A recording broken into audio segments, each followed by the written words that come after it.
Good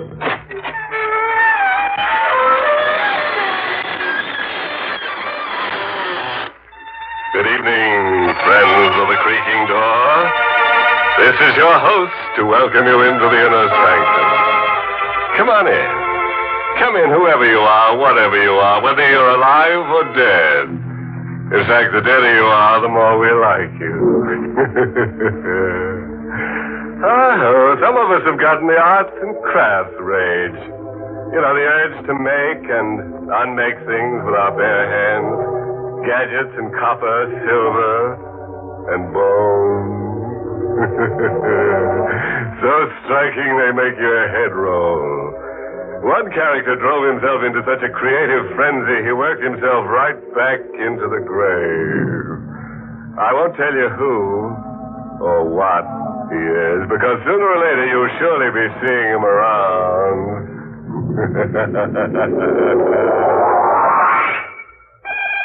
And now for tonight's torment. Killer at Large. Tonight's drama is the story of the short and unhappy life of a fugitive whose sullen face stares at us from hundreds of police posters. Read one. Mark Stribling wanted for murder. Warning. This man is armed and dangerous. Is he guilty? Let's get our answer from Mark Stribling. Not guilty. I was framed, but good. Could happen to anybody. Come home unexpectedly to the wrong kind of wife. Your key's hardly in the door when there's a scream and a shot. Helen! Helen! But it's all over for Ellen. And for you, too. The killer's gone down the fire escape, and so you're the patsy. It's the perfect crime for the guy who pulled it. Your gun was used. The world knew there'd been bad blood between you and the missus. And there's an insurance angle. Mrs. Stribling is worth $10,000 to you dead. The cops won't forget that.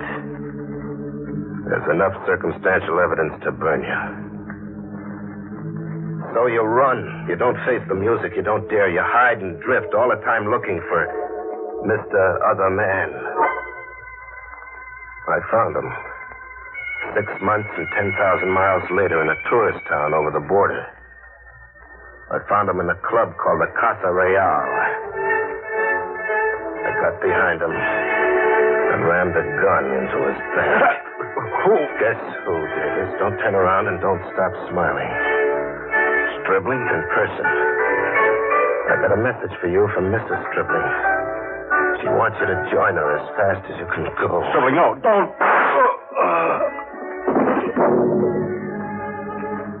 The long chase was over. I'd gotten my man. I ditched the gun and got away without being identified. I'd won, and I'd lost. I was really wanted for murder now. I got off the streets into another club, one with a jukebox that talked United States this time. I wanted to forget murder. I wanted to find a girl and find something to laugh about. And then one came in the door, a real looker. I watched her come right at me, like she'd picked me, just as I'd picked her. Hello. New York? Frisco. Stribling's the name I use. And you? Maxine. Fancy name. Can I buy you something? Coffee. Black. Black coffee for the lady, amigo. Thanks. Now, can I sell you something? Well, it depends. What are you selling? Blind packages, like this one. For you, special. And don't be fool enough to open it here. Fool enough? What's in it? Your hammer's in that package. The one you use nailing up coffins. In other words, Stribling, your gun. Is this some kind of gag? No. Where'd you get the gun from? Out of the ash can I saw you throw it in. Why? That's a long story. Why? I want somebody to confide in, somebody I can trust. Trust with what? I'll tell you some other time. Come see me tomorrow morning, room 110, the Hotel Chico. Bye now. I didn't wait for tomorrow morning. You don't when you're suddenly sitting on a keg of dynamite labeled Maxine. I followed her out instead and tailed her through the streets. I didn't have to tail her far, just about 10 blocks to a club I recognized. The Casa Real. I'd run out of it only an hour ago, with a smoking gun in my hand. I didn't wait until morning to go to Maxine's room in the Hotel Chico. I went right to it to wait for her, to surprise her. I didn't bother going up the usual way. I went up by way of the fire escape in the back. I found room 110, but the window was sealed tight. I had to kick it in. Inside, I found an easy chair and a deck of cards. I played solitaire, with my gun in my lap, waiting for Maxine. Morning was an hour old when Maxine came home. She had a camera slung over her shoulder, a big one, like she made picture-taking a business. She saw me and didn't bat an eyelash. How's your solitaire game? I'm ahead. Don't you come home nights? I work nights. What at? With this camera, I've got the picture-taking concession in the Casa Real. You saw me shoot somebody in there? I did. Then you followed me out. That's how you came to fish my gun out of that ash can, huh? That's right. Why'd you really trail after me? To return the gun? To get an idea across to you. What idea? That I own you from now on. Body and soul and gun. Here's my life insurance policy. A picture? Pop your eyes over it, killer. It's my life insurance and your death warrant. You were fast on the trigger in the Casa Real last night, but I worked with a fast camera lens. How many prints of this have you got? Just the one you're holding. Doesn't flatter me. Where's the negative? In an envelope addressed to the police. To be delivered if... If what? If a friend holding it doesn't see me around for a while and gets to think I've been murdered for taking pictures. What are you after? Money. Ever dream of having all the money in the world? Not enough to lose any sleep. Where do we get all this money? Deep into the interior. And from there, a week's climb on foot with a mule pack. Climbing Monte Muerto. Monte Muerto? That's a lot of climbing. The mountain goes up 14,000 feet. We'll climb it. Who's got all that money up there? An old hermit. An American originally. Ever hear of Teacher Jonas? Never. Neither had I until I went to a library. Teacher Jonas was a multi-millionaire Oklahoma oil man once. Back in 1914, before we were born, oil poured for him like rain from heaven. And then a plague killed his family, his wife, his mother, his daughter. Right after that, his only son committed suicide. Guy blows his top when hard luck piles on like that. Yeah, that's just what happened to Teacher Jonas. His mind cracked. Oh. So he took himself out of the world. He packed up and climbed out as high as he could get. Teacher Jonas came to Monte Muerto with everything he owned converted into cash, into gold. He's up there somewhere, dribbling an old lunatic of 80 with more money than he can count. How'd you tumble to Teacher Jonas? Listening in on table talk at the Casa Real. A tramp pilot named Wiley Scott was boasting to a companion, a ship's cook from Veracruz named Genesee. Wiley was trying to get Genesee to stake him to provisions, a pair of mules, and a guide. How'd Wiley find out about Teacher Jonas? He piloted a monoplane on a run from Tampico to San Jose in Guatemala. The plane developed engine trouble, and he had to make a forced landing. You can guess the rest. How do we find Teacher Jonas? And while he got his plane repaired, he flew over Monte Muerto again and made a detailed map. Map making's his business.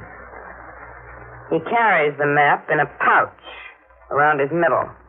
Job number 1 scheduled for me, huh? I'm to get the map from Wiley. Maxine laid out the strategy for surprising Wiley Scott. She was going to invite herself up, a decoy, with me behind her. It worked just like that. Wiley opened the door. Nice of you to visit, Maxine. A real nice... Now close your mouth, Wiley, and get back inside. Inside. What do you want? Tell her, Maxine. The map of Monte Muerto. The map? Pull your shirt out and unbutton that money pouch. Sure. Drop it on the table. See if the map's in there, Maxine. It's in there. Look, you people, I'll be glad to cut you in this morning enough for everybody. There's too much there for one man to keep... Shut up. The lady says no deal. Now, Stribling. No, I don't mind a minute.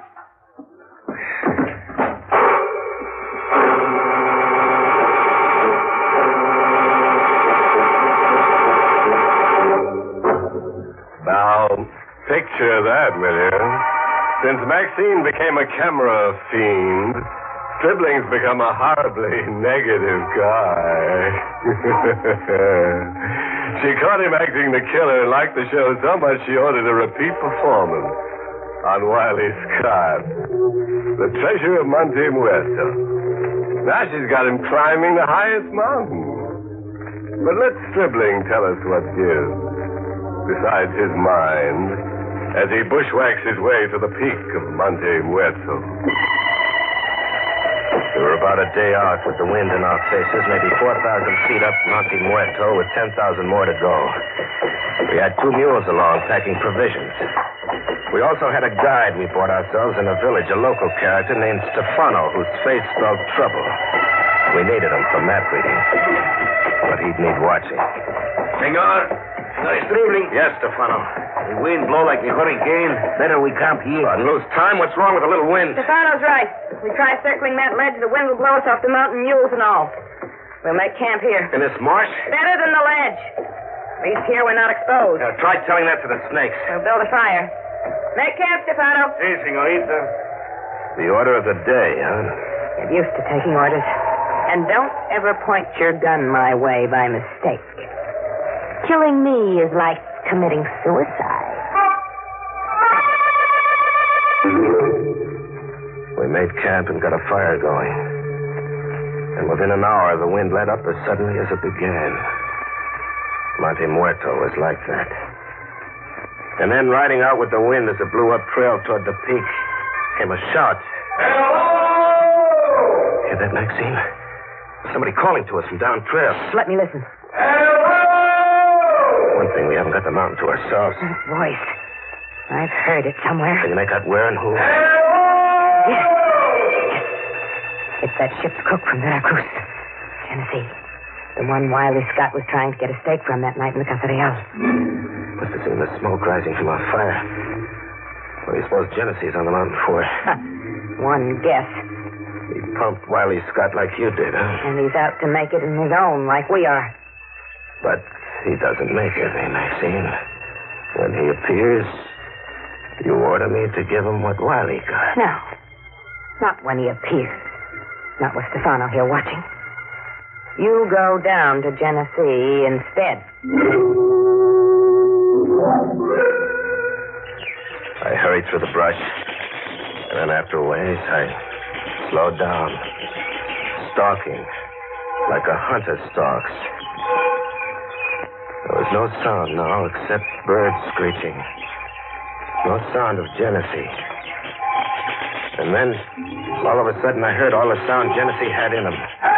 He was screaming somewhere on the trail, screaming like a guy gone crazy with fright. I cut in the direction of the screams as fast as I could go. I reached to where Genesee figured to be.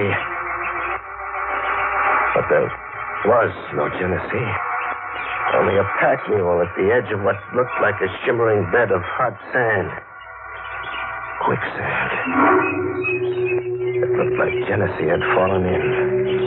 All that was left of him was a hat sitting on the edge. But as it turned out, that was what Genesee wanted me to think. Stop!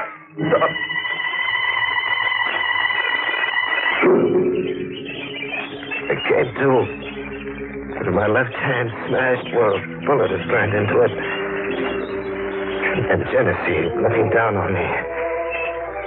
He'd been squatting in the brush with his rifle aimed and ready. You're not very bright, my friend. You fool easy. That hat on the edge of the quicksand was only a stage setting. How could you know I was coming down after you? Oh, these field glasses. I saw you make camp up there off the ledge and then come down trail after whispering with Maxine. I guessed you were coming down to kill me. Maybe not. Don't lie to me, my friend. I know Maxine. Roll. Roll? Into the quicksand. I ain't got any bullets to waste. Roll. Okay, if you want it like that.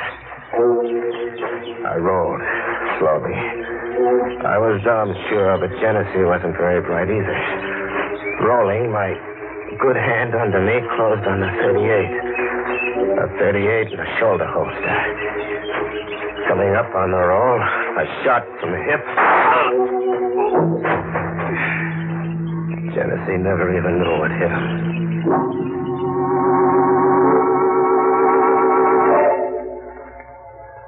I got back to camp. Maxine was all smiles. She washed my hand and tied it up. Then we all turned in for the night. The last thing in my ears was Stefano snoring. And then the fever throbbing in my hand rose to my head and I passed out. I came to wondering why Stefano wasn't snoring anymore. It wasn't because he was awake, up and about, packing the mules like a guy making a sneak getaway in the night. I reached for my gun. No gun. My gun was gone. I see you are awake, Senor Stribling. Good thing. Quiet. You are awake, señorita. Please do not do nothing foolish, senor. Stefano does not want to harm you and the charming señorita. What does Stefano want to do? To take the mules and himself to the senor teacher Jonas. What do you know about teacher Jonas? As much as you do, senor. You see, the senor Wiley Scott also tells Stefano everything when he asks Stefano to work for him. He's a guide to the top of Monte Muerto. Adios now, senor Stribling. I have a long way to go. Stefano had left us to what seemed sure death. Either starvation, one of those sudden quicksand beds, an animal, or a snake. But we kept pushing on, Maxine and me. 3 nights and 2 days. With Maxine breaking into laughing jag after laughing. Now what's so funny? You. The tender way you're keeping me alive and I've got to keep you alive. Even if it kills you to do it. You hate me, don't you, Stribling? I'll give you one guess. If you only knew where I'd left that negative. Oh, no. I'm keeping you alive, sure, just about. But that mud water you've been drinking and the rotten food, you'll catch yourself a fever on it sooner or later, and then you'll talk. You'll rave with fever, and before you know it, you'll let on where you left that negative. When that happens, I'll kill you. But I had an exclusive on fever. My head was swimming in it. My hand... The hand Genesee shot, I wanted to cut it off. And then what seemed a half day from the peace, we ran into Stefano again. Maxine saw him first. Look. Where? Up there, hanging from the tree. What? Stefano. It was Stefano, strung up by the neck and grinning like he knew the joke was on him. I cut him down. The $64 question of who strung Stefano up was answered in a note pinned to his clothes. What does the note say? I'll read it to you. You're next, Stribling. And after you, our mutual Maxine. It's signed Wiley Scott. Wiley Scott? But I shot him through the heart and left him in the hotel closet. His ghost took up where Wiley left off. Let me see that note. You've seen Wiley's handwriting before? Lots of times. Well, is it or isn't it? Yes. Wiley wrote this note. A dead man hung Stefano.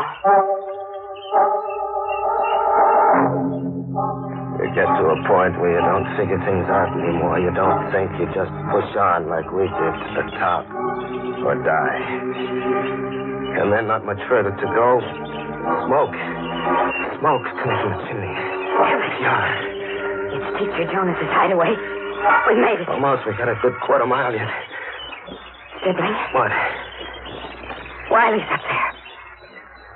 Look through these field glasses you took from Genesee. See what I saw? Yeah. Wiley out front with a rifle standing guard. We made it, but we're licked anyway. We show, and Wiley or his ghost shoots us down. No. We don't do it like that. I show. Wiley draws a bead on me. His eyes are on me. You find an approach behind him. With my bare hands, I only got one With hand. a rock. You kill Wiley with the biggest rock you can find. We tried it like that. Maxine stumbling into Wiley's view, then pulling a dead faint 100 yards away. Me crawling on my knees and stomach from the rear with a rock. I waited until Wiley bent over Maxine, and then I seized. When Wiley came around to consciousness, I had his rifle. I rose again, I guess. How'd you come back to life? That day in my room. You shot okay, but you only knocked me out. A concussion did that. I always wear a bulletproof vest. How'd you beat us up here? Shortcut I didn't indicate on the map. And the old man, Teacher Jonas, what'd you do with him? I don't see him. The old man's dead. He died this morning in his room. You killed him? Nah, I found him dying. Nothing special, only old age. And the money, what about his money? That's a joke. Old Teacher Jonas told me I could have it if I wanted it bad enough. Seeing as he was dying without heirs. He was a real old gentleman. If he was crazy, you couldn't tell. Where'd you say he kept the money, Wiley? In an iron trunk in the kitchen. In an iron trunk in the kitchen. You take care of Wiley, Stribling. Maxine, wait a minute. Let her go, Stribling. She deserves what she's gonna get. What she's gonna get? What do you mean, what she's gonna get?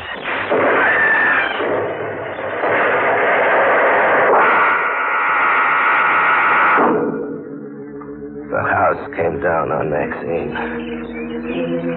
When the smoke cleared, Wiley told me what old Teacher Jonas had told him. A booby trap tooled into the iron trunk. Open the trunk to steal the money and blow yourself up.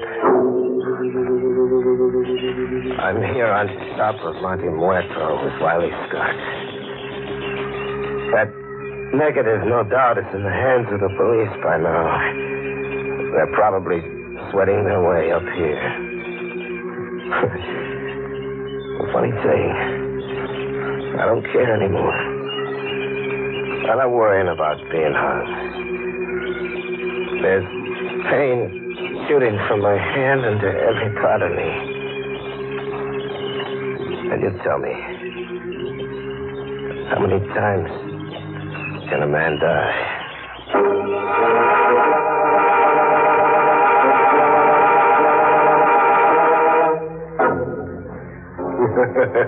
Nothing like blowing your top in high places. Maxine and Stribling reached the peak, all right. The peak of insanity. Poor Stribling's absolutely disinterested in that picture Maxine took of him now. He figures you can't hang a man for dying. Moral? Oh, sure. I copied this dilly out of an old edition of Callahan's Catalog for Climbers. Quote, sometimes the road up leads underground.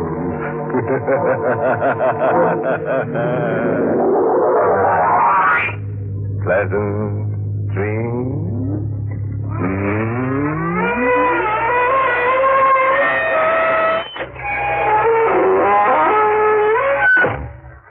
Inner Sanctum has been brought to you through the facilities of the United States Armed Forces Radio Service, the voice of information and education.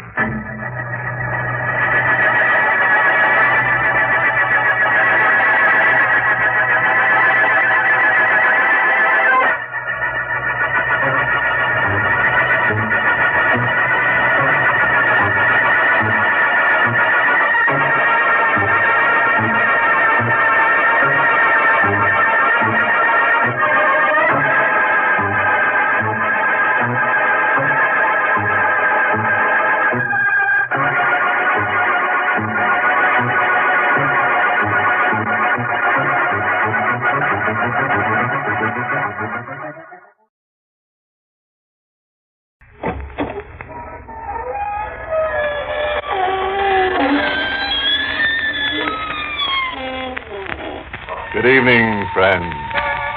This is your host to welcome you through the creaking door into the Inner Sanctum. Well, went picnicking over the weekend. Found a lovely, restful, woodsy place. Oh, it was beautiful. So quiet, you could hear a body drop. And quite a few deers. The sun was so hot that one of our party melted to the ground. I'd always wondered over that waxen look about Charlie. Still, it's an ill wind because Charlie had his usefulness at that. Came the deep night, we ran a string through him and played marbles by candlelight.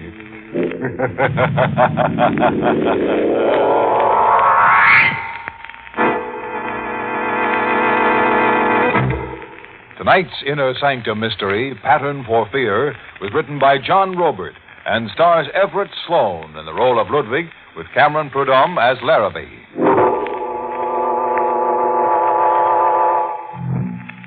And now for tonight's ramble in the Never Never Land. We're in the Avalon Lounge, a fashionable metropolitan restaurant. A waiter approaches a table secluded behind an arrangement of tall potted plants. A lone patron sits at the intimate circular table for two. Your order, sir? If you please, I will take your order. You know what I want, Ludwig. Oh. Caught you unawares, huh? I had forgotten you. In 5 years, one forgets. Then I'll reintroduce myself. Captain Larrabee, 9th Precinct. Did you read the morning papers, maybe? I can recommend our lobster Newburg. The recipe... A page 1 headline says that Guthrie Stewart dropped dead of a stroke. Men die, Captain Larrabee. Every day men die, so that new life... I thought maybe with Guthrie Stewart dead and gone now, you'd want to talk about things. You were wrong, Captain Larrabee. I have no wish to talk. Well, in that case, I guess I'll just have to make myself comfortable and wait right here. You are just wasting your time. I don't think so, Ludwig. You're still suffering something in silence. Guthrie Stewart died without a word. But there's an envelope somewhere now on its way over here to you. An envelope? Yes, it's coming by special messenger. The envelope reads, to be delivered on Guthrie Stewart's death. Don't look so befuddled. Stewart's lawyer tipped me off about that envelope 15 minutes ago. I said I'll wait, Ludwig. What I really mean is, we'll wait. We wait, the policeman and I, in a grim watch for a messenger soon to come. Captain Larrabee doesn't say it, but I am his prisoner. The restaurant fills up with people, and my mind thinks back 5 years to this same table for two hidden behind the plants. I remember a conversation I overheard by chance, and the terror that came out. Are you absolutely clear on what you are to do? The lady murder is my business. Very well. Repeat my instructions again. Okay, I'm up there on the terrace outside his bedroom holding a submachine gun. When the 11:30 train comes around the curve, I shoot to kill. You empty the machine gun into his bed. Understand? You empty it. You don't just want him killed, huh? There must be no chance of his surviving this time. This time? So you tried it before, huh? Yes. Here. The address is on the slip of paper. Read it, memorize it, and then destroy it. When do I get paid? Tomorrow at 6. Here at this table. I'll leave first. I watched her leave the restaurant. A heavily veiled woman in black whose face I could not see. A man was to be murdered by a killer for hire. A killer with a cold, businesslike look. I watched him read the address, tear it to bits, drop it into the potted plant, and then push the bits of paper under the earth. When he left, I recovered the bits of paper and pieced them together. The victim was Guthrie Stewart. The address was Havermeyer Heights, in the suburbs just outside the city. A man's life was in my hands. The murder was to be at 11:30. 10, I was in Guthrie Stewart's library warning him. But he was only amused. And his wife, too. So I'm to be murdered in my bed. Yes, at 11:30 when the train goes around the curve. Well, darling, somebody's undoubtedly heard you snore and has finally decided to take drastic action. Well, you'll make a charming widow, Ellen, if it all comes true. But it is true, Mr. Stewart. You joke foolishly. I overheard them plotting. See, I have here the pieces of paper the killer threw in the base of the plant. Look. That's my name and address, all right. But what does it prove? I'm in the phone book. Anybody could jot down my name and address. Anybody. What did you say your name was again? Ludwig Heller. I am a waiter at the Avalon Lounge. You think perhaps I wrote your name down? The way you look at me, I see you think I am a crank. Even crazy, perhaps. Well, frankly, Ludwig, I don't know exactly what to think. You have no enemies? Not a one, so far as I know. I heard her speak. A voice lusting for blood. Your blood, Mr. Stewart. And I saw him. A man without a heart. A cold machine that kills. You are to die, Mr. Stewart. Hey, hear that? The train close to your home, just as I heard her say. Yes, laugh and make jokes, but when the 11:30 train goes around the curve, you are going to die, Mr. Stewart.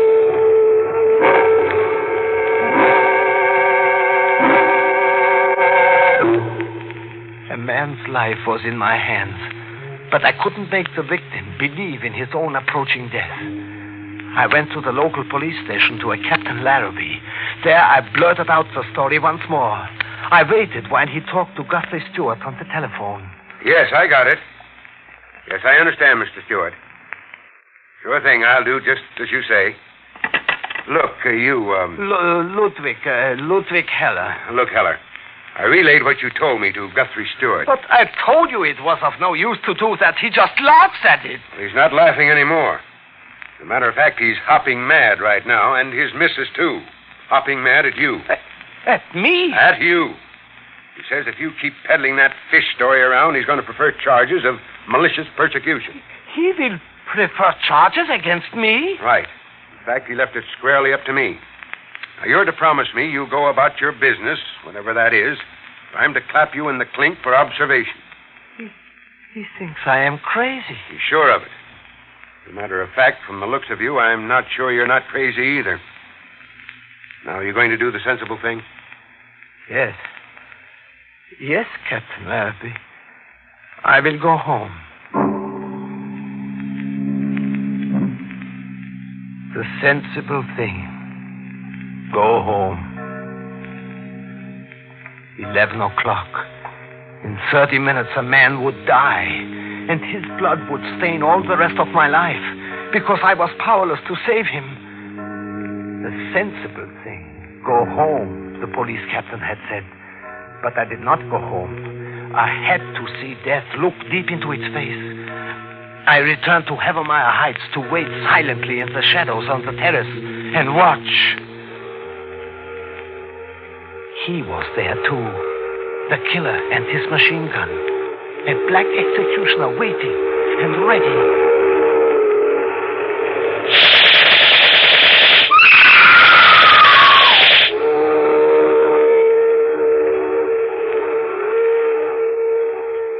But Guthrie Stewart lived. I saw them in the pale moonlight on the terrace. A shaken man and a frightened woman, both in their nightclothes, armed and unharmed, seeking the assassin, but afraid to search for him. A moment later, I overheard him on the telephone talking with great excitement to Captain Larrabee. I don't want any publicity on it, but an attempt was just made on my life. Yes. Someone machine-gunned my bed while the 11:30 went around the curve. What? I wasn't in my bed. A dummy was machine-gunned. I fixed the bedclothes to make it appear that I was in bed, just in case that Ludwig person was really telling me something. I melted into the night like the killer had. Guthrie Stewart was safe. I had been spared his death. The sensible thing now was to go home. But I was to have another moment with the police that night. Walking along a tree-shaded road to a bus stop, a police car suddenly flew toward me, and I was ordered to halt. You there! Stop! But I didn't stop. Instead, I ran. I don't know why, but I ran like the wind. Stop or I'll shoot! Still I ran, faster than the bullets exploded behind me.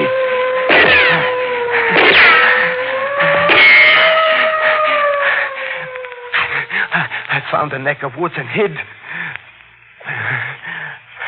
I lay face down in the earth for hours, listening to the night. And then, just before morning, I started back to the city, sneaking along the back roads like a fugitive. A curious thing had happened to me. In that night, the deep guilt I was sure the killer must feel had transferred itself to me.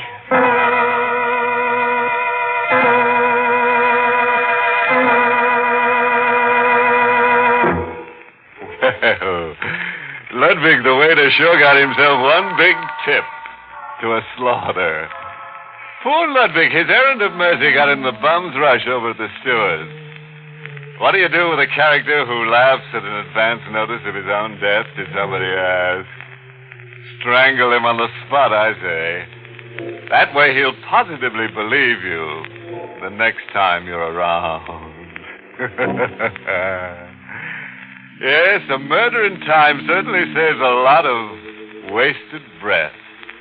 Tell a corpse he's dead and he'll never dispute it for a minute. Let's worm back into the story. The next evening, I went to the Avalon Lounge to my job, as I always did. The police hadn't called, or Guthrie Stewart. It was as if there had been no night before. But there had been a night before. The same two were at their table again, behind the tall palms, as they had agreed to be. The heavily veiled woman in black and the hired killer. 5 years have passed. But I can remember that conversation I overheard word for word. Bungler, Stewart is alive. I sprayed the bed full of holes like a Swiss cheese, maybe 20 bullets. But he wasn't in the bed. Someone was. From where I stood, I could see a figure all curled up. Well, you've got to do it all over again. Okay. Tell me where and how. Listen carefully. He will be at a shorefront casino in Norwalk tonight. He will motorboat there from Rye and then back the same way. You will wait at his landing pier. When he docks, you will have your second chance. What do I do? Wait all night at the pier? No. He always returns home close to midnight. Which landing pier do I wait at? Number 19. It's Stewart's privately. The motorboat he drives has a black eagle painted on it. Will he be alone? He usually is. Do you have a face behind that veil? Don't ever try finding out.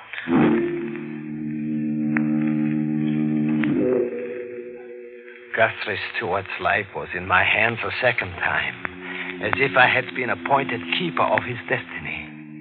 I was there, too, with the fog curling around me just before midnight on the docks facing the Long Island Sound. I hid, but as before, the executioner stood in the fog and mist, not 20 yards away from me, waiting. There were midnight chimes, and on the water, moving closer, the sound of a motorboat returning to dock. The black eagle on the prow was hardly distinguishable. And then a figure stepped out from the boat to the pier. I saw the killer move, and I screamed, "Stewart, look out! There is a gunman!"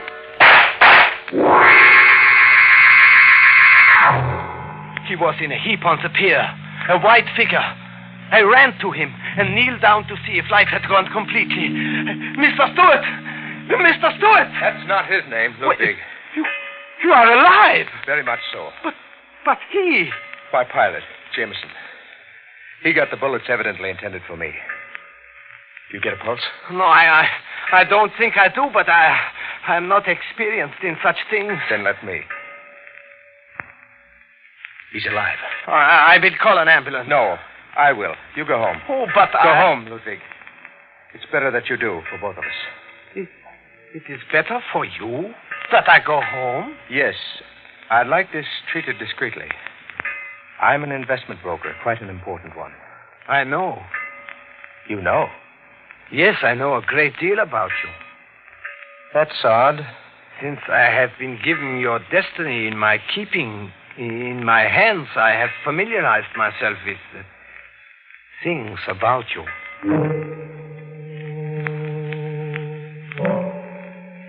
The next day, a heavy manila envelope came to the restaurant for me from Guthrie Stewart. The letter told me about his investment business, his social position, his fear of scandal and things. Besides the letter, there was a check. A $2,500 check for me. The police didn't come until the next night. Captain Larrabee took me to the station house. Guthrie Stewart was there, and Mrs. Stewart. Captain Larrabee was trying hard to understand things. Ludwig, who were you before you began waiting on tables at the Avalon, and before you started to overhear murder plots? I was just myself in the world. Oh, quit that kind of talk. I meant, what were you? A waiter. I have always been a waiter. Do you have a mental history somewhere? If you have, better talk up. Might help you out of a jam being mentally irresponsible. Okay, don't talk up. Mrs. Stewart. Oh, yes, Captain Larrabee. On this sheet, I have some of the speeches written. The speeches that Ludwig claims he's overheard that woman make. Now, please read them in your own natural speaking voice. And read them like a woman bent on getting somebody murdered. Captain Larrabee, you dare... Oh, look, Mrs. Stewart, no dramatics, please. I'm just doing a job. Now read them, please. Very well. You empty the machine gun into his bed. Understand, you empty it. There must be no chance of his surviving this time. Oh, Captain Larrabee, must I go on? No, that's enough. Is it the same voice, Ludwig, or almost the same voice? No. The voices are entirely different. You can say that positively? Yes. Also, the other woman was taller and much stouter. Okay, that's that. And I'm not surprised. I'm sorry, Mrs. Stewart. You should be. Put your hands out, Ludwig. But put my hands out? That's right. Bracelets for you. Ludwig Heller, you're under arrest for attempted murder. I was sent to a mental ward for observation. There were tests, doctors examining me for weeks, and questions. And one day again, Captain Larrabee came to question me once more. I found these certificates in your room, Ludwig. They're yours, aren't they? Yes, they are mine. Common stock certificates in the Guthrie Stewart Investment Company. 50 of them worth $100 apiece on their face. That's $5,000. Where'd you get $5,000 to invest in stocks? It was my life savings. From waiting on tables? Yes, from waiting on tables. The stocks took a drop, a big drop. These certificates are worth about 20 cents on the dollar today. I know that, Captain Larrabee. Yes, a bear market did it, some people think. A lot of big fellows squeezed a lot of little fellows, maybe. Is that how you figure your life savings were wiped out, maybe? Maybe. Guthrie Stewart's market operations cost you your life savings. Isn't that how you figured it? Isn't that why you came around telling him his life was in danger? To terrify him? Get money out of him for saving his life? Maybe even kill him in the end, anyhow? I am tired, Captain Larrabee. I want to sleep now. You're not going to answer? I wish only to sleep now. Doctor! Okay, stall. Don't confess you toted that machine gun up to that terrace. That it was you firing away on that pier. Play tired, play sick. Even beat the rap that way. But you'll still face charges for extorting $2,500. We've got you dead to rights on that. No, Captain.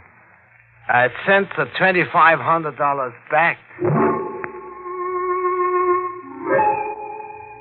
5 years ago, I went from the hospital to jail for months without bail while the police tried to build a case. In the end, there was no evidence, and I was free. Free to be watched through the years. Like tonight here in the Avalon Lounge. Guthrie Stewart is dead. But Captain Larrabee sits with me as we wait for a messenger to come. Ludwig Heller? Yes, I am Ludwig Heller. I got an envelope for you. Sign here, please. I'll take that letter, Ludwig. It's from the grave. The envelope reads, Ludwig Heller on my death. Guthrie Stewart. Now let's see what's inside. You know what's inside, maybe, Heller? Yes, I think I know. In a second, we'll both know. Doesn't say much. Does it say, thank you, Ludwig, from the bottom of my heart? Yes. Yes, it says exactly that, word for word. Guthrie Stewart thanking you? What for? I have here in my pocket a letter for you, Captain. It was sent to me 5 years ago with a check that I returned. Guthrie Stewart told me to give this letter to you any time I wished. I wish now. Here, Captain. Dear Captain Larrabee, Ludwig Heller's story is the truth, the whole truth. The woman plotting my murder is Ellen, my wife. Not out of hatred, Captain, but out of sickness. A mind that has never been strong. She lives in darkness, and I, too, because of her. If I can keep this secret, I can live and perhaps help her. If Ludwig Heller can endure for me and carry my burden, even for a while, Ellen will be hospitalized, and we both will hope. If Ludwig Heller has the strength. Now, you understand, Captain Larrabee? Those stock certificates I found in your room. We put them there for you to find, Captain. Guthrie Stewart and I. You did that? You took the kind of rap you did for Guthrie Stewart? For a fellow human in distress, yes. You let yourself be slapped around, hospitalized, jailed, hounded day and night for years, all for an absolute stranger? For a reward, Captain. A great reward. Ellen Stewart was pronounced cured 6 months ago. I am not too young in years, but it has fallen to me, a mere waiter on tables, to bring a new life into the world. The life of Ellen Stewart. Ludwig. Yes, Captain Larrabee? Let's shake hands.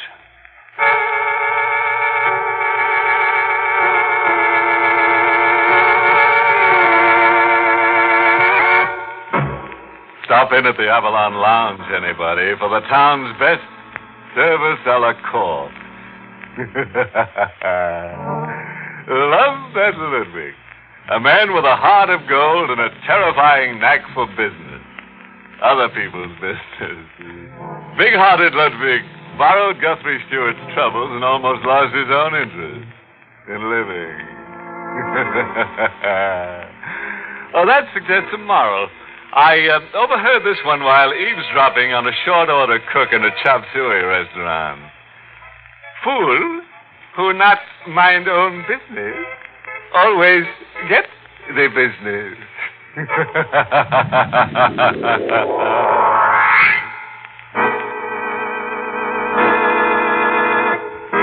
Inner Sanctum was heard in the United States over CBS, the Columbia Broadcasting System, and has been rebroadcast for servicemen and women overseas through the facilities of the United States Armed Forces Radio Service, the voice of information and education.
Inner Sanctum.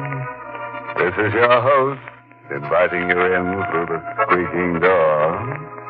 Come in, won't you? We're having a bit of a demonstration here tonight. Presto, the magician, is sawing a corpse in half. And for an extra fee, he'll saw the halves in half. But we'll have to take up a collection of quarters. Don't worry. He won't go out on a limb. Not your limb. He's strictly a torso man, only more so. And if you ever want him to decapitate anybody, remember, he gets $5 a head.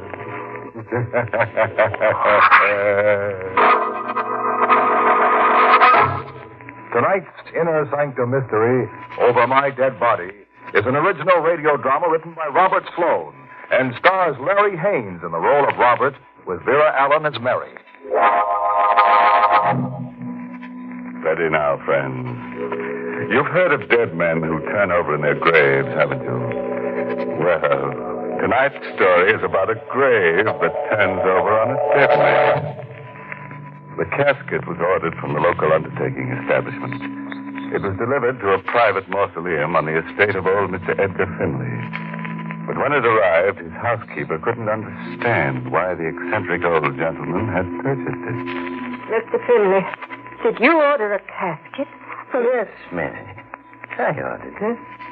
I told them to put it downstairs, in the crypt of the mausoleum. But what do you want with a casket? Who is it for? Me? What? Now, don't be alarmed, Mary. I'm not nearly as eccentric as most people seem to think. I need that casket. Why? Because I'm going to die tonight. Mr. Finley, what are you saying? I'll call the doctor. No. You don't understand. There's nothing wrong with me, Mary. I just want to be sure my money falls into the right hands when I die. Oh, don't talk about dying, Mr. Finley. I've got to consider it, Mary. I've got to make sure the bulk of my estate will go to the most deserving person.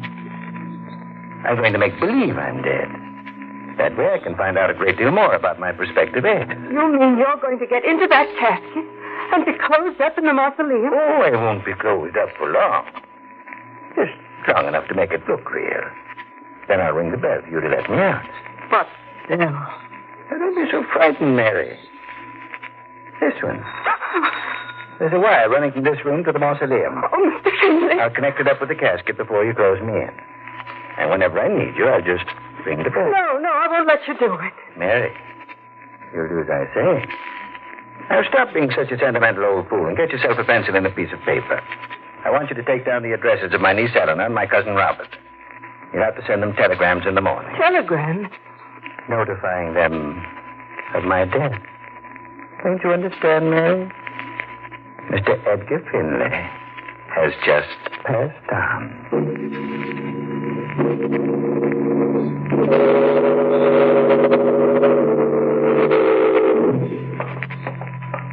This way, Mr. Robert. The casket is down here in the crypt. Oh, thank you. Careful on these stairs, Eleanor. It's not very light. I can see. Only I wish you hadn't brought me down here. I don't want to look at Uncle Edgar's casket. I do. I think it's only decent for us to pay our respects. When was he laid to rest, Mary? This morning. Mm-hmm. It all happened very suddenly, didn't it? I mean, nobody ever knew he was sick. Well... What did he die of? His heart, Mr. Rabbit. It gave out on him. When? Good heavens, must you ask me all these questions? I've got a right to know what happened. Eleanor has too. But I told you he died during the night. Without any warning? The doctor said it was his heart? Yes. Well, it seems awfully strange. He never complained about his heart before. Yeah, that's exactly what I was thinking. Was an autopsy performed on the body? No. I see. Where's the casket? Right here, Mr. Robert. Well, don't stand there. Aren't you going to open the lid? Why, no. What for? I want to see him. Why do you think I came down here? But you can't open a casket. You can raise the lid. Oh, Robert, no. Don't be a fool. Got to make sure he's really down here. Don't you believe me? No. Raise the lid. Mr. Robert. Raise it, I said. All right. I'm not lying to you, Mr. Robert. You can look inside now. Thank you. Is he there? Yes. I guess Mary was telling the truth. I'm sorry. That's all right. You can lower the lid now. Yes. What's the matter, Robert? Oh, nothing. I was just thinking how strange he looked. It was just the way he looked in life.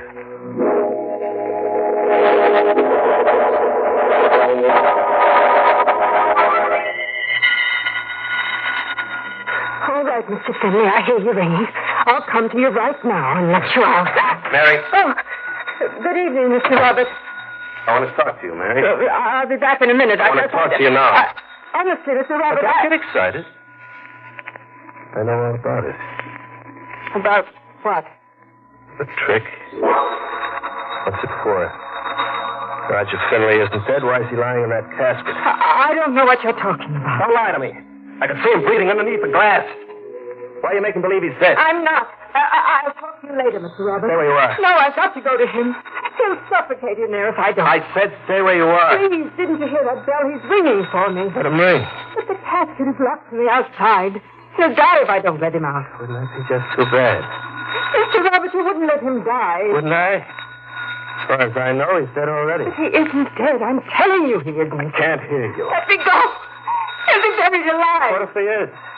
When he really dies, I stand a very good chance of inheriting some money. No, I won't let you kill him. Oh, I'm not killing him. You are, Mary. You're the only one who knew about this arrangement with the bell. And if you open your mouth about it, the police will arrest you for murder. Mr. Robert, please. Don't let him die. Don't. Take it easy, Mary. Won't last very long. Well, just let him keep ringing. Till he can't ring anymore.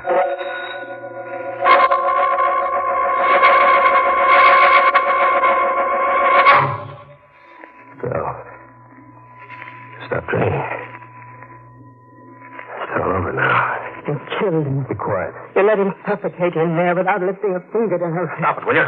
You won't get away with him. Would I? Who's going to stop me? Your mind will stop you and your conscience. You'll hear that bell ringing in your mind as long as you live. Shut up. You'll hear it, Robert, day and night. You'll think about him in that casket, tortured and gasping for his last breath. You'll never be able to forget. I told you to shut up. What's that? What's that bell? He's still alive. No, he can't be. I locked the casket with my own hands. There isn't enough air in there to breathe. That's not the same bell. It's a telephone. You see how it tortures you, Robert? You see how it preys on your mind? Don't talk about it. Answer that phone. Yes, sir. Hello? Hello, Mary. This is Mr. Cadman calling. Yes, Mr. Cadman? I'd like to speak to you about Mr. Finley's will. As you know, I was Mr. Finley's attorney, and something has come up that particularly concerns you. Well, can I speak to you later, Mr. Cadman? Huh? Oh, why, certainly. I'll be home all evening. Thank you, sir. What does Cadman want? Something about the will. He wants to speak to me. Why didn't you find out what it was? I didn't think you'd let me talk. I'm nervous about that bell. What's the matter? Listen. Can't you hear it? What? The bell. It's ringing again. I don't hear anything. It's him ringing the bell. He's still alive. No, you're just trying to frighten me. It's there, I tell you. I can hear it. You're lying. Listen, Robert, listen.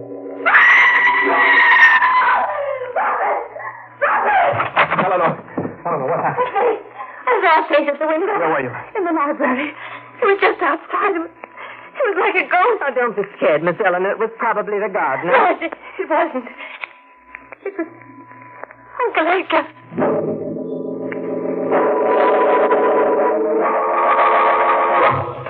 Hurry, Mary, hurry. Before Eleanor finds out we've come to the mausoleum. I don't know why we did come, Mr. Roberts.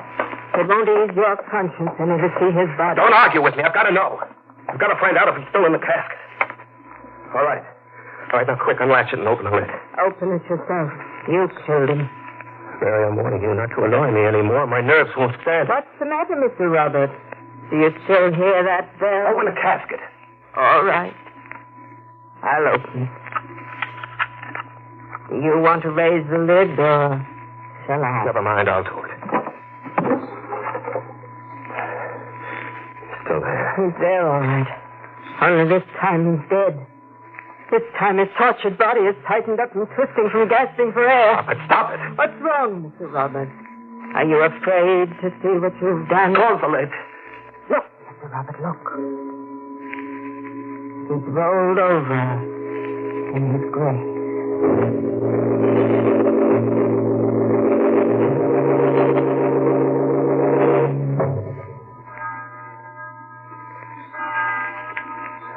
Rest. I've got to get some rest. I've got to get those spells out of my mind. They're driving me crazy. Why don't they stop? Why can't I make them? No. Please, stop.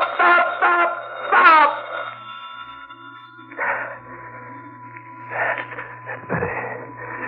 That's better. That's the way it's got to be. It's got to be silent in my mind. There it goes again. That bell, he's ringing it from his grave. I've got to stop him. I've got to cut the wire. Mary, where are you? In here, Mr. Robert, in the living room. You're ringing that bell. What bell? I can't hear anything ringing. What? Stop now. It's your mind, Mr. Robert. There wasn't any bell. Don't lie to me. You've been ringing it all the time, haunting me with it. I don't know what you're talking about. Where's the wire? Where is it? Where's the bell? Right over here. Give it to me. Mr. Robert, Give it to me, I said. I'll fix it so it won't ring again. There. Disconnected now. It won't ever ring. No, it can't be. It's another bell. There's only one, Mr. Robert. You're doing it. It's a trick. You're doing it with your foot.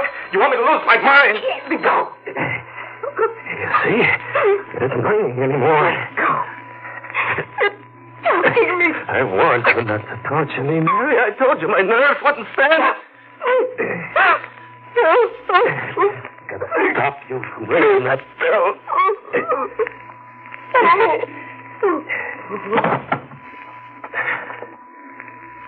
Now you will stop. I'll never hear it anymore. No. Make it stop. Make it stop!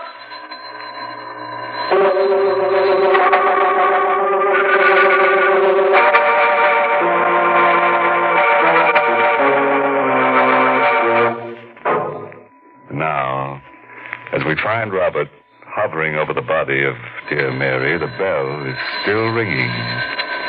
Quickly, he drags the body behind the sofa in the living room.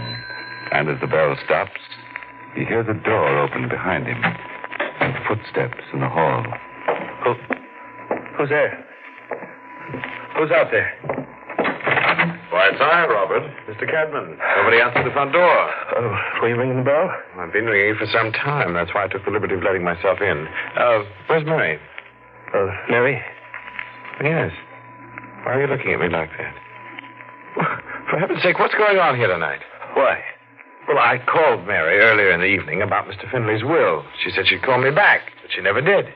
Why, I don't know why not. Well, neither do I. I've been phoning here all evening, but nobody answers the call. Oh. That's what the bells were. What? Nothing. Yes, well, Robert, I've got to speak to Mary about some very important business. Where is she? Why, I don't know. Well, you'd better find out if you... Now, look, what do you want, Mr. Cadman? Make it short. Mary's gone into town, and I'm busy. Too busy to find out about your inheritance? Why, no. Yeah, I thought that might interest you. The will is supposed to be read tomorrow morning, but it won't be read unless I speak to Mary. It won't even be opened.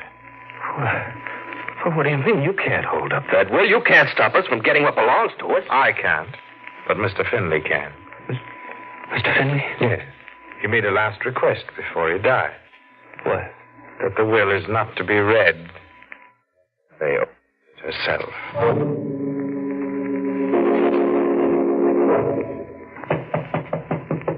Mary? Mary? Who's there? But it's I, Eleanor. What do you want? Oh, Robert, why are you in Mary's room? I'm looking through some papers. Mary's gone away for a few days, and Mr. Cadman said the will couldn't be read unless she opened it. She must have it here. The will? Uncle Edgar's will? Yes. Well, don't stand there staring at me. We've got to find that will. But Mary hasn't got it. How do you know? Where is it? Well, Mr. Cadman must have it. He was Uncle Edgar's attorney. Well, then why does Mary have... The bell. The bell is ringing again. Maybe it's Mary. Maybe she's come back. No. It's from across the hall from Mr. Finley's room. I can't understand why a bell should ring in there. I've got to find it. Wait. What's this? Stop. I don't care. I've got to know why it rang. Robert, please. Please don't go in there. Why not? Because he wouldn't want you to disturb his room. Don't be a fool. Someone's working against us, Eleanor. Someone who doesn't want us to inherit that money. Who? Well, Mr. Cadman, maybe. He'll be just like him.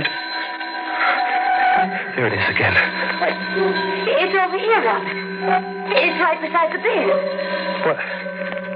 It's the bell that was downstairs. The one I yanked the wires from. It's been connected again. Who could have connected it? I don't know. I'm going to have a talk with Mr. Cadman. Wait for me, Eleanor. I'm going to find out about that will. I'm sorry, Robert. I'm not at liberty to show you the will. No one can see it without Mary's permission. Get up. What? Get up, I said. Open the safe. Put down that gun, you fool. Do as I tell you. Open the safe. All right. No argument, Cadman. I mean every word I say. All right, Robert. I'll open the safe. Be quick about it. Certainly. Why are you in such a hurry? Because I don't trust you. I think you know too much. About you? About old man Finley. I think you were in on the plan from the very beginning with Mary. I haven't the faintest idea what you're talking about. Come on. Isn't that safe open yet? It will be in a moment. Now, what do you want? What do you think? The will. Give it to me. Robert, you're making a great mistake. I'll be the judge of that. Disregarding Mr. Finley's... Give me the will.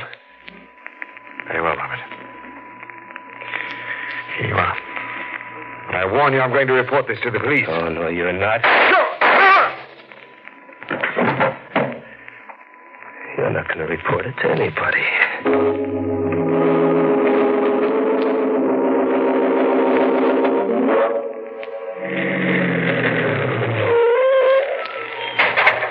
Robert? Yes? You took a long time getting back. Did you speak to Mr. Cadman? Yeah. I spoke to him. He's going to read the will in the morning. Wouldn't he let you see it? No. What are you doing out here, Eleanor? Waiting for you to get back. I've been going over the outside of the house, tracing those wires. What wires? The ones from that bell upstairs. They lead to the mausoleum, right in through the stone wall. Really? Don't you think that's strange? I mean, why should wires run from the mausoleum directly into the house? I don't know. Your Uncle Edgar was a pretty eccentric guy. But a bell, Robert. Why would anybody want to set up a bell in the house so that it could be rung from the mausoleum? Well, look, let's mind our own business. It is our business. There's something funny going on, and I'd like to know what it is. Well, we'll figure it out in the morning. No. It's got to be done now, before we go back into the house. Why? What's your hurry? Mary hasn't gone, Robert. I don't know where she is, but she hasn't really gone. How do you know? Her clothes and everything. They're all in the room. She hasn't even taken her bag. Well, that doesn't mean anything. It does to me. I think something's happened to her. Robert, I think we ought to call the police. Now, don't be silly. I think we ought to have them investigate those wires. What for? Just to be on the safe side. Is there any reason why we shouldn't call the police? Well, no. Well, then let's go inside. No, wait a minute. Now, look, we don't have to call anybody. We can investigate those wires ourselves. Just the two of us? Yeah, sure, why not? Well, Now, come on. You just show me where those wires are. No, I don't want to go back there. What are you afraid of? Nothing's going to happen to you. I'll go on my own. Now, come on. It'll just take a few minutes to check on those wires at the mausoleum, and then we can come back and call the police. No. I'm not going to let you have your way, Eleanor. I want to see about those wires. And I wouldn't think of leaving you all alone in that big house. You're hurting my arm. I don't want to hurt you here, but you're going to come with me. Are you ready? Yes. Yes, I'm ready.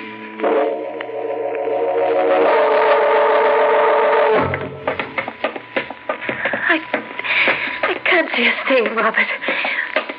Why are you making me go down into the crypt? The wires, Eleanor. They led down here. We've got to find out where they're attached on the inside. Wait. What's the matter? I thought I saw something pass in front of me. Keep walking. You're just stalling for time. Stalling? What do you mean? Don't you know? Don't you realize you have to die? Let go! I can't afford to let you live, Eleanor. You'll find out too much. You'll put a rope around my neck. Oh, Robert, please. Don't fight me, Eleanor. It has to be just the way as it was with Mary and Cadman. You killed him. They didn't want me to get the money. They were in my way. I was in your way, too, Robert. Who's there? Me, Robert. Your cousin. Edgar Finley. No. You're dead. I would have been if I hadn't protected myself against a murderer like you. One side of that casket comes off, Robert. It opens from the inside. You just made believe you were dead. I had to as soon as I found out what you were trying to do. Well, I never expected you to murder anyone else. Run for the police, Helena, quick. Come back here. Run. Stop or I'll come after You you. won't do anything of the kind, Robert. You'll stay with me. Will I? Didn't you know I had a gun, Mr. Finley? You won't get out of here, Robert. I won't let you out. Come on, Mr. Finley. Come on, get the rest of it. Well, Let go of my neck. Let go. Let go. no, Robert. I'll never let go.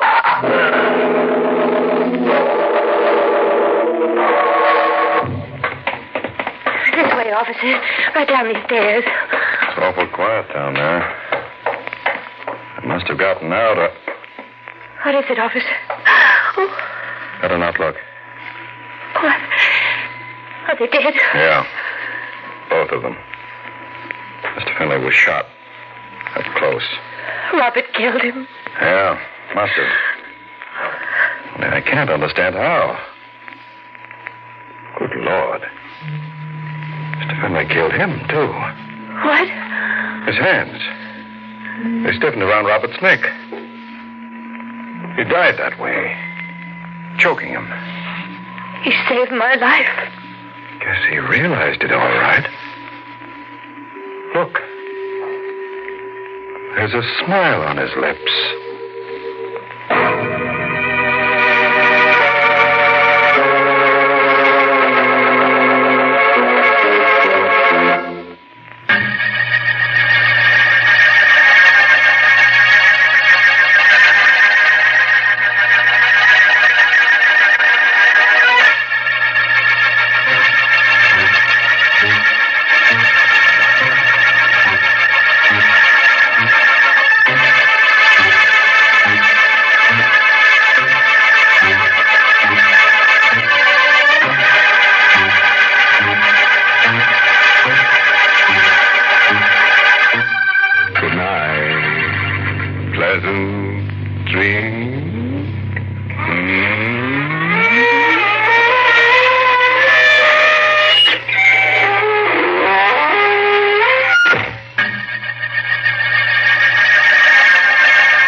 Inner Sanctum was heard in the United States over CBS, the Columbia Broadcasting System, and has been rebroadcast for servicemen and women overseas through the facilities of the United States Armed Forces Radio Service, the voice of information and education.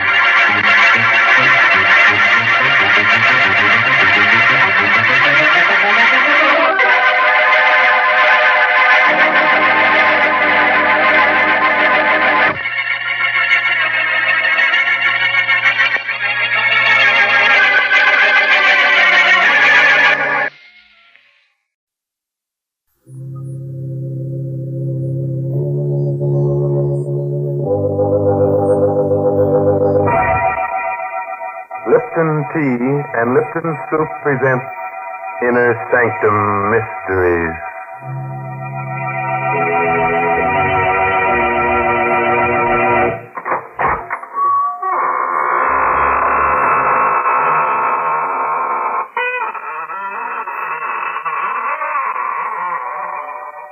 Good evening, friends. This is your host of the Inner Sanctum, welcoming you again through the squeaking door for an hallucinating good time. Why am I smiling? But I always smile when I open the squeaking door on Tuesday night. You see, each week when I say good evening, I think to myself, a good evening for what? And of course, there's only one answer to that question. A good evening for murder. A fine thing to say. You wouldn't feel so chipper about it if you were going to be murdered. Why, Mary, there's no bigger thrill than to be murdered. Why, it happens only once in a lifetime. Well, I know something else like that. Now, don't tell me that Lipton tea... No, I'm not thinking about Lipton tea. I'm talking about that solid sterling silver medallion that the Lipton tea people are offering to the ladies. Yes, ladies, it's the chance of a lifetime to get a lovely piece of jewelry. The kind you find at those smart shops on Fifth Avenue in New York. Now, let me tell you about the medallion. It's made of real sterling silver. It's about an inch in diameter, and it's decorated with a Chinese inscription. The medallion is hung on a narrow black rayon satin ribbon, so it can be worn as a necklace, a choker, or you can simply add it to your charm bracelet. And here's how you get the medallion. Just send 25 cents and the box top from a package of Lipton's, the tea with the brisk flavor, to the Lipton Tea people, Box 92, New York City. Yes, that's Box 92 in New York City. And now it's time to begin. Our story is called Dead to Rights. It's an original spine tingler by Sigmund Miller, and our stars tonight are two radio favorites, Elspeth Eric and Santos Ortega. So relapse in your chair, settle down for a half hour of alarming but charming entertainment. Why not get really reckless tonight? Go the whole works. Turn off the main switch in the cellar. The darker it is, the more strange things you'll see. Lou Dunn is nervously pacing his room in a dingy boarding house near the East River in Manhattan. His wife, Dottie, is looking at an old newspaper. That's him, Dottie. You can see for yourself. That's Jensen, that queer old guy. He lives upstairs with $20,000. Mm-hmm. That's him, all right. All that money. Only a floor above us. According to this paper, William Jensen was found wandering through the streets in a semi-conscious condition due to lack of food. The police discovered $20,000 in $100 bills, mixed with crusts of bread in his pockets. He's being sent to Bellevue Hospital for observation. That newspaper's more than a month old. Jensen's been back for 2 weeks. Hey, Dottie. Must be somewhere we can get that money. There is. You mean rob him? Rob him? Maybe kill him? Kill him? If you're not scared. Scared? Well, I ain't scared of anything. I know you. You always talk tough, and that's about all. I'm not scared. We could knock him off. Make it look like suicide. You really want to do it? Yeah, sure. I'd like to put my hands in that 20 grand. Boy, what we couldn't do with that money. It'll be easy. If we do it smart. Very smart. Sure. Maybe you could sort of visit him. Just before he goes to bed. Turn on the gas. That'd make it look like suicide. Then we could go back and pick up the money. Not all of it. We'll leave half of it so it won't look like robbery. Sure. He's a crazy guy. It's natural for a crazy guy to knock himself off. Mm-hmm. When do we do it? Well, if we're going to do it, we got to do it right now. We'll never have the guts to do it later. Now, you're sure you want to do it, Lou? Sure I do, Dottie. Mrs. Scully was going to the movies. What time is it now? It's 5 to 10. She won't be back till after 11. That only gives us about an hour. Oh, you got plenty of time. Jensen goes to bed just about this time. You go on up, stay with him until he's in bed. And then on your way out, you turn on the gas. Not too much, because that'll make a lot of noise. And keep your finger off the spigot. Use a stick or a glove or something. Yeah, I understand. Well, okay. What are you waiting for? You want me to go now? Well, what do you want to do? Die of heart failure worrying about it? Go ahead.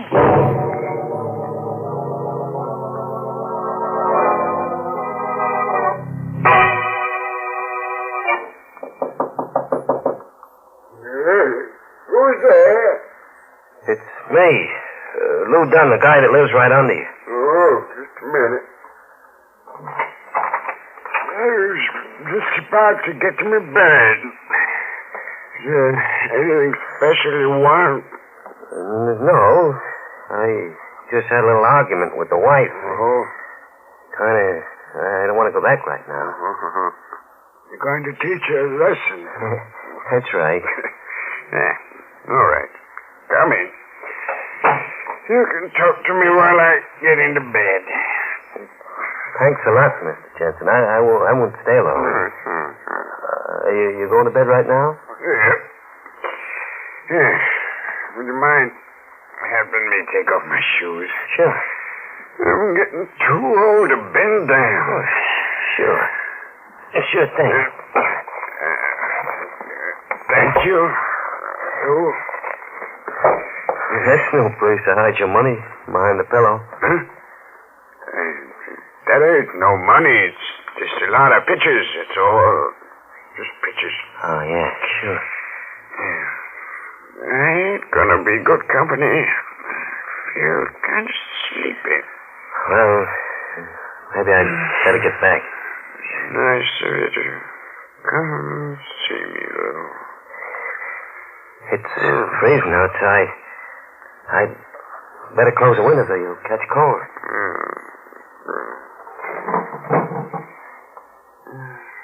Well, good night, Mr. Jensen.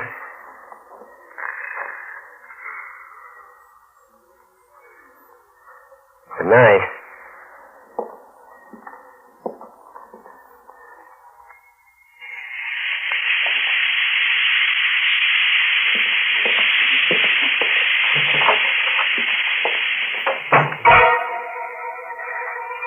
Oh, it's beating like a drum. If I get downstairs without being seen, everything will be all right. Hey, someone's coming up the steps. It's Mrs. Scully, the landlady. It's dark. Maybe she won't recognize me. I pull my hat over my face. Mr. Dunn? I beg your pardon. Oh, I'm sorry. I thought you were Mr. Dunn. It's all right. Good night. Good night.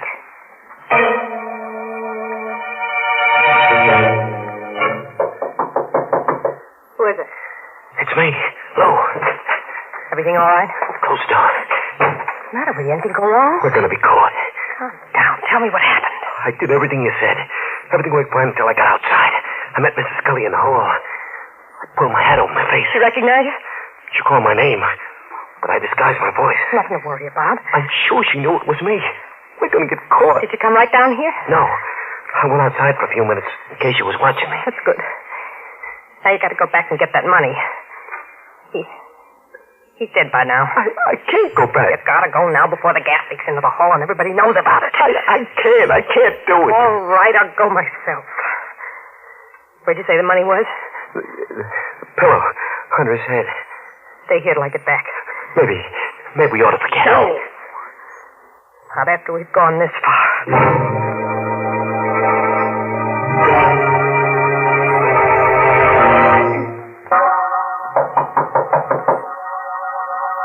Who's there? It's me, Mrs. Scully. Let me in. What do you want? Well, the people downstairs have been complaining there's water leaking down the ceiling. Water? Yes. I'd like to take a look at the sink. Sure.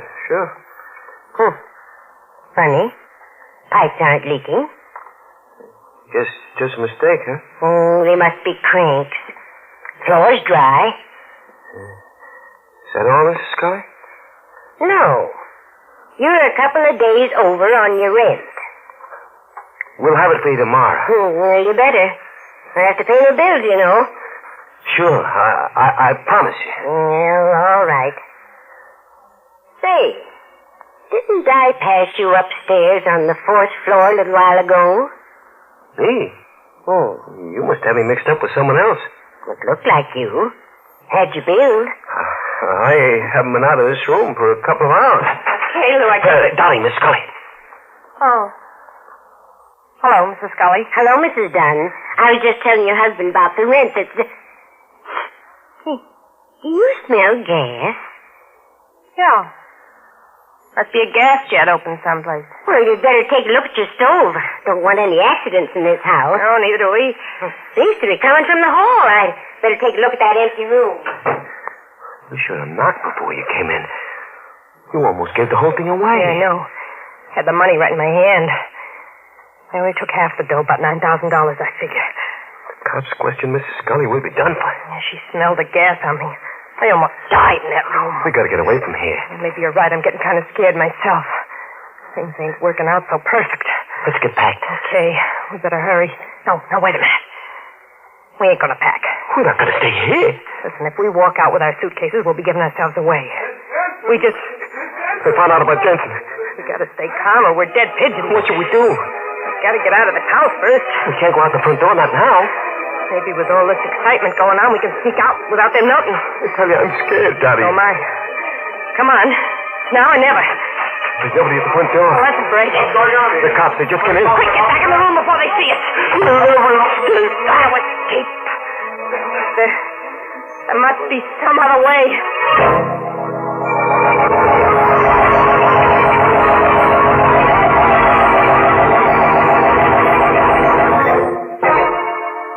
Well, Dottie and Lou are in bad shape. My only hope is that they don't die of heart failure before the end of the program. That would be very embarrassing. Sometimes I wish the characters in our stories would show a little more nerve. They all get so flustered. It's not that they aren't first-quality villains, but they're too indecisive. Well, what do you think is going to happen to them? Oh, they'll probably turn on the gas again. Oh, please. And brew themselves a pot of Lipton tea. Well, you fooled me that time. And now I'm going to fool you.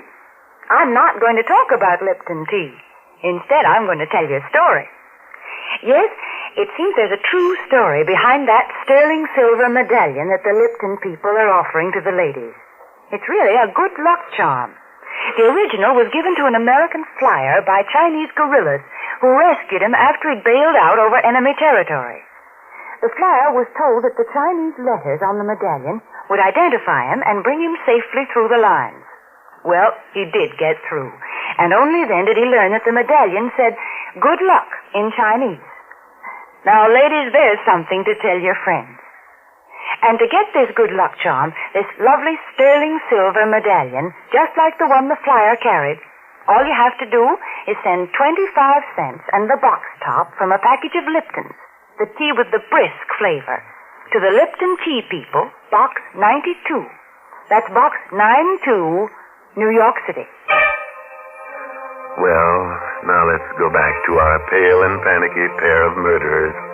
If you remember, they ran back into their room when the police came in. And since then, they've been trying to figure a way out. Maybe they've got a plan. So let's take a look, shall we? We've got to think of something. How about that back stairway? I don't know where it goes. Well, it's better than staying here. Cops will see us. We gotta take that chance. They're probably still upstairs. Come on. Let's hurry. Slow. I gotta open the door to get to the back stairway. Open it slow. Oh, the door's locked. You fool. Maybe it's just rusted. It's jammed. Let's buzz up and try to open it. No use. The cops will be down in a minute. Come on. Let's push it. Get up. It's opening. Just a little bit more. We can just step through. You all right? Like it's cold in here. Stairway goes down to the cellar, I guess. Come on.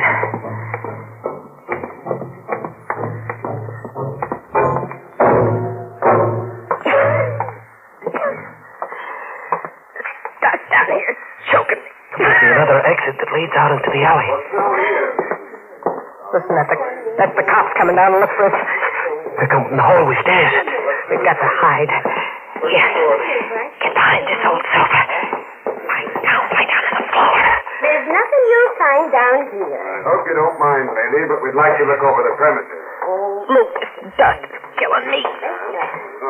I'm going to sneeze. No, I can't do it. It's just a waste of time looking for anything here. All right. Let's get out. There's too much dust here. Dottie.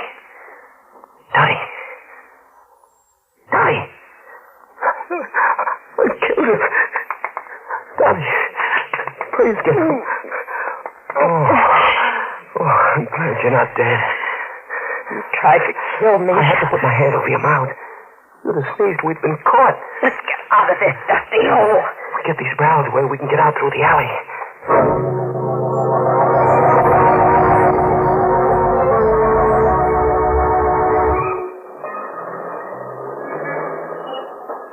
Well, you're a little safer out on the street. Please, will you stop looking back? There's someone following us. There's nobody following us. I tell you, there is. I know all the detectives in New York must be looking for us. Stop acting so suspicious. Turning around all the time. We gotta look like normal people. Normal? I've never been so scared in all my life. I told you not to turn around. The same guy. Who are you talking about? Take a look at yourself. Guy with the gray hat. He could be just an ordinary guy. Maybe we just think he's following us. We gotta get away from him. No, look. Hold my hand. We'll fool him. Make believe we're in love. What's the matter with you? I don't get it. Act like you're crazy about me. Act it for real. Go on. What am I supposed to do? Say I'm wonderful. Say I'm the sweetest girl in the world. Go on. You're crazy. Do what I tell you. You're the sweetest girl in the world. Say it like you mean it. Hurry up. You're wonderful. I love you. Put your arm around my shoulder. I ain't gonna do any good. Now, walk slow. Act like we don't care where we're going. You'll catch up to He us. can always catch up to us. We gotta make him think we're the wrong people he's following us. Keep talking love to me. You're wonderful. I'm crazy about you. You're wonderful, too, Lou, darling. I've waited all my life for somebody like you. I don't know what I'd do without you. You're still following us? Yes, sweetheart. Look, we gotta figure out something. Maybe we can give him the slip in the subway. Yeah. Look, I'll go in the subway first. You go in the cigar store. He'll follow you. I'll wait for you on the platform. You come down a few minutes after me. Have a nickel all ready. Then as soon as the train pulls in, wait till the doors are closing, then drop your nickel in the slot. I'll hold the door open for you. Whoever's following won't be able to make it. You understand me, dear? Well, what if he arrests me first? He won't. Look, here's where I go down the subway. You go into the store. Kiss me. Okay. Darling? Don't forget to wait until the doors are closing.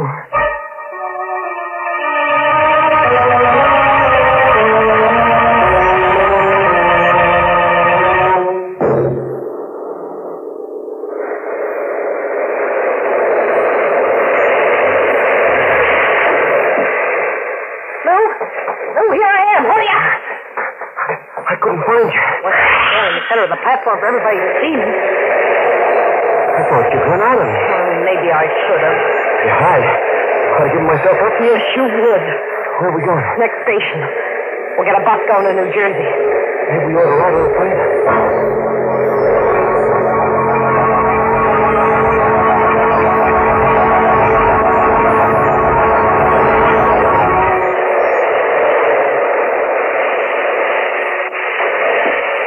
Come on. We're getting off here. What are you hanging around? Wait a minute. We gotta hide this money so they won't have anything on us in case we get caught. Yeah. That's a good idea. We can come back with it later, huh? Hide it right underneath the platform. Yeah, that's a good spot. No one in the station. Let's do it fast. Here's the money.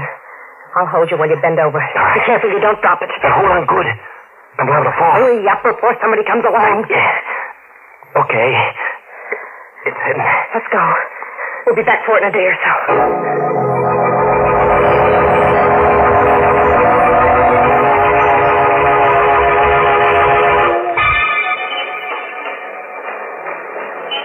arm around me while we go up into the street. I can't do it anymore. If you don't do it, I'm leaving you. No, don't. That's better. Sweetheart. Yeah. I guess you're the best girl for me. You just wouldn't know what to do without me. Would you, darling? Don't turn around. There's nobody following us. There's a cop right behind us. They must have radioed a description of us. Cops don't follow people. They arrest them if they think they're guilty. Well, maybe he ain't sure. Maybe he's watching us first. We'll turn the corner. Without hurrying. You do love me, don't you? I love you more than anybody else in the world. I love you, too. You're right, we are being followed. What are we going to do? There's a factory up ahead. We'll make believe we're going in on the night shift. That ought to throw him off the track. We get caught in the building. Well, it's worse out here on the street. When the cop sees us go into the factory, he'll think he's made a mistake and he'll leave us alone. Now hang on to me tight and walk slow.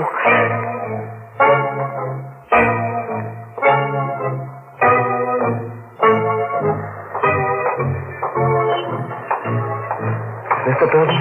Yeah. We'll walk in just as if we belong here. He hasn't followed us in. No, it worked fine. Now we can stay here for a few minutes and then we'll... It's the cop. We're caught. Let's take the elevator up. Come on.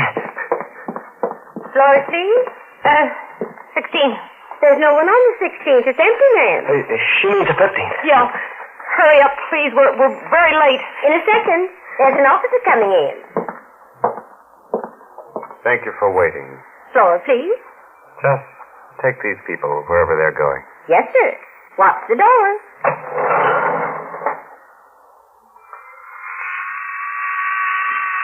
Where are you two going? 15th floor. Who are you seeing on the 15th floor? What do you want with us? We didn't do anything. Oh, I just asked you who you're seeing on the 15th floor. We work up there. 15, please. Come on, Lou. Just a second. Run, Lou. Run. Around the corner. He'll shoot at us. Hurry up. He'll kill us. Stop or I'll shoot. There's the freight elevator. Open. If we can make it, we can slam the door and run it ourselves. Wait a minute. Hurry up, Lou. As fast as I can. Quick. Stop. The elevator. Stop.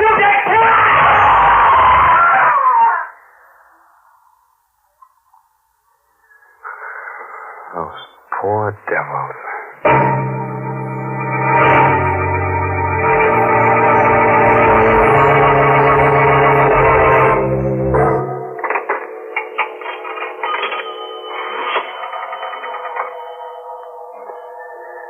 Operator, get me precinct 23. Oh, hello, Lieutenant. This is Officer Malone. I want to report a double suicide. Their names are Lewis and Dorothy Dunn. Now, I knew they were going to do it, and I tried to stop them. I saw him in the subway station. The man was trying to jump off the platform, but the woman was holding him back. He changed his mind, and they went upstairs. It looked like a lover's suicide pact to me. I saw them holding each other around, kissing on the street. I followed them from the subway into this building, and when I asked them a few questions, they got frightened and got off on the 15th floor. Well, I did. I tried to stop them, Lieutenant. They ran down the corridor and then threw themselves down an empty elevator shaft. Dead? There's doornails, yeah. Lieutenant, you know, the funny part of it is, they lived in the same house where that old crackpot, Jensen, committed suicide by gas a few hours ago. You know? What? Yeah. Yeah, that sure is an unlucky house.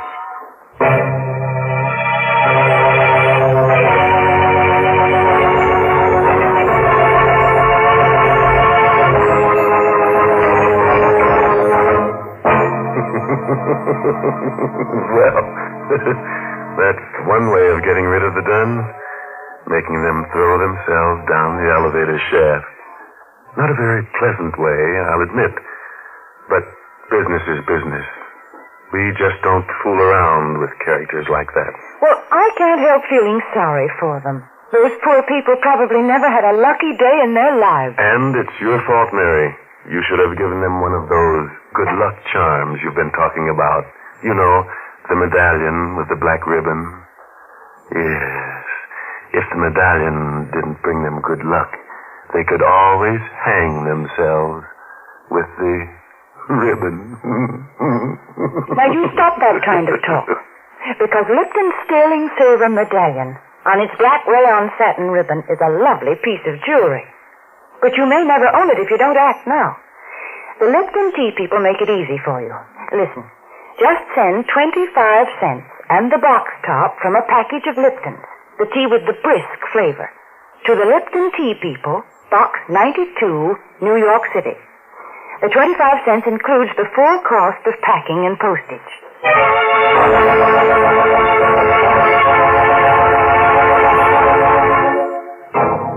And now, a word of advice. If the elevator service is bad and you're in a hurry, just throw yourself out of the window. Oh, by the way, this month's Inner Sanctum mystery novel is The Red Right Hand by Joel Rogers. Oh, and I must tell you about next week's story. It takes place on the high sea, but it's about a man who doesn't like singing. Yes, singing seems to strike the wrong note with him, and he goes around opening up throats with a knife to find out just what makes that wrong note. So, if you're one of those guys who sings in the shower, just cut it out before next week's killer does it for you.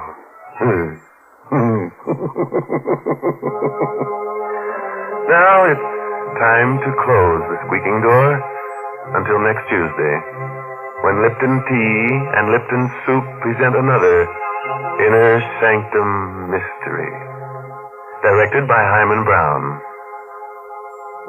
Good night. Pleasant dreams.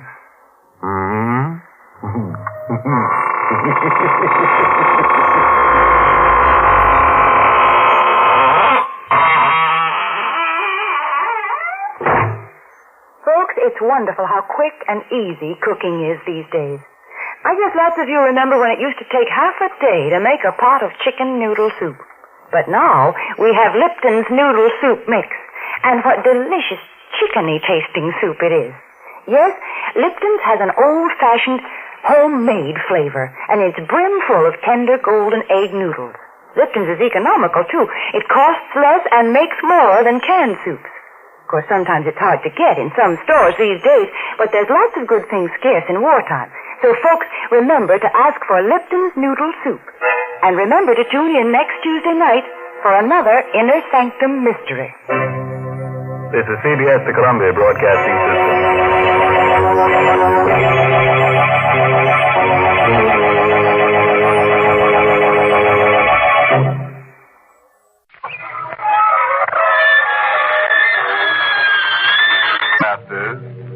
Well, that's because we like to keep our spirits up.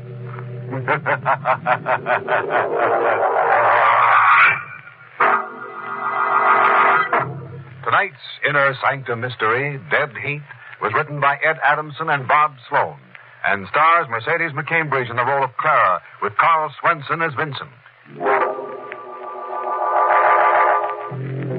Well, folks, suppose you just curl up anywhere. Say, here's a nice spot for someone. Reasonable, too. Just mark down from 6 to 3 feet. Now, let's get to tonight's terrible tale. For over a week, the intense August heat lay on the Western Valley like a loathsome leech, drawing the lifeblood out of all growing things. The grass has withered to yellow. The soft, lush earth is hardened. The streams have become dried, rocky beds. By day, the sun in a cloudless sky blisters the scorched land. and night brings no relief. Only the distant melancholy cry of the coyote. And in the valley homes, the parched night burns the minds of the people with troubled thoughts. It'll never let up, Vincent. This awful heat.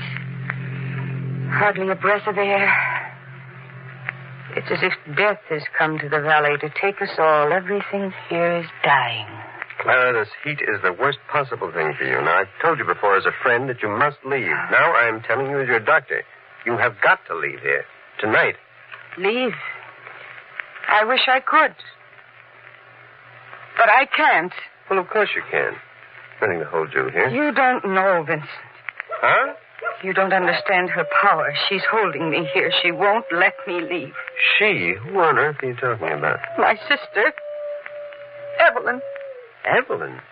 You're not making sense. Evelyn has been dead for over a year. Yes. But still she holds me. She's buried in a hillside cemetery. The dead have no power over the living. Evelyn has.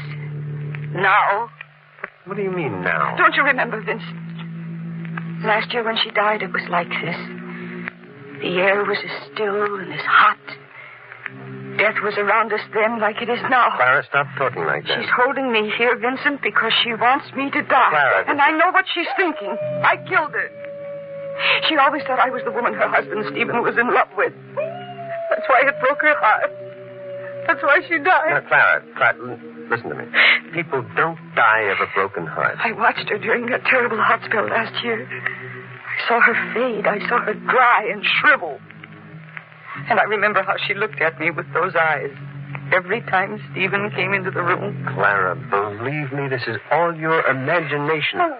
Now, the heat is warping your reason. That's why you've got to leave the valley immediately.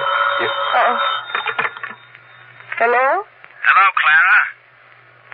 Who is this? Why, Clara, I'm surprised. Don't tell me you've forgotten your loving brother-in-law so soon. What do you want, Stephen? I just thought I'd let you know about it. I'm up here on the hillside at the cemetery. They called me about your sister's grave. What? They say the heat is doing it. Doing what? Stephen, what are you talking about? Maybe you better come out here and see for yourself. It's Evelyn's grave. The earth is cracking, and the grave is opening up.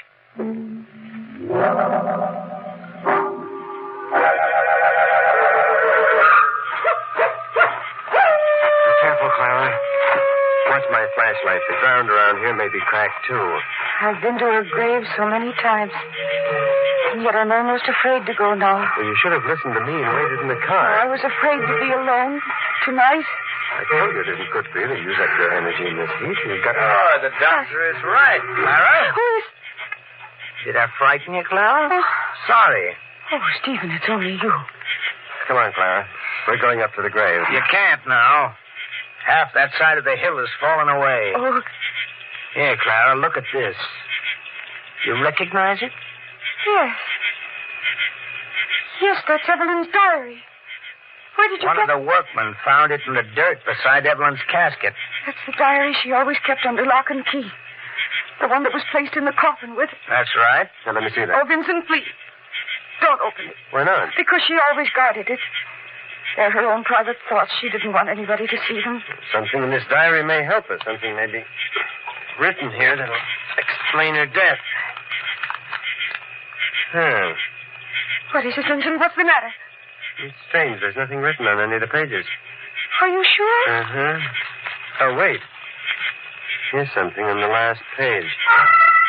Tonight, in the heat and darkness, I will get my revenge from the two people who made me wish myself dead. My husband, Stephen. She didn't understand me. And my sister, Clara. Oh, no. I have the strength. I will kill them both. She must have written that the day she died. She went to her grave thinking that Stephen and I... Wait a minute. This wasn't written the day she died. Look the date. August 15th, 1949. The 15th? That's today. I don't understand it. How could she... It means just what she wrote, Clara. She's coming back to kill us. But she can't come back to life. Or can she? Of course she can. Evelyn can't do either one of you harm now. Not if she's really dead. But what if she's still alive? If she still had strength to write in the diary. What are you trying to say, Stephen? Maybe she isn't dead at all. And don't be a fool. I signed the death certificate, didn't I? I'm going up to her grave to make sure. The grave isn't there anymore. The side of the hill slipped away. But her casket was there. You said so before. Yes, the casket was there. Only Evelyn's body wasn't in it.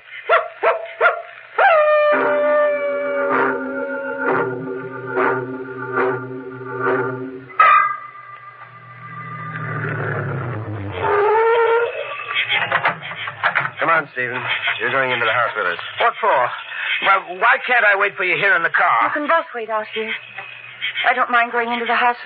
Oh, Clara, just a minute. that light in the house. Wasn't it on when you left? No. It wasn't on, was it, Vincent? Well, I honestly don't remember. I'm not going in there. Now, we both may have forgotten about the light in our excitement. Come on, Clara. We'll go in with you. But I'm sure. I could swear I turned that light off when we left. Well, maybe you did. Maybe she turned it on again. Maybe Evelyn is in there waiting for us. Both of you are so frightened that you're not making a bit of sense. I told you, Evelyn is dead. She's dead for all time. Please, Vincent, don't. Don't open the doors, maybe. There. Now, do you see that no one is in there? All right, come on now. Stephen and I will wait here while you get some things together. Clara? What? Clara, what is the matter with you? What are you staring at? Glove. Glove? What are you... A woman's glove on the table there. Well, that's yours, isn't it? No. Oh, the initial? Yes. It's Evelyn's glove. There, you see, Vincent, I told you she's still alive. She's been here. Looking for us, Stephen. She may still be here in the house someplace. We've got to get away from it. The lights. She turned the lights off. She's come for us. Stop it, both of you. Stop. The power supply is running short in the valley. They're just conserving electricity. You're lying. You lied to us all along. You knew she wasn't dead. You brought us back here to be killed. But you're not running out. You're going to stay here and listen to reason. Now, let go. Not until you listen to me. I said let go. Stephen, what did you do to him? I just hit him. Come on, we've got to get away from here before he comes to. We can't leave him. Fool, do you want to die? All right, Stephen, I'll go with you. Now, where's your car? Around back in the garage. Why? Because we can't use it.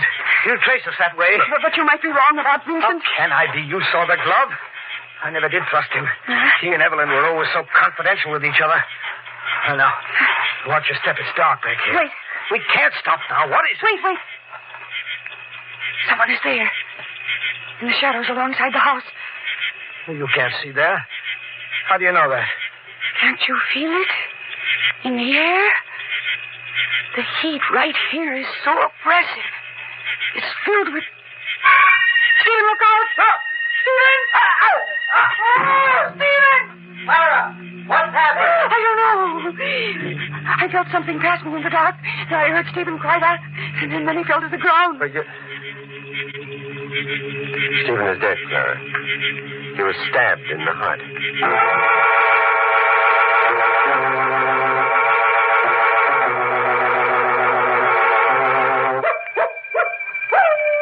And that's the story, Sheriff Cooper.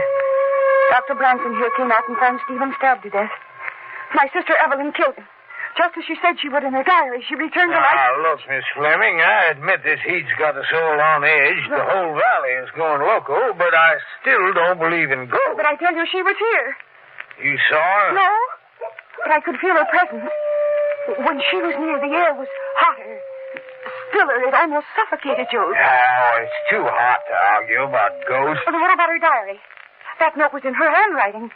And that glove of hers we found on the table, what about that? Well, Clara, somebody else could have put that there. Somebody else, Dr. Bronson? Why couldn't Miss Fleming's sister put it there herself?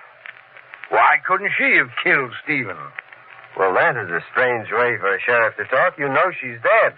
Is she? Then what happened to the body? Well, obviously, when the earth cracked and the hill slid away, the body was thrown clear of the coffin and buried in the debris. I was thinking, Doctor, maybe the body was never in that coffin. Vincent, what does he mean? I don't know, Clara. Doctor, you took care of Evelyn, didn't you? Yes, and I signed the death certificate. Now, look, Sheriff, I don't like the implications that you're making. You don't have to like them. Evelyn died. I have a complete record of the case. I kept that record myself. That's what I mean. It's only your word. Oh, not entirely. There was a nurse on the case until the end. No, Vincent, no. Don't you remember the nurse was discharged the day before Evelyn died? The day before? Yes. Yes, that's right. Well, Vincent, if you're hiding something, you've got to tell it to the sheriff now before it's too late. If she's alive... Don't be ridiculous, Clara. Now, you don't believe that your sister is alive, do you? What else can I believe? Now. She's alive, all right. And, Doctor, you know where she is. Now, look here. She's committed one murder already, and you're going to tell me where she's hiding before she kills her sister. Right. You stay away from that phone, Doctor. I'll take it. Hello? Sheriff? Yeah? It's Deputy Williams. Well, what is it, Williams? We finally got something on that case. We found the sister, the one who was missing from that casket. Good work, and I was right. She is alive. Alive? No. Sheriff, she's dead as a doornail. What? The workmen found her body when they were digging out the landslide at the cemetery.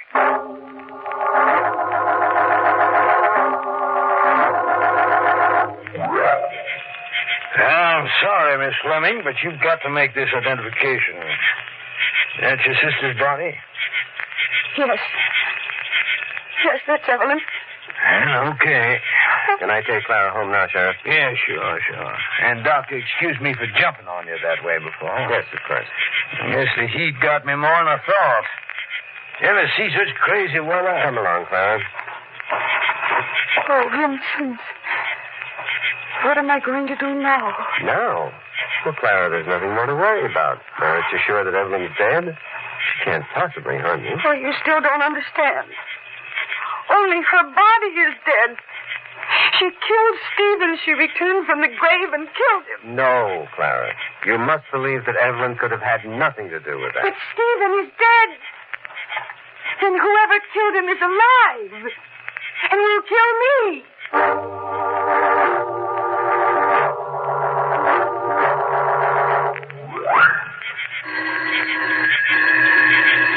Vincent, whose house is this? Why did you bring me here? Now, don't worry, Clara. A friend of mine lives here, a woman named Lucille Lang. And you'll be perfectly safe here. But, Vincent, I don't want to go to this... Oh, Dr. Bronson, good evening. Miss Lang? Lang. I know that name from somewhere. Come in, Miss Fleming. And your face. I know your face, too. Why, of course you do. We've met before. Where do I know you from? Well, you'll have plenty of time to talk about that later, Clara. Oh, no.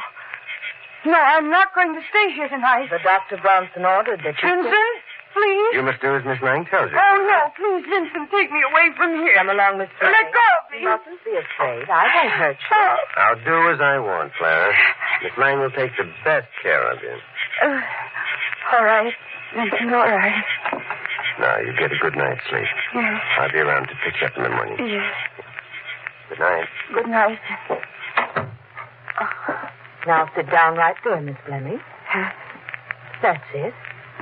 You know, the more you move around, the worse you feel the heat. Yes, so they say. See how much calmer you are already? You're not afraid of me anymore now, are you, Miss Fleming? I guess not. I'm glad. I can't be of much help if my patient is frightened of me. Patient? Oh, I suppose you're not really a patient in the strictest sense after all. No, I know. Now I remember. You're a nurse. You're the nurse. Why, yes.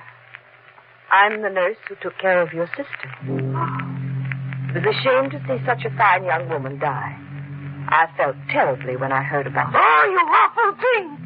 How dare you even mention my sister? I don't understand. You know why she died. You know more about it than anybody else. Well, Miss Fleming, you're just exciting yourself unnecessarily. Don't come near me. But I only want to help. Don't touch me. Get away. Oh. What is it, Miss Fleming? The glove. A leather glove. Glove? They're on the table. You had them both. You did it. You killed Stephen. That proves it. Better go to bed. You're much too agitated. You're not going to kill me. I'm getting away from you. I'm not going to die. Wait, you shouldn't go out there. Oh. You're not getting away from me. Oh, let go, please. I don't want to die. Please let me go. No. You're coming back to the house with me. I'm going to take care of you, just as Dr. Bronson ordered. Oh, please, I'll pay you anything. Only let... Miss Lang. What is it? What's wrong? It's here again. What? Here in the dark, around us. I can feel it. Coming closer, closer. Oh, save me, Miss Lang. Save me before it's too late. Miss Lang, what's the matter? Miss Lang! Clara, what happened? Vincent, what are you doing here? I thought Well, I was worried about you, Clara. I just came back to make sure that everything was all right. What happened? Why are you calling Miss Lang? Miss Lang is dead, Vincent, on the ground there. Look. What? I never dreamt that she was in danger. She wasn't. Don't you see, Vince? Huh? She what? She wasn't meant to be killed. It's so dark out here. She was mistaken for me. The murderer meant to kill me.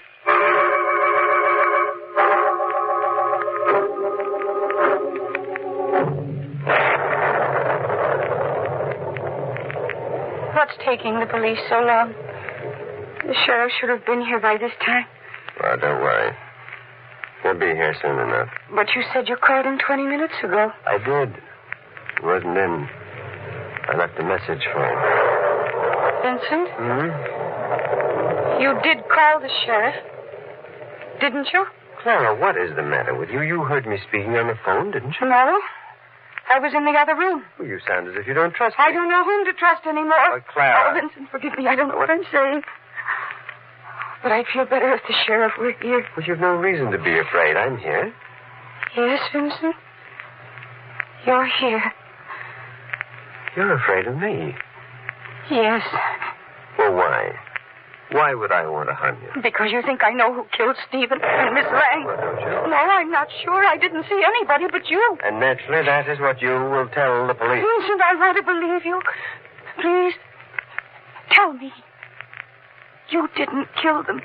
Of course I didn't. Well, why don't you let me call the police? All right, Clara. Just to prove a point to you, we'll drive over to the sheriff's office. Come on. No. You go. I'll wait here for you. I wouldn't leave you alone now. Not for all the world. After all, there's a murderer loose. All right, I'll go with you. Bring the car around to the front and I'll be ready. Are you sure you won't try to run away? No. Why should I? Well, just don't try it. Because there's no place to go. I'll be back in a moment. Hello? Hello, operator? Operator? Number, please. Oh, operator, quick, get me the sheriff's office, please. Hurry. 1 moment, please. Hurry.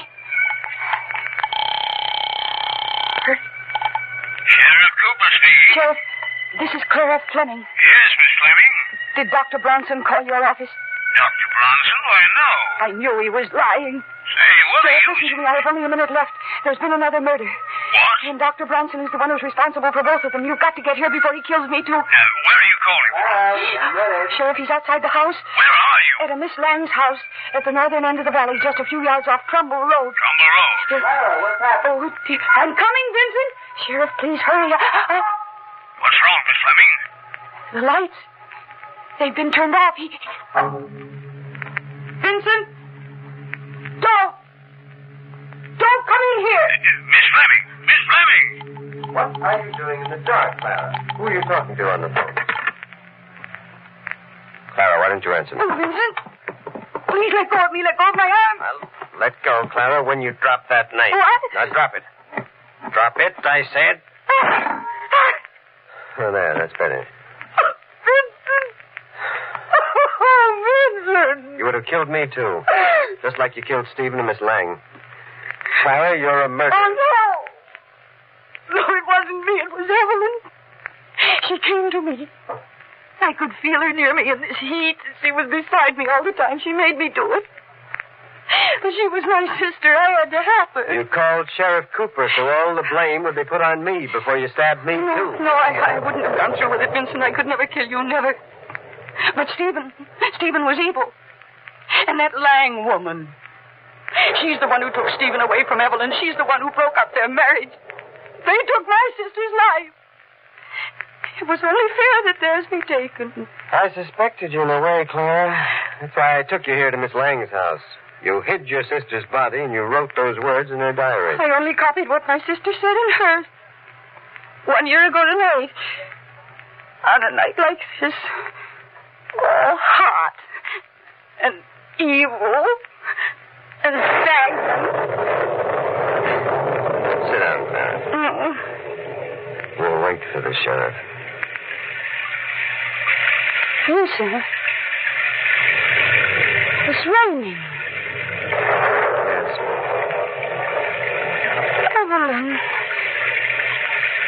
She's gone from me. She just left. Evelyn's gone back to her grave. The spell of the heat is over, Clarence. It's all over now.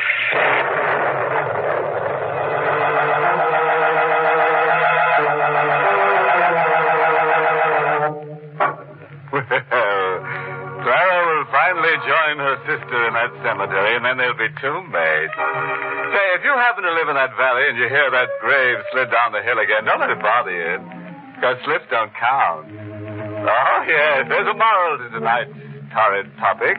It's from the overheated pen of that desert rat philosopher, J. Foulweather Friend.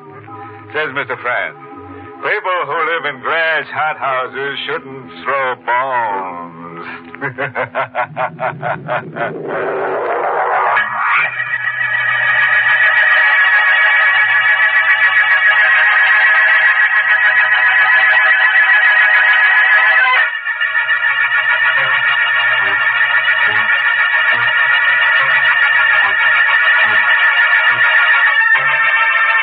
Inner Sanctum was heard in the United States over CBS, the Columbia Broadcasting System, and has been rebroadcast for servicemen and women overseas through the facilities of the United States Armed Forces Radio Service, the voice of information and education.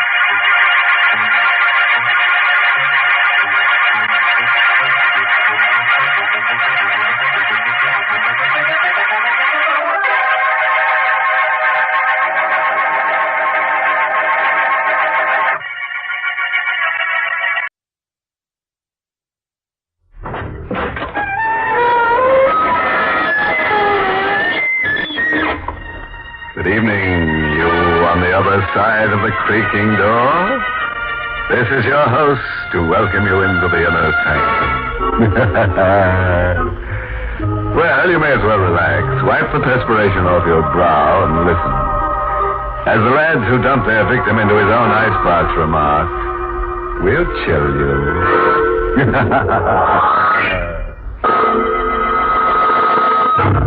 Tonight's Inner Sanctum mystery, Death Rides a Riptide, was written by Lou Vittis and stars Arlene Blackburn in the role of Carol with Lawson Zerby as John.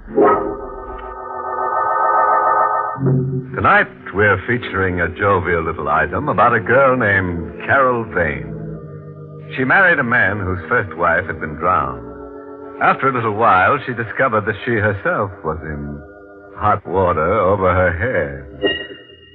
It's the night that John Vane has brought his new bride home. Home to the cliff house above the ocean. Well, Carol? This house is very beautiful, John. Yes, it is. A bit lonely, perhaps. I could never be lonely with you. Oh, darling. Let's go in. All right, dear. A bit musty. We'll get the place aired, though, first thing in the morning. How does it get this way after they've been shut up for a while? Of course they do. Oh, the place hasn't been opened since... Since Margaret died, John? Yes. John, you mustn't be self-conscious about it. Well, it wasn't very tactful, my mentioning her. John, I love you. Tact doesn't belong. I'm sorry. Darling, the hour's late and your husband... John! It's all right. There's someone with a very bad sense of humor throwing stones. That wasn't supposed to be funny. John, you've got the stone. Yes. There's something wrapped around it. Paper. Let me see it. No, it Please, wouldn't. John. Well, I don't imagine I could keep it from you indefinitely. Keep what from me? Here's the stone. For the paper. It's a note addressed to me, John. It would be. It says, to the new Mrs. Vane. If you listen carefully, you can hear the waves beating against the cliff. The waves in which the first Mrs. Vane died. Did she fall? Or was she pushed? Listen. It isn't signed, John. No. You can hear the waves. I'm sorry. That's silly. But the note was so nasty. You're not to pay any attention to things like that note. You're not to pay any attention. I won't, John. I won't. Can we go to sleep now? Of course. It's true that Margaret was drowned, but it was an accident, wasn't it? Wasn't it, John?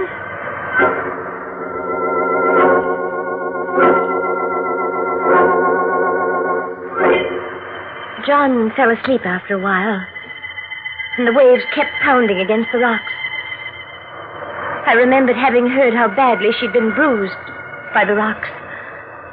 I remembered seeing her and John in the village, and how beautiful she'd been, and how I'd envied her.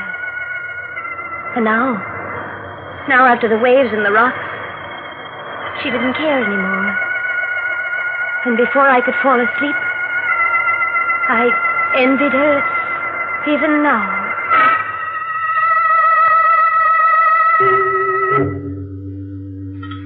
Well, that was a very fine dinner, darling.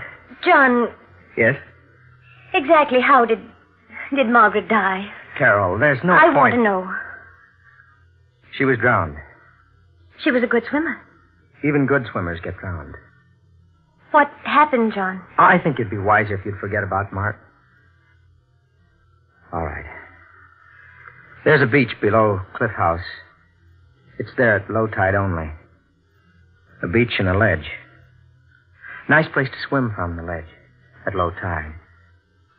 But when the tide comes in, beach and ledge are covered. The tide's strong then, and there are rocks around. Margaret got caught by high tide. That's all. You mean she stayed down below on the ledge longer than she should have? That's right. And that's all, John? What else should there be?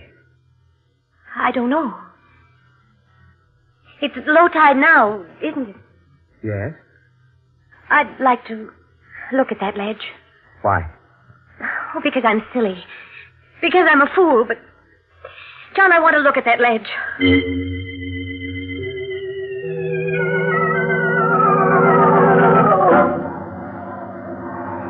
There are steps leading down, aren't there? Yes, I had them built some years ago. Carol, we should go back to the house. This business is idiotic, morbid. But we're at the ledge now. The tide's down. The ledge is broad and safe, isn't it? It is. At high tide, I suppose it would be covered. Yes. Cracks in the ledge. Seaweed caught in the cracks. From the times the ledge is covered by the water, I guess. And... What is it? This was wedged in one of the cracks. This? Oh. Yes, John. It's part of a heel. A woman's high heel. So it is. Oh, the tide's rising. Let's go up. All right. Part of a woman's high heel. Caught in one of the cracks. John, Yes? could it be from Margaret's shoe? I couldn't tell. Throw it away, or better yet, give it to me. Yes, of course. Here. Thank you. John, a woman was going swimming. She wouldn't have been wearing high heels.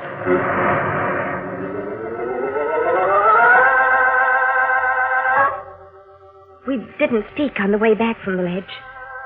And once back at the house, John found it stuffy or something, I suppose.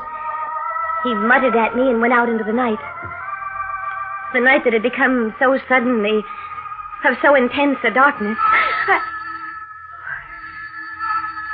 John? Oh, wait, I'm coming. Who is it? You startled me, my dear. Appearing there in the doorway, for a moment I thought you were my niece. Your niece? Yes. You're not, of course. My niece is dead. Who are you? Jeremy Mangan, my dear. Mangan? Mangan? Your predecessor, my dear, was named Margaret. Her father? Uncle. May I come in? For an elderly gentleman like myself, the night is cold. It's cold for me, too. Come in. Thank you. Where is dear John? He's out. Oh, it's too bad. I did want to see him. What about? Money. I hope I don't shock you by my frankness. He owes you money? No, but I think he'll give me some. Why? You're a prying little creature, aren't you? Why do you think John will give you money? My dear, I intend to sell John a letter. Sell him a letter?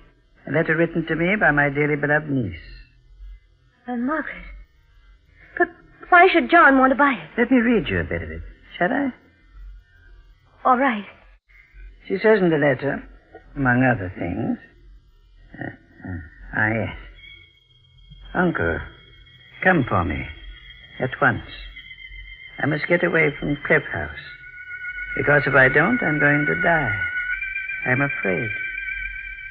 Please don't think I'm making this up, but I'm going to die. I'm going to be killed. There, I rather think that's enough, don't you? Why didn't you come in answer to a letter? She sent the letter out 2 months ago. 2 months ago, I happened to be detained elsewhere. To be precise, I was momentarily in jail. I didn't get the letter which had been sent to my lodgings until this week. Tragic, hmm?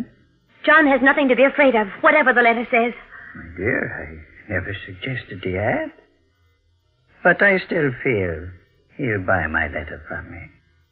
For old time's sake. How much? A couple of thousand will be enough. I'm not a grasping man. If you saw John, spoke to him as you've spoken to me, he'd kill you. A habit of his? I'll get you the 2,000. Give me the letter. Hardly, my dear. Not that I don't trust you. Well, then? I'll be at the hotel in the village. Shall we say tomorrow afternoon? Tomorrow afternoon. Good night, my dear. Oh, it occurs to me, am I likely to run into John? I don't know where he is. Oh, well, the night is dark, and I dare say I'll manage. I did mention cash, didn't I? But,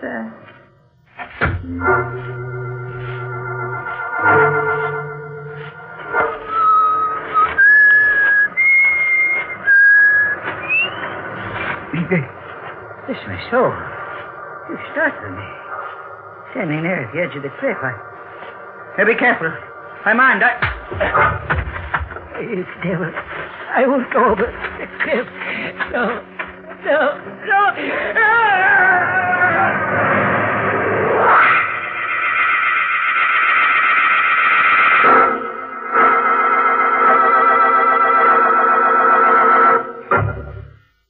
Well, here we are, back again with Carol Vane, who married John Vane after his first wife had been drowned. Officially, it was an accident, but a lot of people feel that John believed in the old saying, cast your dead upon the water. At any rate, late one night, the drowned woman's uncle, a man named Mangan, visited Carol. He had a letter from the first Mrs. Vane in which she wrote of her impending murder. Carol agreed to meet Mr. Mangan the next afternoon with some money. But long before then, somebody heaved Mr. Mangan over the edge of a cliff. Maybe for exercise? At any rate, it's the next morning at breakfast. Carol, Yes, John? you're upset about something. No, I'm not. Not really. John, when you went out last night, where did you go? For a walk. Why? Nothing. What's in the papers this morning? Oh, same old stuff. International crises. John? Look at something else. Mangan, Margaret's uncle, Carol. Yes? What about him? It seems he fell off a cliff last night. Oh, John. He was wandering about in the dark. Was it near here? Oddly enough, yes. And they found his body this morning. John, did you see him last night? No, I haven't seen him for months. Why do you suppose he came here? I've no idea. Wait. Where is he now? Probably at the morgue, what they call the morgue.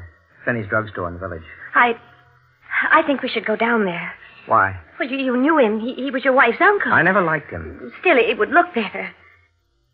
Carol, what are you thinking? How his death, his accidental death, fits.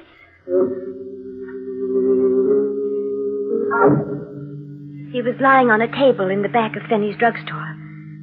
The fall hadn't marked him much. Nobody had gone through his things yet. So while Finney and John and I stared at the dead body, I gasped. Carol. Oh, I feel faint. Huh? Mr. Finney, could you get me something? Of course, Mom. Be back in a minute. Oh, John. Oh, I just remembered. Tell Mr. Finney not to get pneumonia. I can't take it. But, well, all right. Mr. Finney, please be sure to get something. I loved my husband. So I went over to where the dead body lay and put my hands in his pocket. And I found the letter. Carol, he's fixed something. Here. Oh, thanks, John. Your wife. Shaking. Well, maybe this stuff will help.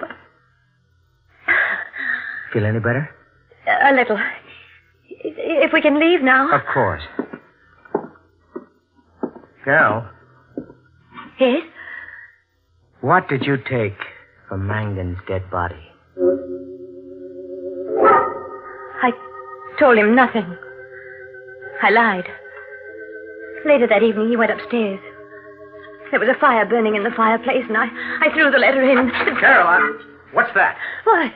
In the fireplace, that paper. Oh, nothing. Just wait. I think I'll take a look at it before it John, burns. please don't. Carol, let go. No, John, I love you. I don't care. No, I want to get that paper. I don't want to hurt you, but I must get there.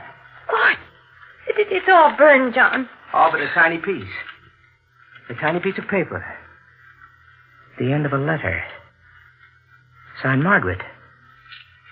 A letter from my wife. My dead wife. I didn't want you to see it. Why? Because in it she wrote silly things. What kind of silly things? I don't remember, John. You got the letter from Mangan after he was dead. How did you know he had the letter, Carol? I didn't know. You got rid of Finney and me so you could get at Mangan. Carol, how did you know Mangan had a letter from Margaret? He told me. And he was here before he fell. Yes, John. Did he tell you what was in the letter? No. Did you read the letter before you burned it? No. Then why did you burn it? Because I was jealous. I still am. Have everything to do with Margaret. You loved her before you loved me. You're telling me the truth, Carol? Why should I lie about it, John? Why?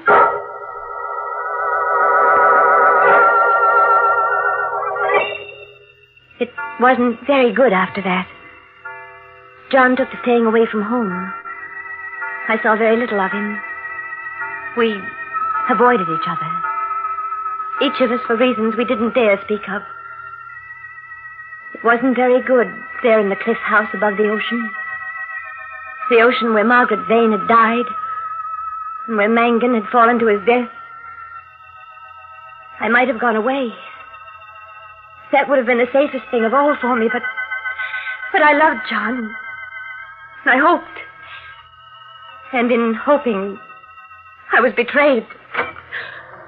John? Yes, my beloved, John. Oh, I'm glad you're home, even though... Even though the hour is too late to be respectable? Oh, I don't care. There's a lot you don't care about, isn't there? I don't know what you put on quite an act, don't you? About not knowing. But you do know, don't you? I do know what? That my wife, my first wife, was murdered. John. Yes, it's out now. It's been said now. Margaret was murdered. They don't have to whisper about it in the village anymore. I'll shout it at I won't them. listen to you. You think that'll make it right, huh? It won't, my love. Because you see, the fishing boat Evangeline is back. Fishing boat? It's been away for 3 months. The men on board didn't know about Margaret's death. They know now, and a couple of them remember something. What do they remember? Seeing Margaret on the ledge just before the tide turned. But the trouble is, they're prepared to swear that Margaret wasn't alone. John, that doesn't have to mean anything. Look at me, John. It doesn't mean anything. Carol, what was in that letter you burned? I didn't read it. John, you're hurting me. What was in that letter you burned? Oh, let me go. I'll tell you. Thank you. Margaret was afraid she was going to be murdered. Yes. I rather thought so. That was why Mangan had to die. John, I'm leaving. No, you're staying. Here with me. You're the only wife I have left now. You're insane. Am I? That's a thought. Hadn't occurred to me before. I'll think about it. I won't stay. Why not? I'm afraid. Are you? Get away from my desk. No, you keep a gun here. Yes, I have it now. You wouldn't shoot me. You love me. I do, John. But it's no good anymore. I'm going away. You're mistaken. Don't come any closer to me. You're not going away. You're never going away, Carol. John, if you take another step, I'll... You what, my precious? Oh. You did shoot after all. Somehow.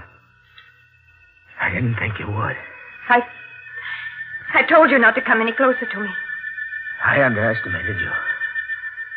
I've always underestimated you. But, Carol, when I die, and I am going to die, what will you tell the police? What I have to tell them. That I shot you in self-defense. Yes, of course, that would be your lie. Not a bad one. It might have worked. It's the truth. Of course it is. But, Carol, defending yourself against a murder charge isn't considered good motive for acquittal. What do you mean? I would have bought Mangan off because I was in love with you. Even though I knew. But Mangan was murdered anyway. By you. Very consistent story. But, Carol, you remember that shoe heel? Yes. High heel. Woman's shoe. You know where it is now? No. On the ledge, down below, in the crack where it was before. And the police are going to examine that ledge once again. Now they've heard the story of the fishing boat people. That has nothing to do with me. Carol, Margaret never wore high heels. Never. Something wrong with her feet.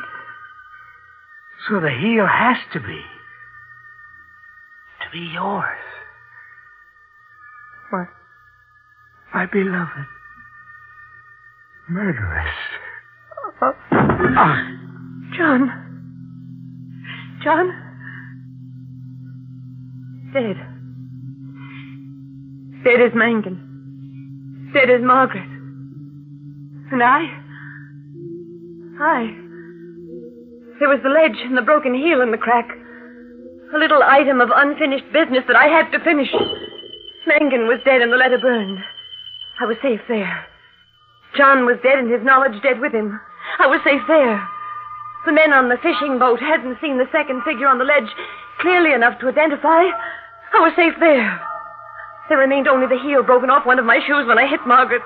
And I'd get it before the police did. And I'd be safe there. The tide's coming in. The ledge is still above water. The ledge where my heel had been. But the heel wasn't there. Maybe I mistook the place. The ledge is broad. I began to hunt over it. There isn't too much time. The tide's coming in. The riptide that had battered Margaret against the rock. The heel was down there someplace, and I had to find it. To find it, I couldn't. And the waves began breaking over the ledge. The water began creeping over its surface. And the shoe heel that would hang me. That would hang me wasn't there. But then I realized John had lied. The heel wasn't on the ledge at all. I must run. Escape. Run. But the waves are higher now. The ledge is covered with water. I turned to run and I fell. I fell.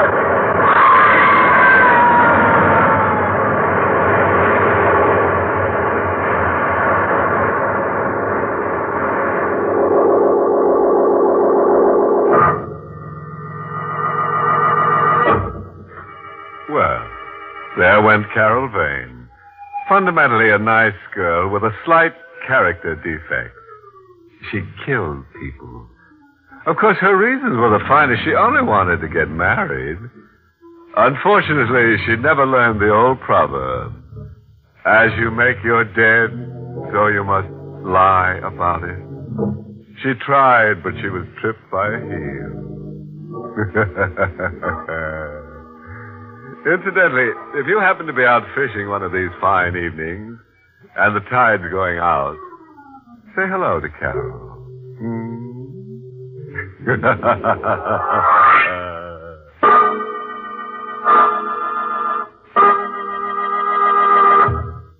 We invite you to join us again next week at this time for Inner Sanctum.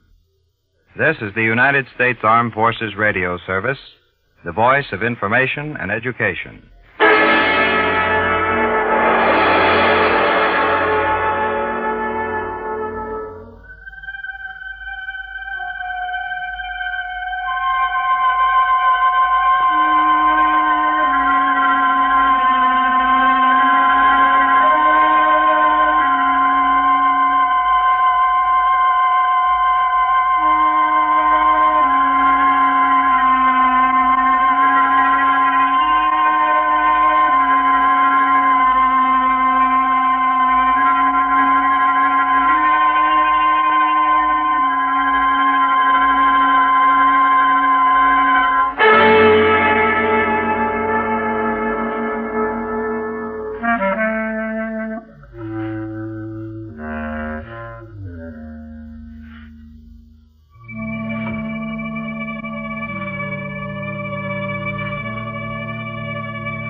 How do you do, friends of the Inner Sanctum?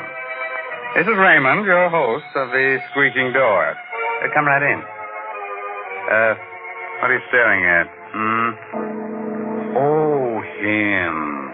Oh, he won't hurt you. He's been dead for years. He came here with our first program. Said nothing could scare him. I've been using him for a doorstop ever since. Have to get a new one, though. His bones are showing through.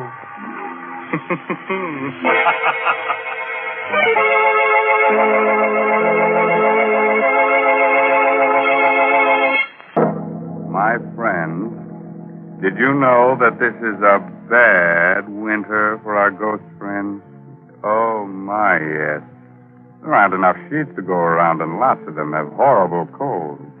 They float around just coughing and coughing their heads on. Are you all set?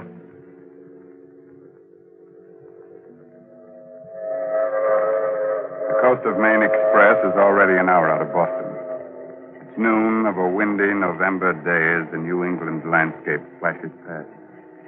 On the train, the crowds of servicemen, doting mothers, babies, salesmen, and a man who was this day acquitted of murder because the police couldn't find the body. Richard Fenner sits alone, the suspicion of a smile tugging at thin lips that whisper what his eyes follow on the paper. Body of Ole Sventorg, color chemist of Satan's Point, Maine, still unfound. Sventorg was known to be developing a paint formula making it possible for colorblind people to see reds and greens as normal people see them. It is believed that the chemist had the final notes for his successful formula on his person. Richard Fenner, youthful assistant, on whom Sventorg tested his pigments, admitted he may have killed Sventorg in a fit of temporary insanity induced by the experiments. He was found in a dazed condition with blood on his hands on the day of the chemist's death. Hello, friend. Anybody sitting here? No? Good. Have a peanut? No, thank you. Best food in the world, peanuts. Always eat 'em. Name's Botts, friend. Jasper Botts. Travel for Goodman's Steak Store. Don't feel like talking, huh? Got some thinking to do? Well, that's all right. I'll just read a while. Idiot. I've done my thinking. So many things to think about. So much for Anna and me to remember. It had been hard to convince Anna at first. Easy enough for me to say, we have to get rid of Ole. But Ole was Anna's brother. We talked it over on the cliff near the land. We have to, Anna. We have to go through with it. Oh, Richard, there must be some other way. The way things are now, everything's hopeless. You know that. With the paint formula cleared, we can be married. Richard, I love you so much. I'd do anything for us. But this is... Murder? Huh. You needn't look at it that way, darling. So far as you're concerned, Ole will just disappear. But suppose something goes wrong. Suppose you're convicted. Not a chance. You can't convict a man for murder until you find the body. And they'll never find Ole. We must, Anna. We must. Very well, Richard. When will you... The moment Ole finishes the formula. It's almost ready now. I'll have to do it that instant to make my alibi hold. Today, tomorrow, soon, anyhow. Everything else is ready. I love you above everything else in the world, Richard. I love you enough for even... Have a peanut, friend? No. Oh, snoozing, huh? Traveling on trains makes some people sleepy. Not me. Been on trains all my life. Never get sleepy. Going far? Satan's Point, Maine. Satan's Point? Never heard of it. Must be a devil of a small place.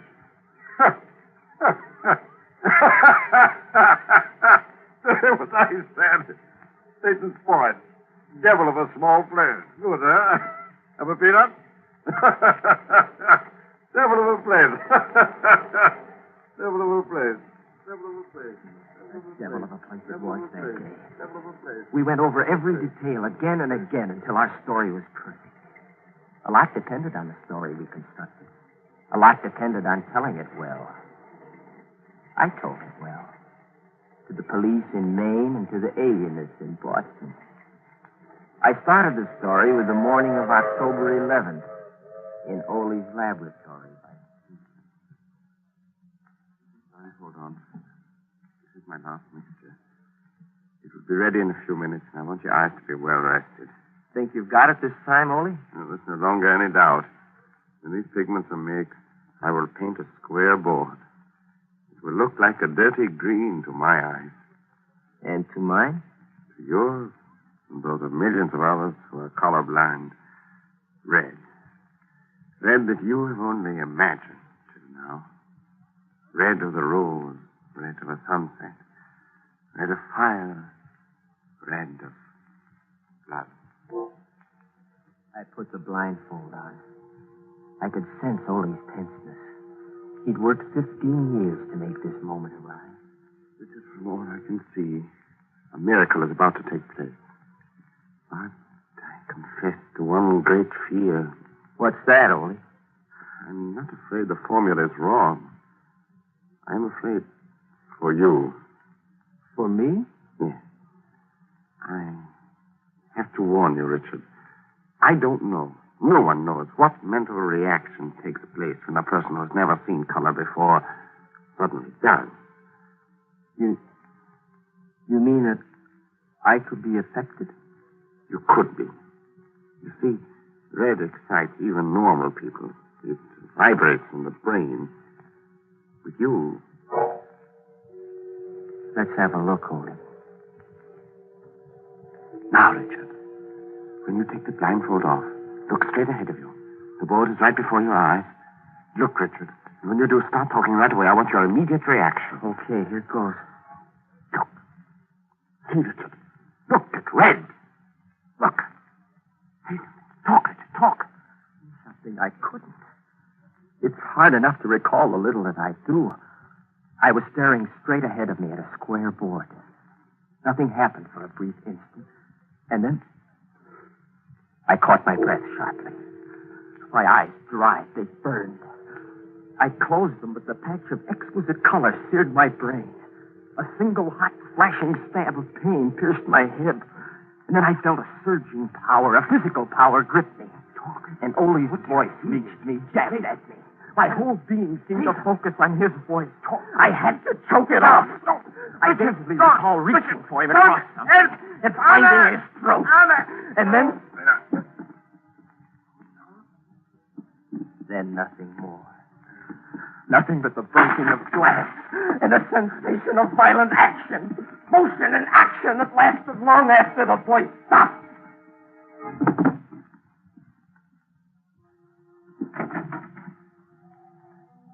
Then I felt cold air lashing.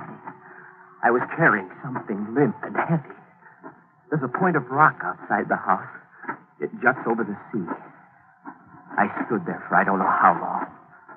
The first clear thing I recall is identifying Anna's voice coming towards me. Richard! Darling, what are you doing? Richard! Your hands!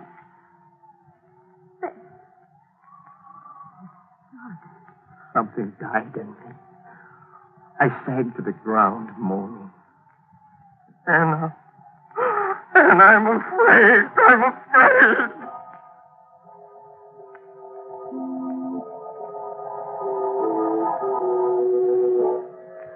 Well, that was my story. That's what I told them all. They didn't believe me, so what? They didn't find Ole. Anna told her own story as well, about coming back from town in the station wagon, finding me on the rock with blood in my hands. In the time they searched the house and the grounds, they came close, too close, just once. It was the day they gave up the search. I was standing in the yard with the guard when the inspector called me over to the little meat house near the cliff. Well, they'd been through it before, but the inspector held something in his hand. You sure in your day's meanderings you didn't come near this meat house, Fenner? Well, I can't be sure of anything, Inspector. I don't think so. Why? There's no felt hat over it before. Got the initials OS stamped in it. Ole's hat. I left it out. Was our whole plan going to be upset by a hat? Hi, Fenner? It's Ole's. He always wore it out here when he worked on his meat. No? And the blood on the brim? Well, look around you for the answer to that one. Ole was proud of his larder. He just hung 2 quarters of beef the other day for aging. Right over there, see? It was fresh killed stock. Blood probably came from that. Yeah, we'll have the blood tested anyhow. All right, Fenner. You can go back now. I walked away a little elated. Habit's a funny thing. It plays tricks. Even on detectives. People are used to thinking of bodies as being so many feet long, with 2 legs, 2 arms, and a head.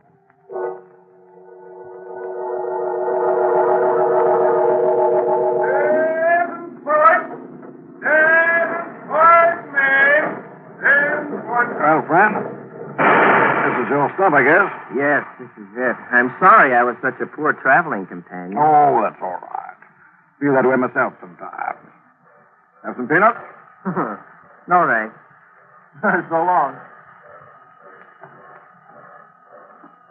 Anna! Oh, darling. Oh, darling. Oh, I'm so glad to see you. Everything went just as you said it would, didn't it?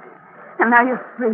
Free, but not safe yet, baby. Don't talk here. Let's get in the station wagon first.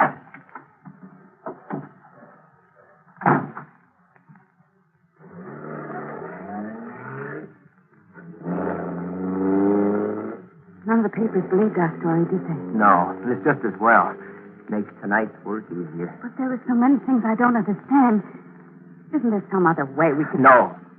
And it's just as well you don't know everything, Anna. There's less chance of your making a slip. It seems to me that I'm in this as deeply as you All are. right. I'll tell you this much. The papers played up the fact that Ole had the final formula on his person when he was killed. The formula we thought was on the lab table, right? Yes.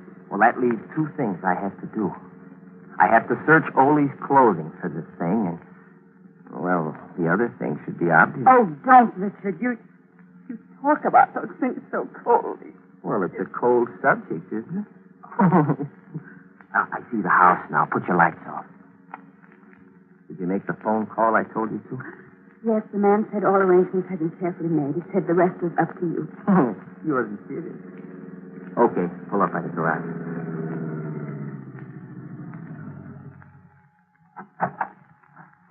Don't look around you as we walk into the house. Oh, I'm not as calm as I thought I'd be. You've got nothing to be afraid of, darling. Unless you believe in spirits. Richard, let's do what has to be done and go. Did you have that extra key made for the meat house? Yes. Yes, here it is. Good. Now, do just as I tell you. My life depends on it. You'll stand at the kitchen door with the lights off, and you won't take your eyes off the meat house for 1 second. That's right. The meat house door will be open so you can see me working. The lantern will make it light enough. Right now, I'm going to stand in front of the only window in the room we left the blind up on. While I'm there, you go get the dummy we had made to look like you. Put it in a chair in the position you're in now. Got that? Yes. All right, get the dummy. It's in the linen closet.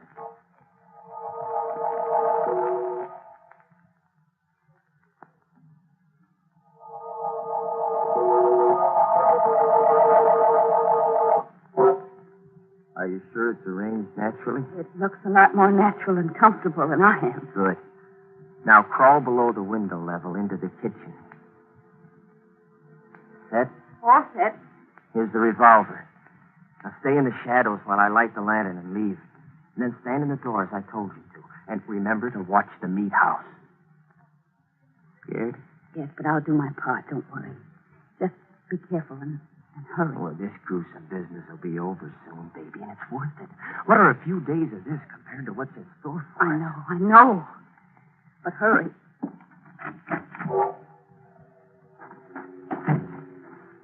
Well, this is it. Now I must work carefully. The meat house. Boy, this metal's cold. I'll bet Ole is, too. Now let's see.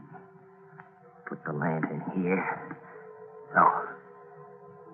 And it's the 3 sacks on the meat hooks on the left side.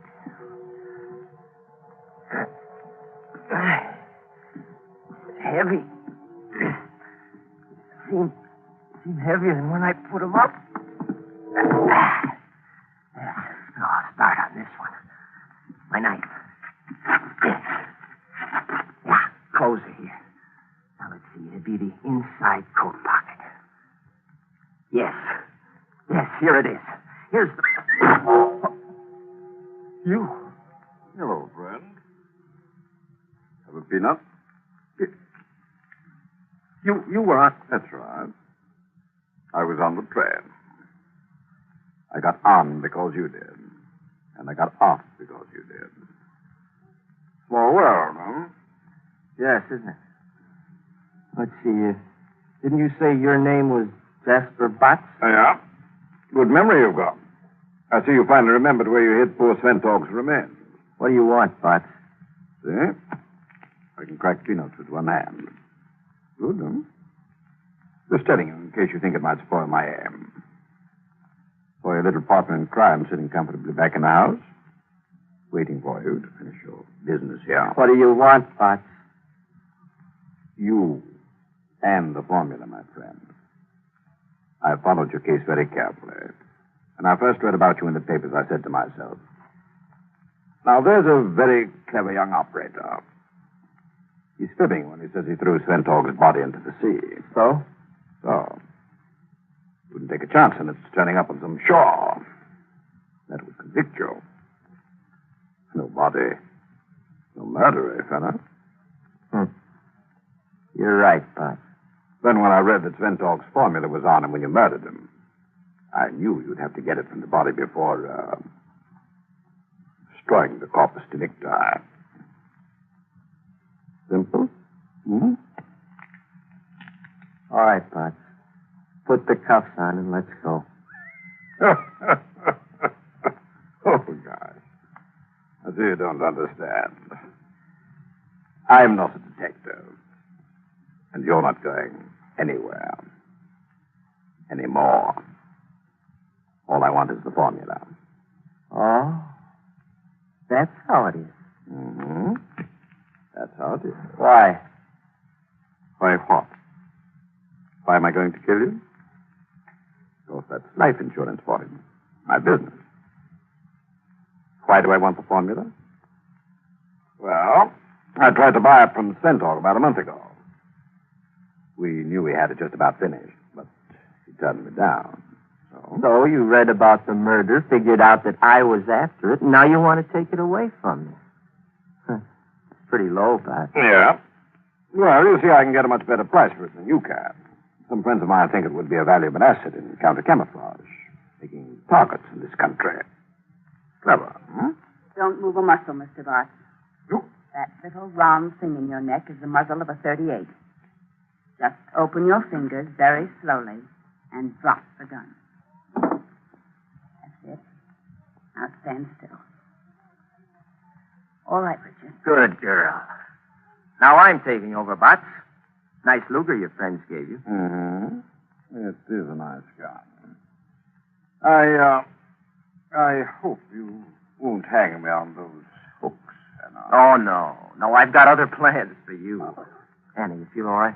Yes, I'm all right.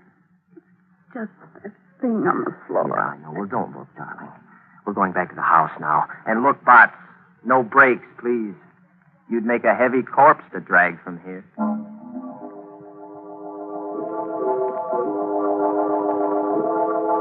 Wow, that's a very cozy little room. Tired and everything, huh? Okay, darling, make your phone call.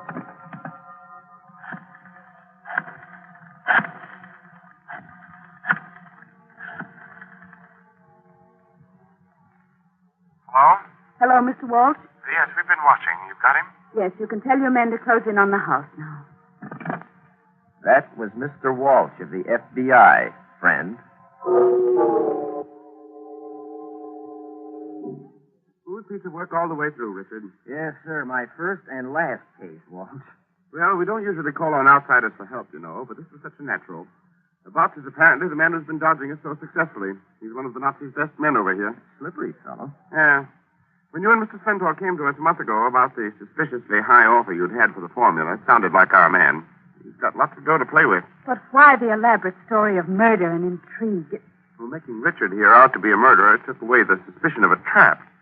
We knew Richard would be released, no matter how phony the story he gave, because the police wouldn't find Mr. Spentork's body, of course. We knew the man we wanted would follow Richard here as soon as Richard was freed to get the formula. But we didn't have the slightest idea of what he looked like or who he was. Now, you know. Well, I admit that was clever.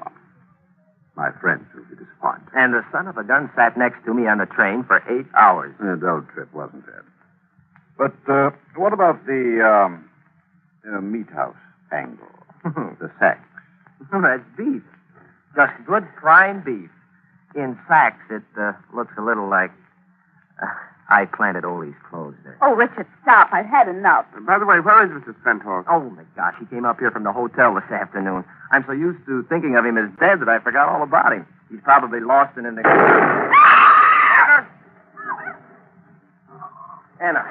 Anna, you all right? Yes, I'm all right, Richard. Sure. Just give me up, but Richard! Richard, the laboratory! All right, you still have Bart, Mr. Walsh. Hold on to him. I'll take a look in the lab. Go ahead, Tenant. Ole, where are you?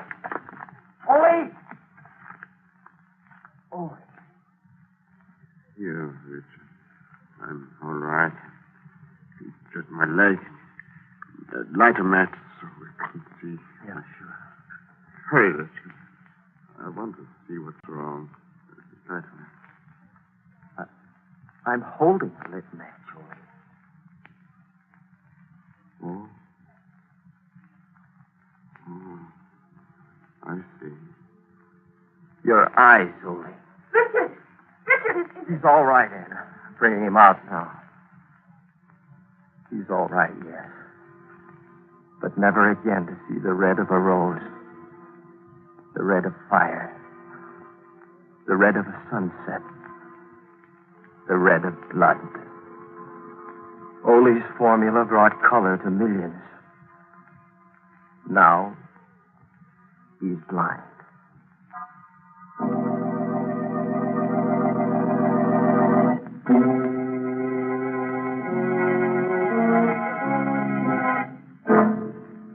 No corpse? Oh, my. No corpse. Well, a corpse, man. Will somebody pass the peanuts? Listen, you. Yes, you over there. Are you sometimes green with envy? You ever go into a purple rage? Are you yellow? You are. Oh, well, don't worry about it. You've got what the writers call a colorful personality. Or maybe you're just a rainbow. By the way, this month's Inner Sanctum mystery novel is Puzzle for Puppets by Patrick Quentin. Well, now it's really time to close that there squeaking door until next week at this same time. So, good night. Pleasant dreams.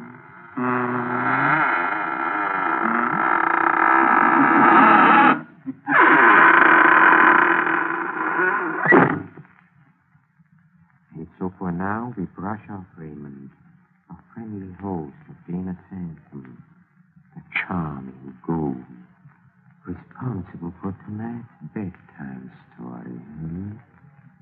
Yes, let's shake that Inner Sanctum dust from our heels and point them in the direction of the green room and a quick listen at the door. Yes, our players are there, rehearsing the next performance in a mystery playhouse. Follow me, please. Come. Come.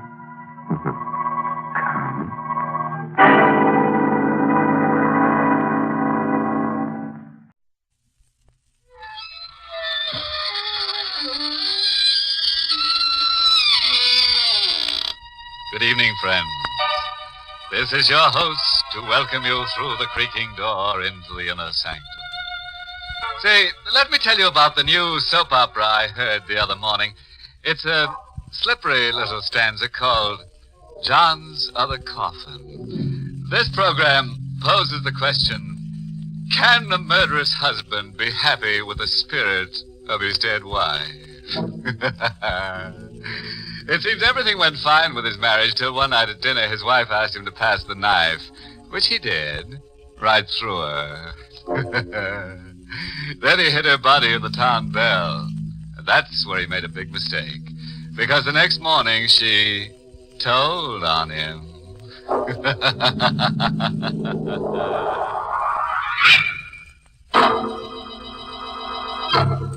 Tonight's Inner Sanctum mystery, Only the Dead Die Twice, was written by Ed Adamson and Bob Sloan and stars Larry Haynes in the role of Johnny with Alice Reinhardt as Vera. Well, folks, sit right down and make yourselves uncomfortable. If you don't see any murder you want, just ask for it. Ready for tonight's cataleptic continuity? Okay, then. Let's get to Johnny Bryce as he tells his story.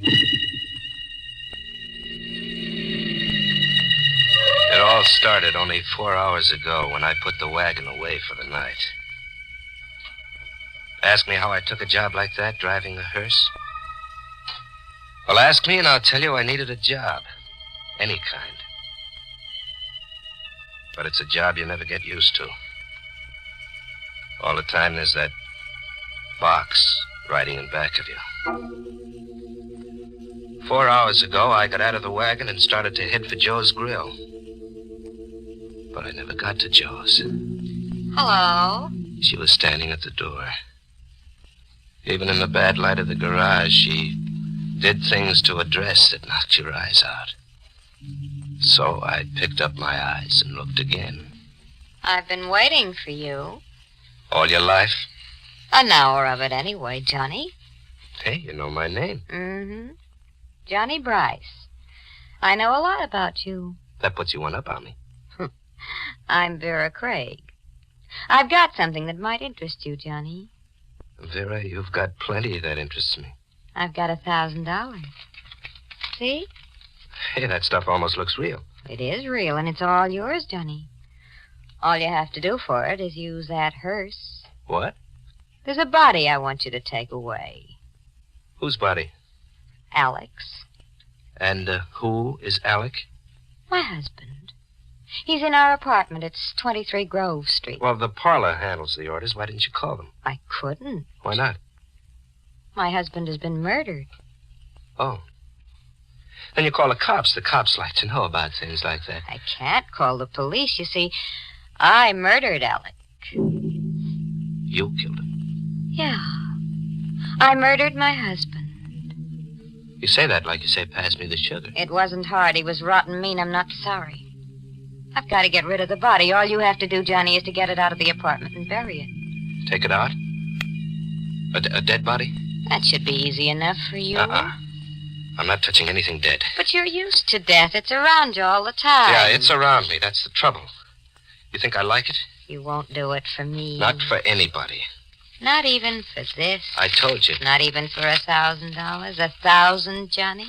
10 $100 bills, see? Look, will you stop sticking that dough under my nose? You can do a lot with $1,000, Johnny. Will you stop it? Think of what 1,000 can do for you, Johnny. You say you don't like your job. I hate it. And you won't have to be sick with your work anymore. You can get away from it forever. Forever? This'll be the last time you'll have to drive a hearse. All you have to do is get rid of Alec's body. $1,000, all for you. It'll free you, Johnny. What do you say? $1,000. What do you think I say? I drove the wagon to the address Vera gave me and parked it in the side alley. The house was one of those broken-down brownstones. The halls were dingy and creepy. I was trying to find the door with the name Craig on it. The hall was so dark I didn't see him standing there. You looking for something, mister? What? Yeah, what's the matter? I scare you? What are you doing here? And that's just what I was going to ask you. I don't like people sneaking around these halls. I'm the super. Oh, super. Yeah, what do you want here? Nothing. Well, then what are you looking at the doors for? I've been following you. Well, I'm trying to find a friend's apartment. Yeah, who's your friend? I can tell you the apartment. No, thanks. You don't have to bother. I can find it. Look, mister, I don't like the way you act. Maybe I should call a cop. A cop? Yeah, you heard me. Oh, look, you don't have to call a cop. I told you I'm looking for a friend. Yeah, but you still didn't tell me your friend's name. Okay, he's Alec Craig. Oh, Mr. Craig, huh? Well, why didn't you say so? That makes things different. Mr. Craig's apartment's up on the next floor. Rear of the hall. Rear of the hall. Thanks. Hey, wait a minute. Yeah? What is it? No use going up there. Mr. Craig ain't home. But I was... Yeah, he ain't home. He ain't been home all evening. If he was home, I'd have seen him come in, sure.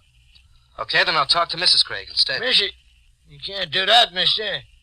He ain't married. There ain't no Mrs. Craig. What kind of a gag was this? The super said there wasn't any Mrs. Craig. Then who was Vera? Well, after the super walked away, I went upstairs. The door to Craig's apartment was part open.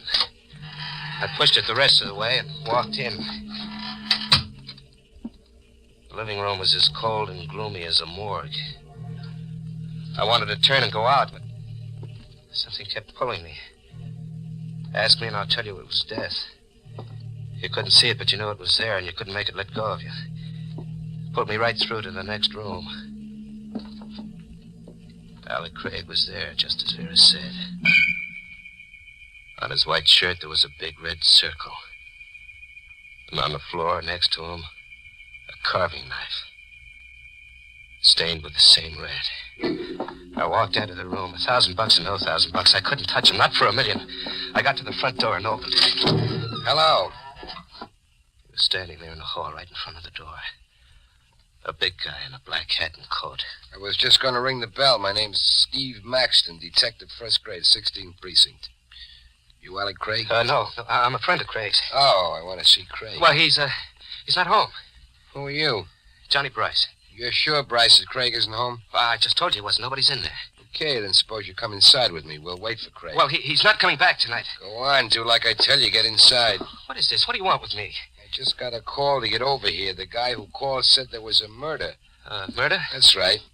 He said that Alec Craig was here in his apartment. Dead. If I had gotten out of that apartment a minute before, this never would have happened to me. But now I was stuck. I warn you, Bryce, don't try any phony moves. Oh, you got this wrong, Maxton. Somebody's playing a gag on me. Maybe. Craig isn't here. You can see nobody's here. We'll look in the next room. There wasn't a thing I could do. When we went into the room where Craig was, I kept my eyes straight ahead. I didn't want to look down and see him again. I guess you were right, Bryce. Somebody was playing a gag on me. It wasn't possible. I couldn't believe it. There wasn't a body on the floor. There wasn't the murder knife. There wasn't a single trace of death.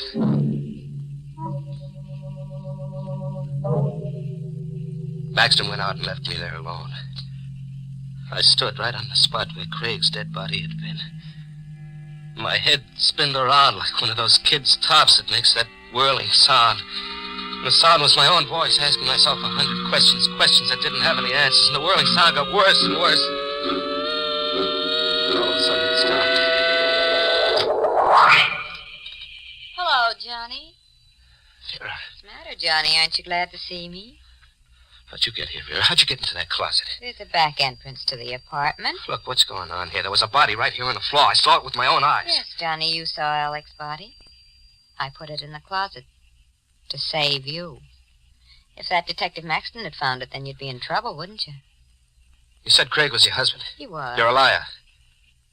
The super told me Craig wasn't married. He wasn't your husband, was he? Was he? All right, he wasn't. Why'd you lie to me? Because I wanted to make sure you'd help me. What kind of a game are you playing? When I told you I killed Craig, that was the truth. Why'd you kill him? Because he deserved to die. He was blackmailing me. Johnny, you've got to get him out of here quickly. Oh, no. I'll meet you out at Mount Crescent Cemetery. All you have to do is carry him down the back stairs to the hearse. Nothing doing. I'm not going to touch him. I couldn't put my hands on him. $1,000, Johnny. It's still waiting for you. I don't want the 1,000 anymore. Here, Johnny, I'll give you half of it now. No. When you're finished out at the cemetery, you'll get the rest. No, I said. Here, take the 500. I told you no. Now, look what you've done. You'll only have to pick it up. I'm not going to pick it up. I don't want any part of your lousy dough. Keep it. The deal's off. Oh, no, Johnny. The deal isn't off at all. Not a bit. You're going to do exactly as agreed. Money or no money, you've got to. Now. No. What do you mean? You told me you spoke to the super. He saw you here. They'll find Craig's body if you don't take it out. So they'll find it, so what? That Detective Maxton, he knows you now, Johnny. The detective remembers a face. They're good at that. If Craig's body is found, you'll be blamed for the murder. Why, you dirty little... So that's it. Yeah, that's it. And there's nothing you can do about it, Johnny. Absolutely nothing.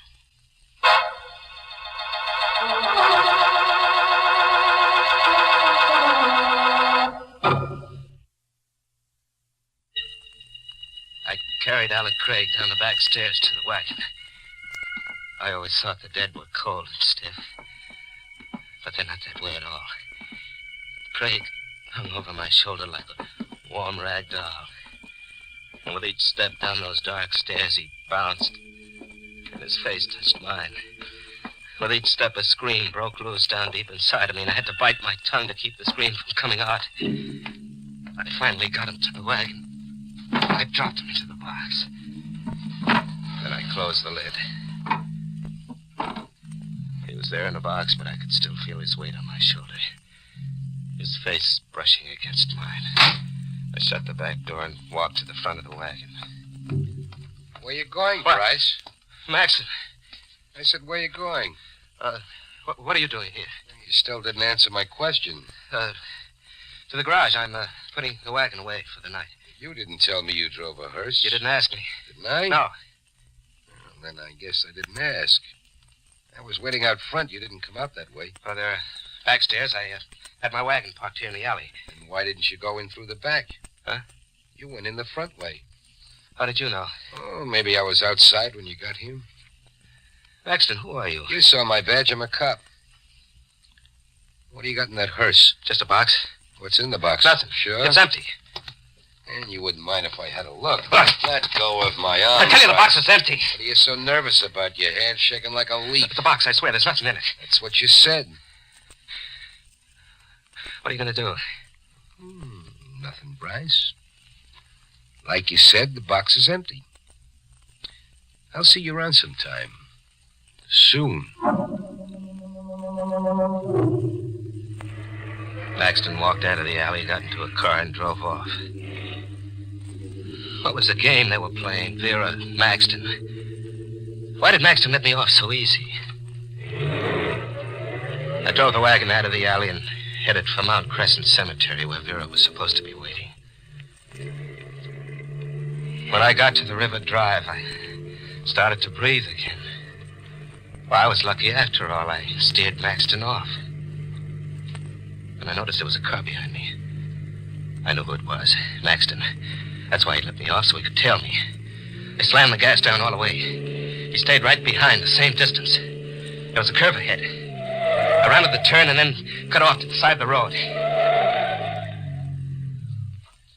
I killed the lights and waited.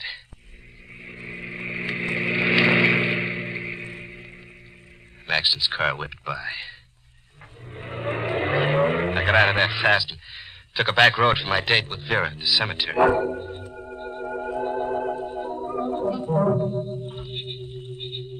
What took you so long, Johnny? Well, Maxton tailed me, Vera, but I shook him off.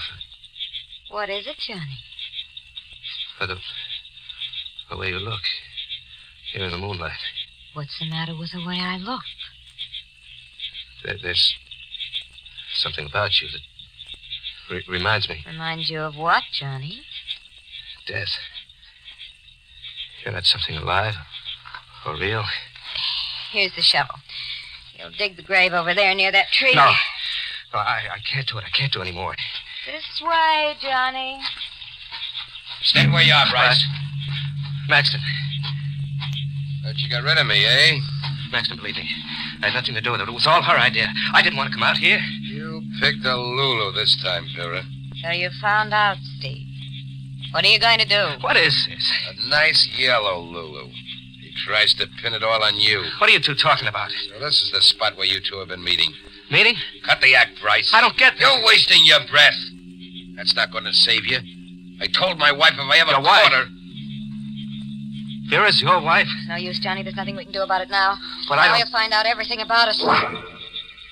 Maxton was holding the gun level at Vera. She was right. He'd find out everything. Craig's body was a few yards away in that wagon. I couldn't let Maxton find that body. I waited a second. I jumped out. I saw the gun fly out of his hand. I held him by the coat collar. He brought his right all the way around, but I ducked just in time. Then I buried my fist in his middle. I heard the wind go out of him. Then he dropped to the ground. Come on, Vera. Let's get out of here. No, Johnny. He'll be around soon. We can't go yet, Johnny. Don't you see? See what? He'll find you. No matter where you go, he'll find you. I know him. You'll hang for Alec Craig's murder. But I didn't kill Craig. You did. We'll both hang. He'll fix it that way. You won't have a chance. Here. Take this. Gun? It's his. What do you want me to do? Take it, Johnny. You know what you've got to do. Kill him. Kill him? It's the only way out for you now. You've got to kill him. But I can't. I can't. All you do is pull the trigger. It's so simple. Shove the gun into my hand. The metal of it burned my palm like a hot poker. Hurry up, Johnny. Shoot. I couldn't lift my hand. Hurry before it's too late. She picked up my hand and aimed the gun at him. Before it's too late, Johnny. Maxton was laying in the moonlight, quiet and still. I closed my eyes against the sight of him. Then I felt her finger press mine.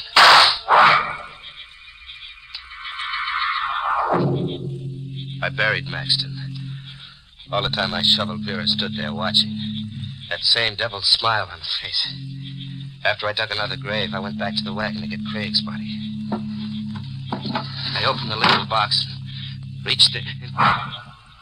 Vera! I sat there in the dark of the wagon, my brain not believing what my hands touched. The insides of the empty box. Vera! didn't come. I got out of the wagon and started for the grave. Vera! Vera, he's not here, the box. Vera's gone, Bryce. What? It was Craig. Alec Craig. Standing right there in the path in front of me. She's gone, Bryce. Hey, you're dead. I put you in a box. You're dead. Here, Bryce, touch my hand. No, stay away from me. Touch me, Bryce. Feel how dead I am. Don't you come near me. You don't have to be afraid, Bryce. I'm not dead, not really. You are. She killed you. That blood on your shirt, that's where the knife... blood? Yes, I admit it is realistic, but it's only a combination of red ink and grease. But it did get the effect Vera and I wanted. You really thought I was dead. You're such a chump, Bryce. Why did you do this to me? Why me? We had to get her husband out of the way. We wanted him dead, but only a chump commits murder. A chump you can buy with $1,000 or with fear. You're having a good time, okay? Oh, terrific. You're not going to get away with this. No? What are you going to do about it, Bryce? Go to the police? Tell them the story? Sure. You do that. Tell them how you held the murder gun, how your fingers squeezed the trigger. She made me Tell do it. that to the police, Bryce. Tell them. And let me know what they say. I'll be waiting to hear about it.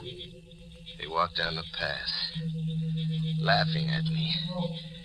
Me, the prize chump of them all. Well, this chump had one idea. One good idea that was really going to kill him. I started the wagon and headed it down the path.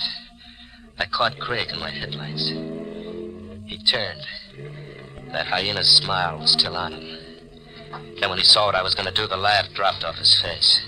He jumped to the side of the path and ran up a hill. I drove right up after him. He twisted and turned, but I didn't let him out of the headlights. He was just getting to the tomb at the top of the hill when I stepped down all the way.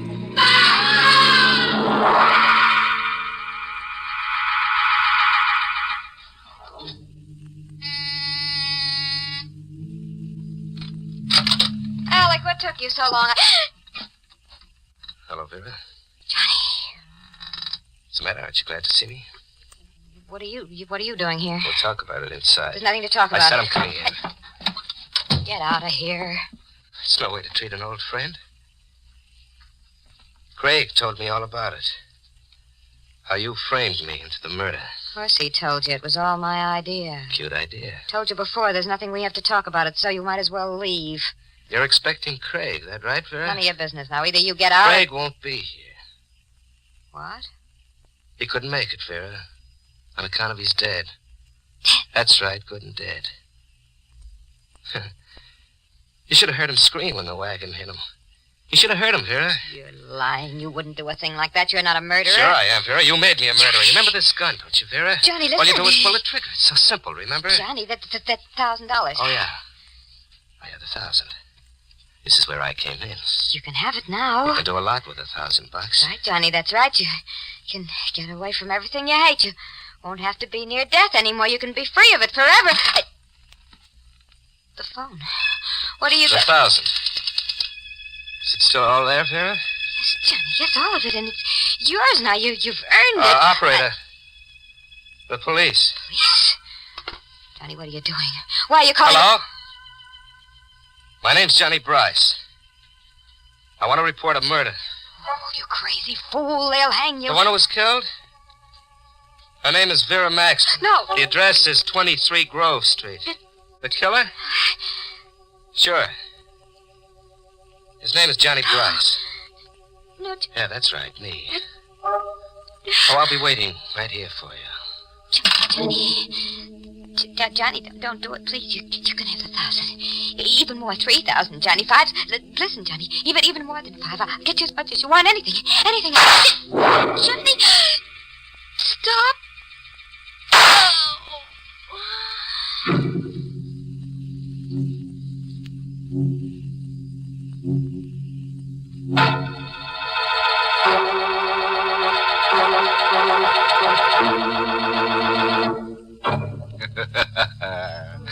Now, that's the way I like to see our stories finish. Plenty of corpses and no remorses. Well, Johnny finally got the drop on Vera. But you should see the drop the hangman got on Johnny. Say, there's a moral in tonight's tangy little tidbit. It comes from the grave works of the funeral philosopher, Wormley Digger, author of One Hearst Town. Now, how's it go? Oh, yes. When you plant a corpse, be prepared for anything. You can never tell what might come up.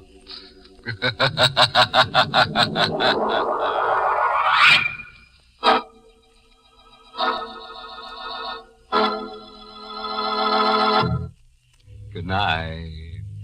Pleasant dreams.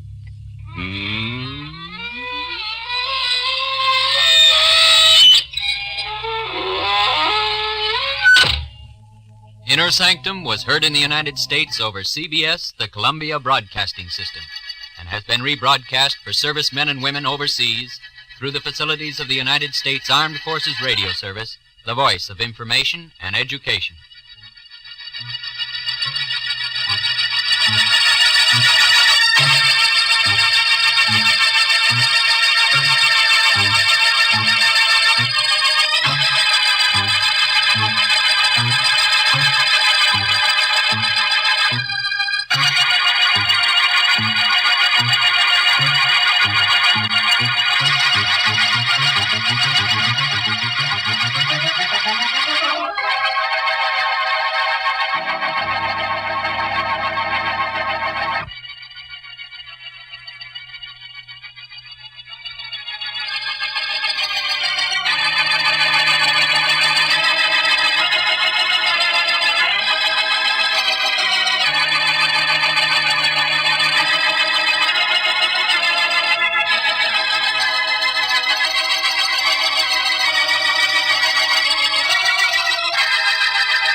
Good evening, Creep.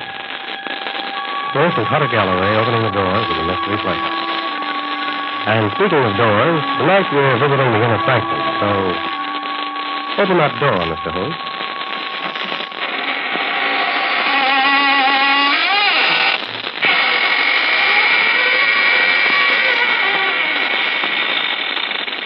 Good evening, friends of the Inner Sanctum.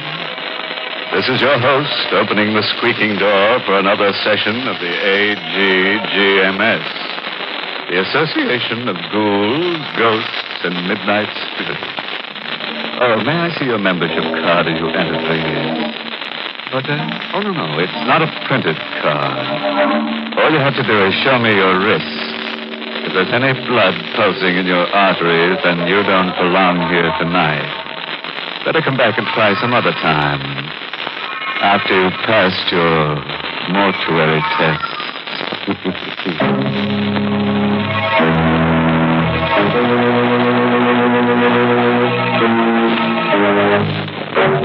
And now for tonight's Inner Sanctum mystery. It's an original radio play by Emil Tepperman called Make Ready My Grave, and stars two radio favorites, John Banks and Richard Widmark. It's about a boy and a girl who've just been married. A piece of colored string, an open grave, and a hangman's noose.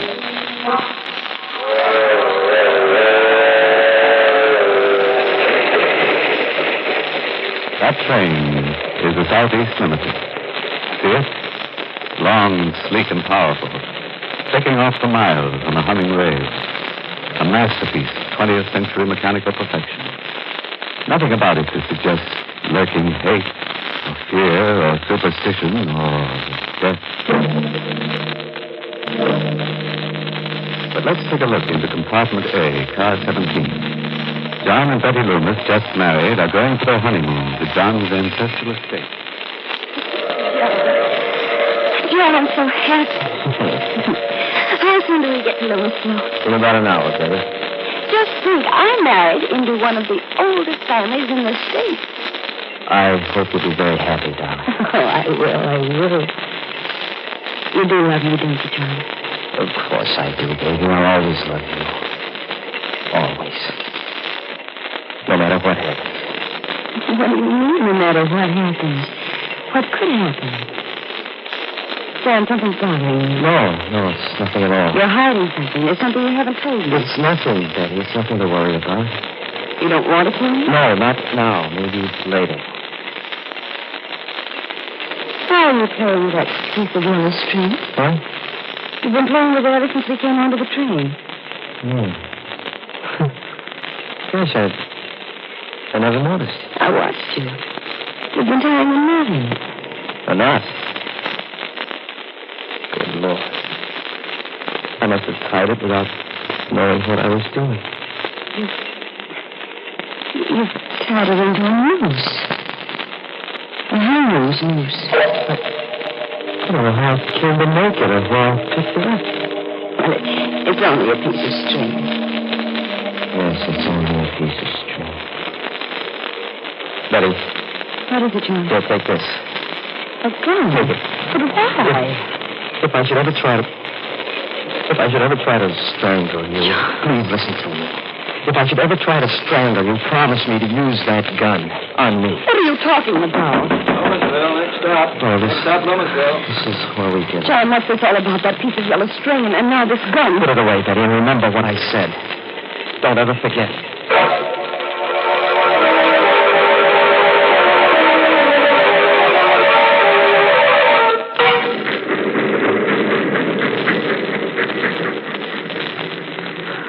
It's so dark here. This is just a way station. The train only stops here to let us off. Otherwise, it goes right through. Oh?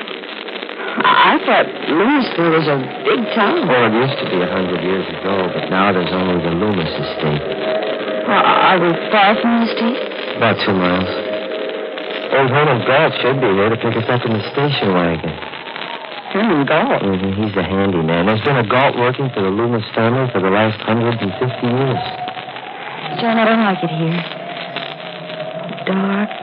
That wind. What the devil can Galt be? I wrote them what train we were taking. I'm right here, Mr. John. Oh, Galt, you frightened my wife. I'm sorry, ma'am, if I scared you. Oh, that's all right. It was just the way you spoke so suddenly out of the darkness. If you'll follow me, I've got the station wagon back here. John, he doesn't like me. Galt? No, that's just his way. He's very devoted to the family. Where do you get to know him? I don't think I care to.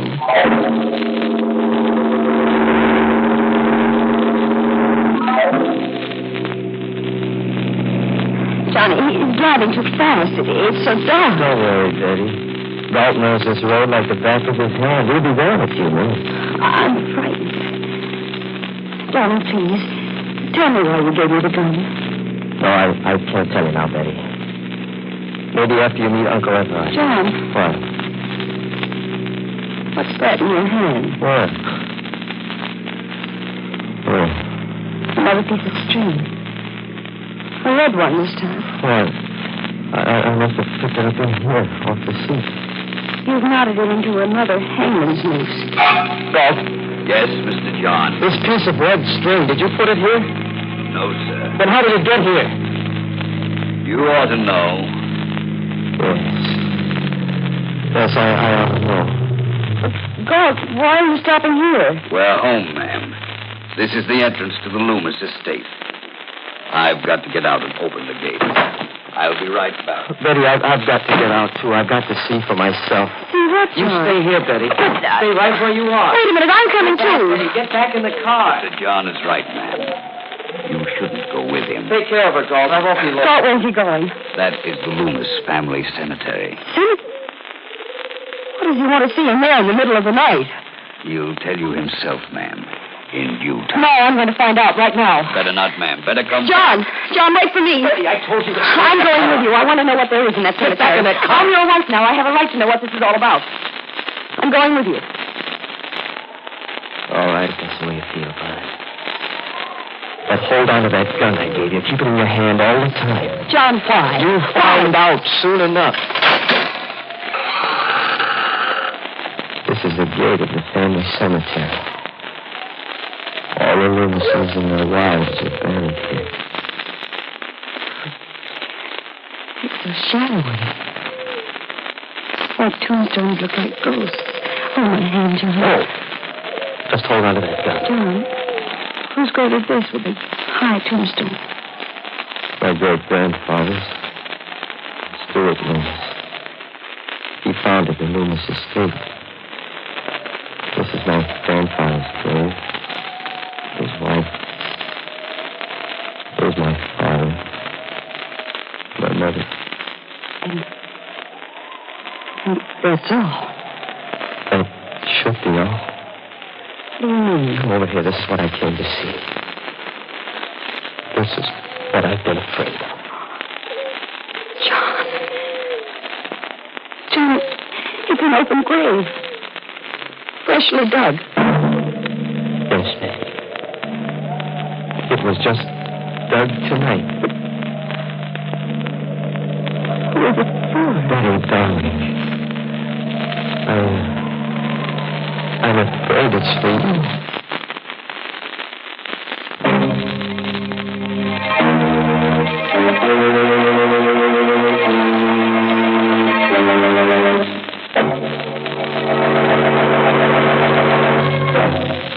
Now, let's hurry back to our date in the graveyard. Remember? With poor Betty, whose husband has just told her he's afraid the freshly dug grave is for her. John, what do you mean? Who dug this grave for me? Who? If I told you, you'd think I was crazy. No, you've got to tell me. If I'm in danger, I have a right to know. Was it Gold? Your Uncle Everard? No, at least I don't think so. His wife, Christine. Betty, do you believe that a ghost could dig a grave? Ghost?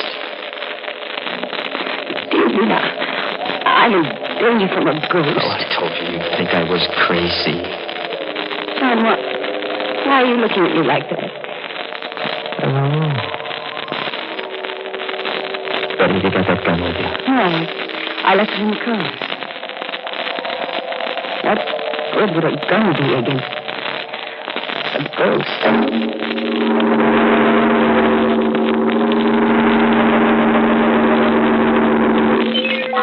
There's the station wagon still waiting at the gate, but I don't see Golf. Maybe he went up to the house. Golf, where are you? Hello there, John. What's up? Uncle Everard. What happened to Golf? He came up to the house. He'd gone into the cemetery. I thought I'd better come down. Oh. Is it there? Yes, it's there. A freshly dug grave. Uncle Everard, this is my wife, Betty. How are you, Betty? Hello.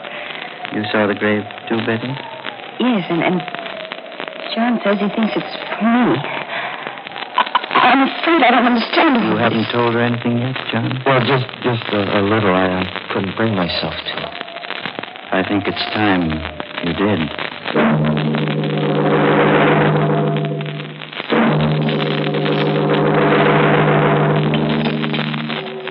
More tea, Betty? Thank you, Uncle Everard. I will have a little more. You, John? No, thanks. Too bad Christine is ill. She's upstairs in our room. But I hope she'll be better by tomorrow. You can see her then. Maybe. What do you mean?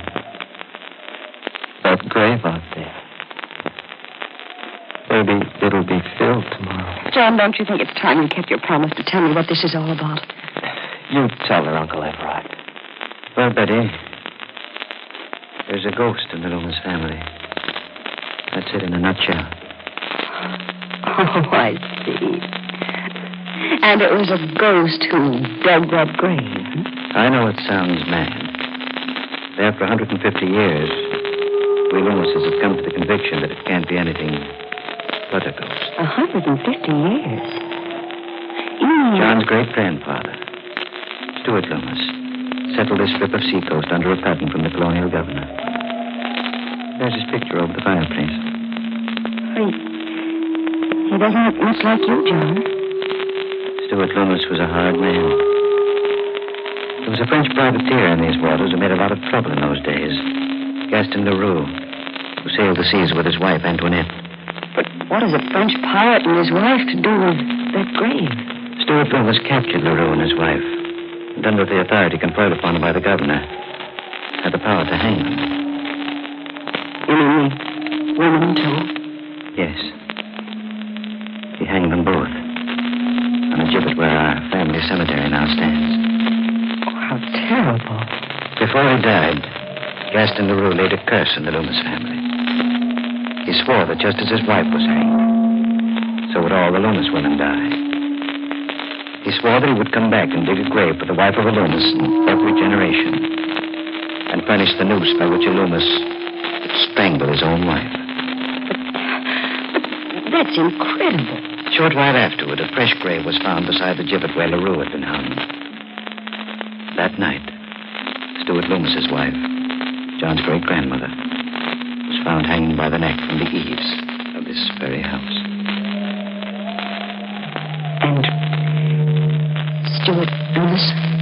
I told you Stuart Loomis was a hard man and had made many enemies. There were many who hated him deeply and bitterly. He was arrested and tried for the murder of his wife. Convicted and executed. Now you know the secret of the Loomis family. But, John, that still doesn't prove there's a ghost. No, that one incident doesn't prove it. But it happened again when the next Loomis married. John's grandfather. And to the next Loomis, John's father. Sometimes a year after he married, sometimes 5 years. But the curse never fails. It's happened in every generation? Yes. And now, John Loomis has brought a new wife home. There's a freshly dug grave waiting in the family cemetery. And I'm next. I don't know, Betty. Maybe that grave isn't for you. What? Maybe it's for Christine. For my wife. This is all ridiculous. A ghost couldn't dig a grave, make John strangle me to death. Uncle Everard, you can't believe such a legend. It can't be true. Maybe not, my dear. But the graves of the strangled Loomis women are out there to prove it.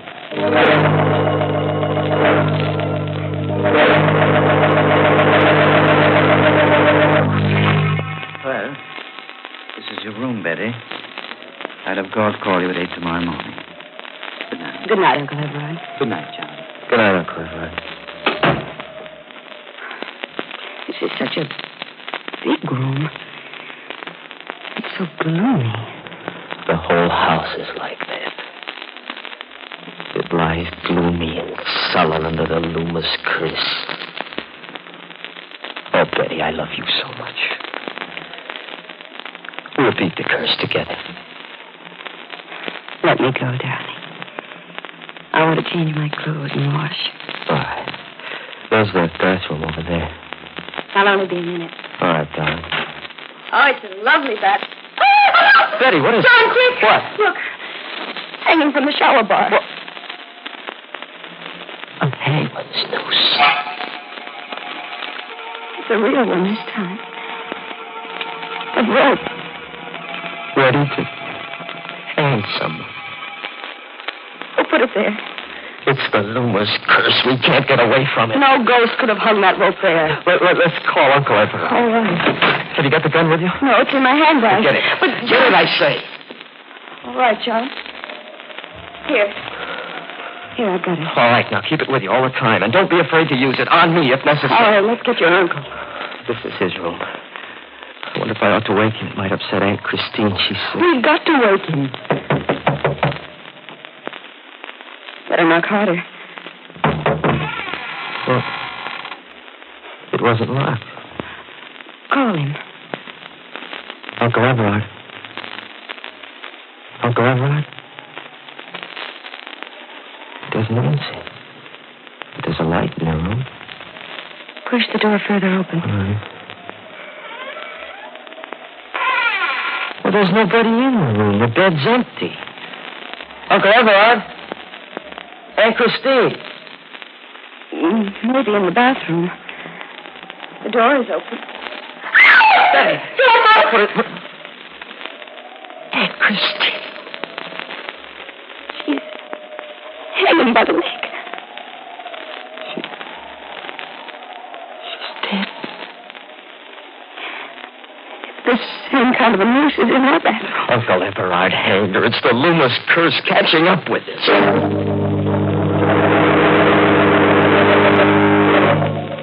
No Galt, any trace of Uncle Everard? I searched the whole house, basement to attic, not a sign of him. He must have gone out. Come along. But it's raining. We've got to find him, Betty. Come on.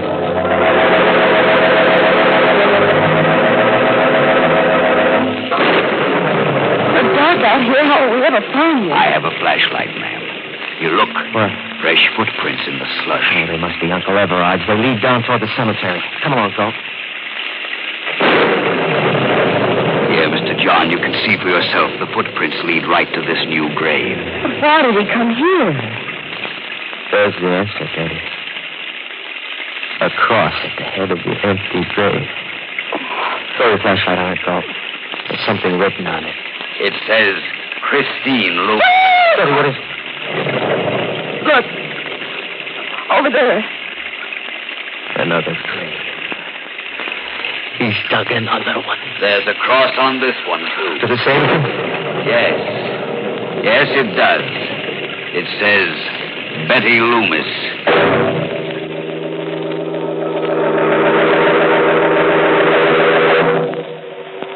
John, sit close to me. That portrait of Stuart Loomis over the fireplace looks so real. It frightens me. Now, remember, Betty, whatever happens, hold on to that gun, and don't be afraid to use it tonight. Where's Galt? He ought to be here soon. He wants to look for some weapons. Here I am, Mr. John. Galt, you always frighten me coming in so quietly. I'm sorry, ma'am. Here, Mr. John. These ought to be pretty good weapons. Size? Yes, I had them sharpened only the other day. They could slice a man's head off in one stroke. Take one, Mr. John. Thanks. But I'd hate to use it on Uncle Everard. If he shows up tonight, you'd better use it. Maybe he's come back into the house through the back way. I'll go through the house again if you'd like. This time I'll start with the attic. Be careful, Galt. I will. John, I don't like him. Well? And I don't think he likes me either. Is that true? Oh, what's that? Must be Galt in the attic. Help, Mr. Galt! Must have met Uncle Everard hiding up there. Stay right here, Betty, and hold on to that gun. John, be careful. Don't worry, just take that. John, come back. I'm frightened. I'm afraid to be alone.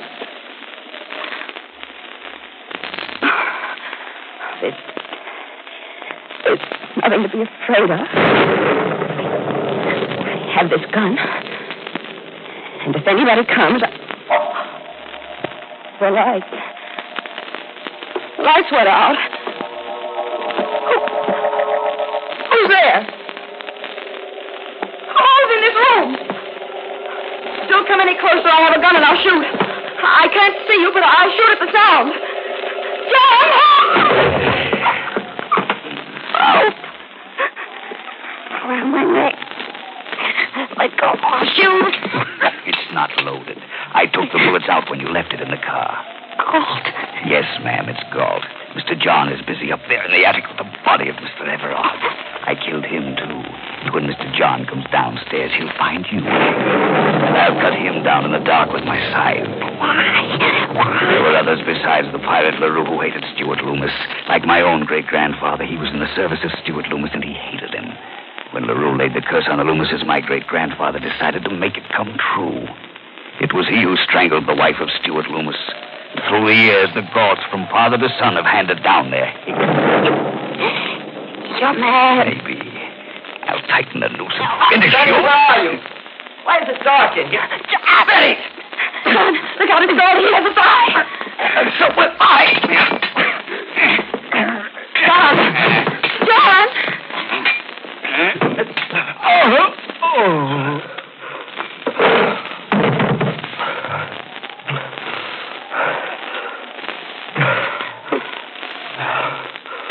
Who is it? Well, Here, John, dear. Oh, John. we finished forever with the Loomis curse.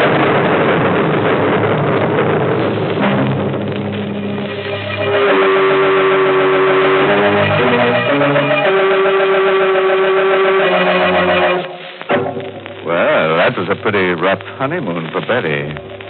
But, you know, there's a lesson in her story for forgetful wives. Yes, if you keep tying little colored strings to your fingers to remind you of things and you still can't remember them, why not try a rope neatly tied around your neck? It's sure to help you forget.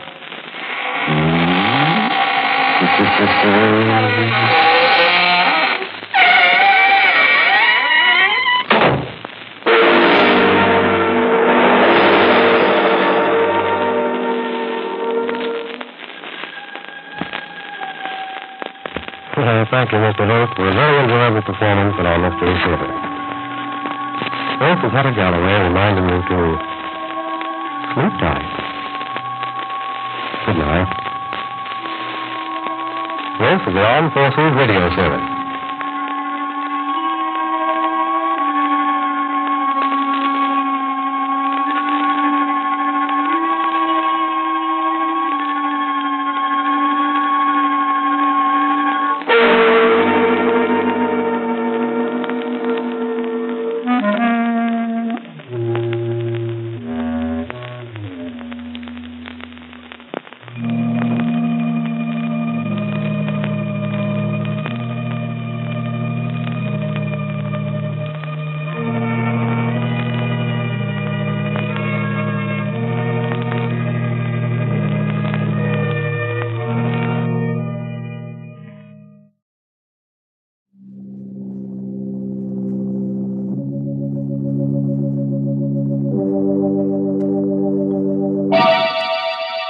Lipton Tea and Lipton Soup present Inner Sanctum Mysteries.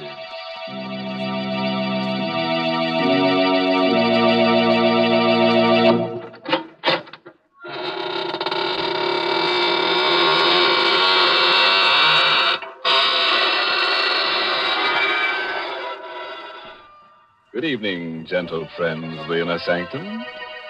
Welcome through the creaking door for another soothing half hour of sweetness and light. Oh, I've learned a new trick.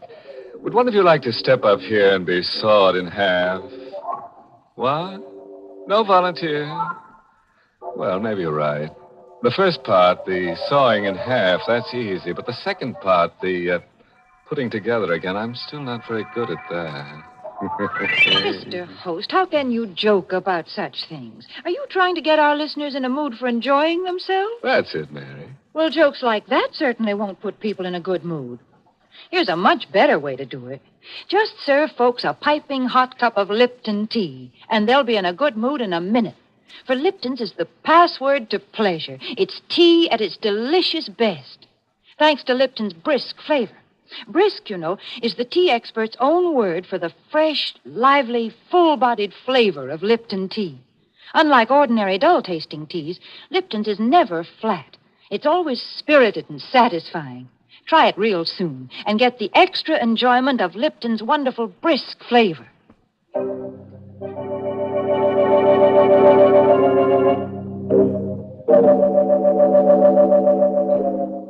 What does a man think of when there's murder in the air? The close presence of death. Does it have matter and substance? Does it generate unseen light waves that touch a man's subconscious? Or unheard sound waves that speak to him when he sleeps? Well, let's listen to I Walk in the Night, written by Emil Tepperman, with Larry Haynes in the role of Peter Lang to tell you this story himself.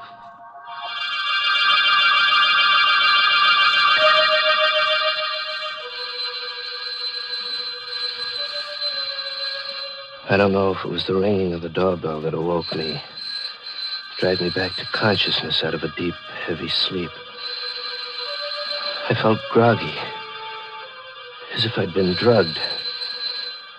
My eyes were so heavy, so hard to keep open. That infernal ringing. I stumbled out into the hall. Myrna's room, my wife, there opposite mine. I knew the door would be locked. We'd quarreled last night while the Judsons were visiting from the house next door. Myrna had made a scene. She went to her room and locked herself in. Pete! Pete, wake up in there! As I stumbled down the hall to the front door, I recognized Phil Judson's voice. Phil and Henrietta lived in the house next door, just across the lawn. Pete! Pete! All right, I'm coming. Just a minute. Can't get this open. There. Oh, thank heaven you woke up, Pete. I thought you'd never hear me. What's wrong, Phil? What's that poker for? Henrietta saw a prowler come out of this house. A prowler? What's the matter with you, Pete? You look groggy. Wake up. I don't know. I feel as if I'd been doped. What's this about prowler? Henrietta saw him climbing out of Myrna's window. She yelled to me, and I grabbed the poker and came running out. The poker? What's the matter with you? Didn't you hear me? A man was in Myrna's room just now. Great Scott. Myrna's alone in there. Come on.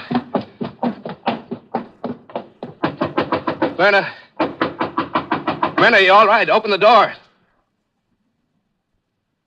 She doesn't answer.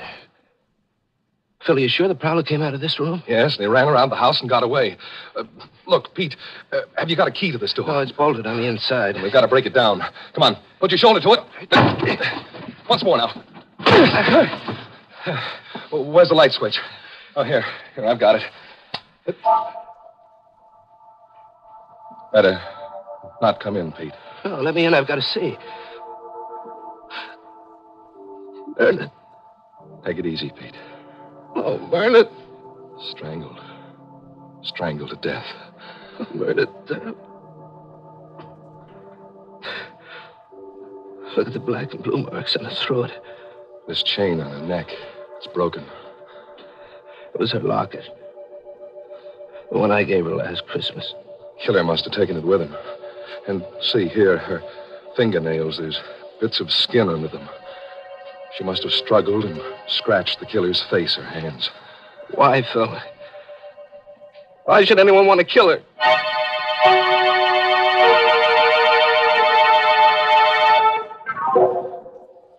Then began the long torture of the investigation. Detectives swarming over the house. Men in derby hats examining the body of my wife. Measuring the room, searching for fingerprints. And finally, more men who came and carried her away forever. Through it all, Phil and Henrietta sat with me, trying to give what comfort they could. Oh, Peter, dear, please talk to us. I can't stand seeing you sit there with your head in your hands. It won't bring Myrna back to life. Henrietta's right, Pete. You've got to get a hold of yourself. I know, but I can't stop thinking about it. Those marks on her throat, the torn chain, the locket gone. Look here, Pete. There's something we have to talk about. Now, get that dazed look off your face and listen to me for a minute. Yes, Phil. There's a police inspector in Myrna's room right now. O'Brien is his name.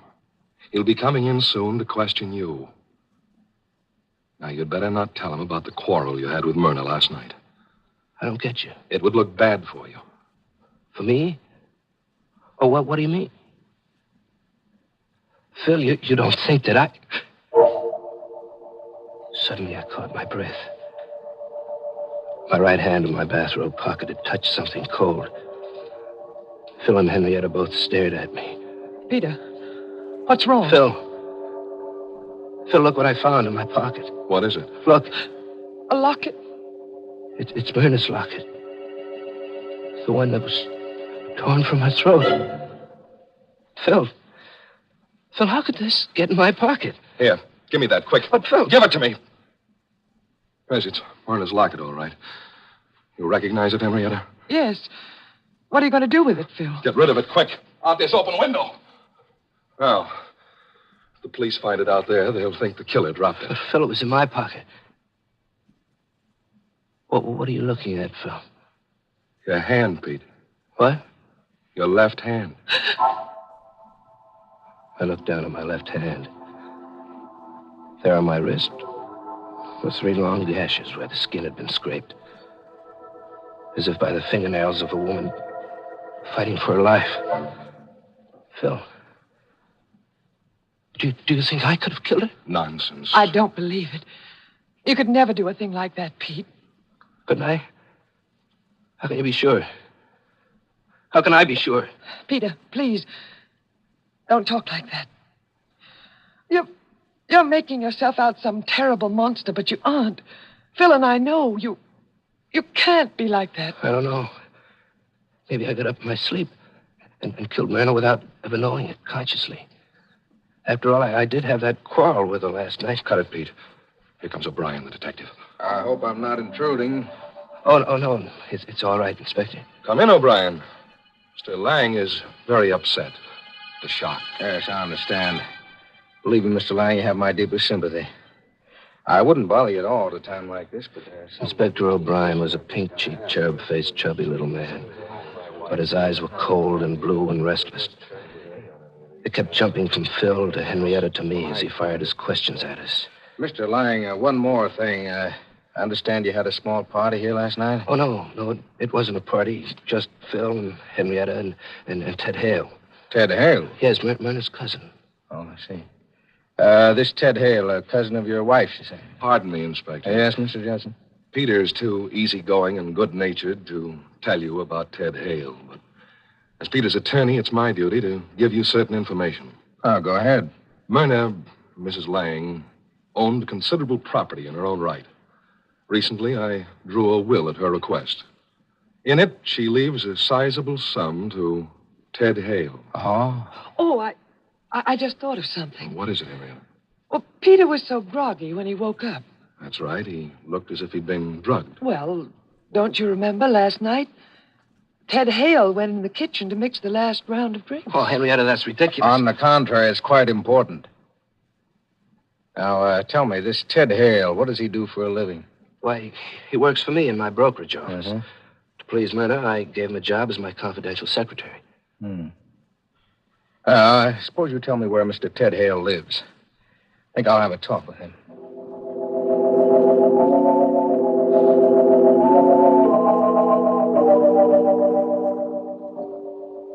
Now, all you have to do, Pete, is sit tight. Let O'Brien follow up his lead. But, Phil, I can't let him arrest Ted Hale. He didn't kill Myrna. I did. I must have. The locket. These scratches.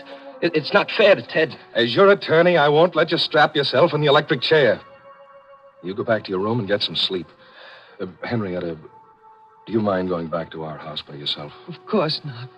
I'm going to sleep right here in the living room on this couch, in case Peter needs me tonight.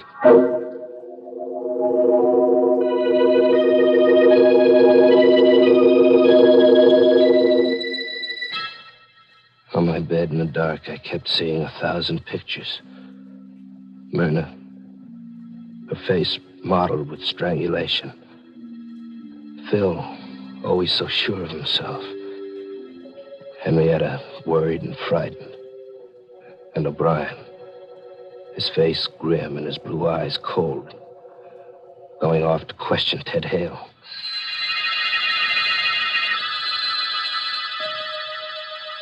I must have been close to dozing off when I heard the doorbell faintly, as if in a dream. I tossed about in bed for a moment or two. And then I heard the voices in the living room. Phil's, cold and harsh. And someone else's, loud and angry and frightened. I got out of bed and opened the door. I went down the hall to the living room. I had to know who was in there arguing with Phil. It was Ted Hale. Ted, what are you doing here? Phil phoned me. He told me about Myrna. I called him up. Told him O'Brien would be coming for him. I suggested he come over here and talk it over with me. Pete, don't let them arrest me. You gotta help me. Me? Help you? You know I didn't kill Myrna. Well, I'm not sure. Pete. What? I was here last night, you know, when you had that fight with Myrna. What do you mean? If I'm arrested, it says I had a motive, but what about you, Pete? You were always quarreling with Myrna. Now, look here, Ted, if you're threatening me... I only want you to help me, Pete. Don't let them arrest me. Hide me. Hide me out till this blows over or until they get the real killer. I think Ted is right, Pete. We should help him. But where? I'll handle it. You have a dark room fixed up in the cellar, haven't you? Yes. We'll stick a cot in there and let Ted hole up for a day or two. Nobody will think of looking for him in this house.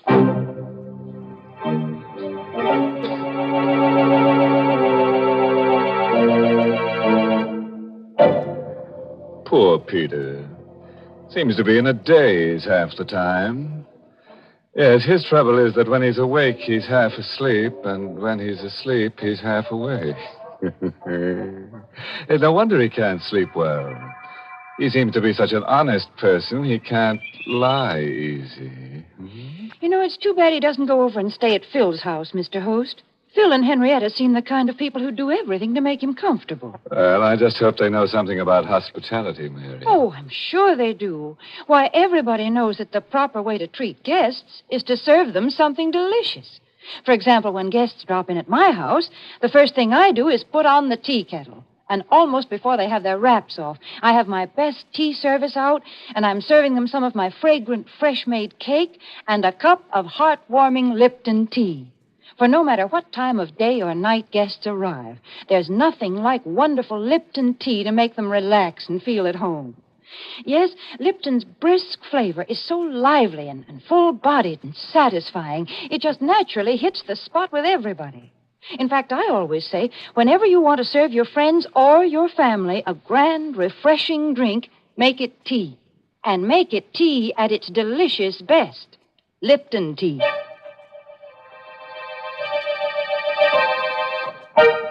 Now, let's get back to our sleepwalker. There's no telling what he might have done while we were talking about tea. Now, let's see, where were we? Peter and Phil were going to hide Ted Hale in the cellar. Now, listen to me carefully, Peter. If Ted Hale is arrested and talks, O'Brien will learn about the quarrel you had with Myrna last night. He'll start digging into things. It won't look so good for you. No, Phil, wait. I know you're trying to help me, but if I did it... If I did kill Myrna, then there's no use trying to protect me. It isn't right. I'm a dangerous man. Fiddlesticks. But you can't brush it off like that. Do you know what it means to lie awake in the night, wondering whether you've killed your own wife? Wondering whom I'll kill next? Cut that out. We've got business to attend to. Now, here's my plan. We'll let Ted stay here tomorrow. And then tomorrow night, I'll smuggle him out of the country. Get him passage on a freighter to South America, maybe. You think he'll go? Sure he'll go. He's scared stiff. But we'll need money. Lots of money. Now, how much have you got in the safe at the office? So about $10,000 in cash, but there's a batch of negotiable bonds. They'll do. I'll go down to the office the first thing in the morning and get them out of the safe. You had the combination? Yes, you gave it to me when you gave me your power of attorney, remember? Oh, yes. Now, don't you worry about a thing. Oh, here. Take this powder.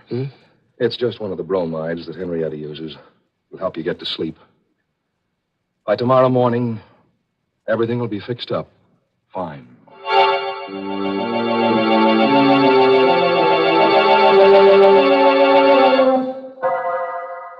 It was almost dawn when Phil left.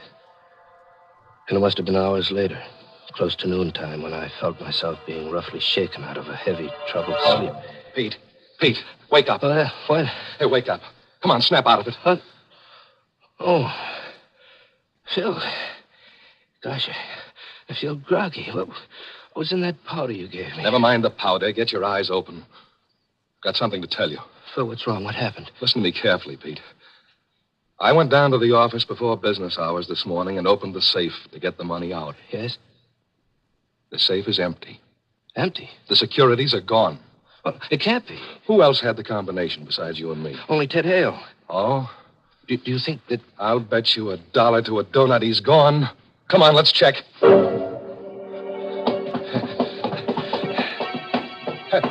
Look, Pete, there's a light in the dark room. He must have got up early and beat me to it, to the safe. Ted, you in there? Always the optimist, huh? Come on, open it up. Ted! Good heavens. Ted Hale hadn't gone anywhere. He was lying there on the cot. His head was a bloody pulp. It had been bashed in while he slept with a long-handled coal shovel which lay there alongside the cot. Great Scott.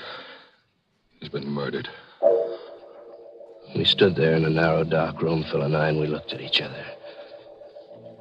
There was a strange gleam in Phil's eyes. I tried to read the meaning of that gleam, but he averted his eyes too quickly. He dropped his gaze to my hands. I saw what he was looking at. My hands were black and grimy with coal dust. And on the grimy, coal-blackened handle of the shovel, there was a fresh set of fingerprints. Phil, did I kill him? Did I kill him in my sleep? The same as Myrna? Phil, I can't stand it being a murderer. I'm going to give myself up. You'll do nothing of the kind. If you did it, Pete, you're not responsible. But you do think I did it? And Myrna, too? I don't know. I don't know what to say. Just think, Phil. Maybe tonight I might kill you. Or Henrietta. There's no telling what I might do. Rubbish. No, Phil. It's hard to believe, but there's the proof. I'm a murderer. I'm dangerous. There's only one thing to do. I won't let you do it. What else is left? Come on. I'm going to help you hide Ted's body.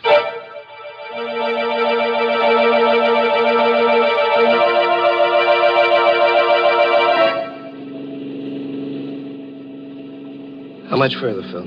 Oh, there it is. There's the bridge up ahead.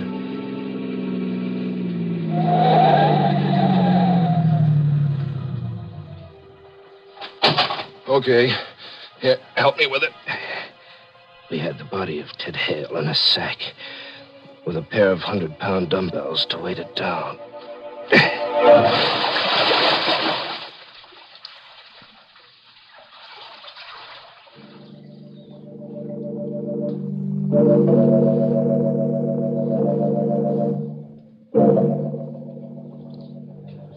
Myrna's funeral took place the next morning, and I had to endure the condolences of friends and business associates. But Phil and Henrietta stood by me all through it. It'll be over soon, Peter. Then you can rest. Keep your chin up. I'll get rid of the stragglers. Look who just came in. Where? Oh, Inspector O'Brien. What does he want, Phil? Take it easy. Let me do the talking.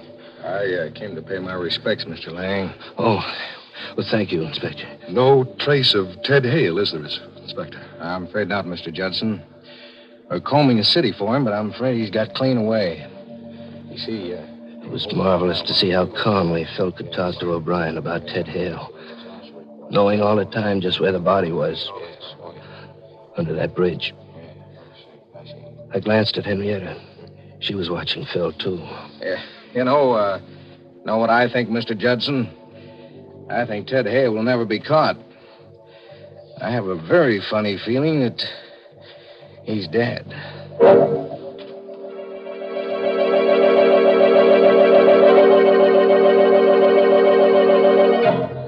Later that afternoon, I took a taxi cab and I went down to police headquarters and asked to see Inspector O'Brien. Glad to see you, Mr. Lang. You're looking a little better this afternoon. I feel better, Inspector. I feel better because I've come to an important decision. Oh, yeah? Inspector, I've decided to tell you something that'll startle you. That's pretty hard to startle an old hand in my business.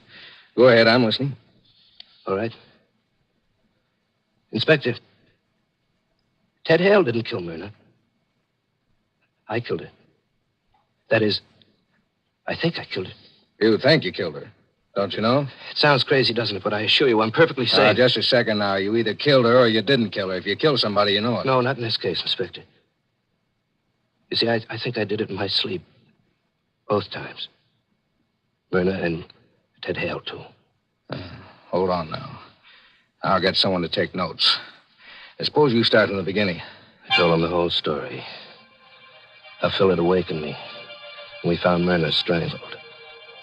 The groggy, drugged feeling I'd had.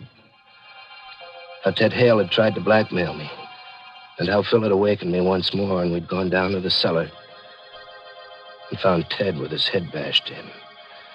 I talked for a solid hour. I'm glad you came to see me, Mr. Lang. Glad you told me all this. You must have had a hard time reaching a decision to come here. Yes. Yes, it was hard, Inspector. Mm-hmm. Phil wanted me to go away. It would have been so easy to go away and let him take care of things. But I'd never be able to sleep for fear I'd kill someone else. Well, you needn't worry, Mr. Lang. There won't be any more killings. Not if I'm safely in jail. You're not going to jail. You're going home. What? In those notes the stenographer has taken, Mr. Lang, I've almost enough material to convict the real murder. I need just one more thing. Now, you go home and wait. Don't worry. You mean I didn't kill Myrna and Ted?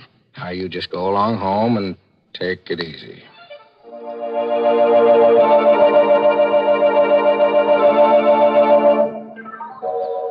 I'm back at home now.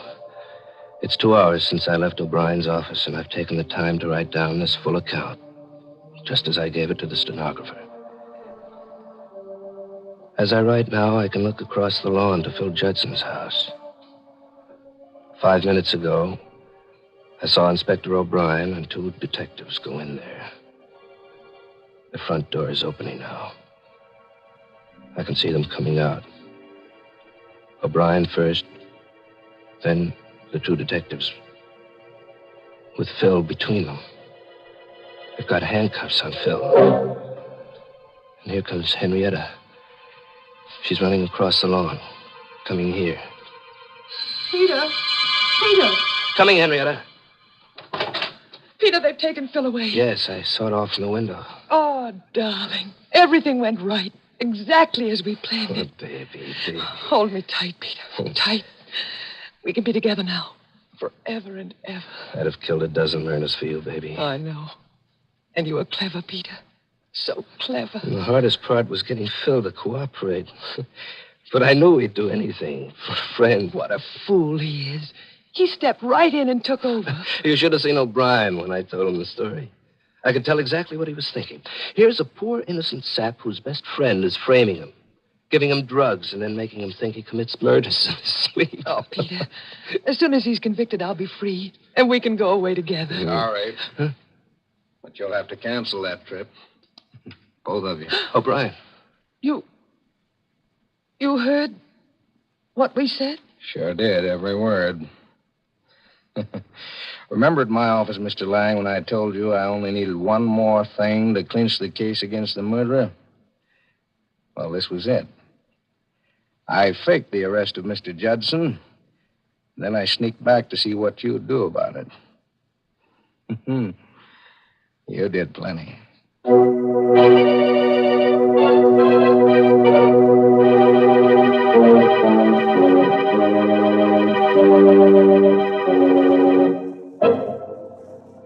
Well, Pete certainly ruined a perfect crime by talking too much, which all goes to show that it's not wise to kill and tell. Mercy. People do go out of their way to get themselves into trouble, don't they, Mr. Host? I'm really surprised at Henrietta, though. For being a partner in crime, Mary. No, for not being a partner to her husband. Oh.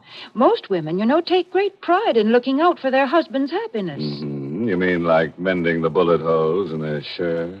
Oh, Mr. Host, there are lots of better ways than that to keep a husband happy. For example, when your husband comes home from work, give him the refreshment of a brimming cup of piping hot Lipton tea. Lipton tea makes a wonderfully pleasing drink at mealtime or any time, because Lipton's is such a grand tea, so deliciously different, more flavorful and full-bodied. If you've been forgetting to get it, why not jot down Lipton's on tomorrow's grocery list now? Remember, Lipton tea always meets with favor, because Lipton tea gives you brisk flavor.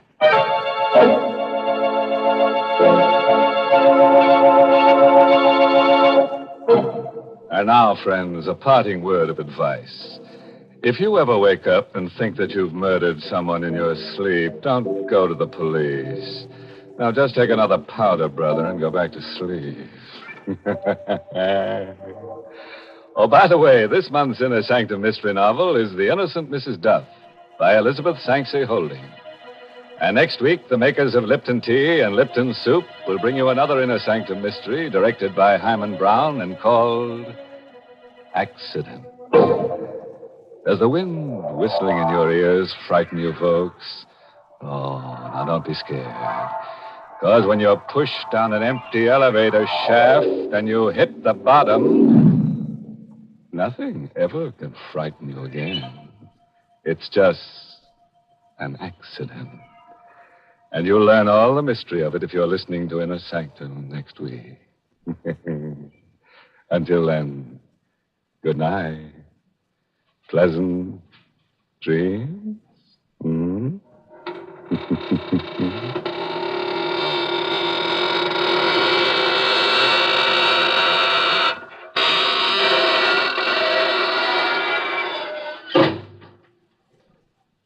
For a wonderful soup, be sure to try Lipton's Noodle Soup. Lipton's is the extra delicious noodle soup that folks rave about on account of all those tender golden egg noodles and that honest-to-goodness chickeny flavor. Tastes like homemade soup that you'd spend hours in making, yet Lipton's is ready in a jiffy. Lipton's noodle soup mix costs less and makes lots more than ordinary canned soups. So get some Lipton's Noodle Soup tomorrow. And tune in next week for another Inner Sanctum mystery. This is CBS, the Columbia Broadcasting System.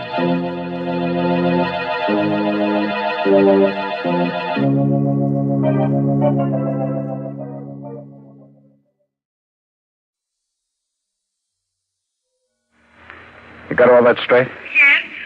And leave right away.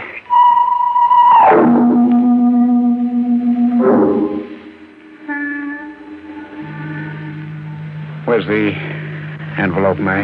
Here. Why'd you want it? Because I don't know what's going to happen to me now. I've got some bonds here and my will. It ain't much, but I want to take care of you. By now, the cops must have orders to shoot to kill. Oh. Here, this won't take a minute. Just a few signatures. But how are you going to get out of it, George? I'll find this guy, Franz Carolee. Can't you explain to the cops? Do you think they'll buy a story like mine? Oh, I don't know. Here, take these bonds and keep them in a safe place. They're as good as cash now. But how are you going to find Carolee? I don't know. But you can find a man if you want to. What's that? Well, clipping just fell out of your envelope. Clipping? Yeah, from the newspaper. George, when did you have that breakdown? In the spring of 1940, the year before I married you. Why? You never did tell me much about that. Well, there wasn't much to tell. Why are you asking me about it now? Because this clipping is dated 1940, May 7th. So what? What's the name of this guy you picked up at the cemetery? Franz Carolee. Oh. What's the matter? Listen to this. Services were held for the late Franz Carolee, who was buried in Wolfbane Cemetery this morning. The deceased was killed in an automobile accident 2 days ago. Let me see that clipping. Here? Wolfbane. Yeah, now I know why I was always so scared of that place. What are you talking about? It's funny, the tricks your mind can play. Do you know why I clipped this out of the newspaper? No. It happened just before my breakdown. I hit a guy's car. The car broke into flames. The guy was killed. I was so scared by the whole thing, I never told the cops. That's why I had the breakdown. But what about the guy? Franz Carolee. It's the same name. Could it be the same guy? Sure. Could be the same guy who came out of his grave. The clipping gave me one tip. It had the name of Franz Carolee's brother. It wasn't easy, but by the next night I found out where the guy lived. I wasn't taking any chances now. I had a gun. When I got to the house, I heard a kind of queer music. Somebody was playing the piano. I tried the door. It was open. Who's there? Who came in? Don't get up from the piano. Oh, a gun. You here alone? Yes. Your name is Istvan Carolee? Yes. You have a brother named Franz? Franz? Yes. Where is he? Franz died 10 years ago in an auto accident. He didn't die. I want to know where he is. I don't know what you're talking about or what you are after. I am a sick man with a bad heart. You can go through this house, take anything you want. I don't care. I didn't come here to rob you. I just want to know where your brother is. I told you he died. He couldn't have died. Who are you? Take a look at this evening newspaper. Police search for homicidal truck driver who killed Eleonora Imre. Your brother killed that woman. That's why I've got to find him. Franz killed Eleonora? You know who she is? She was the girl he was going to marry. What else do you know about her? She was not true to him. Franz found out. Go on. He was going to kill her on the night he was burned to death. I talked to him. I tried to stop him. But he went out. And now, 10 years later, she's murdered. What kind of a story are you handing me? It's the truth. Why should I lie to you? I wouldn't know. Have you heard anything from your brother? How could I hear from him? He's dead. You have a picture of him? There, on the piano. Yeah, that's him. Wait a minute.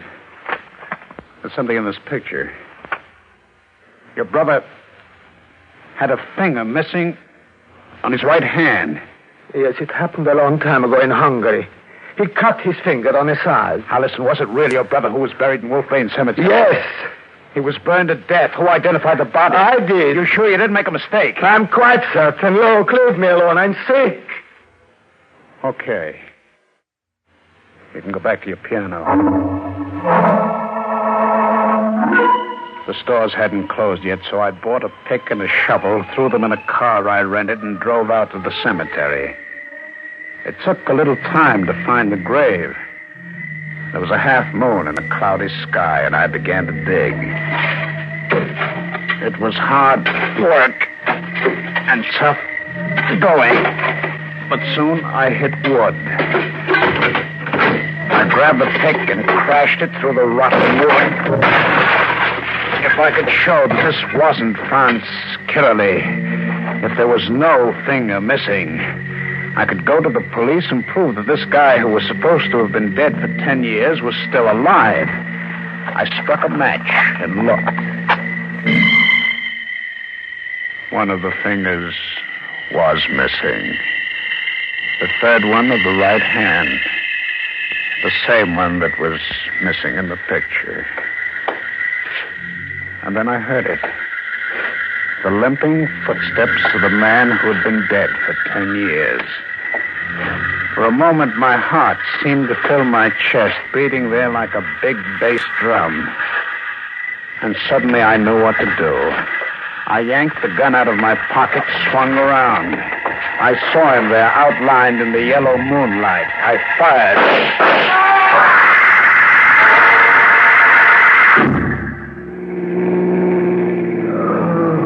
Don't move.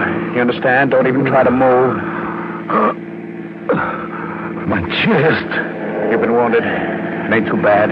Where are you taking me? To a hospital. I won't make it. You'll make it. You've got to. I must prove you killed that Zane. Was it an accident that I picked you up in the cemetery last night? No, it wasn't an accident. I knew you drove a truck past the cemetery 3 times a week. Why'd you frame me? Because you had had a breakdown. You were the right person to frame. Because I wanted to get even. Get even for what? That accident 10 years ago. Then you weren't killed? No. What about the body in the grave? His name was Lane. Richard Lane. He was in the car with me 10 years ago.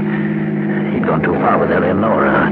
I was taking him out to the cemetery for a showdown when your truck sideswiped us. Was he killed? No. He was pinned behind the wheel, unconscious. I was thrown clear of the car. I saw my opportunity. I left certain things that could identify me. What about the finger? I took care of that while he was out cold. Then you set fire to the car? Yes. Why? I was in trouble with the police. They wouldn't look for a man who was dead. I knew it would all make sense. And you came back 10 years later to kill this dame who cheated on you. But why'd you drag me in? Why'd you pick on me? You noticed my leg? Yeah? You did that to me in the accident 10 years ago. You were getting even? I always settle up my debts. So it all adds up. You came to the cemetery to kill me because I knew that you were alive. Well, your frame-up won't stick. Won't it? All I have to do is take you to the cops. They'll make you tell them what you told me. I'll be dead when we get there. Huh? Do you think I'd tell you all this? If I didn't know I was going to die. All right, even then, I'll still be able to prove it. How? With your brother. You saw him tonight. He knows you didn't die 10 years ago. Istvan won't say a word. He's dead. Dead? A heart attack. I should have warned him I was coming. I hadn't spoken to him for 10 years. I didn't know about his heart. You can't die. You've got to live. Eleanor. You've got to prove to them that I'm not insane, that I know what I'm talking about. I wish I could move. Eleanor.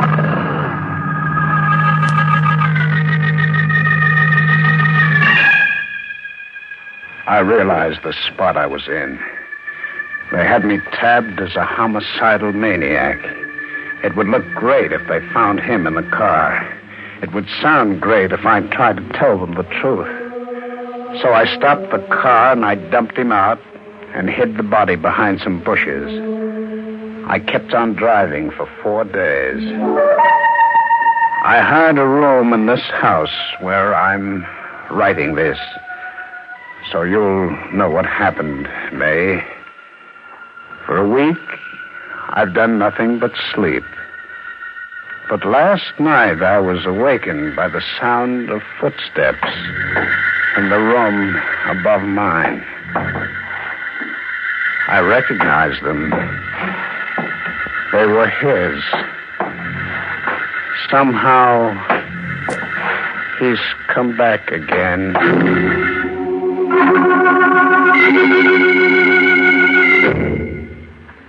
Well, Lieutenant, did you read the letter I received from my husband? Yes, Mrs. Giddon, and I don't know what to make of it exactly. Why? What do you mean? Well, this morning we received word that your husband is dead. He died just as he predicted, in an automobile accident. And as for Franz Caroly, as far as we know, he died 10 years ago. And we can find no evidence that he's alive.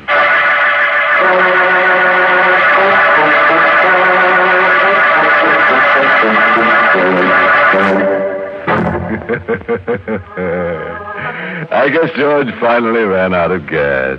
Of course, there's nothing wrong with him that couldn't have been cured by doing a valve job on his brain. George was the kind of guy who cut off his nose despite his face. He should have cut off his whole head and had no further trouble. Which brings us to the moral of our story, taken from the Roman philosopher Corpus Delicatesson, who wrote, "The one thing in the world that's easiest to get into and hardest to get out of is not marriage. It's a grave."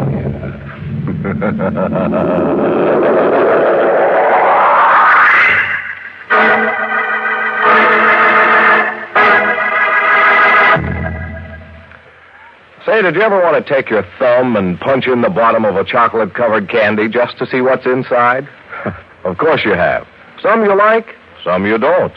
So it's just natural to want to know what's inside. So let me tell you what's inside the Mars Coconut Bar. Smooth, pure, dark chocolate. Delicious dark chocolate spread on thick. And inside of that, the finest Philippine coconut. The very best. And when you bite into that delicious coconut, freshly shredded, juicy, rich, you'll say, now that's coconut the way I like it. Yes, take pure dark chocolate. Take the finest coconut. And take Mars candy-making magic. And that's the Mars Coconut Bar. The candy bar for you to take to really satisfy your deep-down crave for coconut. And now, once again, our host. Tonight's story was written by Milton Lewis and starred Ralph Bell in the role of George. Peter Capell played Franz. Music was by Lou White. This month's Inner Sanctum mystery novel is Until You Are Dead by Henry Kane. The entire production of Inner Sanctum is under the direction of Hyman Brown. Well, friends, It's time again to close that creaking door until next week at this same time, when we'll be back contracting for an eerie earful called The Death Proposal. It's all about a young wife who wants to age her husband in the wood.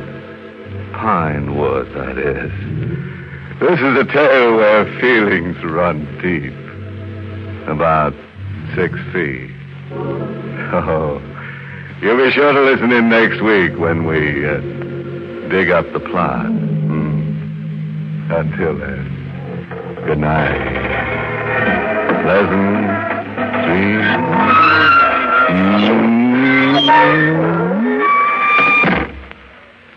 This is Alan Z. Anthony reminding you that it's the Mars Coconut Bar that really answers America's crave for coconut. And that it's the Mars Coconut Bar that brings you Inner Sanctum. And remember to listen tomorrow night over most of these stations at 8 p.m. Eastern Time to Can You Top This?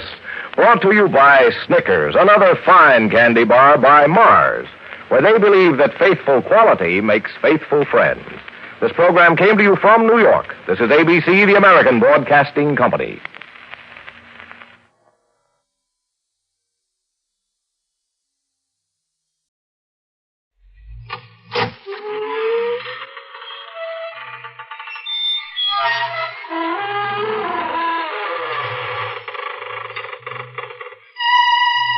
Good evening, friends of the Creaking Door.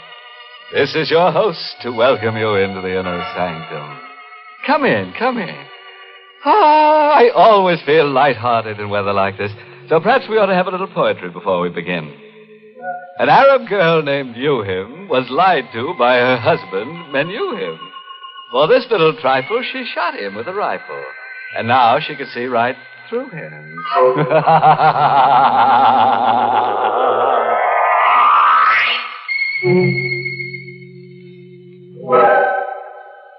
And now, if your scalpels are sharpened and ready, we will proceed with the business of the evening. Tonight, we're going to do a little study in terror. Have you ever been alone with fear? Alone in the night and frightened? Well, here is our star, Agnes Moorehead, in the role of Linda Dixon, who will tell us a tale of terror by night. It was Friday night, and I think I was already a little nervous as I drove north into the mountains. I hadn't wanted to waste even an hour of my 2-week vacation, so I'd had all my bags packed and the car waiting at the curb in front of my office building. Everything would have been all right if the fuel pump in my 6-year-old car hadn't acted up. It took the mechanic almost 2 hours to get me going. So now I was driving through the night with 50 miles more to go, and I was tired and nervous and irritated. And then I heard the whistle in the distance. At first I couldn't place it. And then I remembered the state prison was somewhere in the vicinity. The whistle. It meant a prisoner had escaped. I reached over and turned on the radio. Maybe they were broadcasting something about it. Motorists are warned to be on the lookout for Lee Hartley, who escaped from the death cell at state prison at 9:15 p.m. Tall, dark-haired, regular features, no distinguishing marks. Hartley is a confirmed killer. He is believed to be armed. Beware of Hartley. He would rather kill than eat. He would rather Police kill are than eat. And that man was loose, perhaps waiting around the next bend in the road. Hartley was helped to escape from the outside by his sweetheart, Helen Hearn, a red-headed woman just as vicious as Hartley himself. It is thought that Hartley and the Hearn woman may have separated after the escape. All motorists are warned to beware of a dark-haired man and a red-haired woman alone or together. My hand was shaking a little as I turned off the radio. I looked in the car mirror and shivered. I, too, have red hair.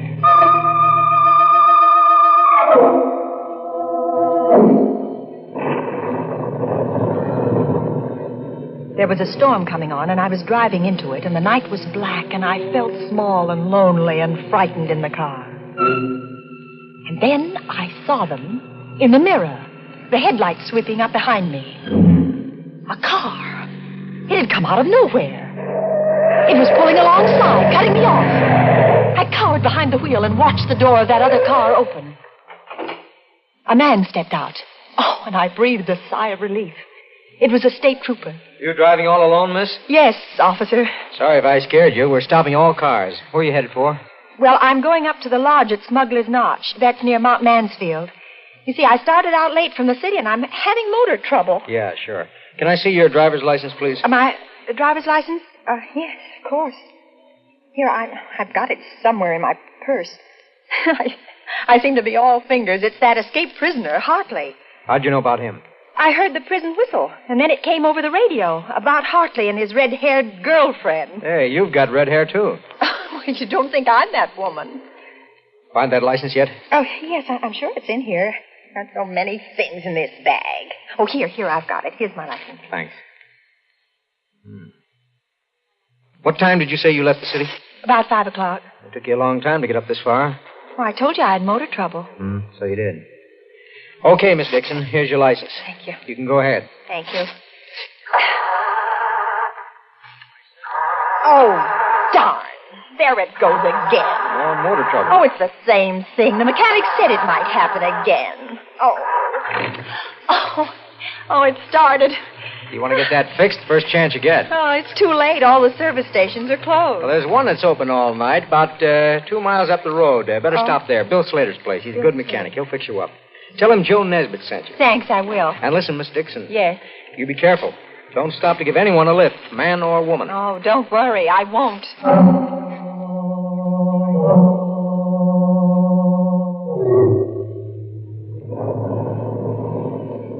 In a few minutes, I saw the lights of the station. I swung into the open space in front of the pumps and stopped. There was another car, a coupe, parked at the pump, but there was nobody in it. And I didn't see any attendant around either. I pressed the horn button. No one answered. Everything seemed so quiet. And suddenly ominous. I found myself shivering. I had a curious feeling that someone was watching me. I had to get away from there. Fast.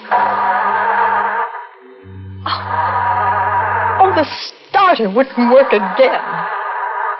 Oh, it won't start again.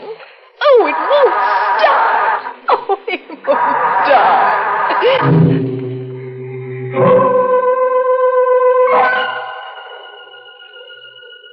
For a long time, I sat behind the wheel listening for the sound of footsteps stealing up behind the car. But there were none. Then I could bear it no longer. I had to get out of the car. I had to see what was in that office. I opened the door of the car and stepped down on the gravel.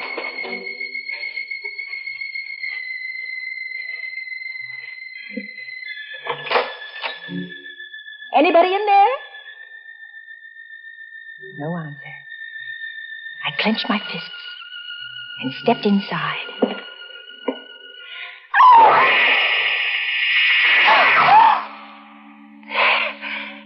There on the floor at my feet lay the body of a man. His mechanic's jumper was stained red. And his throat was cut.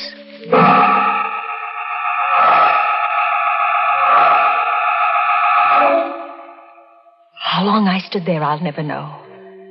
I was petrified. Unable to move, unable to take my eyes from the body.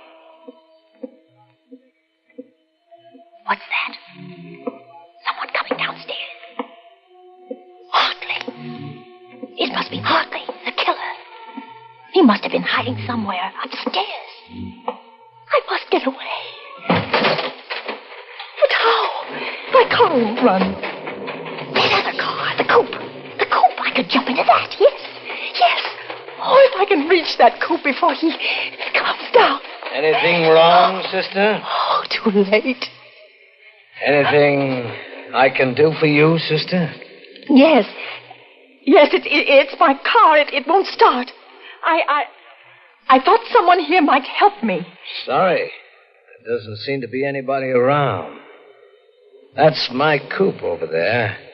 I stopped for gas and no one came out, so I went in and looked around. But did you find anybody? There isn't a living soul in there. Oh. You look kind of tired. No, I'm all right. My name is Taylor. John Taylor. I'm Linda Dixon. Linda Dixon, huh? Glad to know you. You traveling far tonight? I'm going to Mount Mansfield, to the lodge at Smuggler's Notch. They're expecting me. Oh, what do you know about that? What? Mount Mansfield is the place I'm heading for, too. Isn't that a coincidence? I'm sure it is. And your car won't run, huh? I'll tell you what. We'll put your baggage in my car, and I'll give you a lift to Mount Mansfield.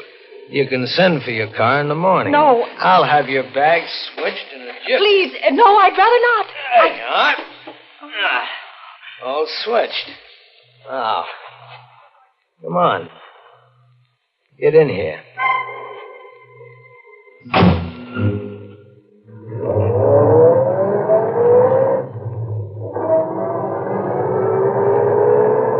We drove away into the night, leaving behind us the dead man in the service station.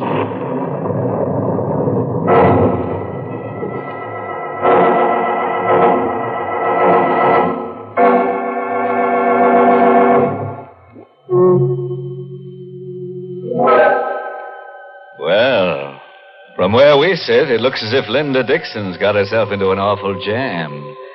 And believe me, she's shaking like jelly. Let's see how our star Agnes Moorehead in the role of Linda Dixon is making out. All alone in the car with a strange man. But after all, she shouldn't be too scared of him. He's just a felon who needs a friend. I sat stiff and tense beside the man who called himself John Taylor. He had both hands on the wheel, and he stared out through the windshield. My eyes focused on something on his right hand. It was a stain, a small stain, but it was wet and red. I couldn't take my eyes off it. What are you looking at? What? Oh, nothing at all.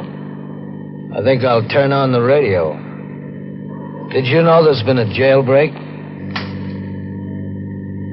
Hartley is 5'10", very dark hair. Don't be fooled by his pleasant manner. He is a killer by instinct. A killer by instinct. He is a killer by I looked at the man instinct beside and me. very dangerous. He is accompanied by Helen Hearn. Helen Hearn is a clever and dangerous woman. 5'3", red hair, very pretty. I caught Taylor looking at me out of the corner of his eye.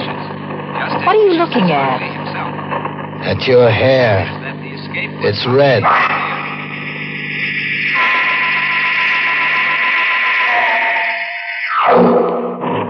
There was a streak of lightning, and looking out of the rain-swept window, I glimpsed a signpost. The lightning illuminated the sign, and my heart skipped a beat at what I saw. That sign we just passed. What about it?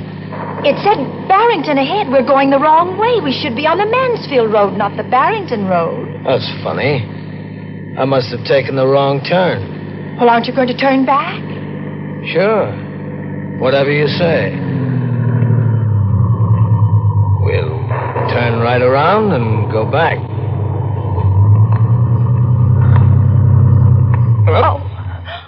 We're in the ditch. In the ditch. Oh.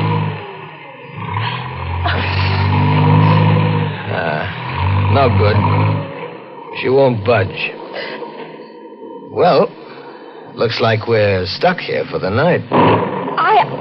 I think I'd better get out and walk. Perhaps there's a house nearby. Walk in this weather? I don't mind the weather, really, I don't. You can't walk in this storm. You're staying right here until I get the car out of the ditch. I've got some tools in the trunk compartment. You stay put.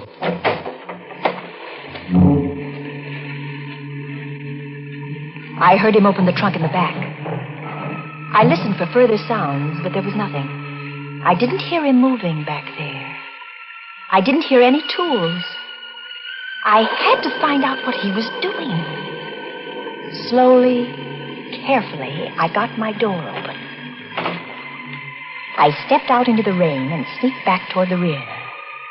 I saw him there, not moving, in front of the open trunk compartment, bending over with a flashlight in his hand.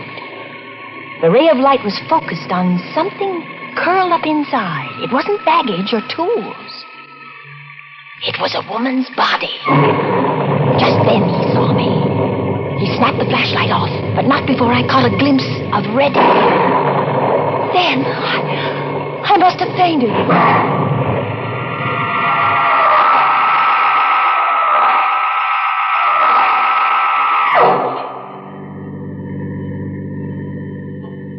When I came to, I found myself seated inside the car again. The storm was over. The night was quiet. Oh, so you're awake again. I don't feel well. Is it because of what's in the trunk compartment? Oh, she's dead. I told you not to get out of the car. What are you going to do with me? What do you think? They say that when a person loses all hope, he subconsciously seeks refuge in sleep.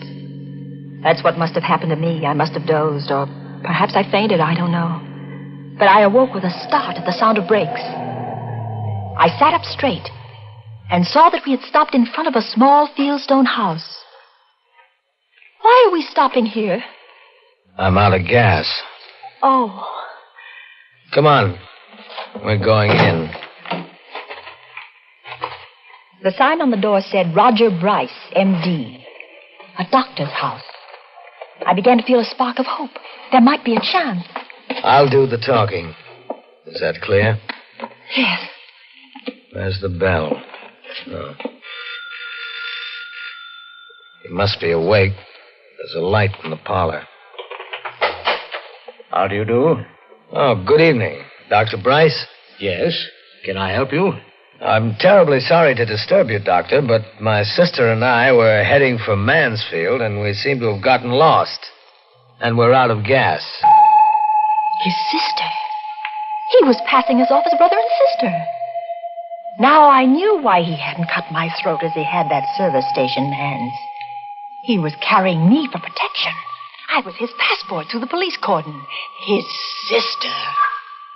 But I'm afraid I can't be of much help to you. I'm 7 miles from the nearest town, and I haven't any spare gasoline. But come in, won't you? Well, yes, thank you, we will. I wonder if I could offer you my hospitality for the night. Oh, that would be imposing. Not at all. I have 2 rooms that aren't being used. Well, really... Oh, come, I insist. I had hoped for a chance to talk to Dr. Bryce alone, just a word to warn him. But Taylor never left us alone for a minute. He insisted on coming into my room to make sure, he said, that it was comfortable enough for me. Then he took the doctor by the arm and went out with him. Good night, sis. And sweet dreams. I was alone, free of the presence of John Taylor. I had another lease on life. I lay down on the bed, but I didn't dare close my eyes. I waited, my heart pounding to give them both a chance to retire. And I slipped off my shoes and got off the bed in my stocking feet. I stole across the room and inched my door open. Slowly, carefully, I stepped out into the corridor and turned right toward the doctor's room. What's the matter, sister? Sleepwalking?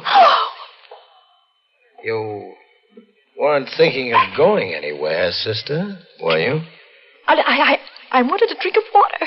A drink of water, huh? In case you didn't know it, there's a water pitcher on your dresser. Oh, well, I didn't see it. Good night, sister. I turned around and went back into my room. It was no use. I lay down on the bed. How long I lay there, I don't know. Perhaps I slept, perhaps not, but I heard that slight creak as my door began to inch open. The blood chilled in my veins. Vaguely, I saw the outline of the hand and the knife it held. I wanted to scream, but I couldn't. Slowly, he came toward the bed. Now he stands over me. He raises a knife. I screamed and rolled over on the bed just as the knife slashed down. I rolled off the bed and cowered in a corner. That horrible figure came around the bed after me with a knife upraised.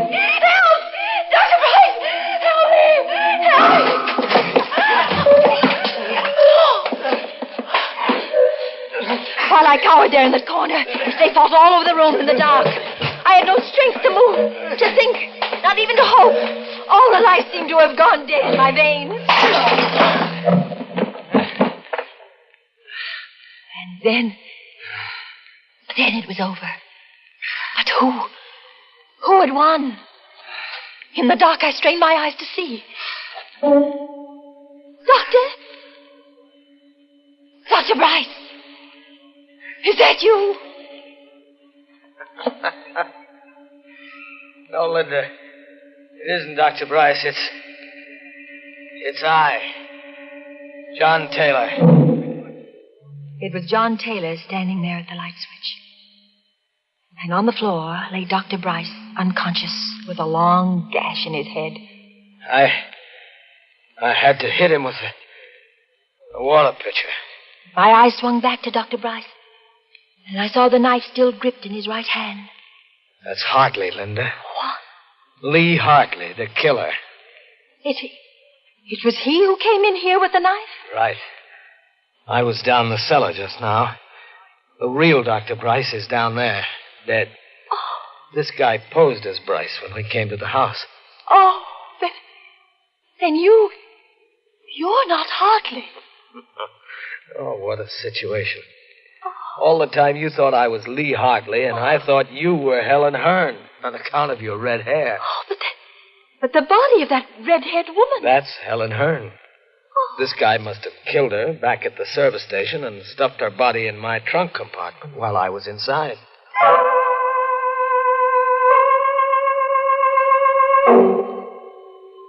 That all happened last summer. In time, I think I'll manage to forget that night of terror. But it won't be soon. Sometimes in the night I dream that I see that awful figure with the knife poised above my throat. And I wake up screaming. But then John takes me in his arms and holds me tight and tells me that everything is all right. You see, I'm Mrs. John Taylor now.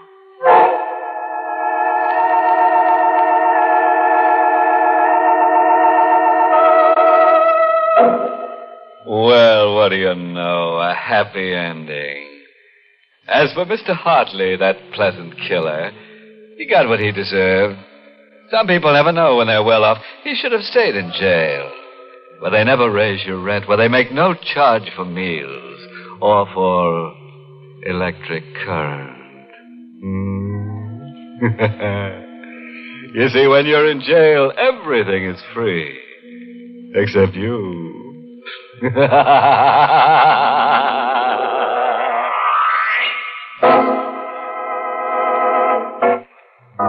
Well, friends, it's time once again to close that creaking door. Until next week at this same time, when we'll be back with a little hunk of horror. You'll be sure to listen, won't you? Until next week, then. Good night. Pleasant dreams.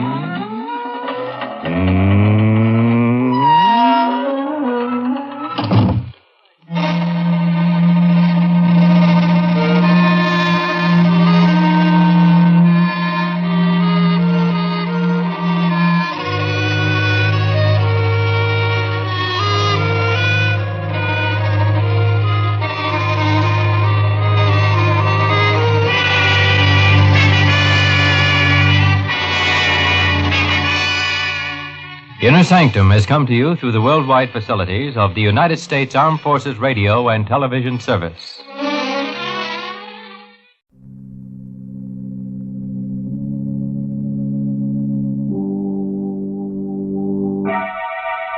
Lipton Tea and Lipton Soup present Inner Sanctum Mysteries.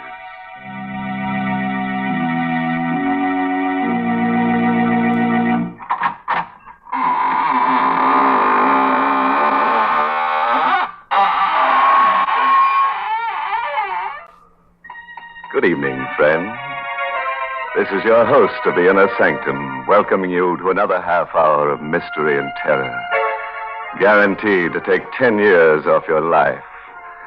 Don't just stand there. Come on in. We've been fixing up the place, making it more homey.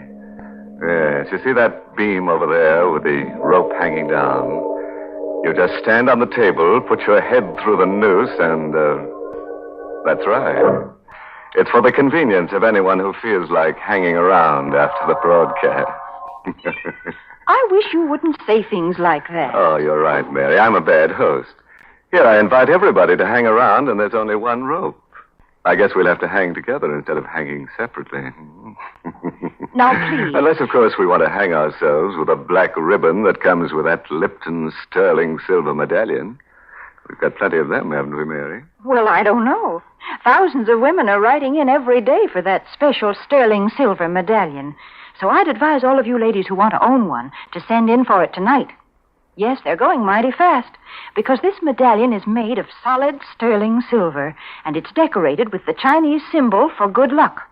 The medallion is just the right size, too, about 1 inch in diameter.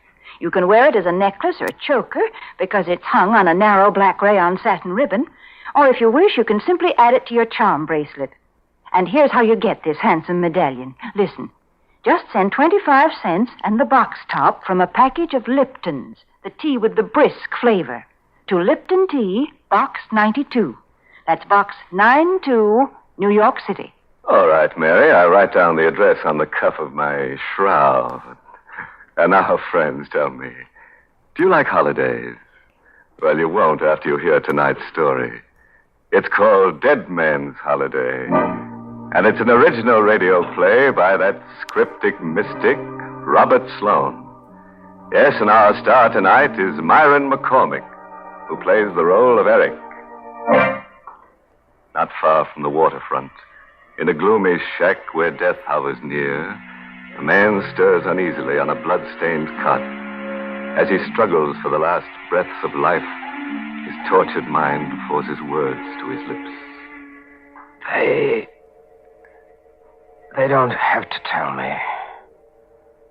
I know I can't live more than a little while longer. And I don't want to live. I want this nightmare to end, as it should have ended long before that day I was hurt on the train. I remember it so clearly. Sitting in a coach, looking out the window, and then suddenly the train shuddered to a violent stop. The jaw lifted me clear out of my seat and threw me against the glass window, which broke as I hit it. For a moment, I was stunned. But in the back of my mind, I could hear the conductor quieting the passage. It's all right, please, it's all right, I tell you.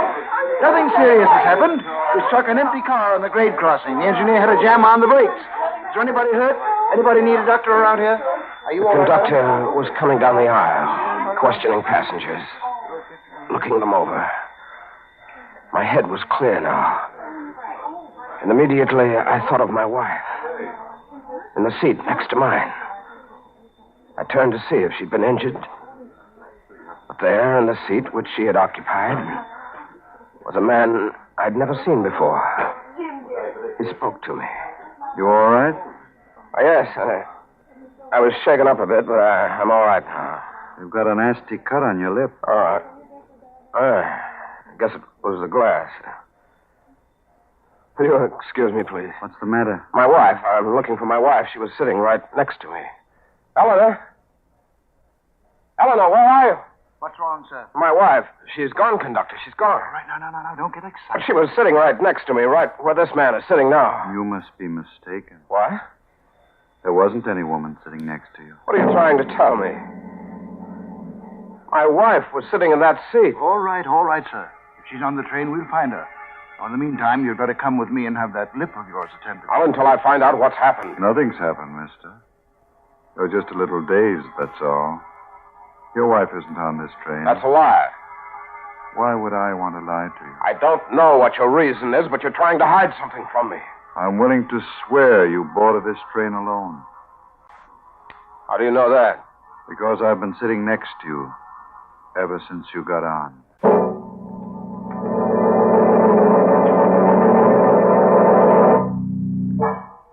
I was taken to a hospital and given an anesthetic. When I came to, the doctor was standing over me. He said I was well enough to get dressed and leave, but when I mentioned the disappearance of my wife, he acted strange. You've had a severe shock, Mr. Keating, and sometimes an accident like this has a way of playing tricks on the mind. You don't believe that my wife was on that train? I don't see how she could have been. Any number of the passengers were questioned. They all told the same story. You got on the train alone. So you're in on it, too. I beg your pardon? You and the railroad and the man who was sitting next to me, you're all in on it. What are you trying to do to me? I don't know what you're talking about. Don't you? Are you sure this isn't some kind of a plot to try and drive me out of my mind? I think you need a rest, Mr. Keating. Just look at yourself in the mirror there. You see how drawn you are? I'm all right. Good heavens. Doctor. What's the matter? My face. What have you done to me? What's happened to my face? Why, nothing. I had to put a few stitches in your lip, It's not my lip. It's my whole face. Why, you've done something to it. It's different. Mr. Keating. It is, I tell you. You've changed my face.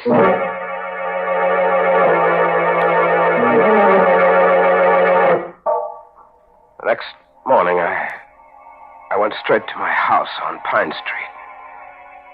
I had no key, so I rang the bell, hoping against hope my wife would be there to answer it. But when the door opened,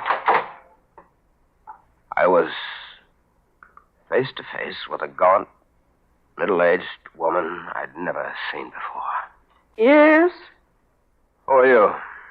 I beg your pardon. Come on, answer me. Who are you? Well, I'm the housekeeper. Don't lie to me. We don't have a housekeeper. What are you doing here? I don't see why I should answer your question. You'd better answer them. I'm Mr. Keating. Who? Mr. Keating, I live here. Where's Mrs. Keating? What have you done with her? You must have the wrong address. What do you mean? Nobody by the name of Keating lives here. What? I work for Mr. and Mrs. Drury. Don't you see the nameplate on the door? Yes, I see it. When did you put it there? Last night? You got the wrong address, Mr. Oh, I have it. You see that picture over there? The one on the hall table? Yes? That's a picture of my wife. I beg your pardon, sir, but that's a picture of Mrs. Drury. Drury. I didn't know anybody by the name of Drury. I couldn't imagine why he or anybody else would go to so much trouble to keep me from my wife. I walked down to the corner drugstore to phone the police. But just as I got there, a car drove up and stopped. In it was the man who sat next to me on the train. I hurried over to speak to him. You remember me? Why, yes, of course. Did you find your wife? No. Oh, I'm sorry to hear that. Can I be of any assistance to you? I work for the railroad, you know. Yes, I had a feeling you did. What's your name? Drury. Drury? You live in the white house around the corner? The one on Pine Street? That's right. How did you know? I was just over there. I thought it belonged to a man named Keating. Well, it did originally. You knew him? Knew him? Yes. Why do you speak in the past tense? You sound as if the man were dead. Well, didn't you know? He is dead. You can't imagine what it was like to have him tell me that Eric Keating was dead. I was Eric Keating. I hurried away from him, kept walking toward the center of town. But it wasn't long before I realized that I was being followed by a man in a gray hat. I waited until he caught up with me. Then, as he started to pass, I stopped him purposely to get a good look at his face. Excuse me. Yes? Can I trouble you for a match? Certainly. Thanks. Wait a minute. Why are you following me? Who says I am? It's pretty obvious. Now, you'd better tell me what your game is, or I'll call a cop. That wouldn't do much good, mister. I'm on the force. What? Plainclothesman. Connors is the name. Why? I don't understand. Why are you watching me? That's my business, watching people. Your face looked kind of familiar to me. What's your name? Eric Keating. Try again, mister. You better tell me the truth this time. I am telling you the truth. Why don't you believe me? Because I happen to know where Eric Keating is right now. I saw his grave just the other day. His grave? Yes. He's buried in the same cemetery as my sister. Been buried for 6 years. I had a feeling that Connors was lying. When he let me go a moment later, without proving my identity, I could have sworn he wasn't a detective. But I had to make sure. I had to catch him in a lie. I took a bus out to the cemetery. It was dark by the time I got there. But I had a flashlight, and with it, I saw the very thing I hoped I wouldn't find. A tombstone with my name on it. The shock was like a blinding light in the darkness, and for a moment I lost my senses. Insanely, I dug into the earth with a piece of sharp stone, determined to see the empty coffin or the bones of the man who had been buried in my place. What you doing, mister? Connors. You better come with me, mister. Why? What's wrong? What have I done? Killed a man, maybe? What? Here. Look at this police circular. Wanted. For murder. That's right. The picture underneath those words is yours or your twin brother's. No, I'm not this man. I may look like his picture, but I'm not the man. Your fingerprints will settle that. We've got his on the circular. Now we've got to get yours. Any objections? Yeah. I won't go with you. Don't you hold it.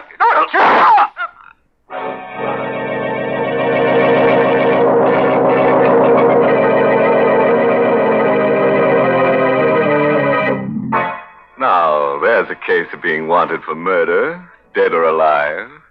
And this guy Keating seems to fit both conditions very well. I'd hate to see him get killed, though. It'd be like killing two birds with one stone. I'm really sorry for that poor man. He's so confused. I should say so, Mary. Imagine digging up a grave and finding yourself in it. Hmm? Well, that proves that a man can be two places at the same time. Nonsense. That's impossible.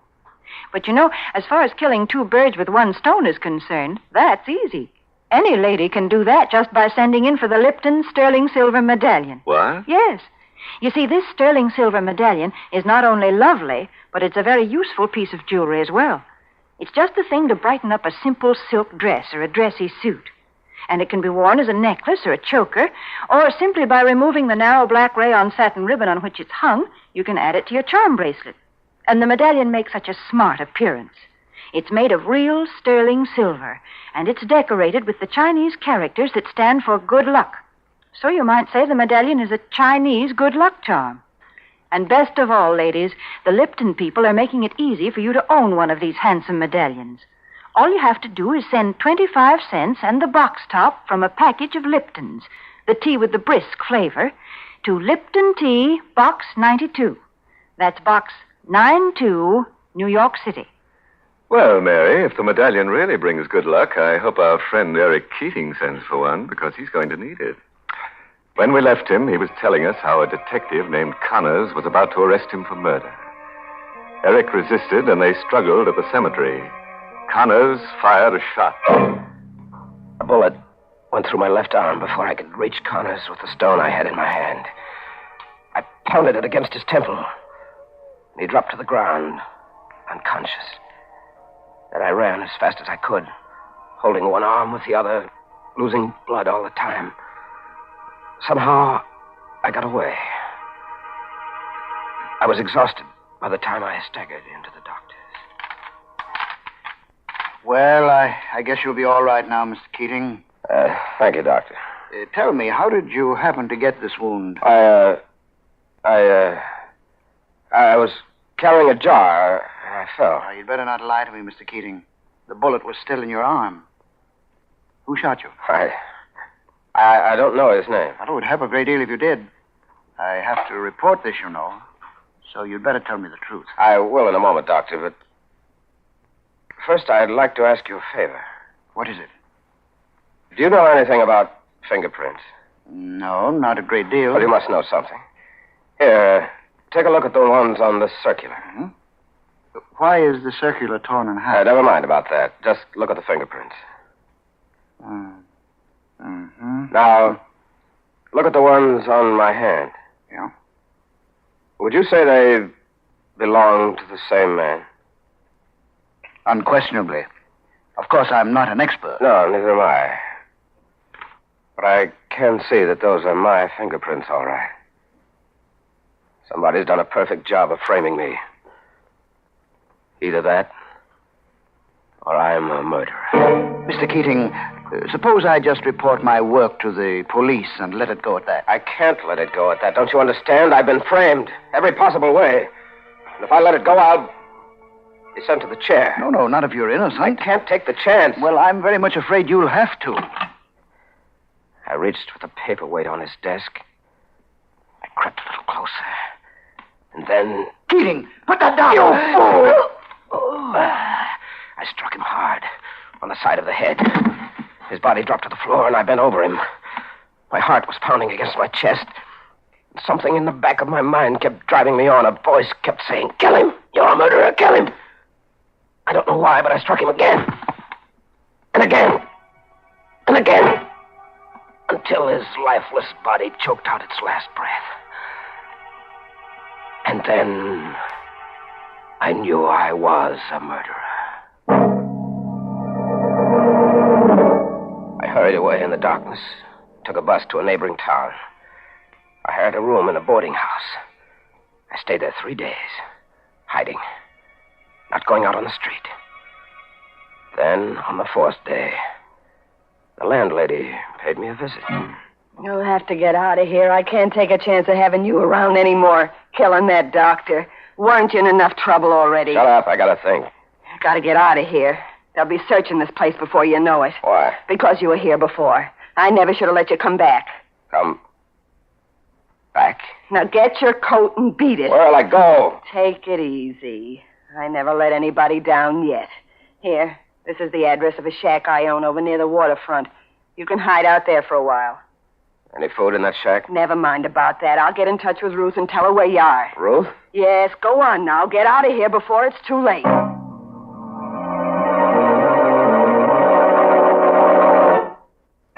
I waited in the shack for 2 days before this girl, Ruth, showed up. When she did get there, the first thing she said was... Gosh, you look terrible. Yeah, I know. I've been through a lot. Well, start working on these groceries. You must be starved. Yeah, thanks, I am. I never thought I'd see you again. Huh? Why'd you do it? I couldn't help myself. He was going to turn me over to the police. I don't mean the doctor. I mean Richie. Who? Richie. What are you looking at me like that for? I'm just trying to think. You should have done some thinking before you buried his body where you did.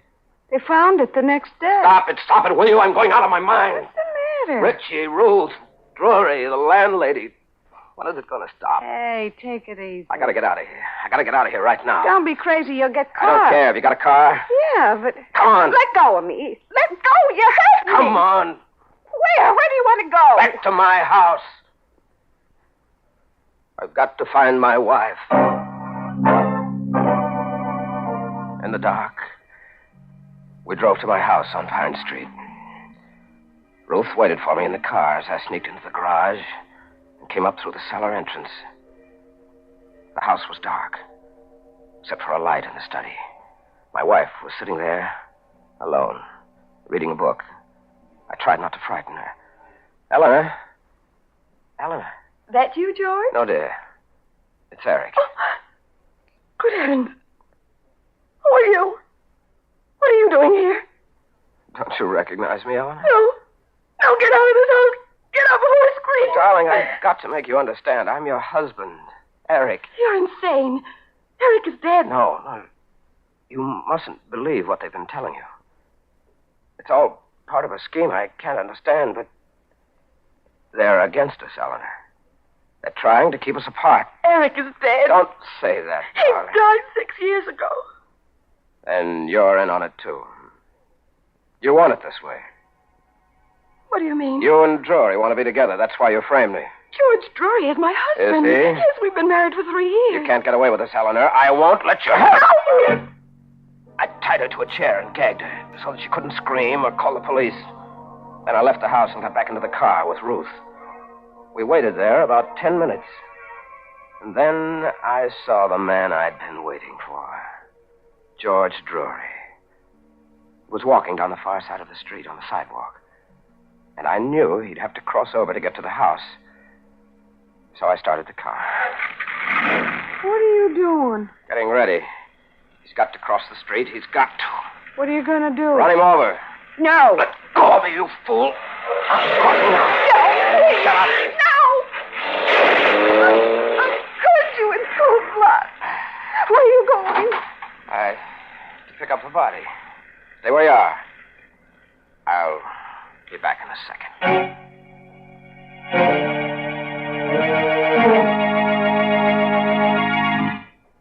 The three of us had a long ride that night. Ruth, George Drury's body, and myself. Automatically, I seemed to know where I was heading. Even though I had no destination in my mind. I made one turn after another, unconsciously almost, until at last I came to a dark stretch of road along a railroad track. I stopped the car and got out. What do you think you're doing? Don't ask any questions. I'm burying the body here. Are you crazy? Why? Don't this place look familiar to you? Huh? Yes, I think it does. Can't remember why. You lost your mind completely. Will you stop talking like that and tell me what's wrong with this place? Why can't I bury the body here? Because it's the same place you buried Richie. Richie. Who is Richie? Why am I wanted for his murder? You're wanted because you killed him in cold blood just the way you killed Drury. Only Richie was your partner. You pulled all your jobs together. It couldn't have been me, Ruth. Not me. I didn't know Richie. I'm Eric Keating. Is that your real name? You never told me the real one. All right, but What's that? Sounds like... Yeah, it's the police. Quick, we've got to get out of here.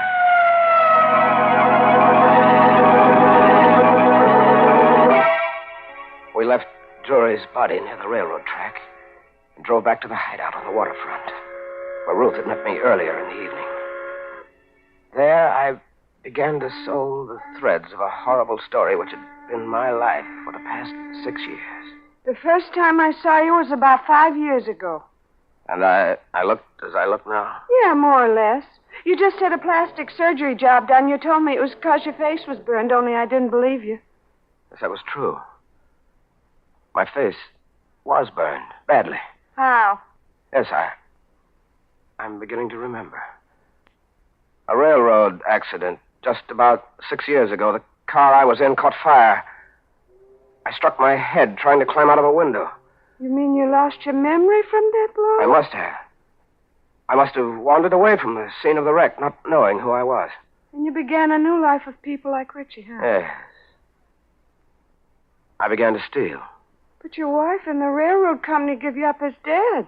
So I can understand that.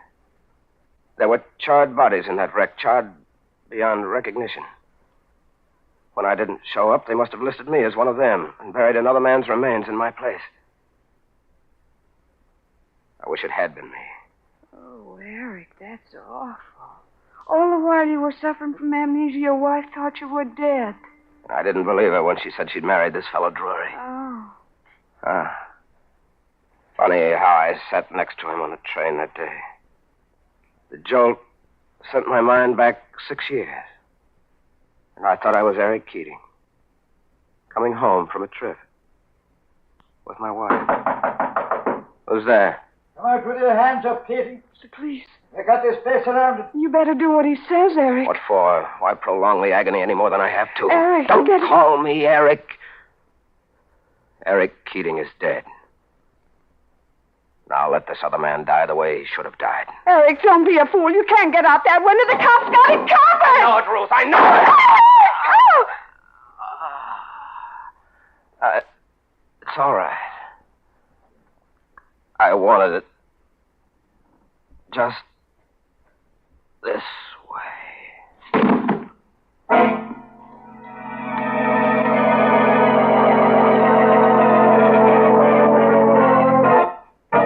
Well, they finally got him. And this time they'll give him a grave he can call his own.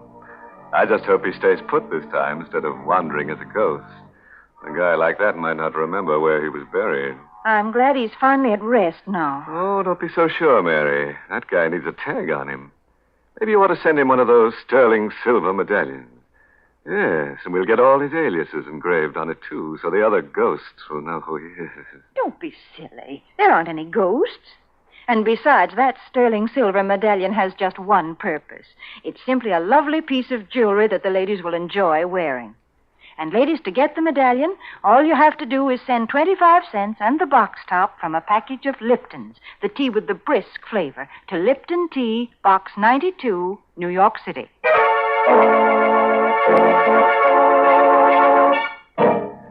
Well, it's time now to button up my shroud and start combing the catacomb. If you insist on a moral for tonight's story, try this. The evil that men do doesn't always live after them. Sometimes it catches up with them. Oh, by the way, this month's Inner Sanctum mystery novel is Lay That Pistol Down by Richard Powell. And oh, yes, next week's Inner Sanctum story, directed by Hyman Brown and brought to you by Lipton Tea and Lipton Soup. Next week's story is a real chiller to her. It's about a man who owes a debt to society, and he tries to pay it in blood, only to discover that in so doing, he has to pay a stiff price. Well, now it's time to close the squeaking door. So, good night. Pleasant dreams.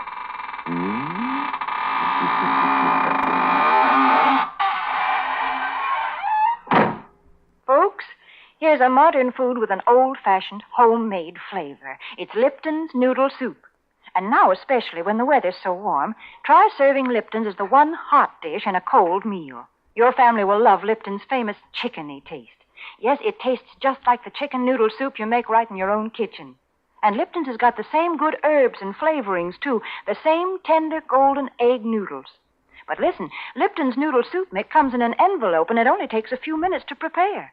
Of course, sometimes it's hard to get in some stores these days, but there's lots of good things scarce in wartime. So remember to ask for Lipton's Noodle Soup. And remember to tune in next Tuesday night for another Inner Sanctum mystery. This is CBS, the Columbia Broadcasting System.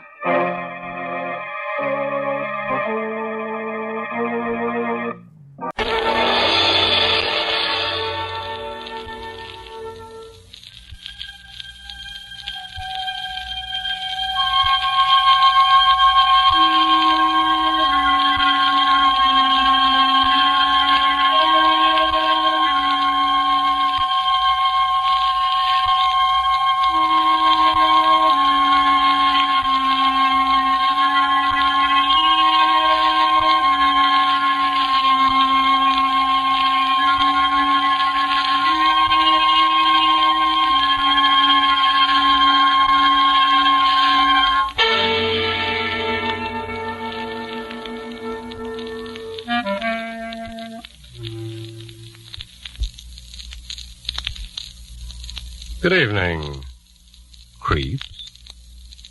Tonight, your Mystery Playhouse invites you to listen to Inner Sanctum Mysteries.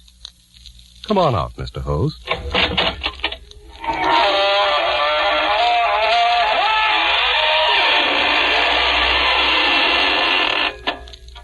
Good evening, friends of the Inner Sanctum. This is your host to welcome you through the squeaking door.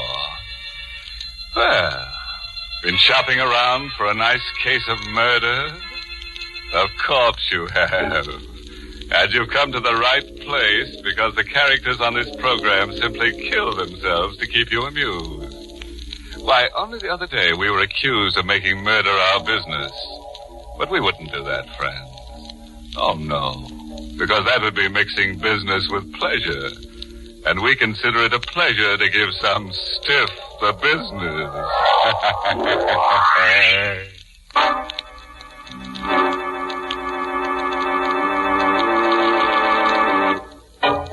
And now, friends, tonight's story is a triangle tale concerning a man, a woman, and a murderer.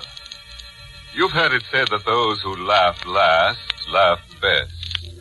But we're going to prove that it never pays to get into a laughing contest with a ghost. Because ghosts always get the last laugh.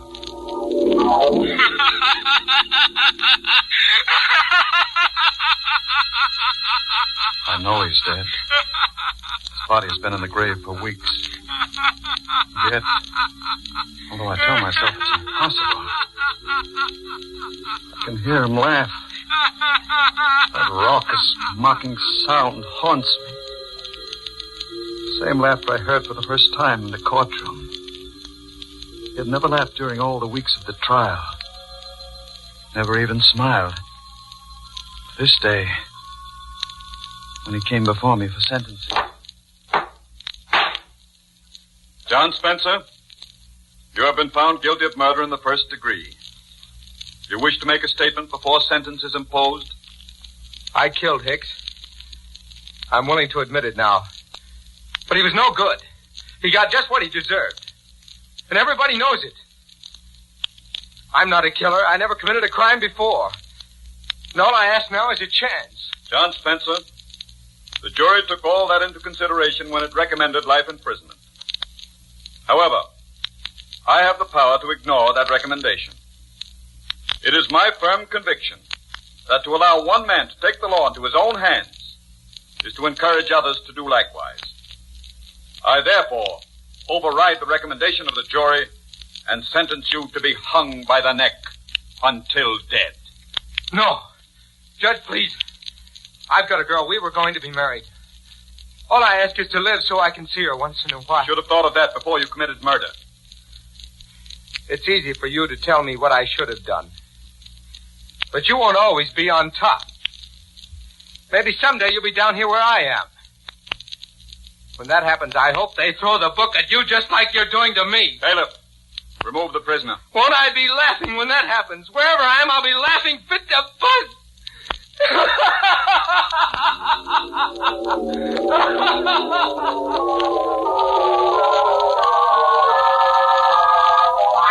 Same old story.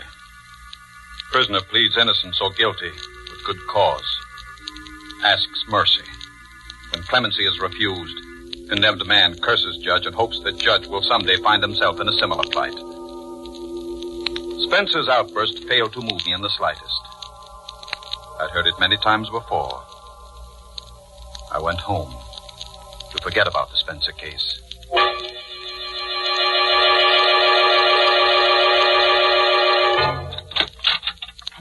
Richard?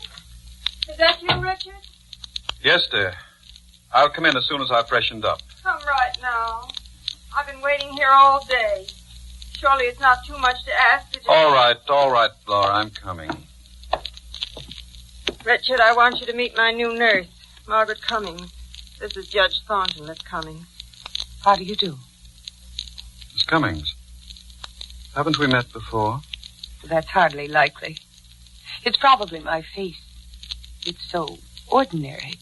On the contrary, Miss Cummings, I should say your face is rather unusual. Richard, suppose you stop that silly chatter about faces and talk to Miss Cummings about her duties. Very well. Come into my study, Miss Cummings. We can talk better there.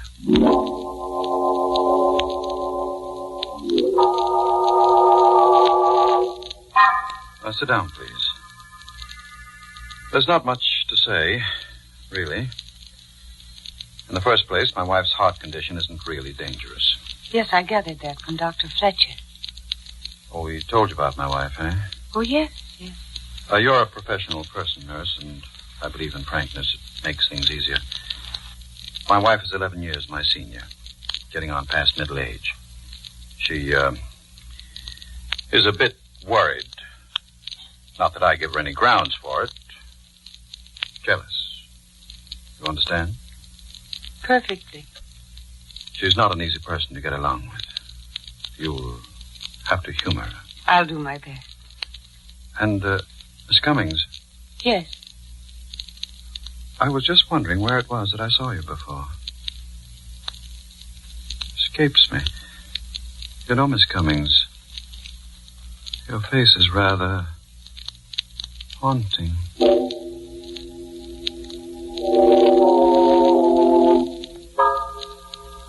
That was how it began.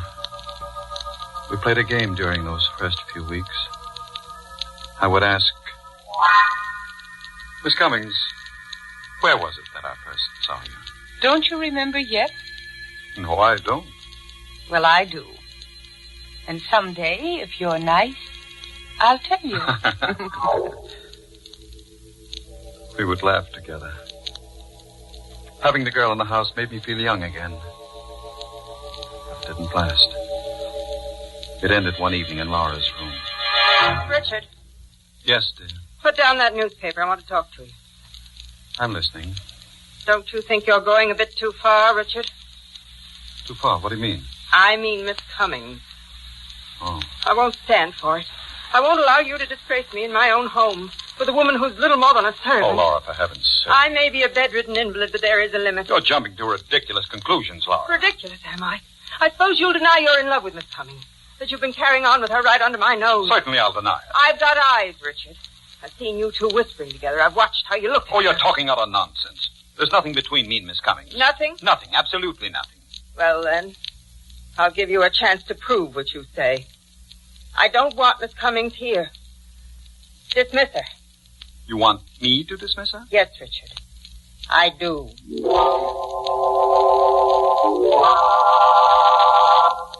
Miss Cummings, well, this is going to be rather unpleasant. You see my wife? Yes, I know. She wants me to leave. Yes. How did you know? I couldn't help overhearing the conversation.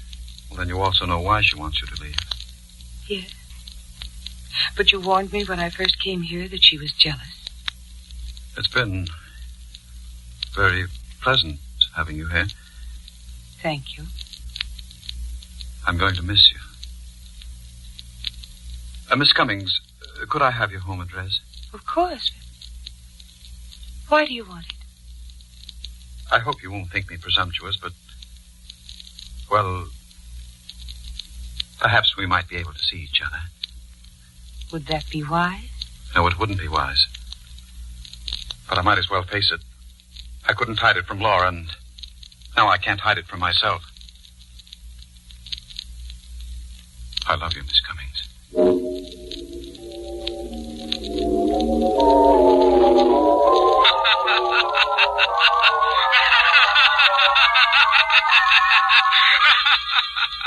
That night I heard Spencer's laugh for the first time since the day in the courtroom.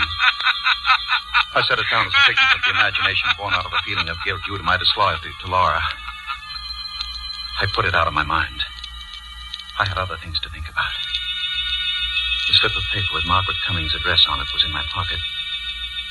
A dozen times during the next week I picked the telephone to call her, but something held me back. It was fear, I guess. Fear that if I saw her again, I would be taking a final, irrevocable step. And then I couldn't stand it any longer without seeing her. I dialed her number.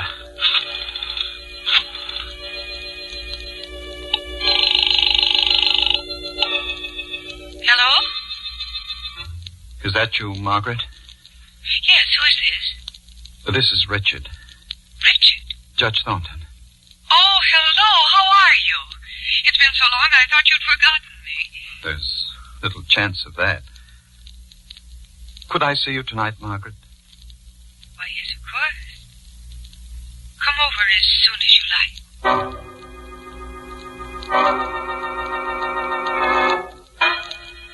I dressed carefully, Examining myself in the mirror, I saw a tall man, still on the right side of 50. Still trim in figure and distinguished in appearance. When I got to Margaret's apartment, my heart was beating fast, like a boy on his first date.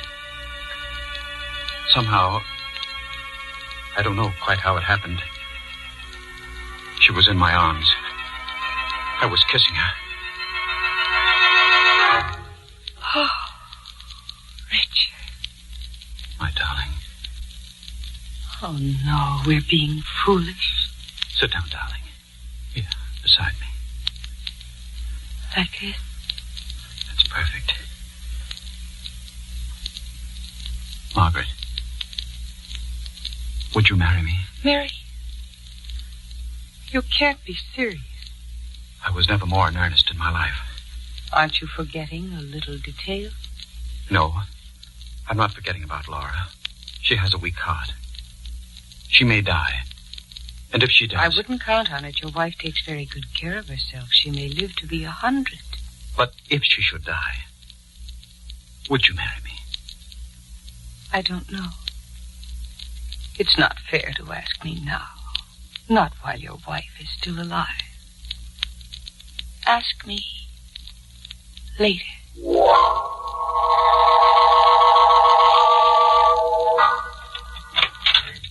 Oh, Richard. Did you have a pleasant evening at the club? I didn't go to the club, Laura. No. No. I lied to you. I spent the evening with Margaret Cummings. Richard. You were right. I'm in love with her.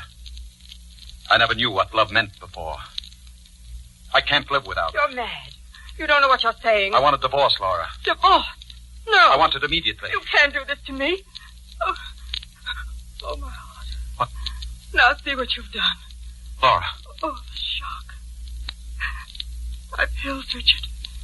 Give them to me. Hurry. Hurry, Richard. I knew she was pretending the heart attack, Oh, hoping to play on my sympathy. That was Laura's favorite trick. It always worked before. Not this time.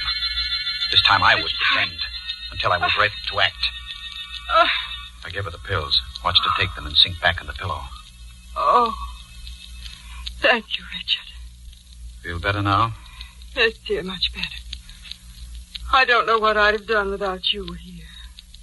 I would have died. Oh, Richard, say you didn't mean what you said before. Don't you see I couldn't go on living without you? You won't have to, Laura. Then you won't leave me for that girl. I'll take care of you. Here, let me make you more comfortable. Pillow needs rearranging. Yes, it does.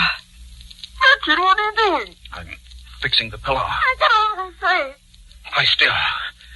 Stop twisting around.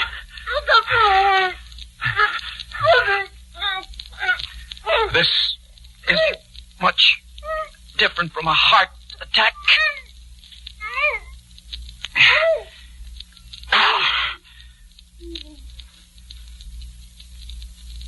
Laura? She's dead.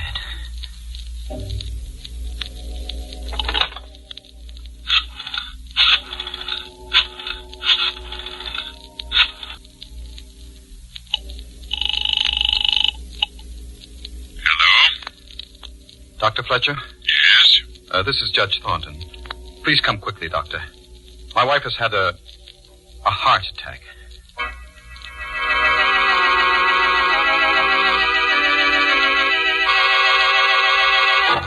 Happened during an argument. It was nothing important, Doctor. Just a domestic quarrel. And suddenly she had the attack. I gave her the pills, but by that time it was too late. It's too bad. I'd only known that her condition had become so dangerous. Oh, Judge, you've nothing to reproach yourself for. These things happen. Will you take care of the formalities, Doctor? Oh, yes, of course. The death certificate? I'll list the cause as failure of the heart. There was no need to act the part of the stricken husband after Dr. Fletcher left. I stood looking down at Laura's body. She was dead. And Dr. Fletcher's certificate would clear me of any suspicion of murder. I was free. Free to marry Margaret.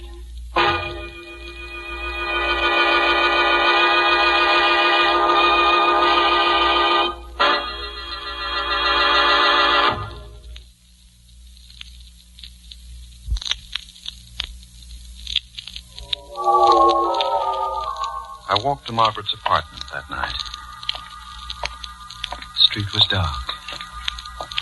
Empty. I had the uncomfortable feeling that I was being watched. Followed. And then I heard footsteps behind me. I hurried my pace. The man behind me did likewise. Frightened as I was, I decided to stop and confront the follower. He came toward me. His face and figure shadowy in the dark. What do you want? Why are you following me? You ought to know, Judge Thornton. Who are you? Come closer so I can... Spencer. John Spencer. It can't be. You're dead. Dead, am I? Well, you ought to know, Judge.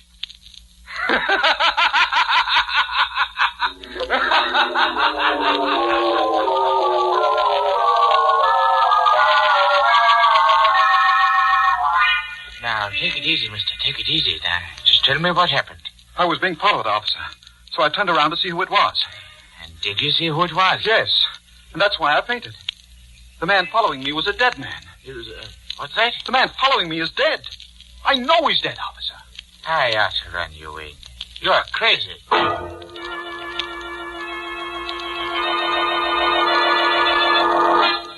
I had intended to tell Margaret that Laura was dead. I meant to ask her to marry me.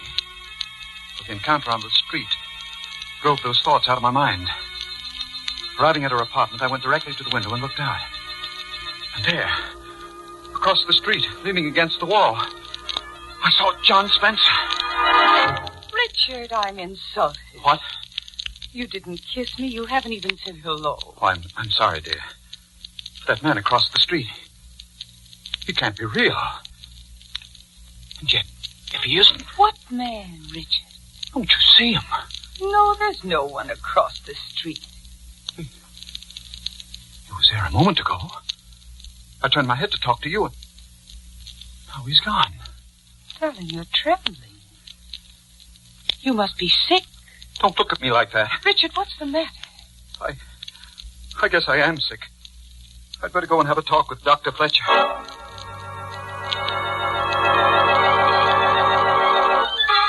Yes, I remember the Spencer case very well, Judge Thornton.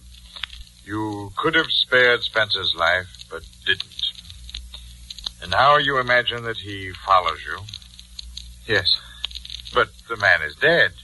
Then it was his ghost that followed me. His ghost I spoke to. His ghost that laughs. There are no ghosts, Judge Thornton. With one exception. The ghosts we carry about inside us. What do you mean? Well, these things you hear and see, these are hallucinations brought on by feelings of guilt. Spencer's been dead for weeks. So the question is, why should you experience guilt feelings at this late date? I don't know. Well, psychiatry has an explanation. Quite often in such cases, one refuses to face the guilt object and transfers his guilt feelings to some other person. What are you driving at? I'm suggesting that your guilt feelings are not caused by the Spencer incident. And I'm going to ask you a blunt question. Did you murder your wife? Why, of all the idiotic... Now, just a moment, Judge. Just a moment. I've been rather uneasy about the circumstances of Mrs. Thornton's death. But you yourself diagnosed it as a heart attack. I accepted what you told me that night. A superficial examination of the body did indicate such a conclusion, yes, but your wife's cardiac condition was mild. Now, your guilt feelings lead me to suspect... This murder talk is ridiculous. Were there any signs of struggle, any marks of violence? Of course not. Mrs. Thornton might have been suffocated. Oh, nonsense. Perhaps. At any rate, I intend to recommend to the coroner that an autopsy be performed. An autopsy? Yes, it would determine whether or not death was due to suffocation. You should have no objection if I am mistaken. You meddling fool. Judge Thornton, put down that paper. You were so clever. Stay away from me. No! I've gone too far now to stop at another.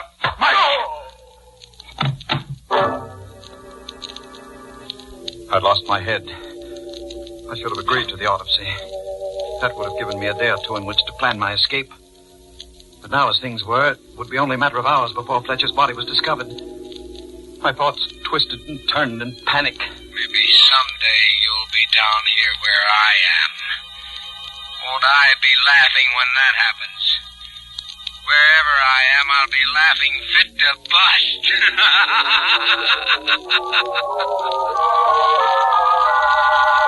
I ran like a frightened child. I needed help, and there was no one to turn to. Margaret.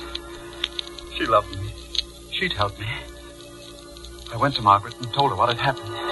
You killed your wife. For you. So we could be married. And then Dr. Fletcher. I had to kill her, Margaret.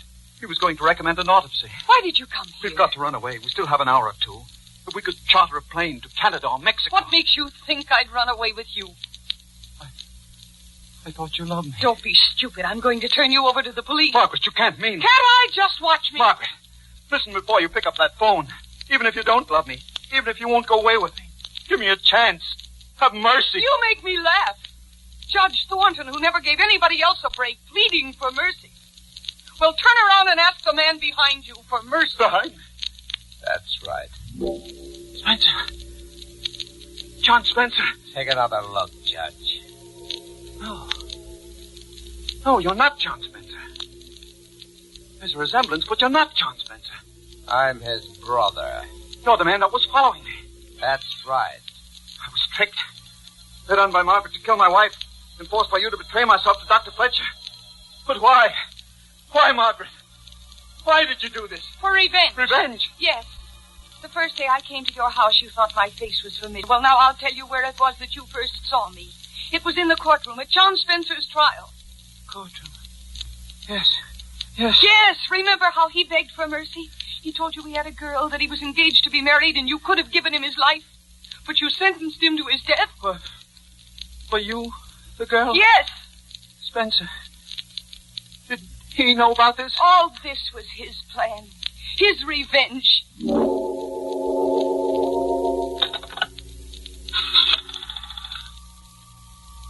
Hello, operator. Give me police headquarters. I want to report a murder. Yes, that's right, a murder. Tell them it's very important to get here as soon as they can. I'm waiting now for the police to come. For the trial. For the sentence, which I know will be death. As I wait, my thoughts go back to the courtroom. You won't always be on top. Maybe someday you'll be down here where I am. And when that happens, I'll be laughing.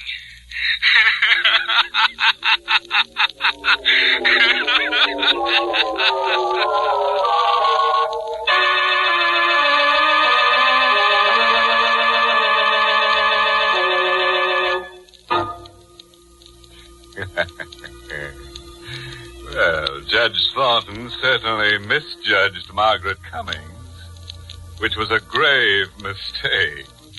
Why, he didn't have the ghost of a chance with her. She double-crossed him right into the graveyard. Oh, a word of caution.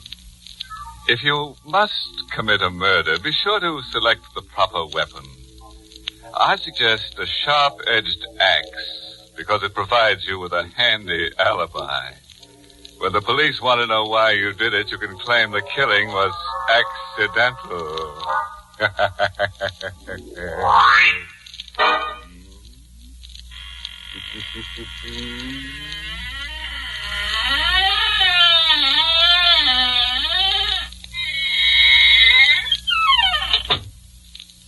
Well, good night, and thank you, Poison Puss, for your Inner Sanctum story, tonight's performance in the Mystery Playhouse.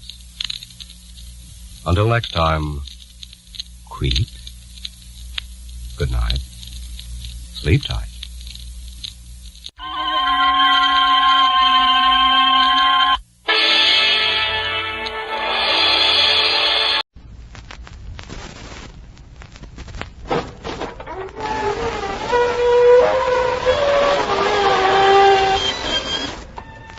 Good evening, friends.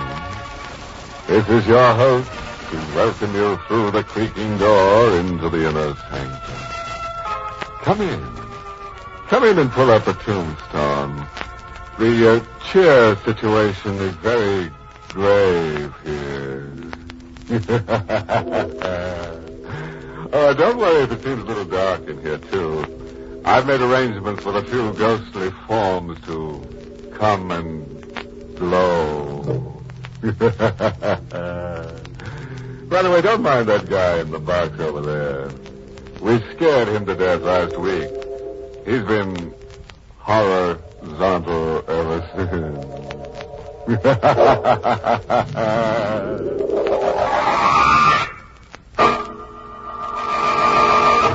Tonight's Inner Sanctum mystery, Deathwatch in Boston, was written by Fred Matho and stars Mason Adams in the role of Carl with Ted Osborne as Charon.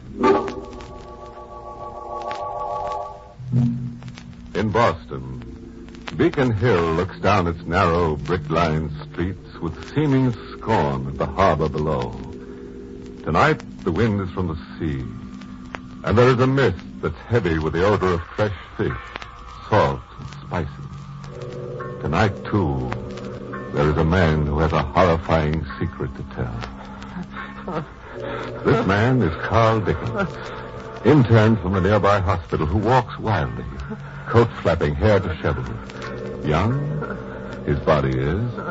His eyes are old, his face haggard. He carries a heavy wooden box about 12 inches square. He's murmuring through bloodless lips. Take thy beak from out my heart, and take thy form from off my door. Quoth the raven, nevermore, nevermore. A neon sign proclaims the door to be that of Captain Zeb's Tattoo Salon. Established 1905. Carl Dickens stops, looks quickly behind him, and enters. Greetings, mate. Captain Zeb. Yeah, didn't reckon to do no more tattooing tonight. Captain Zeb, lock the door. Hmm? Hold on there. Lock this door. You know me. I'm Carl Dickens. Hey, thunder. Who you be? What ails you, lad? Lock the door quick, then put out your lights, please. Sure. Seems to me like your one doctor needs a doctor, Carl. No, Zeb. I don't need a doctor. I need someone like you to listen to me. All right, I'll listen. What you got in the box? It's part of a man's body. His head. Oh. Sort of specimen-like for your medical work? That it? No, Captain. It's the head of a man who was calling for me at my room at 11 o'clock tonight. What's that? Don't look at me like that. I'm not crazy, Captain. You've been working a mite too hard over them books, maybe, huh? I have been working hard, yes, but this is no hallucination. I don't go along with believing a man can live without a head, son. You don't understand. The man this head belongs to is Death.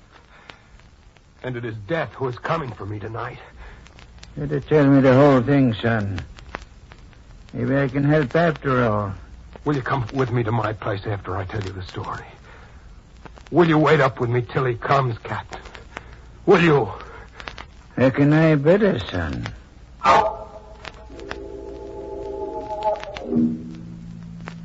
You know my place on Pinckney Street on the hill. It's narrow and cramped with century-old houses.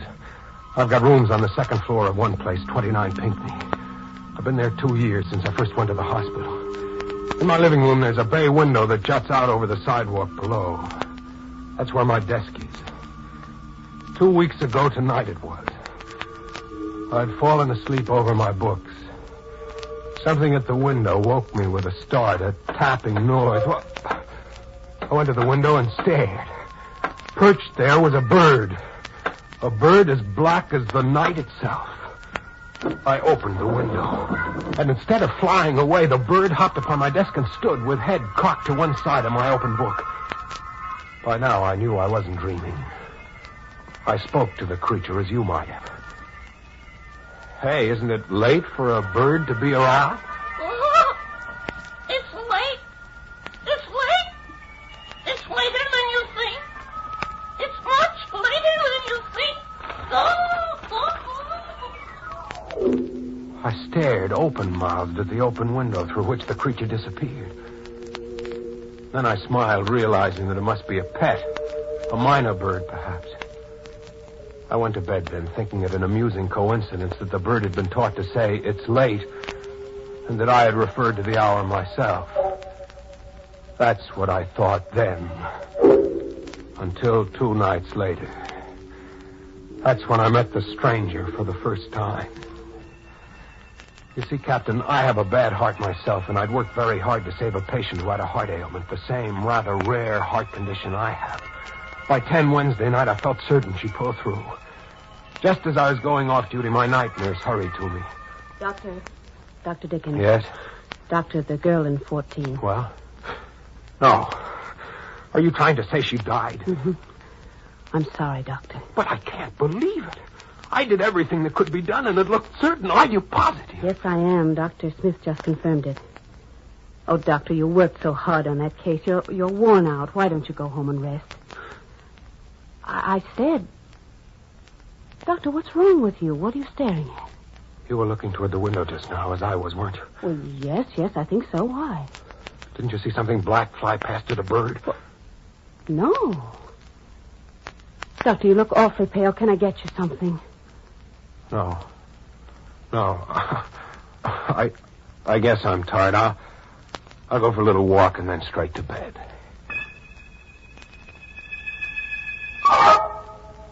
He was waiting for me when I left the hospital. And I would have walked straight past him, but he spoke to me. Dr. Dickens. Yes?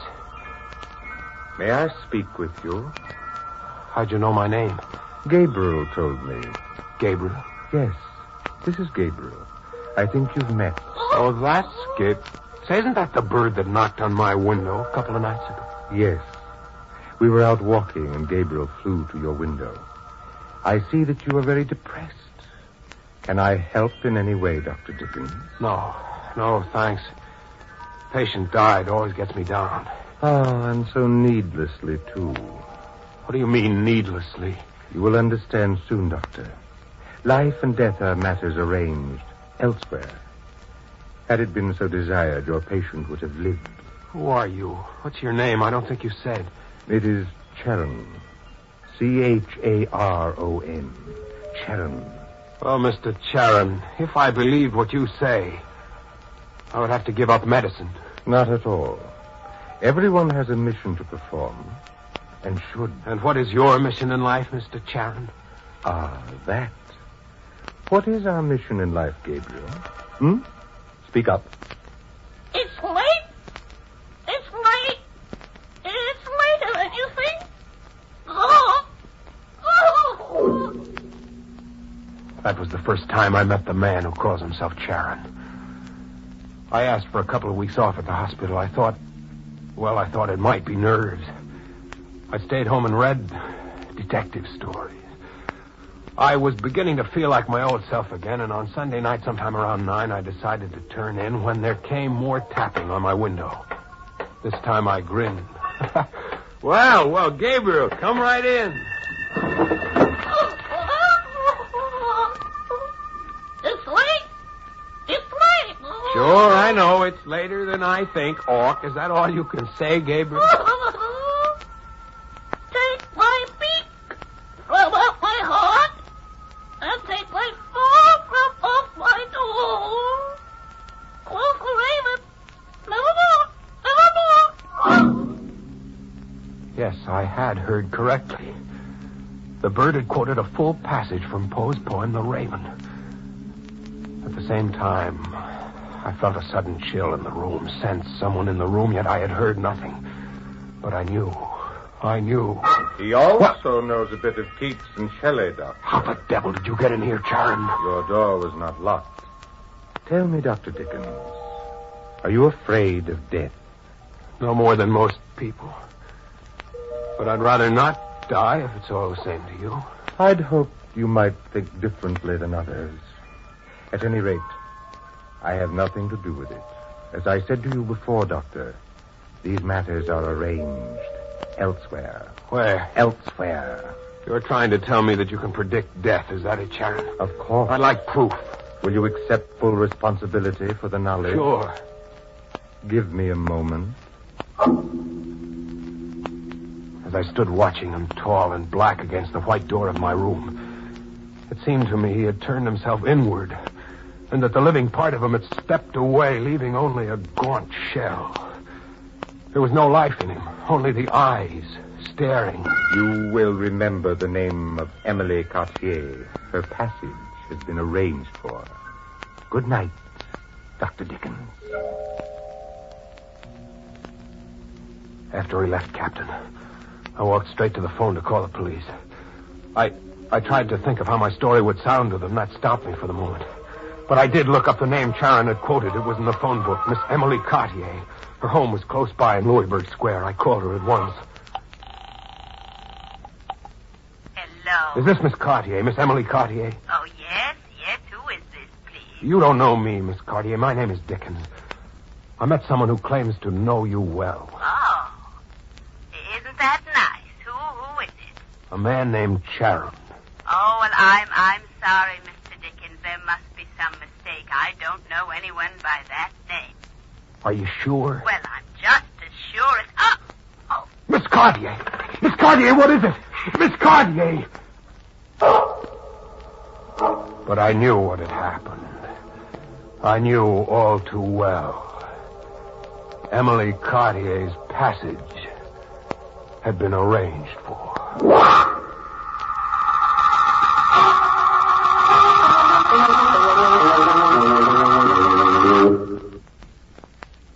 Hey. Anybody been giving you the bird lately? Very distinctive character, this Charon, don't you think? Pick him out in a shroud anywhere. Yes. Signs all his mail, eternally yours. Well, shall we get back behind the locked doors of Captain Zeb's tattoo salon? Now, put yourself in Zeb's place. If a young, wild-eyed fella came to you with a wooden box, told you it contained the head of a man who was calling for him at 11 o'clock that night, what would you do? You'd listen, wouldn't you? Well, listen. Hold up now, lad. Let me get the straight line of this. This man you think of as sort of death in mortal shape. Him and his bird. They told you they could tell when the body was going to die? Beforehand? Yes. And to prove it, Charon gave me the name of the woman in Louisburg Square, Emily Cartier. She was murdered while I talked with her on the phone. And it's simple, lad. The man was mad. A murderer. He killed her. Did he? I thought that. I went to Louisburg Square after the call. I was determined to tell the first policeman I met the whole story. When I arrived at Emily Cartier's address, the place was teeming with excited people.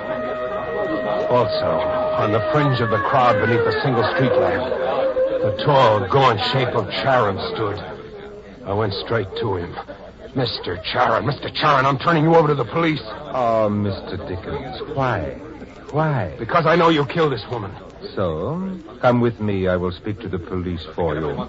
You don't dare. Come. All right. Come on, folks. Go on home. Go to bed, will you, please? Officer. Yep. Well, what do you want? Officer, my friend and I are a little alarmed about this tragedy. Why? Well, we live nearby, you see. Don't give it a thought now. We got the guy who did it. You caught the murderer? Sure. One of the neighbors shot him through the head while he was climbing out the window. Now go on home and forget it, if you can.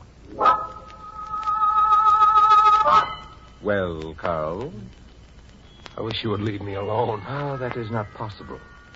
One way or another, you must come away with me when I leave. I refuse to believe it. Suppose I prove my point again. Suppose I tell you the name of someone else who will die. If I am right, you will raise no more objections to leaving with me? And if your prediction doesn't work out? You will never see me again. Agreed? Agreed. Very well.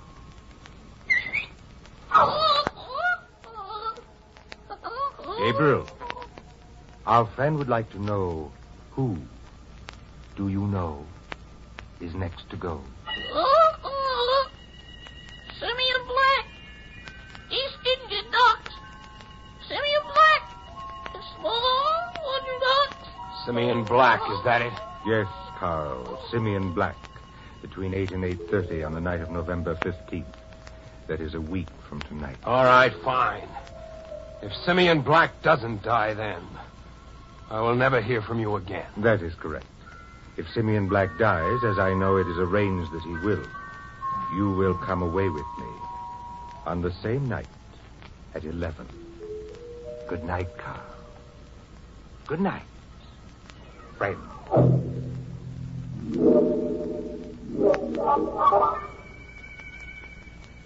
November 15th. It's tonight, isn't it?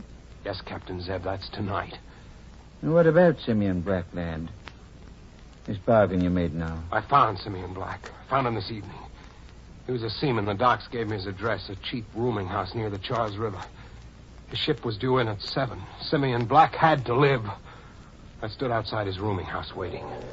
About 5 minutes after 8, a big, burly, rough man came along, heading for the doorway where I stood. He was carrying this box. Simeon Black with 25 minutes to live.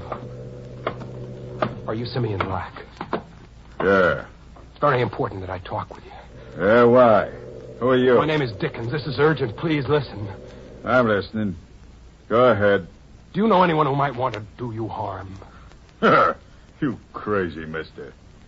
Sure I do. Couple of 100 guys all around the world. But you ain't one of them.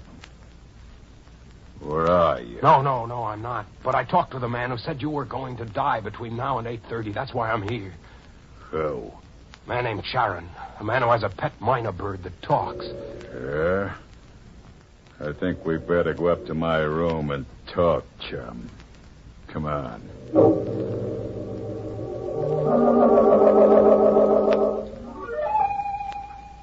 In his room, I told him all about Charon and the bird. There was a large clock on the steeple of a nearby dock house. I saw that the minute hand stood at 25 after 8 when I finished. Black stood up, his heavy face now pasty pale. The veins of his neck throbbed. So you're the guy I've been waiting for. All right, Dickens. I met the man with the bird in Martinique. He told me there someday I'd be killed. He sent you. But I'm not playing. I don't die easy, see? This thing says I don't. You fool! Put that gun down. Killing me won't help.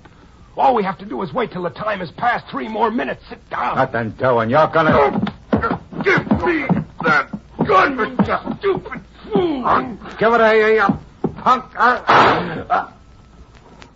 He was right. He caught it.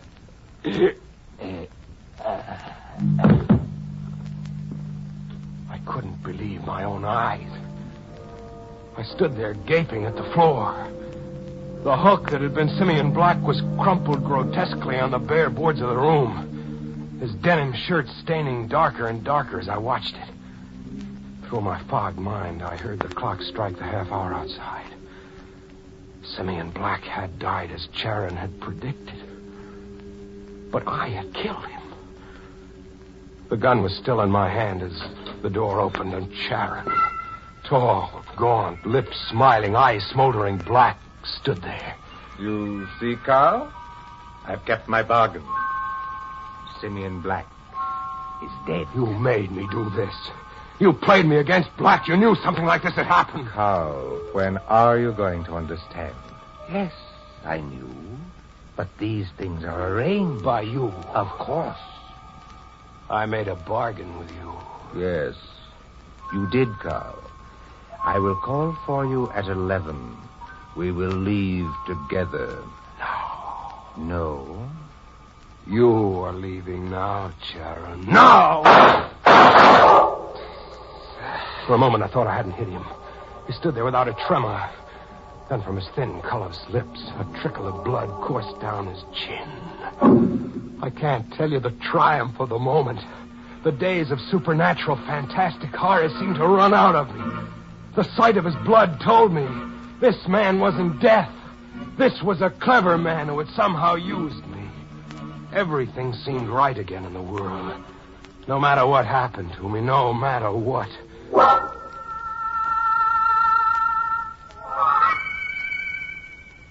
That's your story, lad? All of it?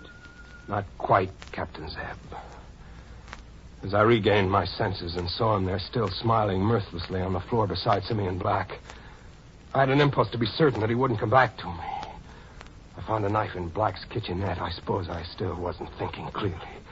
Stupidly, I thought perhaps even a supernatural being divested of its head might be powerless. Now I know better. So you toted the top of him here from the waterfront in Simeon's duffel box? Yes. And as I walked here, I began to realize Sharon will keep his end of the bargain. That's the story, Captain Zeb. Kind of puts me on the spot, lad. I know. You want to call the police? Should you know? But you did promise to come to my place and wait till after 11 anyhow. I did. It's 15 of 11 now, lad. I'll go along with you. Go ahead.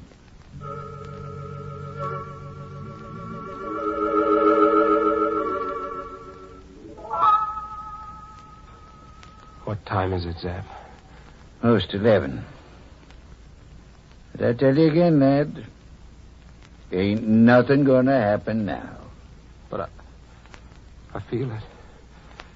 Sort of a chill. A tight, scared feeling about my heart. I know Sharon is coming for me. I feel it. Bosh. Listen, Zeb, listen.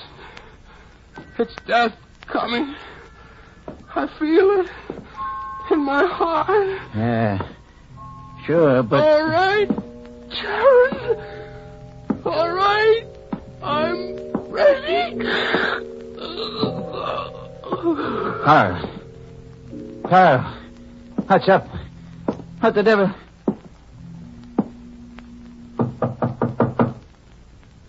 Dead. He's dead. Come in, hang it. Come in. Dickens. Carl Dickens. That's him there, officer. What's wrong with him? Well, you can believe it or not. I was just talking to the lad when he pops off. Turned blue in the face and just stopped talking. He's dead. Thought so. But how? From the look of him, I'd say heart case. Have to wait for the coroner. The queer things you come across in this business. Queer? How come you to be here? Just at 11. That's a queer one to me. Well, we got a stiff without a head down at the waterfront a couple hours back. Found a diary on him, and we've been checking up. Who was it? Guy named Charon. Was let out of Devil's Island when they closed it up a couple of years back. According to the diary, he's been out to get everybody he ever had anything to do with his being sent up. A nut? Must have been a smart one. He names 3 people he wanted to get rid of. Played one against the other, I guess. But who? Who killed him? I don't know. Sergeant's working on it. All I know is in this character's book there's a note says, see Carl Dickens, Pinckney Street, 11 o'clock, November 15th. What? What? Too late. Too late. What's too late? Oh. What the devil was that? It's just the bird here. Minor bird. Talks. Leastways, I think it's a bird.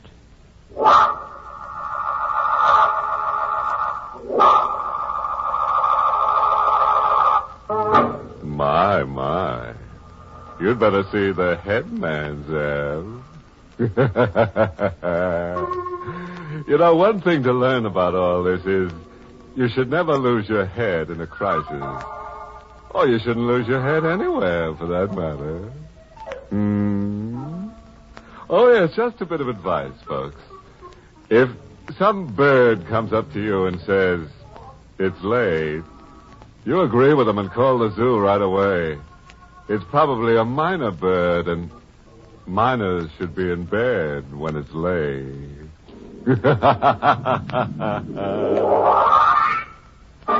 Inner Sanctum came to you through the United States Armed Forces Radio Service, the voice of information and education.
The Mystery Playhouse, a rebroadcast for the servicemen and women of the United Nations.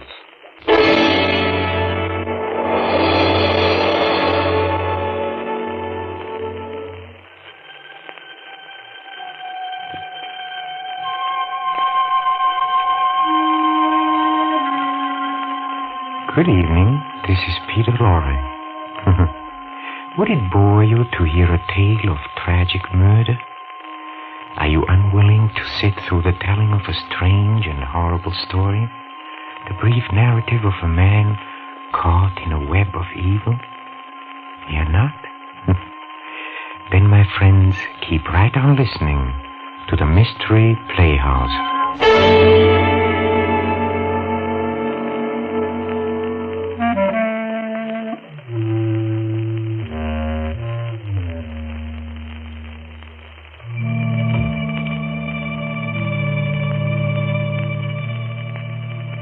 A sense of humor, I've heard it said many times, is of real benefit to him who possesses one. This particular sense has come to be so generally admired that it has attained the stature of a first-class virtue. Well, the fellow whom you're about to meet, while hardly falling into the virtuous category, he does have a sense of humor. Things like murder or hate and madness, or someone telling him his mother just died, practically rolls him in the aisles. He loves a good, ghoulish joke. Oh, and he loves to tell them, too. He's about to start one now. So follow me, please, to the Inner Sanctum and your host, Raymond.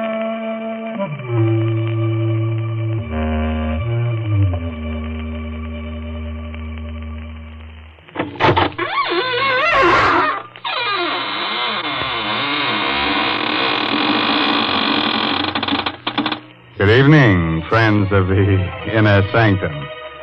Now, come in, won't you? This is your host, Raymond, again, disturbing the peace. Say, have you ever had the screaming meanies? Did you ever get an attack of the yelling and wailing jitters? You walk in your sleep? Do you ever wake in the middle of the night shrieking at the top of your lungs? Oh, you do? Well, you must be an awfully hard person to live with.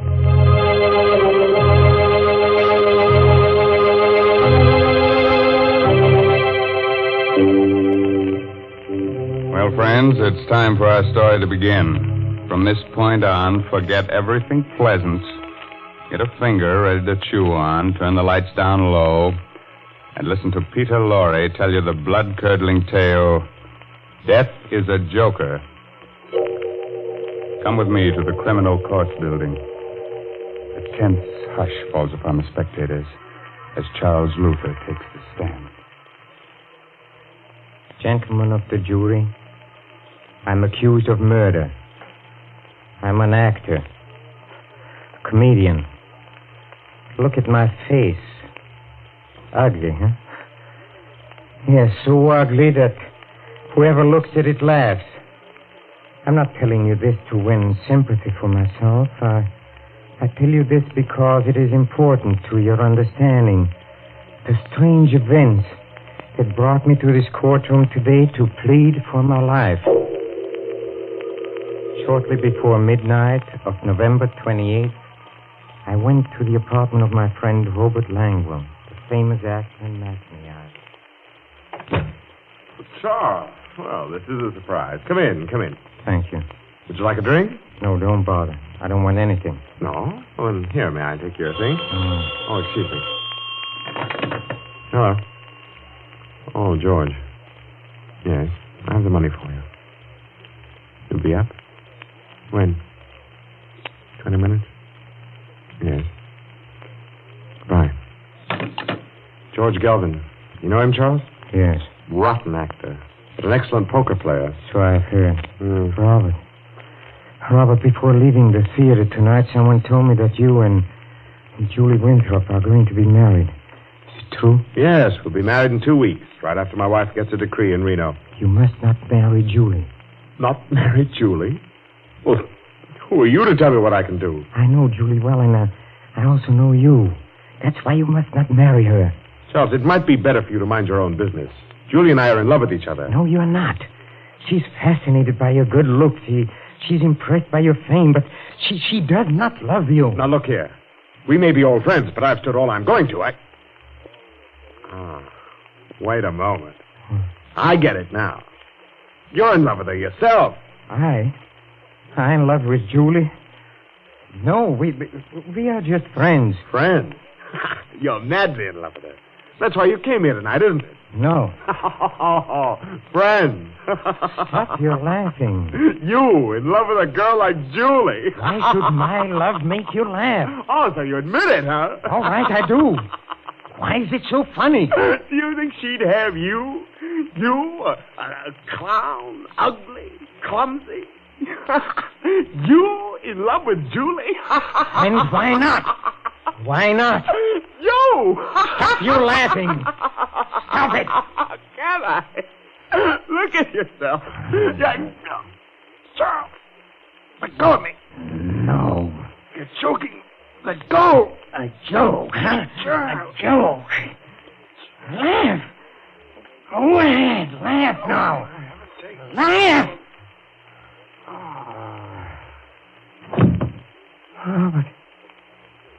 Robert. I didn't mean it. Robert. Lord, what have I done?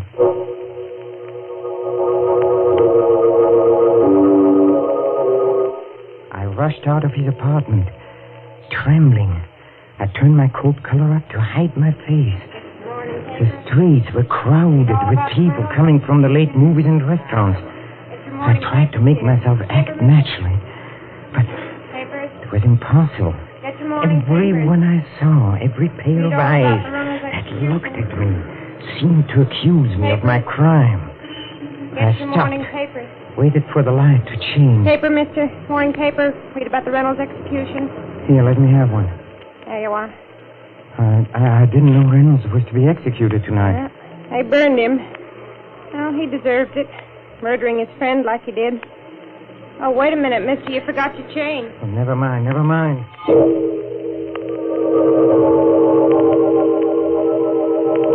I went to my apartment and I looked at the newspaper I had bought. There was a photograph of Reynolds on the first page. In his face, I saw my future. The shattered hopes, the torture of the trial, the horrible, nerve-wracking experience of waiting for death. I flung the paper away. I went to the window. I opened it. I looked down 17 stories to the ground. How tiny people look. The automobile lights moved like so many fireflies. I climbed out on the edge. I braced my arms. I took a deep breath. One last look. I closed my eyes and doorbell rang. I hesitated a moment. I decided to answer it. I closed the window, went to the door. Hello, Charles. Julie. Why did you rush away from the theater tonight? I was anxious to talk to you. Talk to me about what? I need your advice, Charles. What's wrong? Well, it's Robert. What happened? Well, nothing happened. It's just that I'm not sure I love him. I'm not sure. Yes, when I'm with him, everything seems all right. He's handsome and charming, but when I'm alone, I begin to wonder and to doubt. Why? Can't you guess why? Yes. You love someone else? Yes. Oh, who is it? You. Me? Yes, that's what I came here to tell you. That's why I don't want to marry him. Yes, I would have told you before, but I was so afraid of making a fool of myself. You didn't seem to care. I didn't care. Julie, this is crazy. I loved you from the moment I saw you. You loved me? Yes. But, darling, why didn't you tell me? Tell you? How could I? You're so young, so beautiful. And look at me. Ugly, clumsy. How could I speak to you? Fools we both were. How you look means nothing to me. Nothing? Of course not, darling. How lucky we are we found out in time. In time? In time? Oh, merciful heavens. What a joke. What a joke. Charles, what's wrong? What a tears joke. streaming down your face.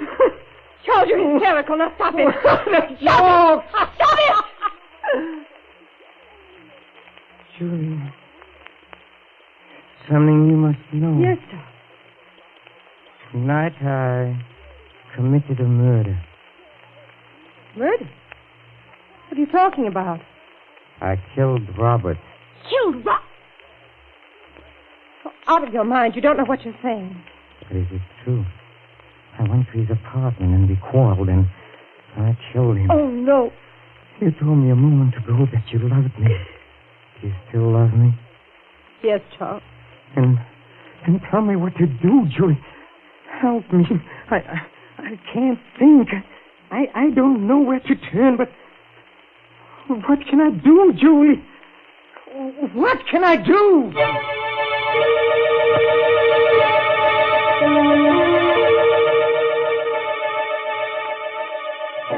Pull yourself together, Charles. This may not be as hopeless as you think. Why? Was Robert alone in the apartment when you called? Yes. Were you seen entering or leaving? No. Are you sure? Yes, his apartment is on the second floor. I walked up and down. What time did you get there? Shortly before midnight. And what did you do before that? Went to a movie. Movie? How long did you stay there? Oh, only about 20 minutes. Do you have the ticket stub? Huh? Yes, here it is. Charles, do you realize what this means? They may never find out about you. Never find out? That's right. They won't suspect you since they can't know your motive. No one saw you enter or leave, and you have an excellent alibi. Motive? Alibi, Julie? Do you realize what we are doing? We are talking of this as if we planned this crime, as though we were criminals. But I committed a crime, yes, but I'm no criminal. I didn't mean to do it. I know, darling, I know. You must think of your own life now. Oh, and mine. Yes, Julia. Oh, I see what you mean. I'm not a criminal, but I must play the role of a criminal now. A subtler, clever criminal who is cunning enough to escape punishment. Can I do it? Can I do it, Julia? Charles, listen to me. We must find out how much the police know. If it's hopeless and they have found out about you, then it would be best to give yourself up. But let's not make any decisions until we know. But how can we know? Did Robert expect anyone tonight? Yes, George Galvin phoned while I was there. He said he'd be up in about 20 minutes. Then the body must have been discovered by now. Yes, I'm sure the police must be there by this time. I think that I'll go to Robert's apartment. No, Julie, no. I don't want you to become involved. I'm already involved. If it weren't for me, this horrible thing would never have happened. The least I can do is to help you now. But, Julie... Promise me you'll not leave this apartment, Charles. All right. I won't be long. Julie. Yes. If something happens, if something goes wrong and is separated before you return, I want you to know that I don't know what to say, Julie. You don't have to say it, darling. I know what you mean. Goodbye.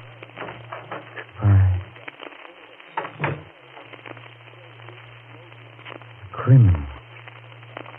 I have to think like one, to act like one, have to be one. What question would they ask? Where were you at 12 o'clock midnight of November 28th? I was in a movie. Here's the stub. No, they can see immediately that I'm lying. My voice must not tremble. I shouldn't be so quick with the answer. Where were you at 12 midnight of November 28th? Where was I? Let me see. Well, I left the theater and I went to a movie. It was a very amusing picture. Very amusing. Can you prove what you say? Proof? Well, I don't know. It would be difficult. One may have the ticket stuff somewhere. Yes, here. Let me show it to you. Here it is. Did you ever quarrel with Robert Langwell? Quarrel? We were friends. We played in many shows together. We were on the best of terms. That's all, Mr. Luther. You may leave now. Yes, I can plead. It is possible. I can escape punishment. Police? Can it be the police? Or maybe it is Julie. Good evening, Charles. George Gill. I know it's rather late for an unexpected visit. Yes, it is. But this is important, Charles. A matter of life and death, you might say. What do you mean? Have you a cigarette? Yes, here. Thanks. What's the matter, Charles? Your hand's trembling. It's nothing. You don't seem to be your usual self this evening. No quips, no jokes. What's wrong? I don't always feel like joking. Yes, Charles. It's strange about human nature, isn't it? Who would have ever dreamed that tonight, a few minutes before midnight, you entered Robert Langwell's apartment, quarreled with him over Julie, and choked him to death? What are you talking about? You're an excellent actor, Charles. But you're wasting your talents on me. Save them for the footlights. Or the police? Police? Will you please tell me what all this is about? Still acting, huh? Now, look, Charles. You killed Robert shortly before midnight tonight. You are mistaken. I was in a movie at that time. Oh, so that's your alibi. Very clever. No, Charles. Either we discuss terms now, or I go to the police. Wait. How did you find out? That is my secret. What do you want? Money. All you have on hand. All you can dig up. All right. Come with me. I have some money in the bedroom. All right. Just a moment. What is this? Yes. Why? I'm taking no chances. Let's go. All right. Well? Where's the money? Charles, stand back or I'll fire. Stand back. No! Let go of my hand. Let go. I'll twist it. I'll twist it till the gun points to your head. There. Charles, let go of my hand. You don't know what you're doing. Go on. Fire now. The bullet will enter your brain. Fire. Charles. Fire. Charles, don't. I'll make you fire. I'll squeeze your fingers. Charles, let go. Go on. This is all a joke. I'll make you. Stop it. Charles.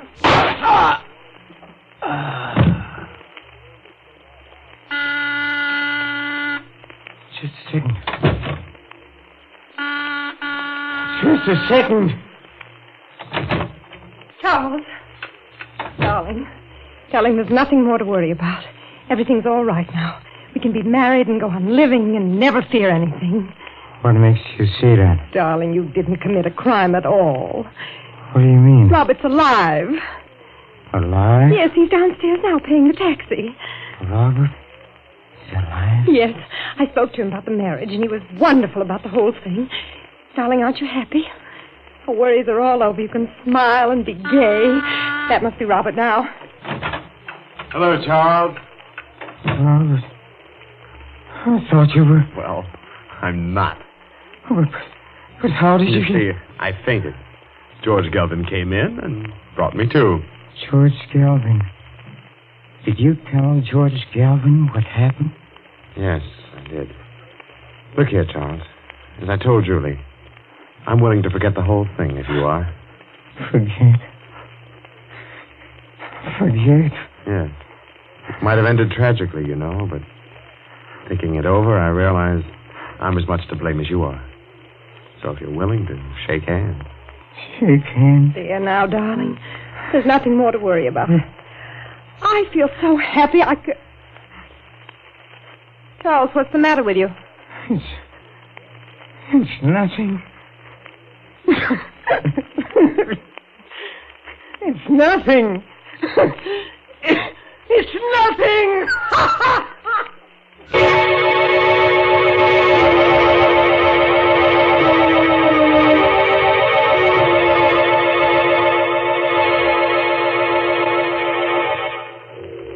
Gentlemen of the jury, I became a criminal.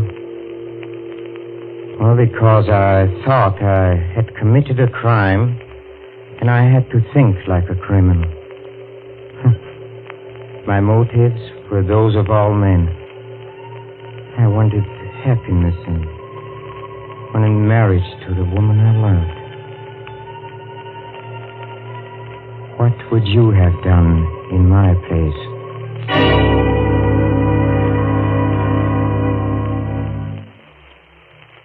And I still think I know that guy.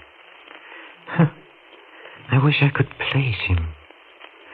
Well, it must be wonderful to have a sense of humor, but I don't think Charlie feels much like laughing. Do you? We'll pay a return visit to the Inner Sanctum and its fun-loving host Raymond soon, but don't go, please. Not until we drop in at the green room, where the players are rehearsing our next performance in a mystery playhouse. Come with me, please. Come. Change the dressings at midnight, and again in the morning, nurse. Yes, Doctor. Well, Doctor, what did you find? Will I be blind? Is it very bad? Now, take it easy, Mr. Denton. There's nothing to worry about. Nothing at all. You're sure? You aren't just saying that. I'm quite sure. Valerie, did you hear that? I'm not going to be blind. Valerie, where are you? Right here, darling. Did you hear? I won't be blind. Isn't that wonderful? Yes, darling, it's marvelous. You don't sound very excited. Valerie, don't you realize I'm going to see again? She doesn't sound excited because I don't want you to be excited, Mr. Denton. You've got to relax. Try to sleep. Sleep?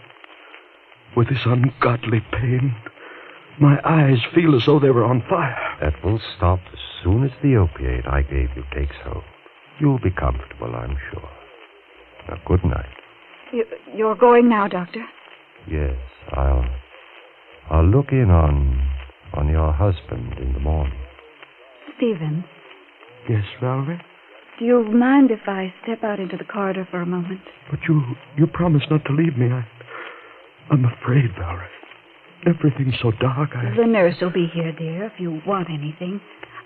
I just want to ask Dr. Wade some questions. Questions? But he's already told us. Yes, Stephen, I know. But I'd like to find out about the treatment and how I'm to take care of you when we get you home, you know. Just little things. All right. But hurry back. I want you near me. I will, dear. Good night, Mr. Denton. Good night, Doctor. And thank you. You're quite welcome. After you, Mrs. Denton. Thank you. I suggest we step into the consultation room across the hall. We'll have more privacy. All right. Here we are. Thank you. Well, it's been a long time, Valerie. Yes, Paul, it has. Almost 10 years, isn't it? About that? Strange that you should have called me, of all people, to treat your husband's eyes. Oh, I was panicky, Paul. I didn't know what to do. It all happened so suddenly. Stephen was working in his laboratory at the house when suddenly I heard a violent explosion. I ran in and found him clutching his eyes and screaming, "I'm blind." First thing I thought of was an ambulance. Then you. Why didn't you think of me 10 years ago? That's not fair, Paul. Was it fair to turn your back on me and then to marry a man almost twice your age? Paul, please, why bring up ancient history? It isn't ancient history to me. I've never forgotten you. Paul, about Stephen's eyes. What about them? I have a feeling that you weren't telling him the truth. You're right. Oh, you mean he's not going to regain his sight? He's going to be blind?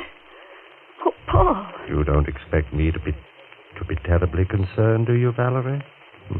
After all, he did take you away from me. Don't be vindictive, Paul.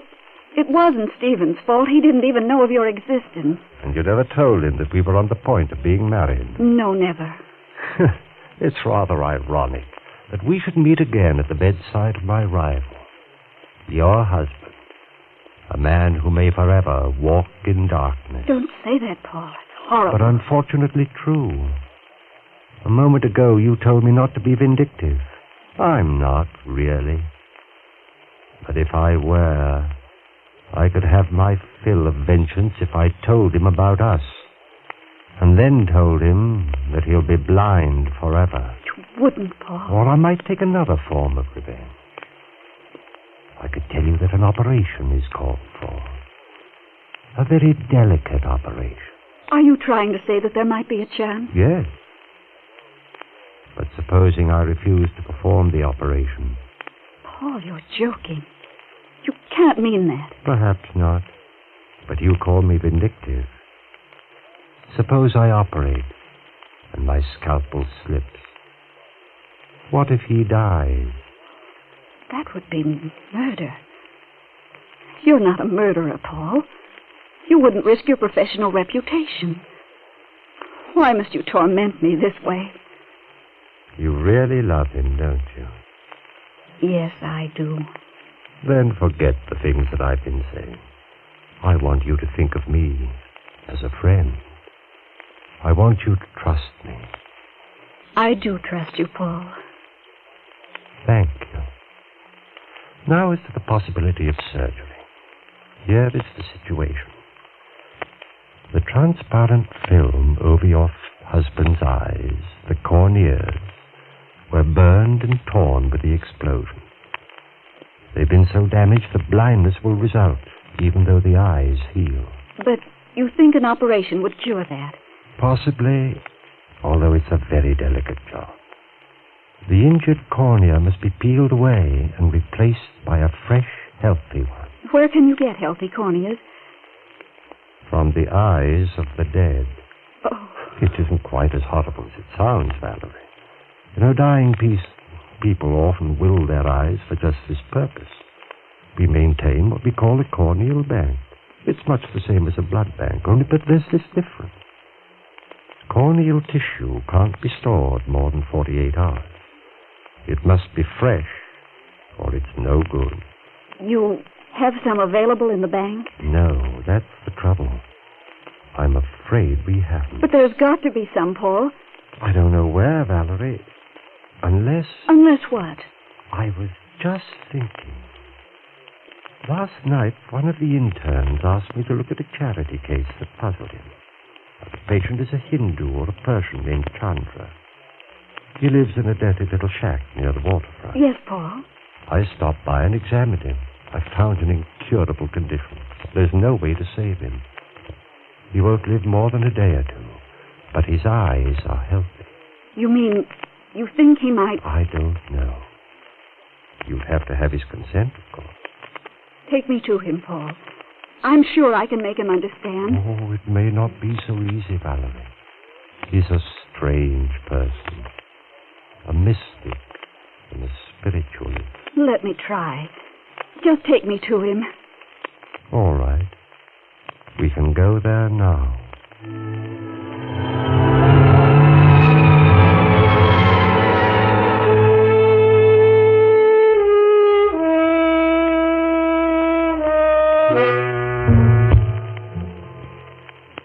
Doesn't the doctor sound familiar to you? Huh? That's right. It's Boris Karloff, up to his old tricks.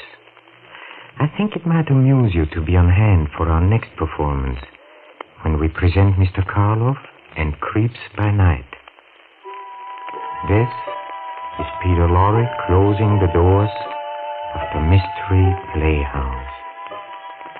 Good night. Sleep tight.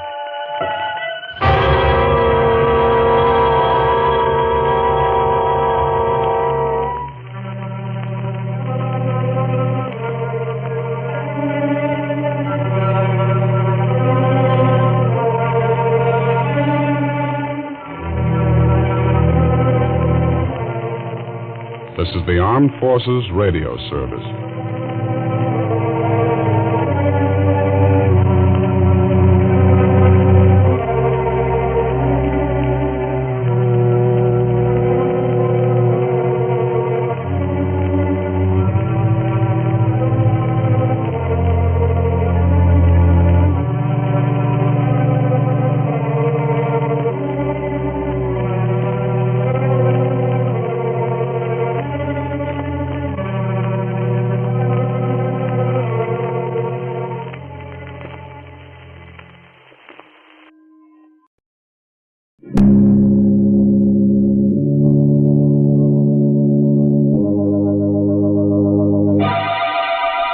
Lipton Tea and Lipton Soups present Inner Sanctum Mysteries.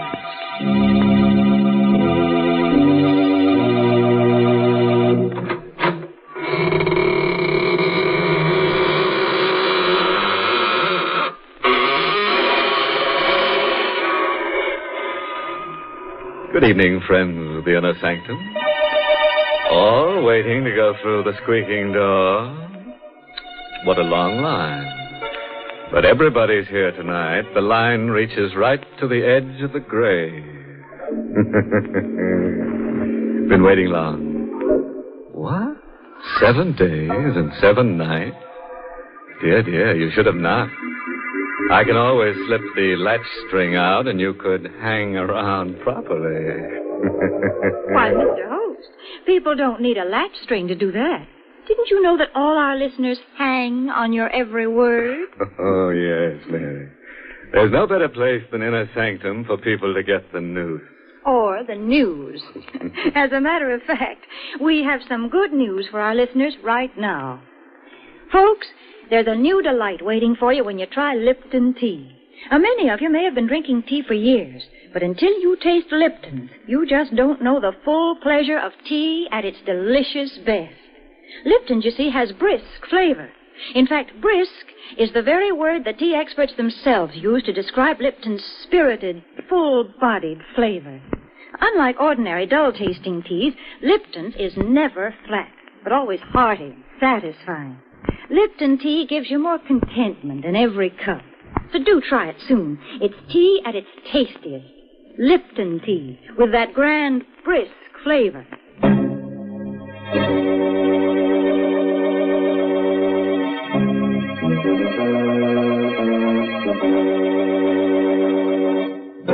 And now for tonight's story. It's an original radio play written especially for the Inner Sanctum by Hank Warner, called Strands of Death, and starring Santos Ortega in the role of Henry. Do you love your wife? Do you enjoy buying her a handsome fur piece, perfume, jewels, or nylon? Do you wonder secretly what you would do if the finery you bought her was used by her to win another man so that she could leave you? Oh, you can't answer, can you? Well, this is the story of one man who can. Meek, mild Henry Turner. I should have known at once. That morning in the office, when Judson was reading the newspaper aloud, that something was wrong. The unidentified body of a young woman strangled with a brand new pair of nylons was found last night. Unidentified? Yeah. In the hallway of a rooming house at 72 Beach Street. Unidentified? Near the body, which was fully clothed, police found a handbag containing a sales slip from the Silvertone Hosiery Company. Incredible. Police are at a loss to Helen determine always the carried motive for the identification, crime. charge account, keys. Much less to discover. And a second pair of nylons. But if it wasn't Helen... No. Of course it was Helen. Well, that's a pretty piece of news, eh, Turner?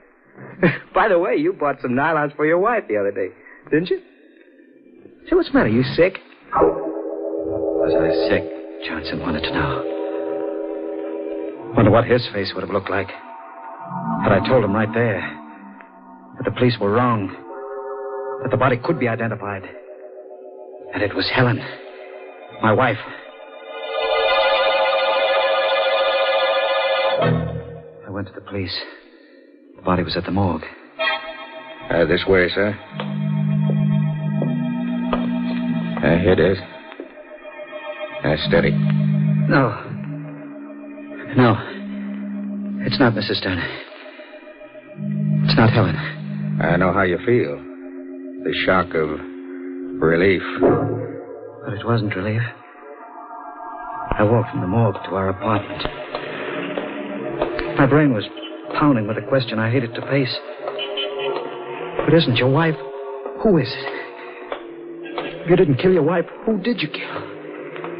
I didn't know.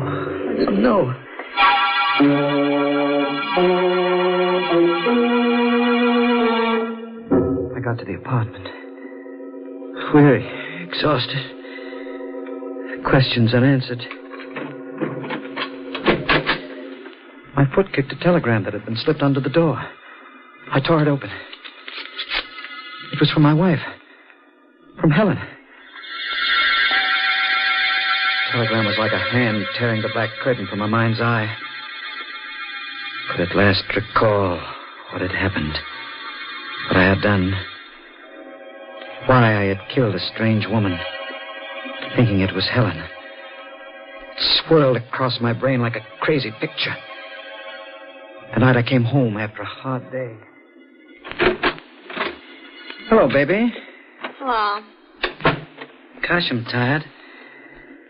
Anything special for dinner? I could stand a good meal right now. What do you expect me to do? Slave over a hot stove for you? Helen, please. I'm sorry. I'll enjoy whatever you've got. Maybe you will. But I'm sick of potato salad and cold cuts. Oh, well. That's all you ever say. Oh, well. Look, darling, I'm tired. Let's not argue. Please. After all, things could be worse. You get your permanents, new dresses all the time, shoes, hats. Why, you're the best-dressed woman in the crowd. I suppose you'd like me to wear rags. Ah, that's where you're wrong, baby. You're a good looker, and you need pretty clothes. And you can have all my money combined. Happy? Let's have a kiss, huh? Oh, I guess you're good to me, Henry. Let's eat. What I was really upset about, I suppose, is that I haven't got a single pair of nylons to wear with the new dress I got today. New dress? Lovely, you like it. Black. I planned on wearing it tonight. It would look lovely with real sheer nylons. Tonight? Oh, I didn't tell you. Girls are having a bridge over at Margie's. I won't stay long.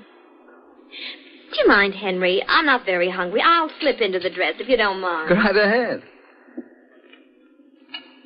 Potato salad's very good tonight. My compliments, Mr. Schmidt, darling. Say, that is stunning. You like it? And how? Yeah, you certainly should be wearing nylons with that dress. Yes, sirree. Oh, well. Oh, would you mind, darling? I bought a carton of cigarettes in my briefcase in the hall, please. Oh, yeah, I better take a pack with me. Henry! Nylons! Oh, you beast, teasing me like this. Oh, they're late. Think nothing of it. Anytime you want nylons, just call on me. When? Where? Did you have much trouble? Ma'am, did you say trouble? Nothing at all. I just stood in line for 3 hours at the Silvertone shop. Of course, it rained for about 2 hours. But after all, nylon. Henry, you're wonderful. Oh, I'm crazy about them. I'll put them right on. Oh, Marge and the girls will eat their hearts out. If you'll permit my saying so, ma'am. You sure have a pretty pair of legs. Don't be late, will you? Darling, I'll be back as soon as I can. Bye.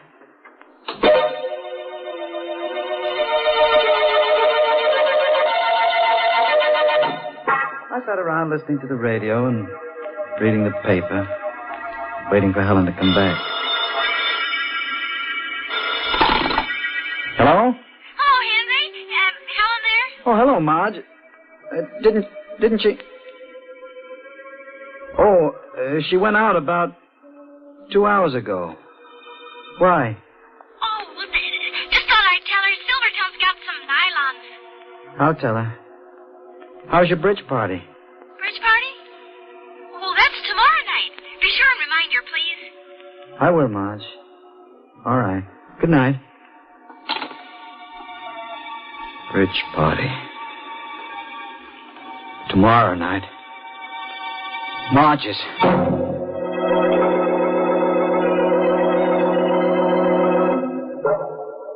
I tried to sleep. I couldn't. I rolled around from side to side, thinking, wondering. It was no use. I got out of bed.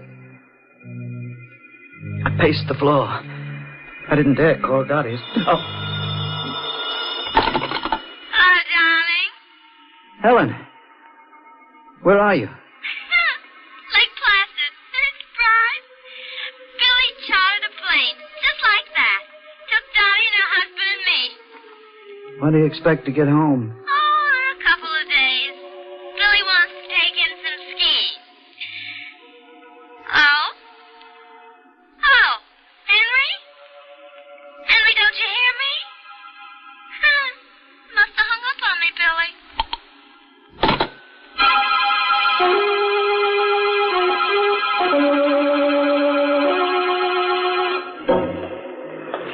How I managed to get dressed and shaved, I don't recall.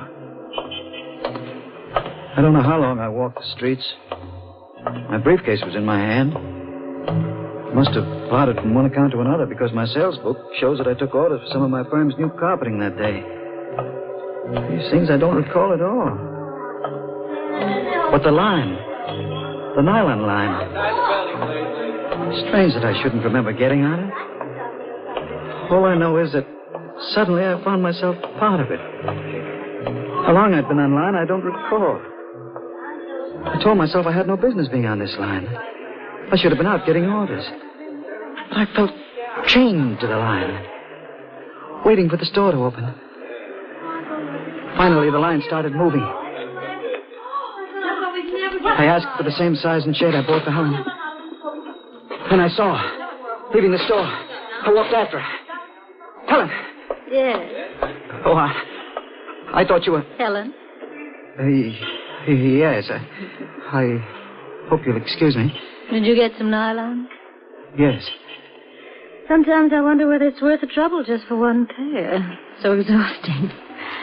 I could stand a cocktail. Why are you looking at me like that? Where shall we have it, Helen? There you go again, Helen. You sure have Helen on your mind. Call me Louise.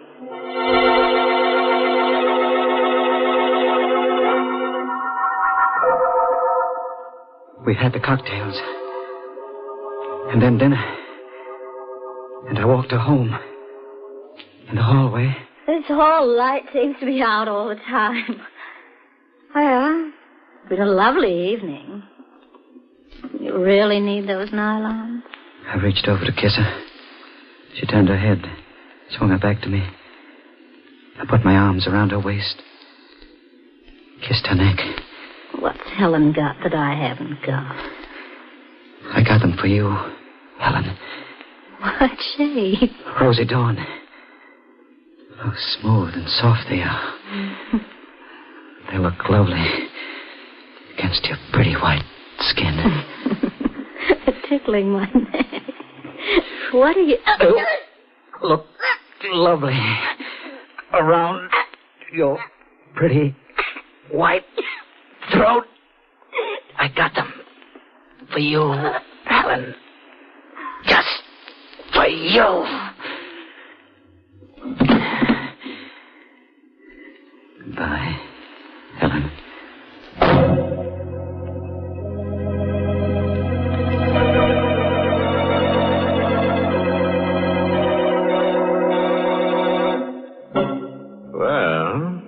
That's what happens in a dark hallway when a girl embarks on, shall we say, sheer folly.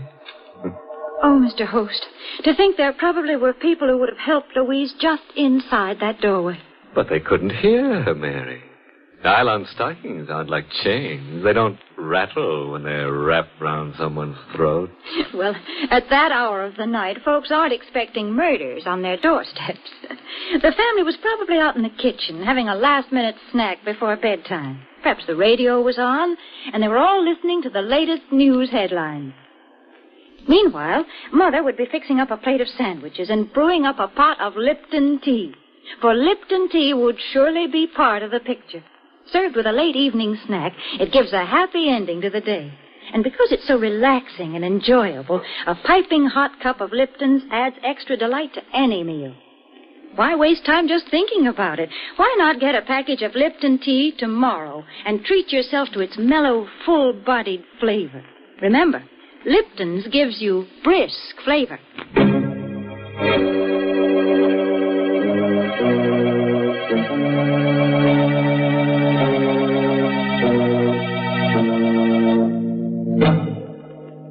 Wonder whether Henry's realized his sheer recklessness.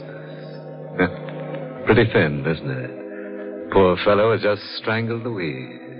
A nylon collie baby, if ever there was one. Under the impression he was killing his wife, Helen. Let's see what else he has to say about the telegram he just got from his dear, dear wife.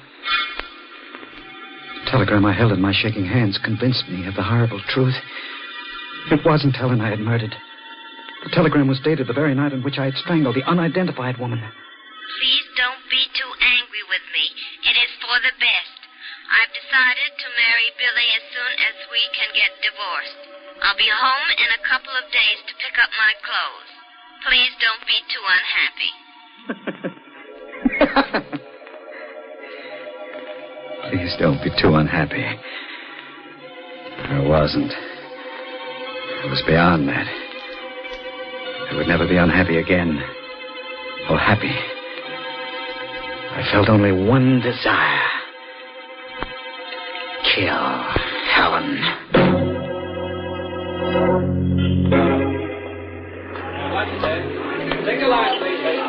I passed the nylon line again.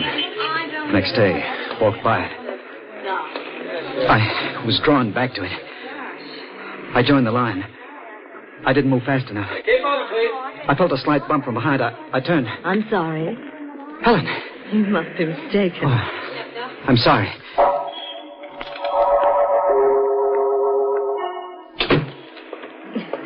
We got in just in time. They're closing. Sold out.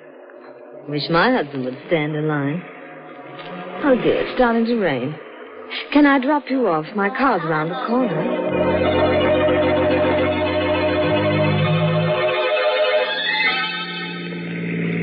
We drove a bit into the country. She was nice. Just bored. We pulled into a side road. He's out of town so much. My arm was around her shoulder. She snuggled against me. The same heady perfume. Helen's perfume. My free hand reached for the bag with the nylons. Thanks, dear. They hung around her like a necklace.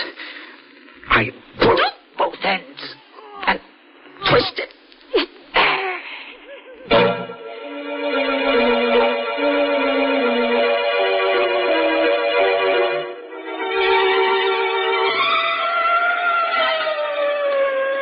I knew sooner or later they'd get me. But I couldn't help it. All I knew was that I had to kill Helen. I knew I would have to kill anyone who reminded me of Helen. Until Helen herself was home. Yes, Commissioner, we've got all the men out. Yes, I'm assigning Keating to it. I'll keep you informed. Goodbye. Keating. Yes, Inspector? Come in, please. Commissioner on you again? We've got to do something and do it fast. City's going crazy. It's only an idea, but it may work. You know the details. Both women wore the same size stockings, same shade. Both used the same perfume, same size clothes. Both pretty, same color hair. Eyes, yours. Want me to dye my hair? Right. Now, those nylons, both pairs and the extra pairs found on the women came from the Silvertone shop on Madison Avenue. What about a fur coat? Take your pick of the two with the property clerk. He may lay low for a while, with a panic on. Yeah, we'll have to take our chances on that. But if this is the work of a madman, and it looks like it, he'll try it again. Now, drop everything. We'll arrange to have you hang around the counter. The shade is Rosy Dawn, size 9.5, 51 gauge. Well, there'd be more than one man asking for that. It's the vogue right now, you know. Yeah, we'll have to take our chances.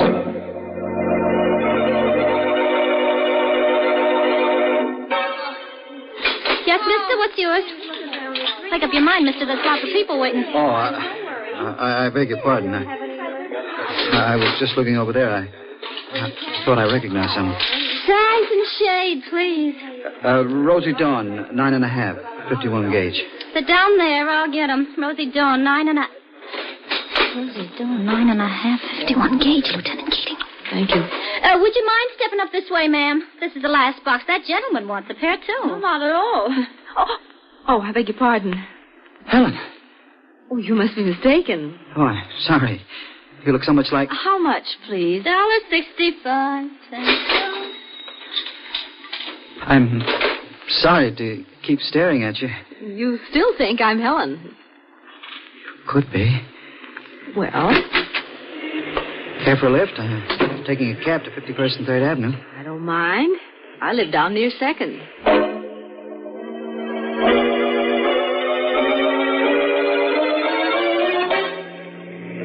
Stop, driver. I thought you said... Never mind. What are you looking at? That cab in front of the house. Woman getting out. My wife, Helen. Must be coming for her clothes. With those bags. Here you are, cabby. Keep the change. I'll just sit here until she goes in. So, hubby wanted to play while wifey was away. What's that? Oh, I'm sorry. I need these nylons now for my wife. Driver, take the lady down to 2nd Avenue. Then come back to me in about 15 minutes. What's the address, lady? I'll be getting out here, too, as soon as he goes into the building.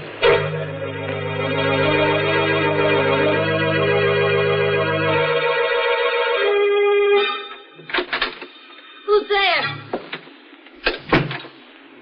Anybody there? That you, Henry? Yes, darling. It's me. You scared me. I scared you? Mild, meek, adoring Henry? Your husband? Scared you? Don't talk like that, Henry. I explained everything in my wire. You got it, didn't you? Your wire? Yes, my darling. Made everything clear. Very clear. The cold and the wind and the rain. Standing in line for hours and hours. For nylons. My darling. Don't come near me. Stay away from me. Don't be alarmed, darling. I brought you some nylons. Look. Pretty? I really don't need them. I got plenty. But you won't need any more after these. Stop it! You won't need any more nylons. I could hear her trying to revive Helen. It was no use. She'd come in too late. When she bent over me, summoning what strength I had, I grabbed her leg, tripped her. Wait. As her head hit the wall, the gun dropped. I grabbed it. Better not. Get up. Sit in that chair. You're the nylon murderer, aren't you? Yes. You're a detective. Pretty smart. What are you going to do? Strange. I wanted to kill you. When I saw you in the store, Miss, Lieutenant Keating. Now that Helen is gone, I feel at peace. I don't want to kill anyone. I know how you feel, Henry. I loved her. You believe that, don't you? Sure. She was no good. Get up. What for? Get up, I said. Now walk over to that closet. Go on. Open the door. Now turn around. Don't try anything or I'll have to shoot. Walk in. I'm sorry. So sorry, Miss Keating. Now, they can come and get you. Both of you.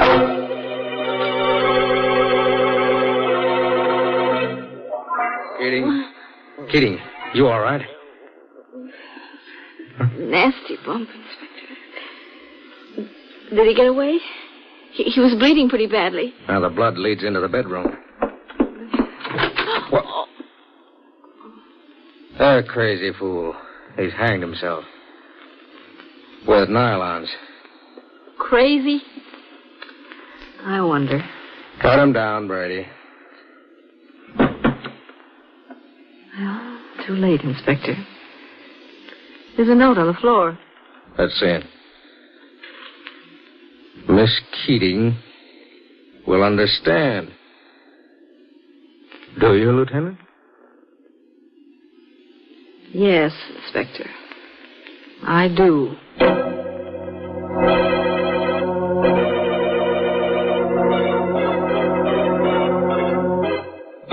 Now, wasn't that a wasteful cop? Imagine cutting poor Henry down. Ruined a perfectly good pair of nylon. He should have untied the knot. Well, one way or another, it goes to prove that when you've got a case of nylon, you've got your hands full. As for poor Henry, one way or another, he faces a long stretch. Well, there's one good thing about it, Mr. Host. With Henry dead, ladies can stand in nylon lines once again without being afraid. Yes, Mary, tomorrow is another and a happier day for the ladies. Oh, but it needn't be just for the ladies, Mr. Host. Tomorrow can be a red-letter day for their families, too. That is, if they remember to put Lipton tea on tomorrow's grocery order tonight. How about that, friend? Jot it down right now so you'll surely remember. It'll be doing yourself and your family a good turn. Because you'll all love grand Lipton tea. Everybody does. Because Lipton's has such delightful, brisk flavor. Because it's so satisfying and zestful. Don't let another day go by without trying it, will you? Tomorrow, be sure it's Lipton tea you ask for and Lipton's you get. Because Lipton tea has that wonderful, brisk flavor.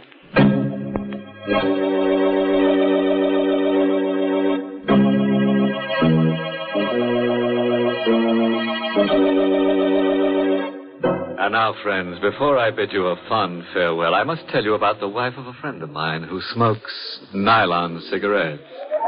Yes, it burns her up. She has to roll her own, but she sure gets a run for her money. Oh, by the way, this month's Inner Sanctum mystery novel is The Lying Lady by Robert Finnegan. And next week, the makers of Lipton Tea and Lipton Soups bring you another Inner Sanctum story directed by Hyman Brown, starring Victor Moore, the famous Hollywood and Broadway star. It's called Murders in the Morgue. A scalp-raising, toe-tingling story about a little man and a big knife and girl. Lots of girls. But most of them will be no good to anybody because they end up dead. Until next week, then, and our special star, Victor Moore, good night. Pleasant dreams.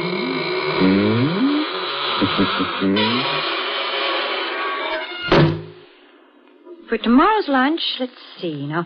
Why not serve creamed salmon with peas? And lead off with a soup that's super. Wonderful Lipton's noodle soup. You've never tasted better fresh-cooked chickeny goodness in your life than you get in homemade tasting Lipton's noodle soup. Now that I can promise you.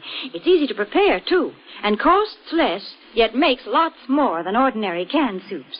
So why not get a supply tomorrow of Lipton's noodle soup? And tune in next week for another Inner Sanctum mystery. This is CBS, the Columbia Broadcasting System.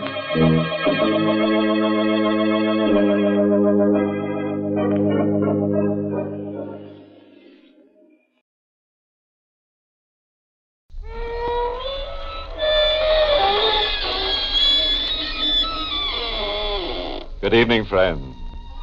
This is your host to welcome you through the creaking door into the Inner Sanctum. Come in and let me introduce some new guests. Now, first, here's Merwin, the mathematical murderer. Merwin says that the shortest distance between two ears is a straight cut across the throat. This geometric goon divided 3 victims with his knife, but to me it just doesn't add up. Now meet Edgar, the electrical killer. At school, this character was voted the most likely to shock 'em dead. Edgar's wife was a dull dame, so he plugged her into a wall socket. Now you should see the way she sparkles. Yes, sir. Now she's the light of the party.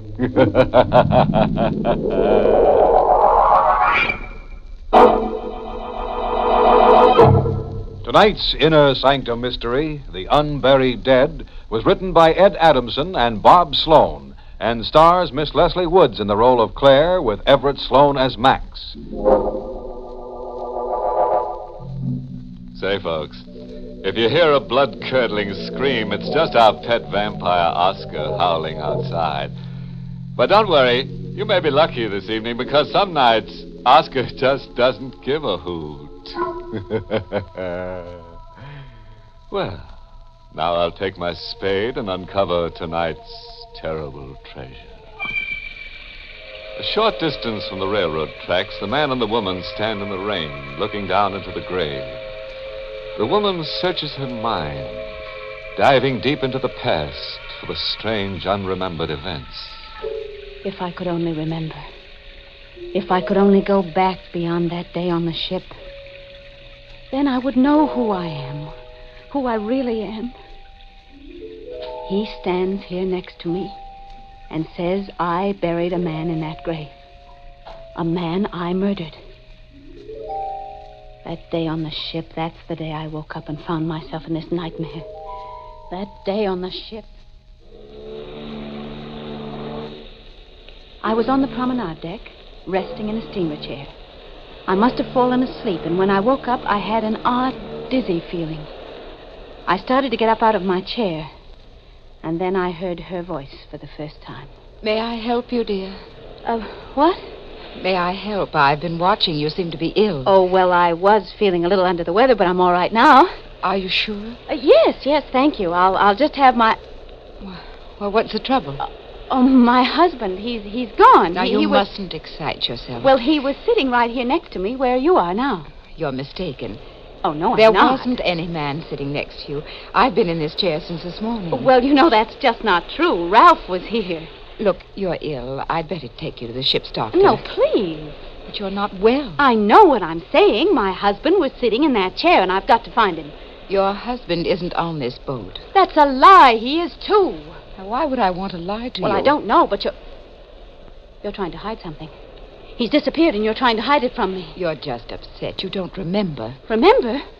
What are you talking about? You don't remember me, do you? You don't remember that my name is Mrs. Ferris. Ferris? I never saw you before in my life. You don't remember that we met on the pier, that we came aboard the ship together, Mrs. Denson.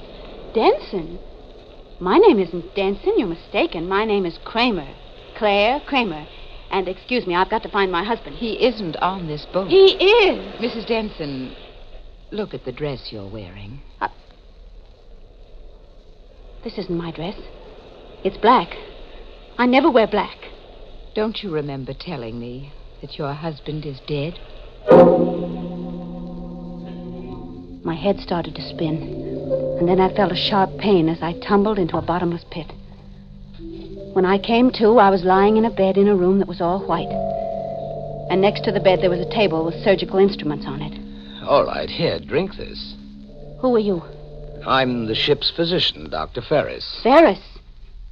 Her name was Ferris. My wife. She brought you here. You had an accident. An accident? Yes, you fainted up on deck. You're in it, too, you and your wife. Let me out of here. No, first you must rest. No, let me out of here. I've got to find my husband, Ralph. Your husband is dead. You told my wife he died 6 months ago. No, I didn't. This is a trick. Now, You're trying Mrs. Denson. My name isn't Denson. It's Kramer. What are you two trying to do to me? Why don't you let me find my husband? Please take this medicine. It will... Oh, no! Oh, no, I am not going to take it. I'm not. Now, try to understand, Mrs. Denson. I only want to help. No, you don't. You're lying just like your wife did. You're trying to keep me away from Ralph, but he's on this ship someplace. I can prove it. He was with me when we came aboard in New York. It's just your... In New York. It's just your... This boat didn't sail from New York. It left Liverpool 5 days ago. Liverpool? 5 days ago? Oh, no, that isn't true. We dock in New York tomorrow. Here. Here's your passport book. Look at it. Your passport with your name. Well, there. There, that proves it. That picture, that's not me. That's another woman. Here. Look in this mirror. You see? My face. What have you done to me? What happened to my face? Oh, nothing. When you fainted up on deck, you fell and cut your chin.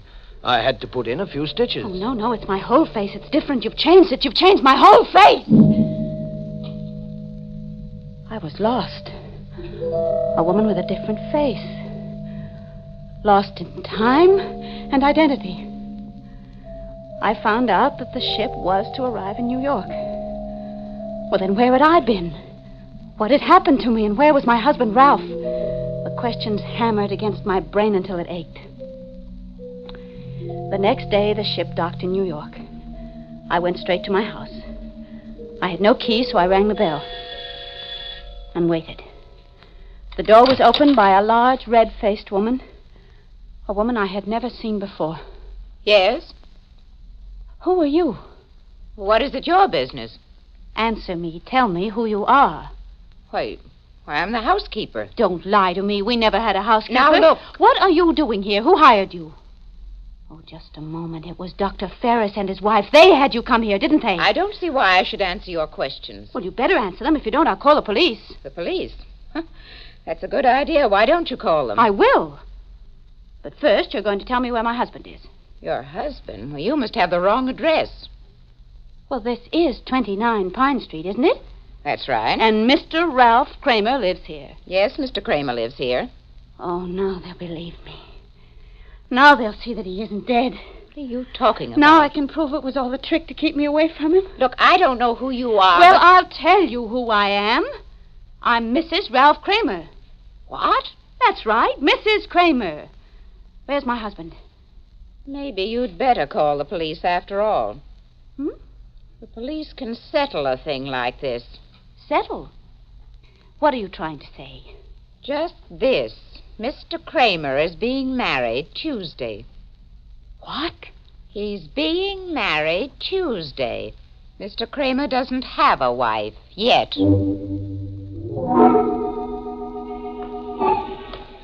I left the house and walked blindly down the street.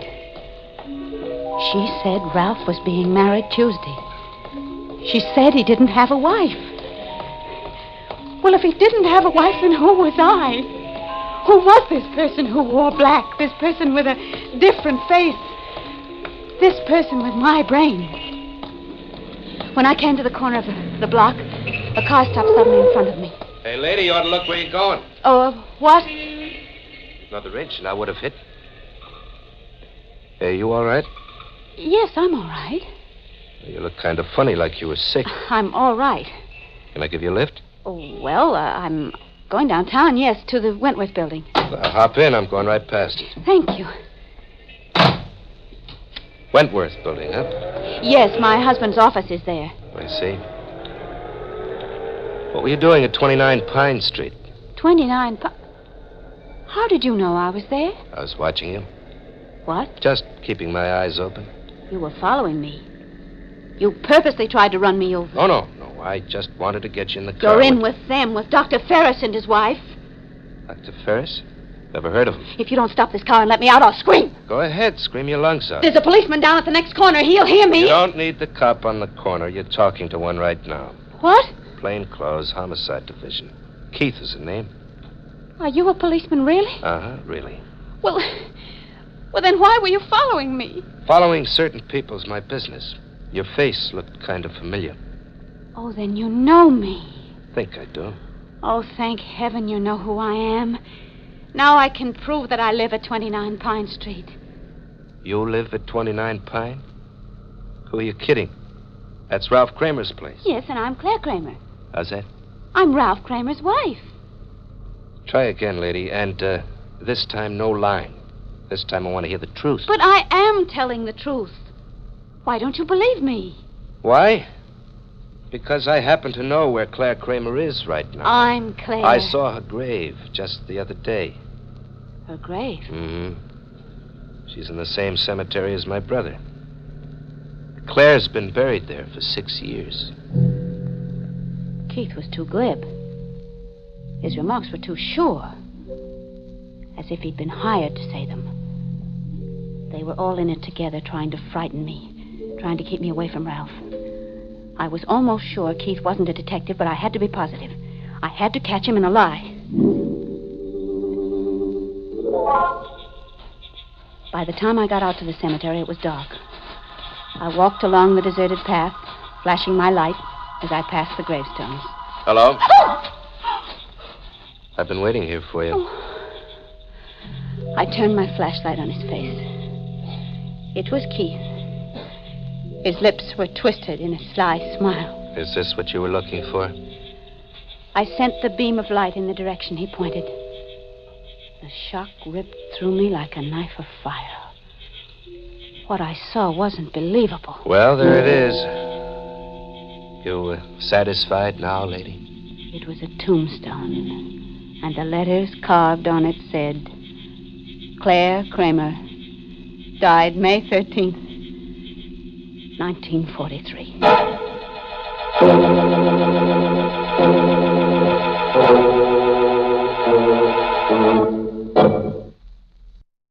That Claire Kramer is kind of dumb, isn't she? Doesn't know herself from a corpse in the ground. Still at that, you know, it's rugged to come face to face with your own tombstone. Yeah, it's enough to kill you. Claire's what you might call a real dead-end doll. And hey, talking about her face, looks like somebody cut up her nose to spite her life. You think Claire's been having a tough time, do you? Well, hold on to your coffin handles and see how things can go from bad to hearse. I stared at the tombstone, not believing what I saw. The words on it said I was dead, that I died 6 years ago. I turned to the man who called himself Detective Keith. You satisfied now, lady? It can't be. I'm alive. Can't you see that I'm alive? I'm not buried there. That's someone else in that grave. Come on, you're going with me. Where are you taking me? You'll find out soon enough. But what do you want with me? What have I done? Killed a man, maybe. What? Here. Look at this police circular. Found it in my car a minute after I let you go. But... I knew I saw you someplace before. Now go ahead, look at it. Wanted for murder? Mm-hmm. And the picture there is yours, or your twin sisters. That's not possible. Come on, let's go. Wait, can't you understand? I'm not this woman in the circular. Pictures don't lie. I'm not her. I may look like her, but I'm Your fingerprints not. will settle it. We've got her fingerprints on the circular. Now all I have to do to check is get yours. Now let's go. Hey, wait! I wrenched myself loose from his grip. Stop! I started down the path between the graves. Stop, you fool! Stop I right kept running. One of his bullets burned through my left arm with a terrible tearing pain. In a moment, Keith was standing over me. I wasn't smart. The next shot, and I would have killed you. Now, come on, get up. The flashlight was still in my right hand. When he bent over to pull me up, I pounded it against the side of his head. Oh. He tumbled sideways to the ground, unconscious. Then I got up and ran. I ran as fast as I could.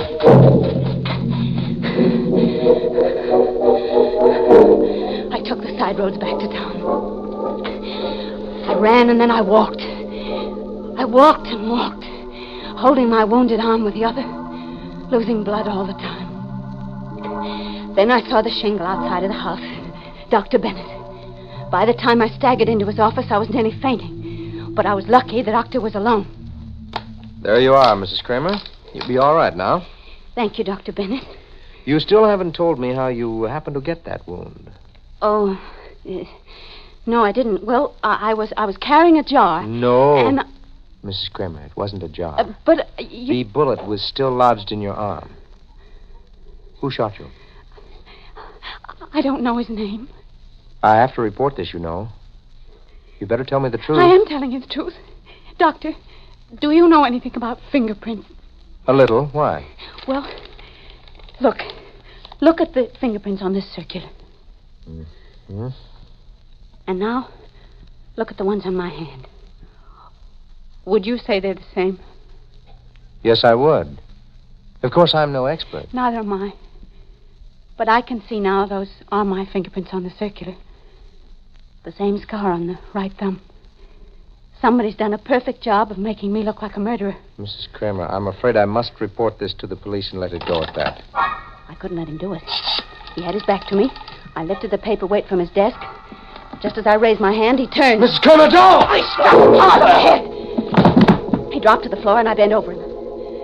As I listened to his uneven breathing, a roaring thought drove through my mind. Kill him, the thought thundered. You are a murderer. Kill him, kill him. I brought the paperweight up, and I struck him again. And he was dead. Now I really was what they made me. A murderer. I had to hide. I couldn't go to see my husband, Ralph, until I was sure I'd be safe. I went to a town across the state line, and I hired a room in a cheap hotel. For 3 days, I only left the room to eat. It was on the 4th day that it happened. I had just come back from dinner and closed the door behind me. Hello? Oh! As he got up from the chair and came toward me, I reached for the gun in my purse. You won't need that gun, Claire. There isn't a cop within a mile of this place. Who are you? Don't you remember little old Max? You know, Claire, I never thought I'd see you again. Then when I read about it in the papers, I knew you'd come to this flea bag to hole up. Why did you do it? I couldn't help myself. He was going to turn me over to the police. Oh, you got me wrong. I'm not talking about the doctor. I mean Steve. Steve? Hey, what's the matter with you? You act like you're off your rocker. I don't blame you for knocking off Steve. That louse had it coming. Steve? Yeah, he had it coming to him good. Hey, what are you looking at me that way for? I'm just trying to think. Why, you should have done some thinking before you buried Steve's body where you did. They found it 2 days later. I've got to get out of here. Don't be a chump. You'll get nabbed. I've got to take that chance. Have you got a car? Yeah, sure I got a car, but you take advice from little old If you're Max. my friend, really my friend, you'll help me. Well, I was always on your team, Claire. Name it. Where do you want to go? Back to Mason City. I've got to see my husband. We drove back across the state line to Mason City, to my house on Pine Street. Max waited in the car. The house was dark, except for a light in the study. I stood on the terrace outside the French doors, and Ralph was sitting in the room alone, reading a book. I opened the doors quietly. I tried not to frighten him. Ralph? Ralph! Who's there? So dark here I can't... It's Claire. I've come back. Claire? I've come back, Ralph. Who are you?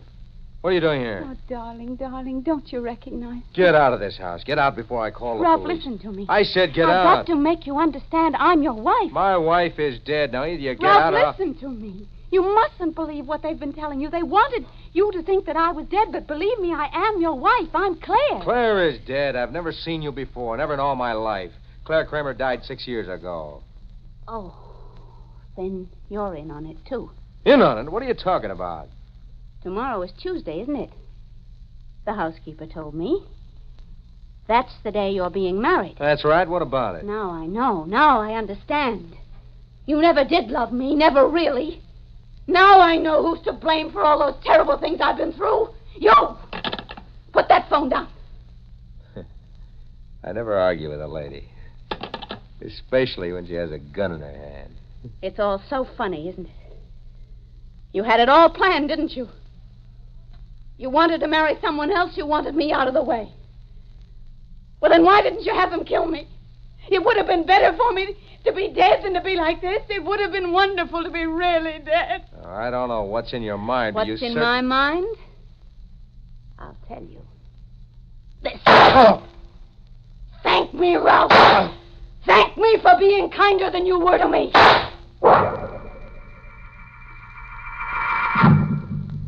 Max came into the house when he heard the shots. I had him carry the body to the car. As we headed out of town, a heavy rain started to fall. I had no destination in mind, but an unseen force seemed to control my hand on the wheel. It guided me around one turn after another, until at last we came to a deserted stretch along a railroad track. I stopped the car and got out. Then I took the jack handle from the trunk and started to dig up the soft earth. Hey, Claire, what do you think you're doing? There's no time for questions. Help me. I'm going to bury the body here. Are you nuts? We've got to hide his body, Max. What's not here? Don't you remember this place? Don't it look familiar to you? Familiar?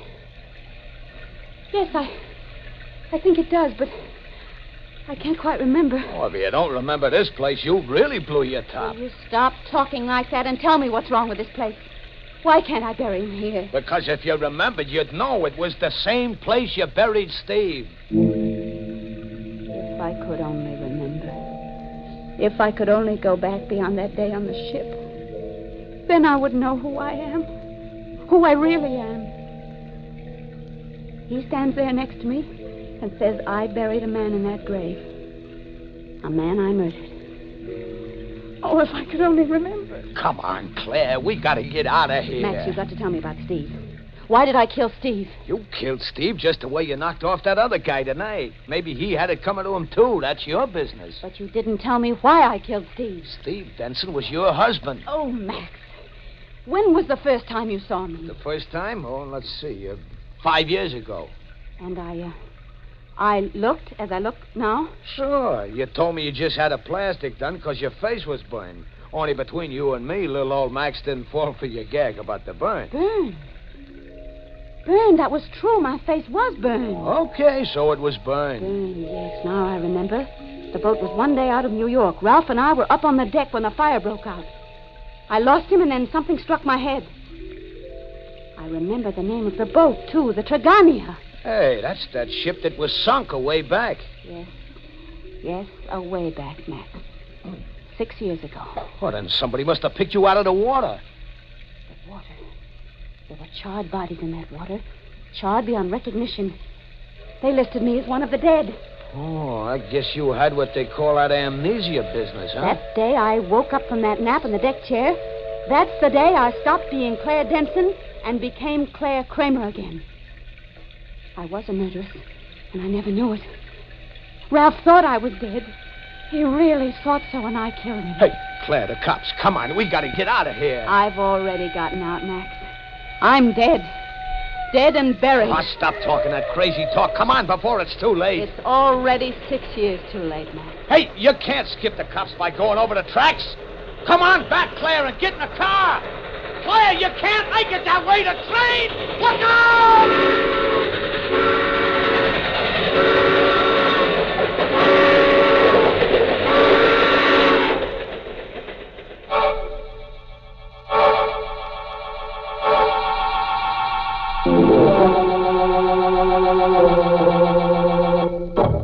Oh, the cops finally got Claire on those railroad ties. Dead in her tracks. Now she'll have a grave she can call her own. You see what happens, though, when you get amnesia? You forget the people you leave around dead. Oh, by the way, for you forgetful wives, there's a moral to tonight's untidy tale. It's from the pen of that absent-minded philosopher, Scatterbad Brain. Always remember, the quickest way to a man's heart is through his chest, with a bullet.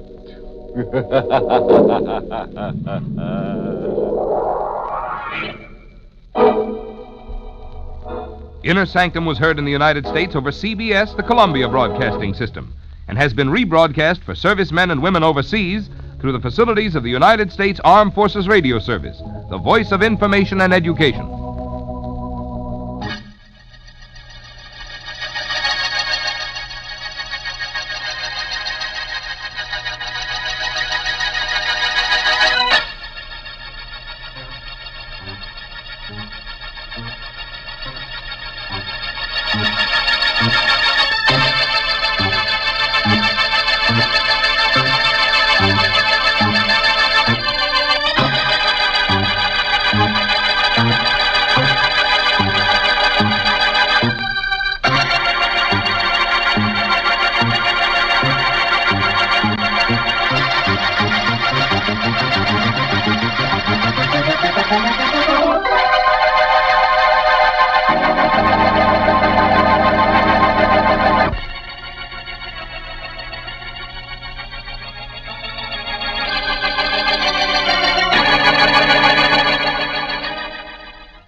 Good evening, friends of the Inner Sanctum. This is your host to welcome you through the squeaking door into my dread domicile of disaster. Come in. Come into my parlor of panic. Or would you rather sit out here on the terrace of terror? Oh, a bit cool out here. All right, let's go indoors by all means. The house itself is always warm. You see, I had the painter give it 2 coats. All of it built solely for your poignant pleasure and dolorous diversion. The price? Oh, so reasonable. Only a pint down and a pint a month for as long as you live. Pint of what? You know what.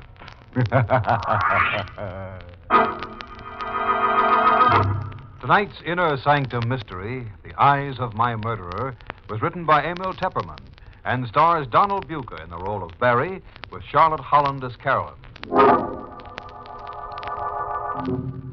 Now, let's get down to business. Tonight, we hear the story of Carolyn Medford and the strange things that happened to her when she came to visit her aunt, Loretta Medford, on that grim evening of the 10th of June. But before we hear Carolyn's story, it will be necessary to consult a police report for the facts covering the 3 hours preceding Carolyn's arrival. I, Otto Frayne, Lieutenant of Detectives in charge of the Longview County Homicide Department, make this report of my own free will.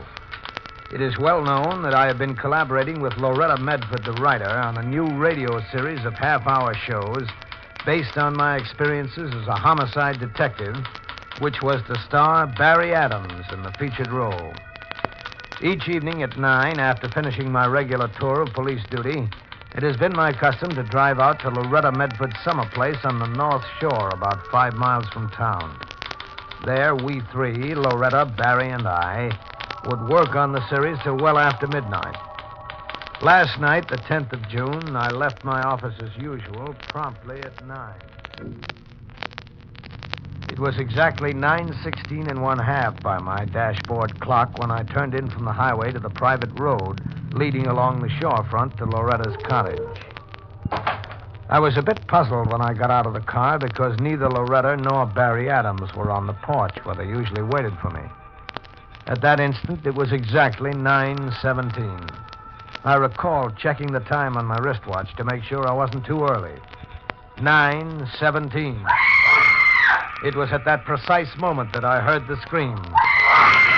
It was coming from the direction of the private boat dock at the rear of the house. I ran across the lawn toward the dock with my gun in my hand. But when I reached the dock, there was nothing to be seen or heard. The darkness was thick and black. And then, not 10 feet away from me, I heard Loretta's voice.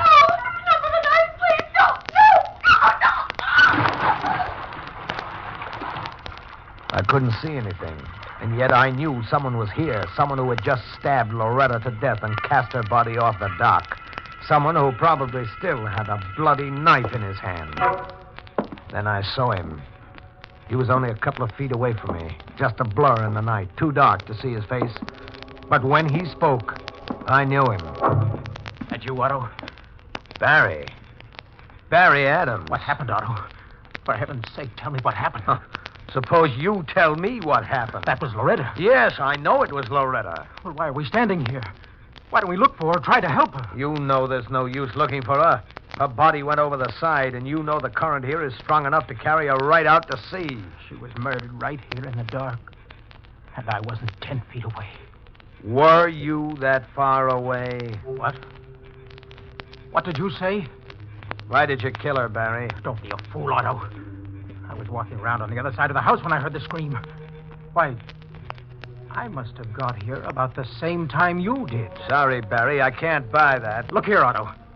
You know I'm going to marry Carolyn, don't you? Yes, I know you're going to marry Carolyn. Well, then how can you imagine I'd kill her out? It's no use, Barry. You can't talk yourself out of it. You've got to be the killer. There's no one else here on the dock. What about you? What? You're on the dock. I just got here. So you say.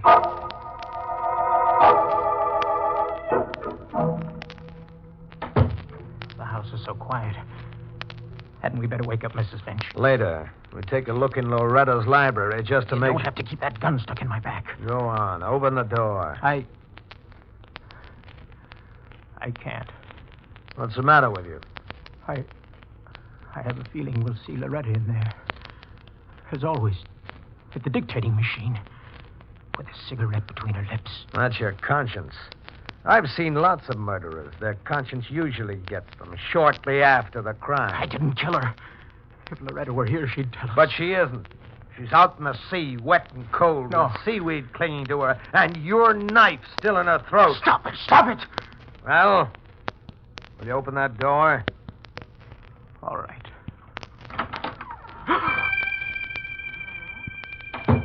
Well, what is it? Why did you close that door again? Loretta. She's in there. You're crazy. She's in there, I tell you. Her hair all matted from the sea. A bloody wound in her throat. Get out of the way. Don't open it. Trying to tell me you saw a ghost? Well, if you didn't kill her, her ghost won't hurt you. Well, where is she? She isn't here. So you saw Loretta, hmm? I tell you, I saw her with a wound in her throat. Say, how did you know she'd been stabbed in the throat? What do you mean? Just before you said she was floating in the sea with a knife in her throat. How did you know where she'd been stabbed? Oh, I didn't know. But you said it. Well, that was just third-degree stuff. I was trying to paint a picture for you to break you down. We do it every day with murderers. That's the way I saw her just now. Sure. My picture made it so vivid in your mind you thought you saw her. Proves you killed her. This is no illusion. She was right there, I tell you, before the mirror. Yes. What was she doing? Standing or sitting? She... Or just floating? I don't know. All I saw was her face, her tangled hair, her throat, and one hand. She was pointing at something. You got it bad, Barry. Want to sign a confession? She was looking right at me and pointing over there to the dictating machine. Oh, the machine, huh? How do you make this thing work? Move the needle back to the start of the cylinder. Now press the playback switch. Right there. I don't hear anything. Press the button on the speaking tube. Oh. Well? Tonight, I am going to die. I am going to be murdered. I know because I've seen it in the eyes of my murderer. I even know the plan. The current that runs past the boat dock. The freak current that catches up any object thrown to it and carries it out to the sea. my body is to disappear. There will be no corpus delicti. Anyone else might be frightened, but I'm not. I know that I shall come back.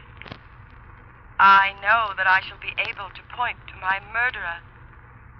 And what's more important, protect Carolyn. Yes, Carolyn is next. That's the end. The end of the record. Good heavens, Arthur. She knew she was going to be murdered, and she knew the killer. She said she'd come back. Well, she's dead. But she did come back. She pointed at the dictating machine, and Carolyn's in danger, too. Good heavens. She's coming in on the midnight train. I've got to meet her. I'll have to leave now. You're not going anywhere, Barry. I'm arresting you for the murder of Loretta Medford. You can't do that, Otto. Who'll meet Carolyn? Don't worry about that. After I get you safely in a cell, I'll meet your Carolyn for you. You want to get me out of the way, in a cell, so you can meet Carolyn and kill her, too. You're the killer. Now, look, that kind of talk won't get you anywhere. I won't let you do it. I'm getting out of here. See? Now! I won't let you kill Carolyn! Stop! Stop or I'll shoot! What? Loretta! I must have been mistaken. Imagine it. I let Barry get away. I'll never find him in the dark. That voice could have sworn. Good evening, Lieutenant Strange. And what is it that you could have sworn? Mrs. Finch. Please excuse the night clothes. I was rudely awakened in the midst of a troubled sleep. Mrs. Finch, did you just call out to me just now? Did you say, don't shoot, Otto? I'd not be likely to say such a thing to you, Lieutenant Frayne. And was it Mr. Barry you were going to shoot, whom I just saw scooting out of here like a streak of lightning? I don't understand a thing like this. A thing like what? I just heard, or thought I heard, Loretta Medford say something to me. And not being Scotch like me, you don't understand how it was that a dead woman spoke to you. How did you know she was dead? You needn't become so excited. It was in my sleep I saw. You saw her in your sleep? Yes, and it troubled me so that I awoke. She came before me with her hair all dank and tangled, and the salt water glistening on her face in the dark, and her throat bleeding and raw. You saw her like that? Oh, yes. And she spoke to me. I don't believe you. I don't believe in such things. You don't, eh? Then who was it that spoke to you a moment ago and told you not to shoot? I don't know.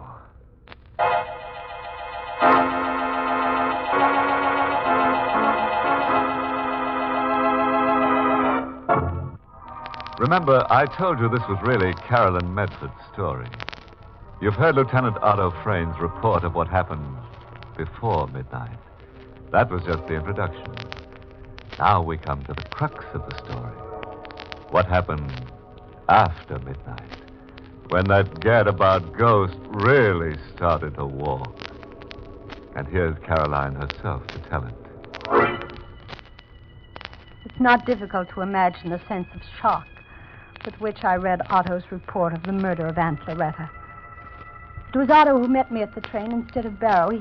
He didn't explain where Barry was. Instead, he handed me the report, which he had typed at the headquarters before coming to meet me. I read it in his car with the aid of a flashlight while he drove to Aunt Loretta's. When I finished reading, I just sat there with the papers in my lap. I felt something tight catching in my throat. I couldn't cry. If I had been able to cry, it might have been better.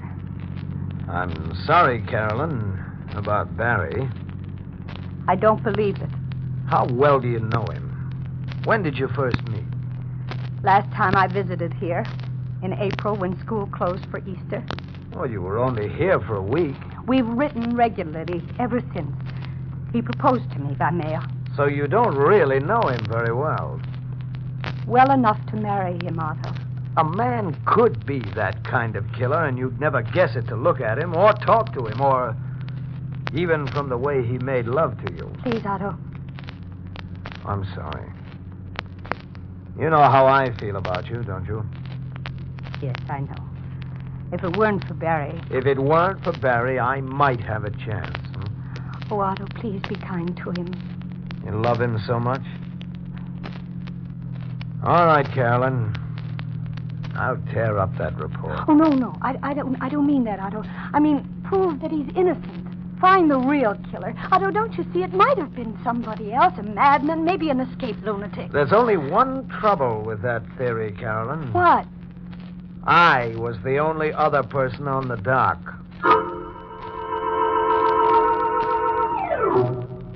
The cottage was brilliant with lights in every room when we arrived, as if to drive away evil spirits and ghosts. I was so tired and numb from the long train ride and from the shattering news I had heard that I stood with my eyes half closed while Otto rang the bell and Mrs. Finch opened the door. Come in, Miss Carolyn. Oh, come in, Lieutenant. Ah. My men all gone? Yes, they left a little while ago. Oh, Miss Carolyn, you look exhausted. Come, I have your room ready. You'll be wanting to sleep. Yes. If only you'll not be bothered by any apparition. Now, just a minute. Yes, Otto. Mrs. Finch, what makes you think she'll be bothered by an apparition? Didn't it come to me? Didn't Mr. Barry see it? Didn't it even make itself heard to you, a scoffer? Then it will surely come to Miss Carolyn. You believe that, Carolyn? I don't know, Otto. Loretta was so interested in the supernatural, the possibility of communicating with the dead. If you look in her library, you'll find she has almost every book ever written on the subject. That may be so, but do you believe in it? Loretta often told me if she died before I did, she'd manage to get in touch with me.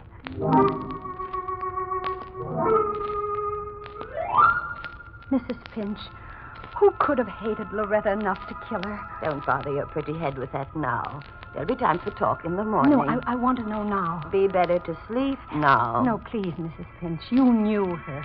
You knew her so well. You've been with her for 14 years. Yes, 14 years. Long enough to learn to hate her. What? What did you say? Don't look so startled. You, too, have cause to hate her, and so has Mr. Barry. What are you talking about? Her, with her 38 years weighing heavy on her, and all those peroxides and creams and shampoos that she used. You know why? Because she wanted Mr. Barry for herself. Oh, no, I can't believe that. Burned her inside to think of Mr. Barry marrying you. She would gladly have died to stop it. And hasn't she done it? She goaded Mr. Barry into killing her, and now he'll be hunted and caught and executed. And wherever she is at this moment, if she can laugh, she's laughing. Oh, no, Mrs. Finch. How long I lay there after Mrs. Finch had left, I don't know. I was cold and shivering. My eyes were wide and sleepless as I lay taut in the bed, and my nerves were raw. So raw that the slightest sound grated. That sound at the window. My eyes flew toward it, and I glimpsed at the shapeless form out there in the night. And I saw the window slowly inching up. I must have leaped up by instinct like a terrified animal. And then I was at the door, and it snatched it open. The corridor was still. There wasn't a sound. I dared not look back into my room at the window. I ran across the hall and pulled open the door of Mrs. Finch's room. Mrs. Finch! Mrs. Finch! There was no answer. The room was empty. Mrs. Finch wasn't there. Blindly, I turned and ran to the stairs. How I got down them without falling, I'll never know. But at the foot of the stairs, I stopped. And everything within me seemed to congeal. For there at my feet lay the body of Mrs. Finch. And her eyes were wide and staring. And her mouth was set in a terrible grin. And her head rested at a crazy angle on her shoulder. For her throat was cut almost from ear to ear. Stop it! Carolyn, stop it! I tell you, stop it! It's all right, Carolyn, darling. It's all right, darling. It's I, Barry. There now. Take it easy, honey. That's right. I felt the glaze leaving my eyes and the rush of blood subsiding from my temples. And then I saw Barry. He was standing there, and in his hand was a knife, and blood was dripping from the blade. Now, take it easy, Caroline. Barry, the knife you killed. Oh, I didn't kill Mrs. Finch. I just picked the knife up in the kitchen. The killer must have thrown it away. Who's that? It's Otto. He must have heard me scream. He was watching for you outside in his car. I've got to get away, Caroline. Why are you looking at me like that? You don't think I killed Mrs. Finch? Or Loretta? Oh, what's that? Stand still, Barry, or I'll shoot to kill. Now, don't move while I climb in through this window. Otto! All right, Barry. Drop the knife. Well, can you talk your way out of this one? Now, look here, Otto. They stood there arguing, and I didn't know what they were saying. I only felt a great and terrible weariness, as if I had had enough of living, and would welcome death if only it meant sleep and rest.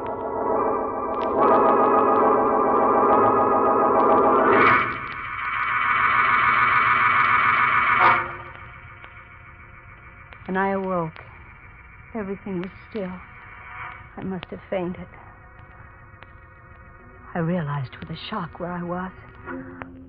I was in Loretta's bedroom. Her bedroom, which adjoined the library. I pushed myself off the bed and went over to the library door. I could hear Barry and Otto talking in the library. Their voices were heated. Numbly, my fingers found the catch and locked the door. Then I went to the other door leading to the corridor, and I turned the catch on that one, too. All I wanted was to be alone forever. Alone with the terrible throbbing in my temples and the emptiness inside of me. I had to believe Otto now. In spite of myself, I had to believe him. I had seen Barry with that knife in his hand. Those shots from the library. I sat up in the bed. Two men in the library. One of them had killed the other. Which? Otto had had the gun, but Barry might have tricked him somehow. Which was dead? Which was alive? Someone was trying the library door. Oh, which one? Carolyn! Can you hear me, Carolyn? Are you awake? Barry. Open the door, Carolyn! I must talk to you. I won't answer. You'll think I'm asleep. Carolyn! Someone has killed Otto. He was shot through the window. Let me in, I tell you. I've got to protect you. I ought to let him in. Let him kill me. What's the use of living? Loretta said she would come to me. Maybe if Loretta comes, she'll take me back with her to the land of the dead. An excellent idea, Carolyn. Loretta! You did come back as you promised. As you see, Carolyn. But why isn't your hair all matted and dank and the way the others saw you and the wound in your throat that the others saw? The others saw what I wanted them to see, Carolyn. I don't understand, Loretta. Do you mean that you're really not dead? Exactly, my dear. But you were murdered out on the dock. Barry and Otto heard it. They heard it. But they didn't see it. Was it a trick? Yes, dear, it was a trick. I was never on the dock. I was beneath it in a rowboat. Oh. Yes. And I screamed from the rowboat and made Barry and Otto each think that the other had murdered me. That gun you're holding, you just shot Otto with it? Yes, of course. So Barry is really innocent? Yes, dear. Oh, Loretta, you've done all of this because you really hate me. Yes, dear. I hate you so terribly that I'd be happy to die if I could destroy you with myself. It's on account of Barry, isn't it? Yes. Yes, I could have forgiven you everything. Your youth, your looks, everything but Barry. I could have had him if you hadn't come along. But now you shan't have him because I'm going to kill you. Loretta. Then when Barry's caught, he'll pay for you and for all the others. Loretta. Stop that gun, Loretta! No! Barry, you killed her. I had to, Carolyn. She'd have killed you. Barry. Darling, don't cry. Oh, there'll be no more ghosts between us. ever.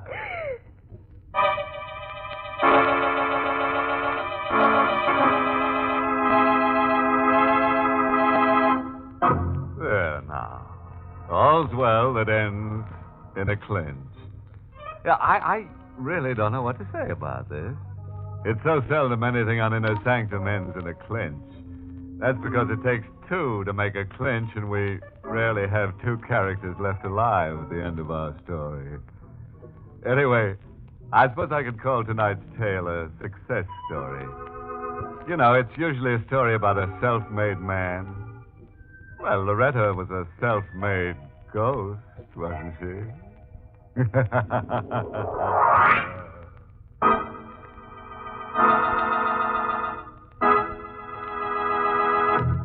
We invite you to join us again next week at this time for Inner Sanctum. This is the United States Armed Forces Radio Service, the voice of information and education.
Good evening, friends.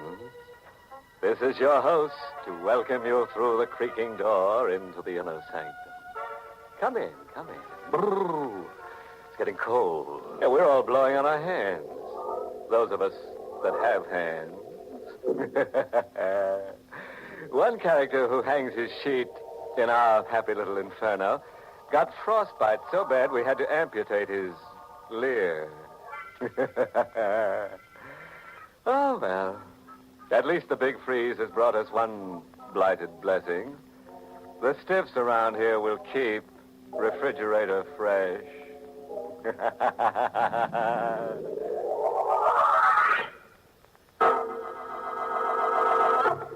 Tonight's Inner Sanctum mystery, Murder Faces East, was written by John Robert and stars Carl Swenson in the role of Steve with Charlotte Holland as Selina.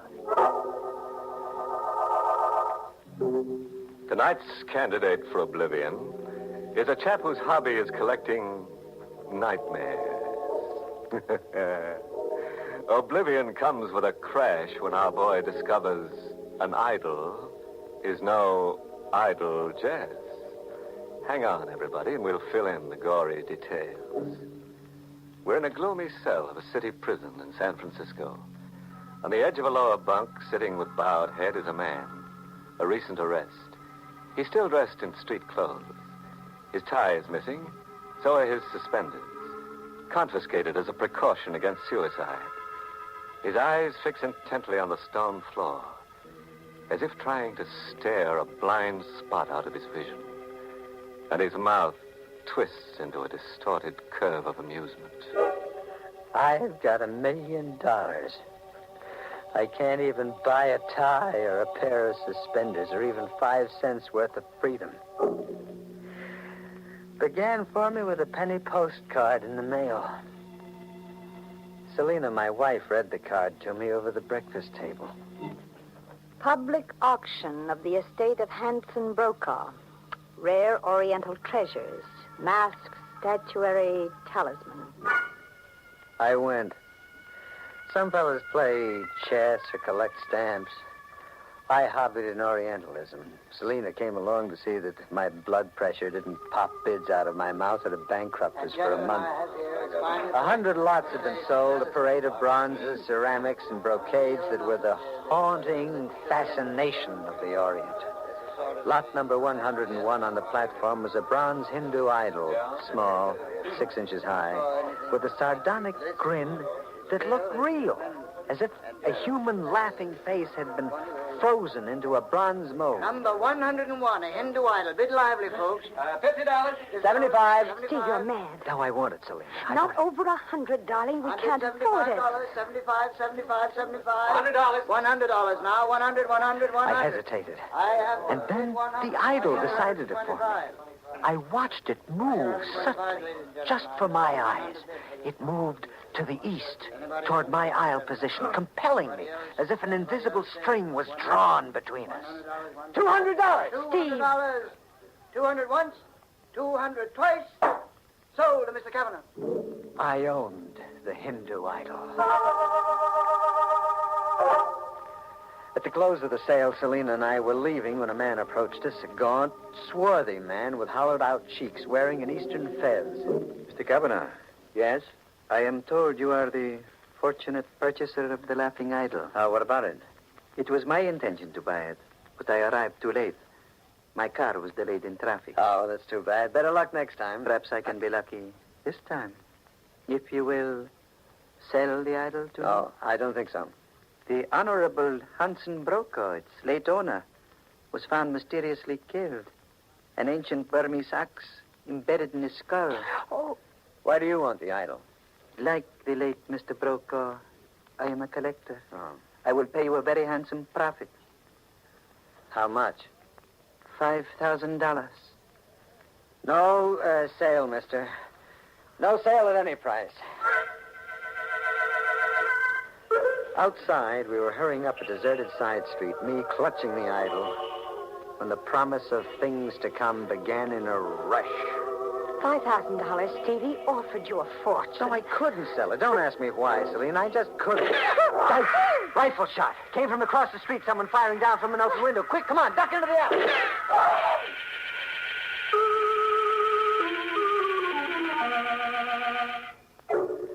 Somehow we got home alive and whole. Selena went to bed in tears. Her brother Howard, who lived with us, coaxed the story from her. I hate to play patsy between a man and his wife, Steve, but isn't possession of that idol kind of borrowing trouble? We don't know that, Howard. Someone tried to kill you. There were 2 rifle shots from a window. That's all we know. We don't know that they had to do with the idol. Someone did offer you $5,000 for an idol you picked up for $200. Now, how about a little sense? Get rid of it, Steve. No. That idol was on the auction stand facing the middle aisle when the bidding began.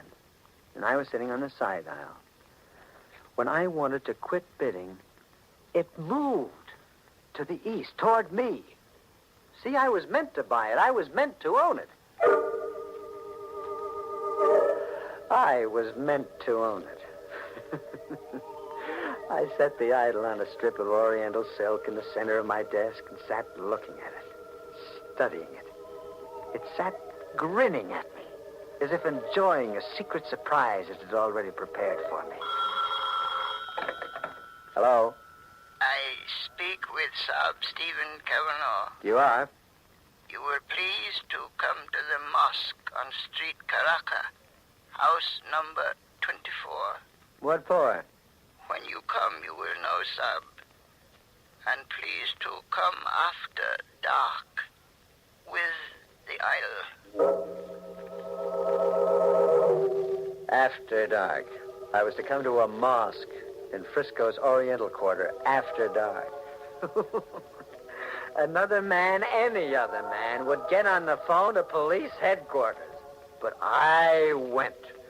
24 Caracas Street. A cop's whistle out of Frisco's Chinatown. Place was empty. No furnishings, just a few scattered prayer rugs, a makeshift altar, and a bony old man wearing a fez. It was chalk white, as if he just climbed off an embalming table. The Sab Stephen Kavanagh. In person. I am Jin Khan. Okay. Tell me why I'm here.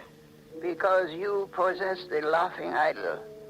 And because it is written that Jin Khan must serve the possessor of the idol. Serve me? How? Your danger is great, Sahib. Huh? Now, see.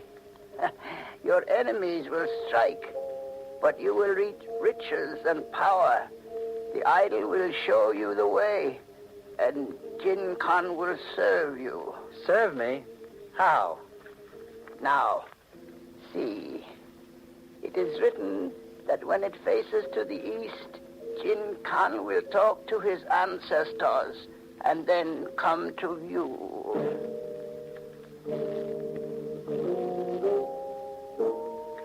I wrapped the idol up and left. 1,000 doubts were whispering in my head. Outside, I had to pinch myself to remember that I was in the States. Everybody had closed up shop and gone home. The street was deserted, not a sound. Except the cat's whining meow. And then I got a sample of what Jin Khan had meant by your danger is great. The first I knew of it was a cold breeze whistling an inch past my head. A sharp-edged instrument had narrowly shaved me and buried into a building side. It was an ancient Burmese axe, 1 inch closer, and I would have been dead.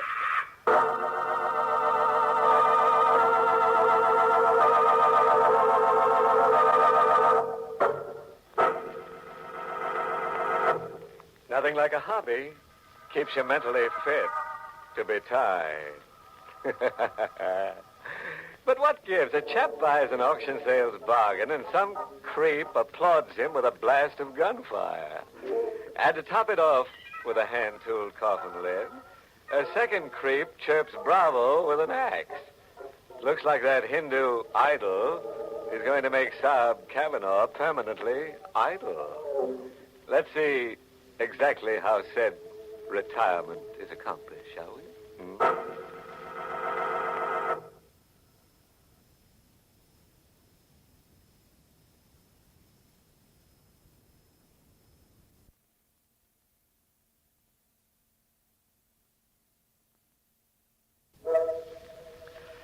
I sat around at home for days with the idol right in my view. My wife, Selina, avoided me. She suspected my sanity. I was moving the Dark Ages right into the middle of my home. I watched the idol for hours, hypnotized by it. It sat grinning at me. And then I saw it move to the east. A gong I'd once picked up in an eastern bazaar and hung in the foyer of my den sounded. Sahib Kavanaugh. How'd you get in here? There are informal ways, Sahib. The idol faces to the east. Yes. Right under my eyes, it moved. I have spoken to my ancestors. Now I will offer you the second of my humble services, Sahib. The second? What was the first? The axe that buried harmlessly into the wall when you left the mosque. You live, Sahib. That was my first service. And the second? What's it? It is written that the Chandra ruby will fall to you. What is the Chandra ruby? You will know, Sahib, when you seize it. On this paper, you will find your instructions. Go after dark. Goodbye, Sahib. I opened the paper. It was a message scribbled on old rice parchment. A drawing like a surveyor's map with some writing on it. It said, Mount Fiore Cemetery. The drawing was a picture of an exposed coffin. And in it was a figure dressed up like a mummy in a sarcophagus. And markers showed the exact position of the grave. And an arrow pointed to the left eye of the corpse. That night after dark, I stole into the Mount Fiore Cemetery. Storm was threatening. The grave had no markings, no tombstone. I dug 4 feet down. I reached the coffin. It lay exposed, with the rumbling skies giving it a ghostly glow as if someone had rubbed it with phosphorus. I wedged the edge of a pick into a side and pried and it opened. Exactly as drawn, it was a mummified corpse, a strip of face, what was left of it, peeked out. Just the nose, the eyes, and part of the brow. One socket was empty. And the other, the left eye, the eye marked by an arrow on the drawing, gleamed red. The lightning spear in the sky caught its radiance, and the eye seemed to burst with a ruby fire.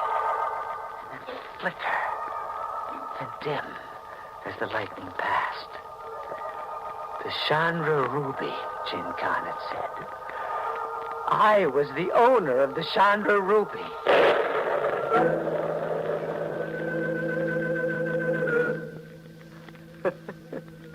A rare Oriental ruby set in the skull of a corpse. Well, I didn't swallow that. Going home, I dropped into Saperstein's jewelry store for an appraisal. Rubies, as you know, fluctuate in value. Well, yes, I know, but just give me an approximate idea. Is it worth, say, $1,000? You can safely multiply that figure by 50, sir, for an approximately fair price. $50,000?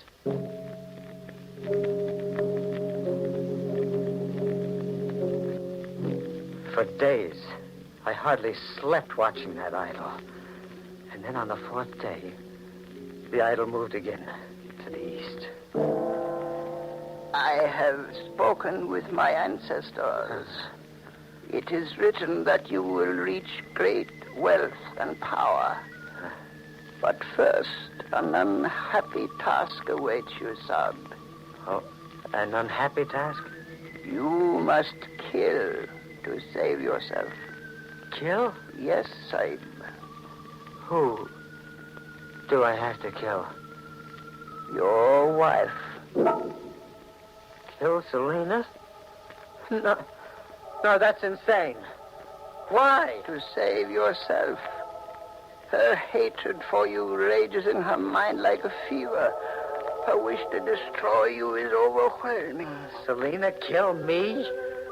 No, I don't believe that. It is so written. Search her mind, Sab, and you will know. Search her mind and convince yourself. Jin was gone. Murderer or be murdered. That was something to swallow. Search her mind, Jin Khan. It said twice as if there were a clue in his speech. Search her mind. How? How was I to search her mind so that I could know? I thought about it hard all through the evening. And then, her diary. Selena kept a diary faithfully. I found her diary in a drawer of the night table. Selena was fast asleep. I thumbed through it noiselessly, reading into Selena's secret mind. Jin Khan was right. Selena lived only to hate me. A page written just the day before proved it. The unbearable agony of life with Steve. The bleak, sick days and the terror. When he touches me, I wither and fall away. One day I will destroy him. I must, or be destroyed. Destroy, or be destroyed. Murder, or be murdered. I stared over at Selena, and then something, the intensity of my thinking maybe, awakened her. Steve. Steve, you've been prying into my diary. No, not into your diary, into your mind. I've been prying into your secret mind. Steve, what's come over you? A revelation. What? I have been living with a fraud, a murdering fraud. Steve, you're out of your mind. Kill or be killed. Do you hear, Selena? Marriage boils down to a comical simplification. Kill or be killed. Murder or be murdered. Isn't it funny, Selena, huh? No, please, Steve, no!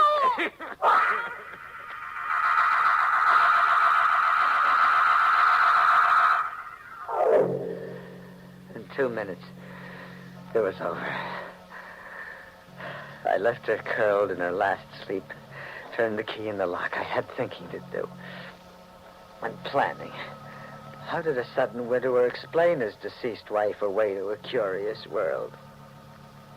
I still hadn't finished. Hadn't found the answer when Howard came to the breakfast table.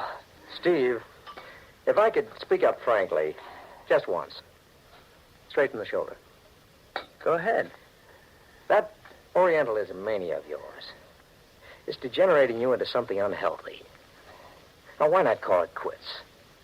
Selina's edgy and depressed. She feels rejected. You push her too hard, she's capable of harming herself. Harming herself? You're hinting at suicide? Yes, Steve. I'm hinting at that. Exactly. That was my way out. Suicide. Selina just wouldn't come back from her early morning walk. They'd find her in a lake, a victim of despondency and hysteria. When night came, I'd transfer the corpse to another setting. Somebody was at my door. Yes? Western Union. Telegram for Mrs. Stephen Cavanaugh. Well, I'll take it. I'm Mr. Cavanaugh. Sign here. Telegram for Selina? I opened it. Came from New York. Firm of Englander, Fowler, and Barbanell, attorneys at law. The wording was a formal invitation to appear and collect about $1 million. This is to inform you that the will of your late uncle, Thomas DeHaven Chalmers, names you as sole beneficiary. Please communicate to us the date of your arrival in New York. A crackpot recluse that we'd often joked about had left Selina $1 million that she didn't have the slightest use for now. Great wealth and power, Jin Khan had promised. By succession, the fortune was mine now, if I could make murder the perfect crime. When night came, I drove Selina toward Apple Lake. It was just outside of town. Selina was fully dressed, gloves, shoulder bag, right down to the last accessory. A frantic wife on a solitary walk had taken a fatal plunge. I got to the lake. I carried her carefully to the water's edge, ready to complete her suicide. I never got to carry out my plan. It won't work, Cavanaugh. You can't get away with murder. 4 other troopers besides myself are ready to blast you if you try to make a fight for it. How'd you know to follow me here? 5 minutes before you started for Apple Lake, your brother-in-law got a peek into your wife's bedroom through the porch window.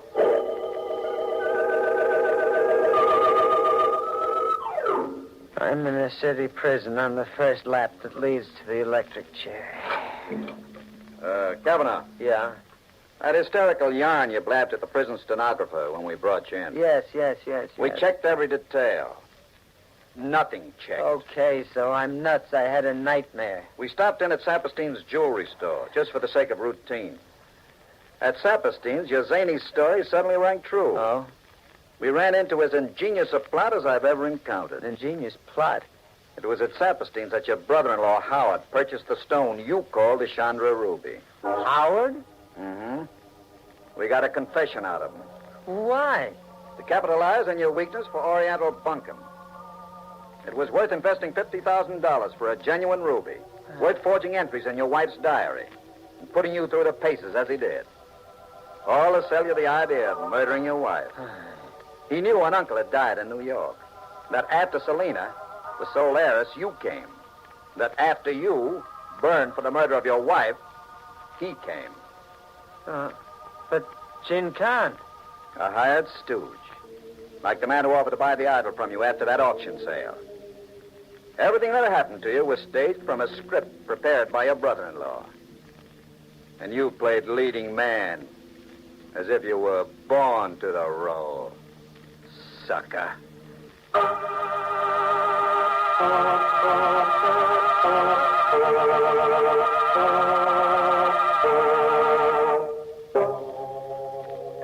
Oriental onion peeler once remarked. Examine your relative carefully, Bub. What looks like an in-law might actually be an outlaw. Anyhow, it's an ill wind. Ah, me. There's nothing like an auction sale to pass the time. Right into tomorrow. Those three little words, going, going, gone. Steve's going, Howard's going, and Selena's gone. The only thing left standing up is that unclaimed $1 million. Interested? Somebody? This is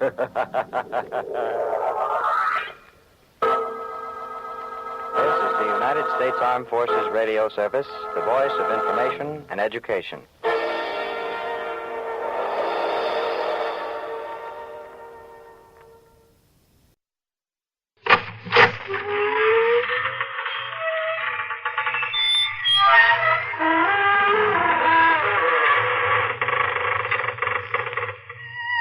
Good evening, friends of the Creaking Door.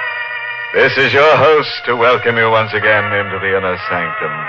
Come on in for the crime of your life and meet one of the illustrious inmates from our Who's Who.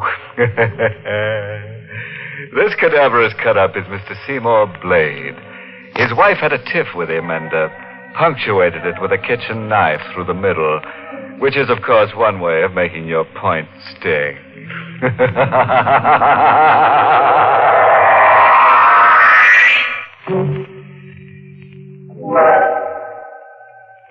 All right, then, lend a fear now to some grim happenings and hear what kind of profits our star Boris Karloff in the role of Mark Devers reaped when he put up Death for Sale.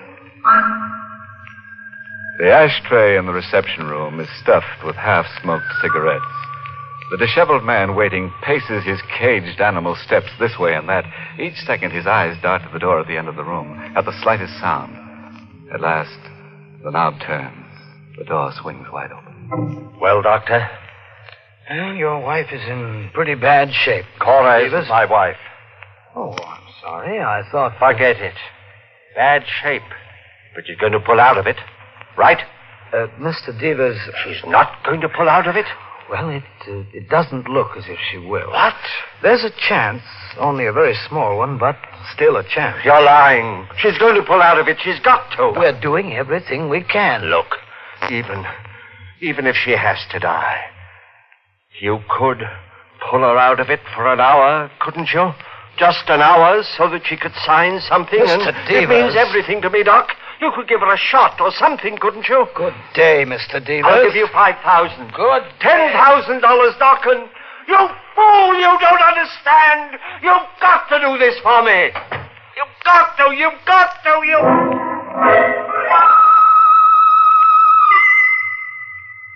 The doctor doesn't understand.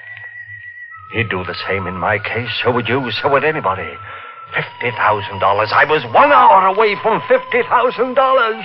Money that belongs to me. My money that I waited 7 long years for, and I won't be cheated out of it. 7 long years. It all seemed so simple then, so sure. We had a perfect plan for $50,000, and nothing was going to keep us from it, and nothing did. Up to 3 weeks ago. That was when Cora called me at the office. I just thought she was imagining things again as she had right along. I told her so, but she said no. This man was watching her night and day. He is, Mark. He's outside the house right now. Oh, come now, Cora. I tell you he is. Oh, you're just imagining things again. Why don't you try to... I'm not imagining anything.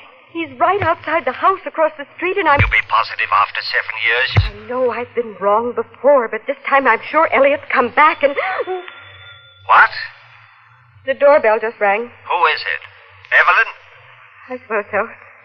We're supposed to go to the movies together. Good idea. It'll take your mind off believing everyone you see is Elliot Starnes. You're not coming home, then? Not till I've finished at the office. All right, Mark. Suit yourself. Goodbye, darling. Give my best to Evelyn. Mark? Oh, all right, I'm coming. I was on the phone, Evelyn. Well, aren't you going to ask me in? Oh, of course. After all these years, you've probably forgotten who I am. Allow me to introduce myself. My name is Elliot Starnes, your beloved husband. Elliot, you're supposed to be... Dead? Yes, I know I'm supposed to be, Cora, but as you can see, I'm very much alive. I knew it was you this time. I knew it. I think you better ask me in, don't you? After all, it isn't very often that a husband comes back from the dead. Back from the dead. That's what he was, all right. And when Cora called me this time, I didn't say I couldn't leave the office. Yes. All right, Cora, pull yourself together. But, Mark, you don't understand. Oh, yes, I do. You've been scared for the last 7 years, and you're going to go on being scared for the rest of your life. He wants $5,000 more to disappear again. Well, I didn't expect him to come back just to say hello. Of course he wants more money. What are we going to do? He knows that we collect that $50,000 insurance money 3 weeks from now. He says if we don't come through with his 5, he'll go straight to the insurance company and don't be a fool. He's in this thing as much as we are. He won't do anything to spoil his chances. All he wants is money. The longer he's around, the more chance we take that somebody might recognize him. Mark, we can go to jail. We've waited a long time to get our hands on this money, and I don't expect to be cheated out of it now. You're going to give him the $5,000. I don't know. Maybe. But nothing. When did he say he's coming back? Tonight. After midnight. All right. I'll be here. We'll handle Elliot once and for all, and after this time, there won't be any coming back. I guess no matter how carefully you plan, there's always that one small thing you fail somehow to cover. 7 years before, I was sure we'd covered everything. And it was clever. Really clever. The law says that if a body isn't recovered after 7 years' time, a man is declared legally dead. So we found us a body, Cora and I did. We found Elliot Starnes and sold him on death for $5,000. Sure, I'll do it. I'll marry Cora and then disappear. For $5,000, you can sell me on anything. He married Cora, and a little while after the policy was issued, his automobile was found at the bottom of Ridgely's Pond. Oh, the police dragged the water for days, but naturally didn't find the body, and the insurance people exercised their right to withhold payment till Elliot was declared legally dead. I understand, gentlemen. And I don't even care about the money. All I care about is that my poor husband is dead. It was clever, all right, and Cora put on a good act. We knew we'd cash in where others had failed because we weren't anxious. We were willing to wait for 7 years. And wait we did. It was a perfect plan. Nothing was going to keep us from it. Nothing except... Now, Elliot had come back. He swore he'd never return and he'd gone back on his word. But by midnight, I'd made up my mind how to handle Elliot. No, Mark. The only way. No. The only way. This 5 that he wants, that's only the beginning. He'll hold us up all his life. No. He'll drain us dry of every cent of that $50,000. I won't let you do it. Yes, you will. We're in this far. You won't back down now. I've got to. I never dreamed it would turn out like this. Another few weeks and he'll be legally dead. There must be another way. Only this, believe me. And after it's done, it'll be you and me and nobody the wiser. Go on. Open the door for him. Mark. Cora, do what I say. I can't. You've got to. All right. I'll be inside. Tell him everything is set. I will. Hello, Cora. Oh, won't you come in, Elliot? Thank you, my dear. Don't mind if I do. Mark here yet, Cora? Yes. He's in the living room. Oh, fine. Then you and Mark have agreed on the deal for me. Yes, we have. Come in, Elliot. Everything's set.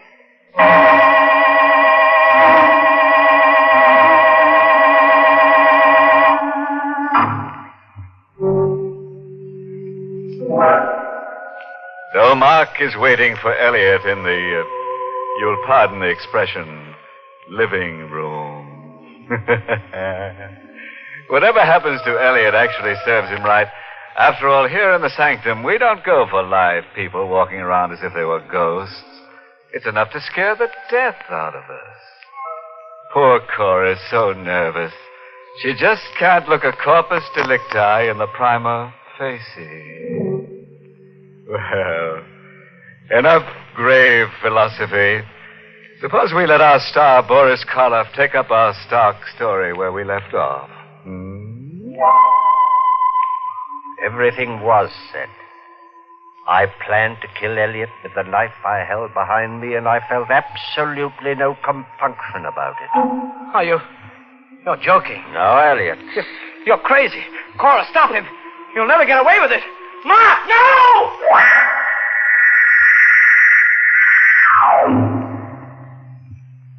I buried him in the back of the house. I say I did, because Cora wasn't much use to anyone that night or for several days afterwards. She got over it, as I knew she would. She got over it when she realized that I was right, that we had gotten away from it. And no one could ever know, and no one would miss him. She got over it when I reminded her that in just one more week, we'd be sharing that $50,000. Just 1 week. That's right, Cora. I've been a lot of trouble to you these past few days. I am sorry. Oh, forget it. It's all over. Yes, it is. I'll feel a lot better when the money's actually ours. Somehow, way in the back of my mind, I feel that maybe we won't... Look, darling, it's as good as ours now. There's nothing left in the way, not a single thing. 1 week. That's all. Oh. Now, wouldn't you know? You expecting anyone? No, Evelyn? not at this hour. Well, whoever it is, get rid of him. Yes, darling. I'll get rid of him. Yes? Mrs. Stein? Yes? Mrs. Elliot Stein? That's right. I want to talk to you. Here's my card. Well, I'm sorry. I'm busy right now. Too busy to see me. I can promise you that. Oh, now, see here. Nice card, ain't it? Real fancy engraving. Mrs. Elliot Stein. That's right. I'm the woman Elliot married after he disappeared 7 years ago. Now, I don't think you're going to be too busy to see me after all. Do you? Maybe it's fate. Maybe it's all in the cards. You work hard. You think out a plan that's letter perfect. Then up pops the unexpected, forcing you into the first desperate step to lick it. First Elliot Starnes himself, then his second wife that we didn't know existed. And here's our wedding license, just in case you don't believe me. Here, you can look at it. Take it easy, Cora. We believe you're his wife, Mrs. Starnes. And he's got a birthmark? We said we believe you. Now, what do you want? Well, what does any good woman want? My husband. And why come here? Where else would I go? I'm afraid we don't understand. Do we, Cora? No. I'm afraid you do. Now, look here. I'm afraid you understand awful well. Elliot told me. Told you what? What you two were doing. He also told me if he should fail to come home after a couple of days... Mrs. Starnes, we haven't seen your husband for 7 years. Now, you don't expect me to believe that, do you? I don't see why not. I do. You see, Mr. Devers, the other day, with my own eyes, I seen Elliot walk into this house. But I didn't see him walk out again. What's the matter, Mr. Devers? You got nothing to say? What do you want, Mrs. Starnes? My husband, of course. Only since you killed him, I can't very well have that, can I? What? He's the only man I ever loved, and you killed him. I never should have let him come here. For days I begged him not to. Mrs. I made a Starnes. mistake letting him come here. I know that now. But I want him back. I love him and I want Elliot back. Do you want your husband, Mrs. Starnes? Or a substantial sum of money? Huh? How much? How can you talk about money at a time like this? 5,000? I loved my husband, Mr. Deaver. 7,500? Well, how much? 25,000. What? In cash. Mark. Let me handle this, Cora. And if we refuse? Well, then I'll just naturally have to tell my story to the police. Cora. But you... Oh, let's drop all the small talk, Mr. Devers. I want 25,000 and I want it fast. Now make up your mind. I'll make up my mind. No, Mr. Devers, don't get rough. I'm not as dumb as my ex-husband. I've taken steps against anything happening to me. No, Mark. Better listen to her. You're not getting away with this. Then you don't get away with Elliot's murder. So help me. Before you put that hand on me, you better have your lady friend look out that window. What? Says it's a taxi across the street, Mark. My taxi. And the driver knows I'm in here. You'd have to kill him, too. Elliot's ever-loving second wife is here to stay. And if you want to get her out of your life, the cost is going to be $25,000. By this time tomorrow night. After she left, I had some work to do on Cora. It won't be the same way, Mark. Not another murder. Who said anything like that? Promise me? Not the same way. Sure, promise. After all, if we can get away with 25,000, is that so bad? I'd rather settle for none of it. Huh? That money won't do us any good now. Why not? It just won't. Oh, you're all upset. You'll feel differently day after tomorrow when you sign those papers in the insurance office and they hand that fat check over to you. No, Mark. I'll never feel differently about it again. I knew I couldn't work Cora my way much longer. But it was just 2 more days. 2 more days to get that 50,000. Just 2 things to settle in just 2 days. First, there was Mrs. Starr. When she came to my apartment the next night, I handed the envelope over to her. It's all here? You can open the envelope and count it if you like. I don't have to, do I? And what if I cheated you? You wouldn't. I could always come back. You could always come back for more anyway. What do you think I am? Doesn't make any difference now what I think. Okay. No hard feelings. There are, but they won't bother me for long. Of course not. That money you're collecting will cure that. I'll be cured before then. That's your business. It's yours, too, now. I don't see how. Now, do you see? Put that knife down. I will. Into you. No. Don't. Please. That door's locked. You can't get out. Don't. You can have the money back. There isn't any money in that envelope. What? Just strips of newspaper. Where can I get $25,000? I don't care about the money. I do. I cared about it for 7 years. Cared enough to murder once, and I can do it again.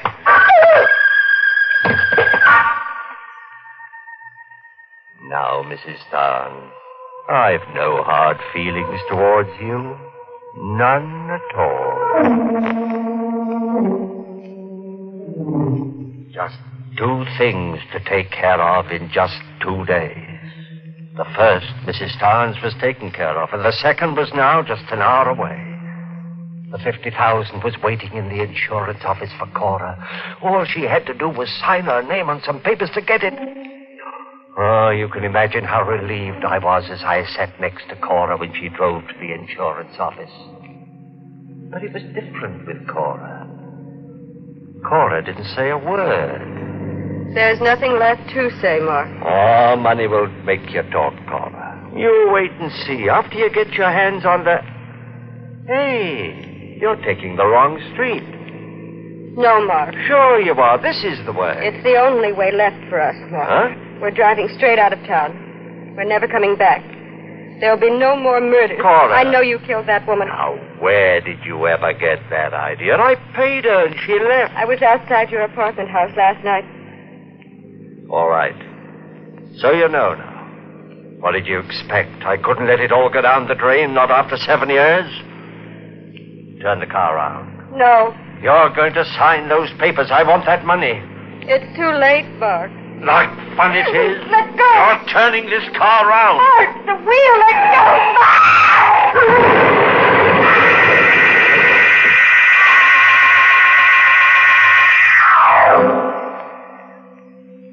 I wasn't even scratched in the crash. Cora wasn't that lucky. I rushed her here to the hospital, and you heard what the doctor said. There's a chance. Only a small one, but still a chance. No, the doctor doesn't understand. There's got to be more than only one small chance. I was 1 hour away from that $50,000. Money that belongs to me, money that I've waited 7 years for, and I won't be cheated out of it. Cora's got to live. She's got to sign those papers.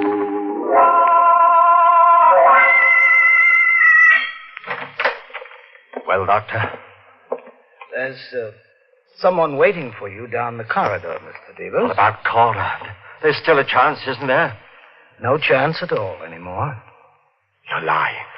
The gentleman is waiting. You're lying. She's not dead. She can't be. The gentleman is from the police. She asked me to call. It's a lie. She's not dead. Mr. Devers, try to understand. She is... No! It's not true, and I won't listen to you. She's got to sign those papers. You've only got to keep her alive another hour. You're a doctor. You can do that. Mr. Devers, 7 years. Don't you understand? I can't let 7 years go down the drain. 7 years. It can't turn out that way. No. She's not dead.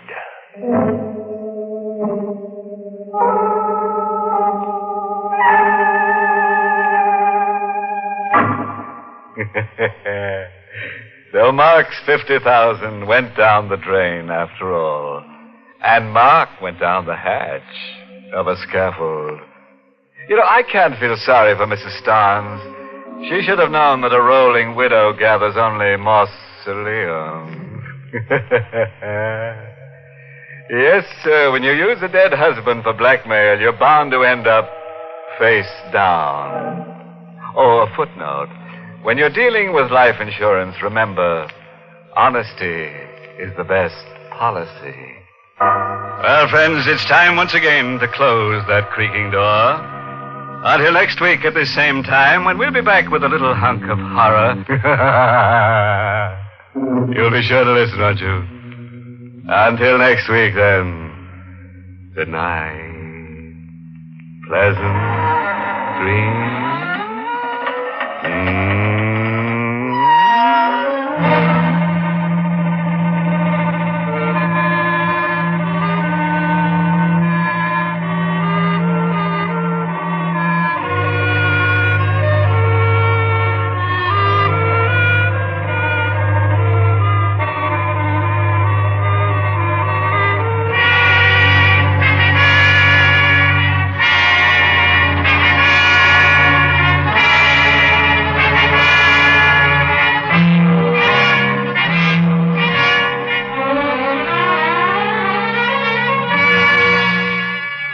Inner Sanctum has come to you through the worldwide facilities of the United States Armed Forces Radio and Television Service.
Good evening, friends. This is your host to welcome you through the creaking door into the inner sanctum. Come in, come in. Fell over a word this morning while cleaning the ghosts out of the attic. Longevity. Means living on and on without a stop. Just dug in for keeps. A century-old uncle of mine is still around, a regular hearty old perennial. Absolutely wild about outdoor living. Spends all his time haunting the garden. Like a century plant. Yes, we water him twice a day. And I've an aunt who hasn't grown a day older since her 85th birthday. Just as if time had stopped for her. Confidentially, it did. Auntie died promptly at the stroke of 85.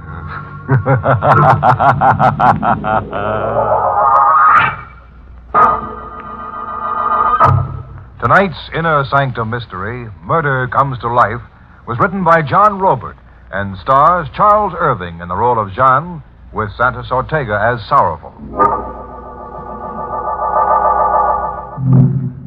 And now for our weekly dizzy spell. We're aboard a ship, the SS Monterey, entering San Francisco Harbor. A lone deckhand leans over the rail, brooding into the fog. He tenses suddenly, as if keying his ears and mind to a sound in the sea. Jean LeBlanc. Jean LeBlanc. The seaman shakes his head as if the name glances off him meaninglessly. He moves a hand across his face, as if removing mists that cloud his vision, as if desperately anxious to accept the identity Jean LeBlanc as his own. Jean LeBlanc. Is it my name?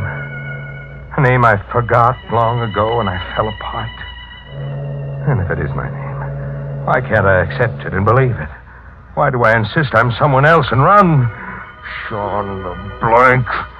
Everywhere I've gone through the years, the names pursue me, demanding that I stand my ground and face it everywhere. Lisbon, Bombay, Tripoli. And the last time in a bar, in an island port where forgotten men drift to forget. Hello, John LeBlanc. That name. Wherever I go, I hear it. Wherever I go, it whispers at me, shouts at me. It's driving me crazy. It's your name, mister. Running from it will get you nowhere. You're Jean LeBlanc. But I'm Belmar. My name is Belmar. You're Jean LeBlanc, San Francisco, USA. You've been shuttling from island to island on the bum like a man without a country. But you're Jean LeBlanc, San Francisco, USA. You're as sure as that? I ought to be. We've traveled around the world and back together. You a step ahead, slippery as an eel, and me on your tail. You've been following me, you say? Like grim death. Why? $50,000. That's the price you'll fetch.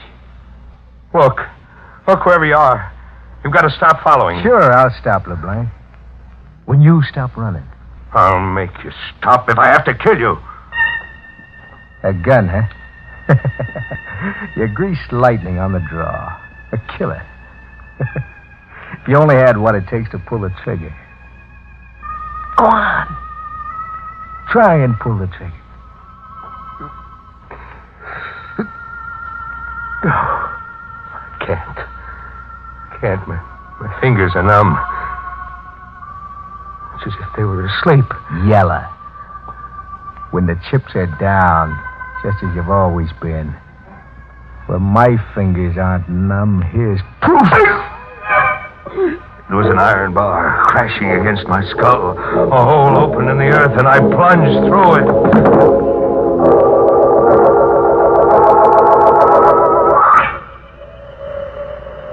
I came to with the moon on my face and the wind in my ears.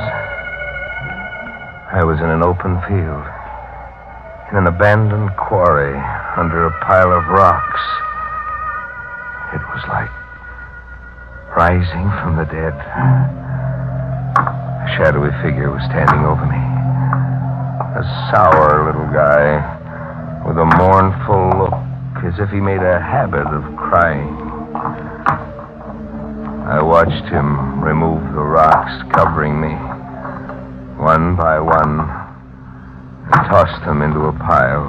I'll have you out of there in a jiffy. A rat dumped you in the quarry like you were a load of junk. How do you feel? Weak in my pins. As if I was just born. As if I've come back from the dead. You're not kidding. You're about as dead as any guy could get. Who did it to me? I'll let you in on this much. It was a cop. A retired cop. Cop? Yeah. He said I was worth $50,000 to him. What did he mean? That's how much Jean LeBlanc is worth to a cop. Look, why don't you stop drifting from port to port and face up to yourself? Call yourself by your right name. But I'm Belmar. I'm known as Belmar. I ship as Belmar. Your mind's still in the rut. Well, it's like that. We're in the rut. We go together? Like ham and eggs. Maybe you want to know where you picked up the name Belmar? No. I'm going to tell you anyhow. See this tin can? Yes? You landed out of Frisco on a ship that hauled a cargo with these tin cans. Canned fruit. This one held apricots. Read the brand name. Belmar. Yeah. Belmar. Belmar Fruits. Guy with your class has been trying to cram himself into an empty fruit can. I could bust right out crying. I mean so much to you. I just dug you out of that rock pile, didn't I? Well, so long for now. But wait, who are you? You didn't tell me. You used to call me Ben in the old days. And you were the big boss, and I was your racket boy. Ben's the name. Sorrowful Ben. He was gone. I was alone with the wind. There was a battered tin can beside me, wearing a label that read Belmar.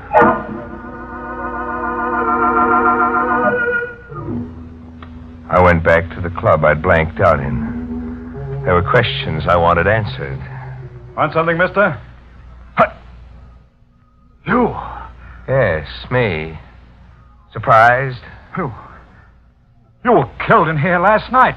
Sure. But here I am, my own ghost. Yeah, I'm thin air. Reach out and feel. Go on, Popeye, feel. What, you were deader than a doornail. Oh, let's quit horsing around and get down to cases. Who gave me the business? Now, look, I don't want to get mixed up. I asked who gave me the business. Tramp, as far as I know. Calls himself Sanderson. Like you, a stranger on the island. And who pronounced me dead? Old Bailey. He serves as a sort of unofficial coroner here on the island. And how is it I ended up in a stone quarry? And how come the island police weren't notified of my murder? Nobody goes to the police on this island. When old Bailey pronounced you dead, everybody looked the other way while Sanderson carried you out the back door. Beats me. You were stone dead right where you're standing now. Sorry, pal. Sorry I had to come back and spoil it.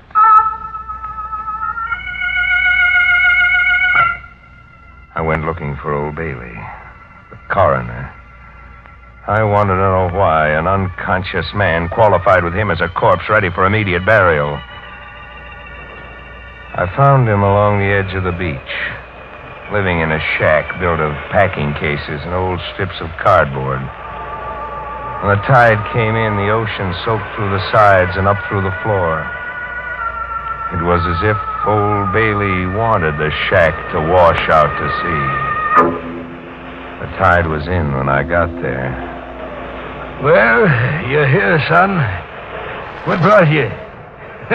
You better talk fast. The way the waves are coming, we'll be washing out to sea. You want that to happen? Yes, of course. Precisely my idea in building here. What brought you? You're not surprised to see me? Why should I be? You pronounced me dead last night. A mistake. From the looks of you. A mistake that almost buried me for keeps. I'm ashamed of my incompetence, but I promise you the recall of your death certificate.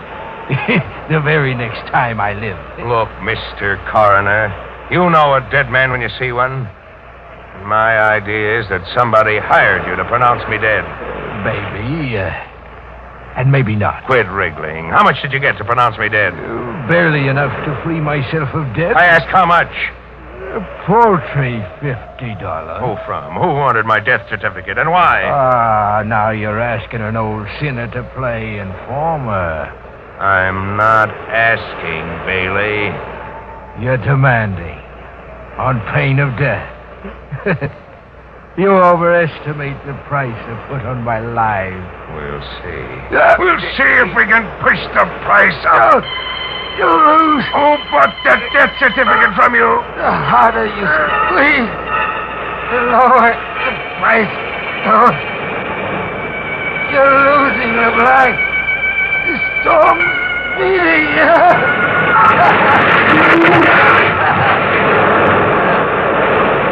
The sea tore us with a paper hunt and overran us. I felt it pull at me. I was being sucked into the middle of a whirlpool.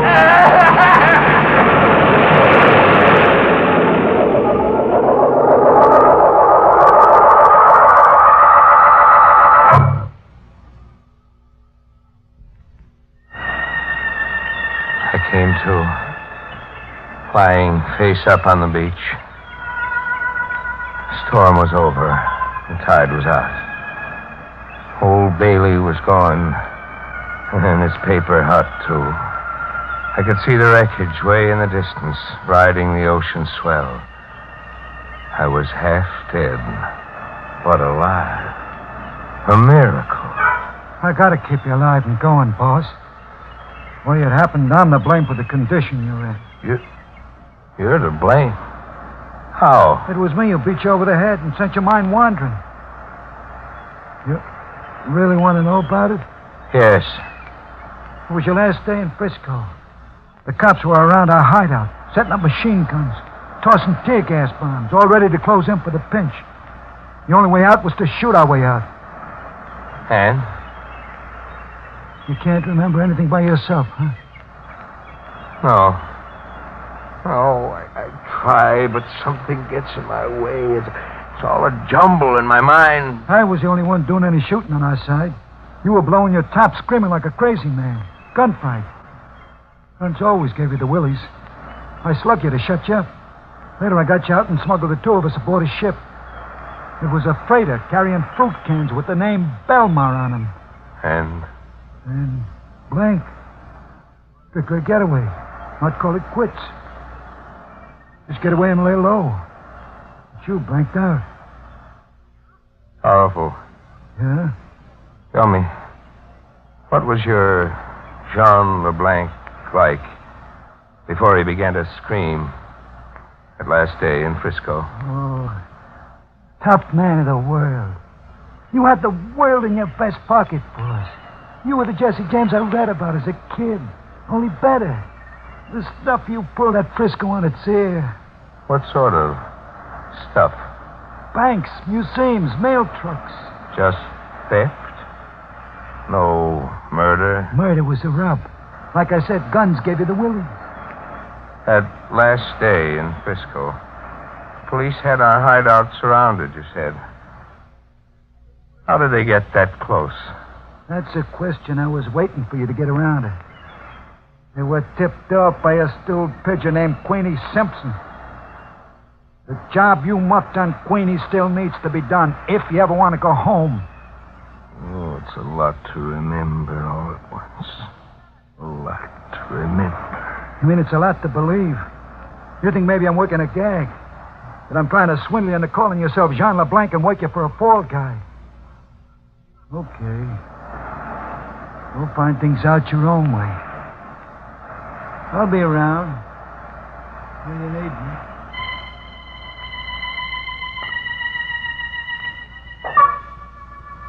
So, I went about finding things out my own way. I went looking for Sanderson to double-check on why he broke my head so that a phony death certificate could be issued in the name of Jean LeBlanc.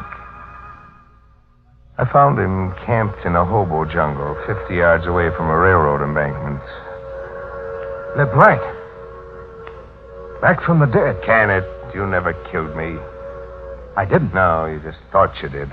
I only passed out and you buried me alive. Disappointed? Not too much, maybe. You're worth $50,000 in reward money. Dead or alive. Here, this will restore your memory. It was a police notice offering a $50,000 reward for the capture of Jean LeBlanc, dead or alive. I get your death certificate angle, Sanderson. With me dead, it would have been easier for you. No carting me back. Just show that death certificate Old Bailey issued and collect. I'll collect anyhow. If you live. That wouldn't be a threat, would it? A death notice. Who's going to die now? You. Of strangulation.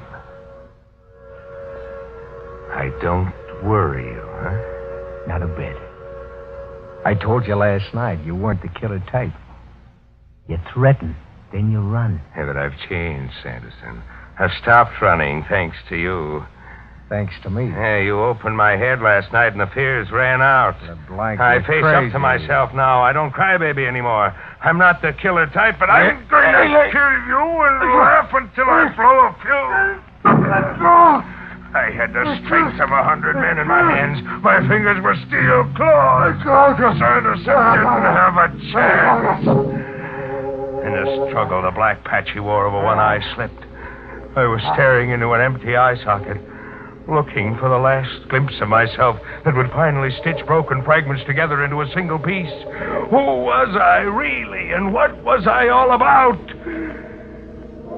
I saw nothing in that empty eye socket.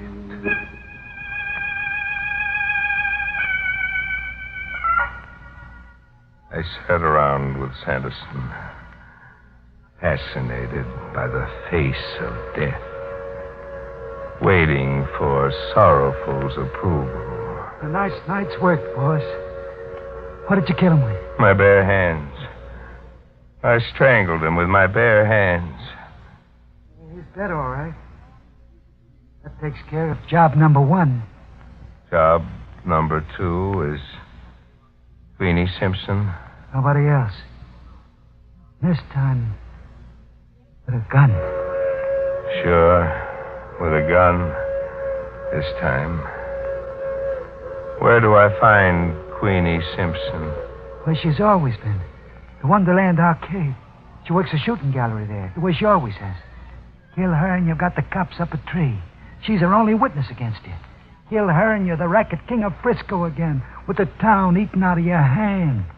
San Francisco. It's been a long way around getting home, Sorrowful.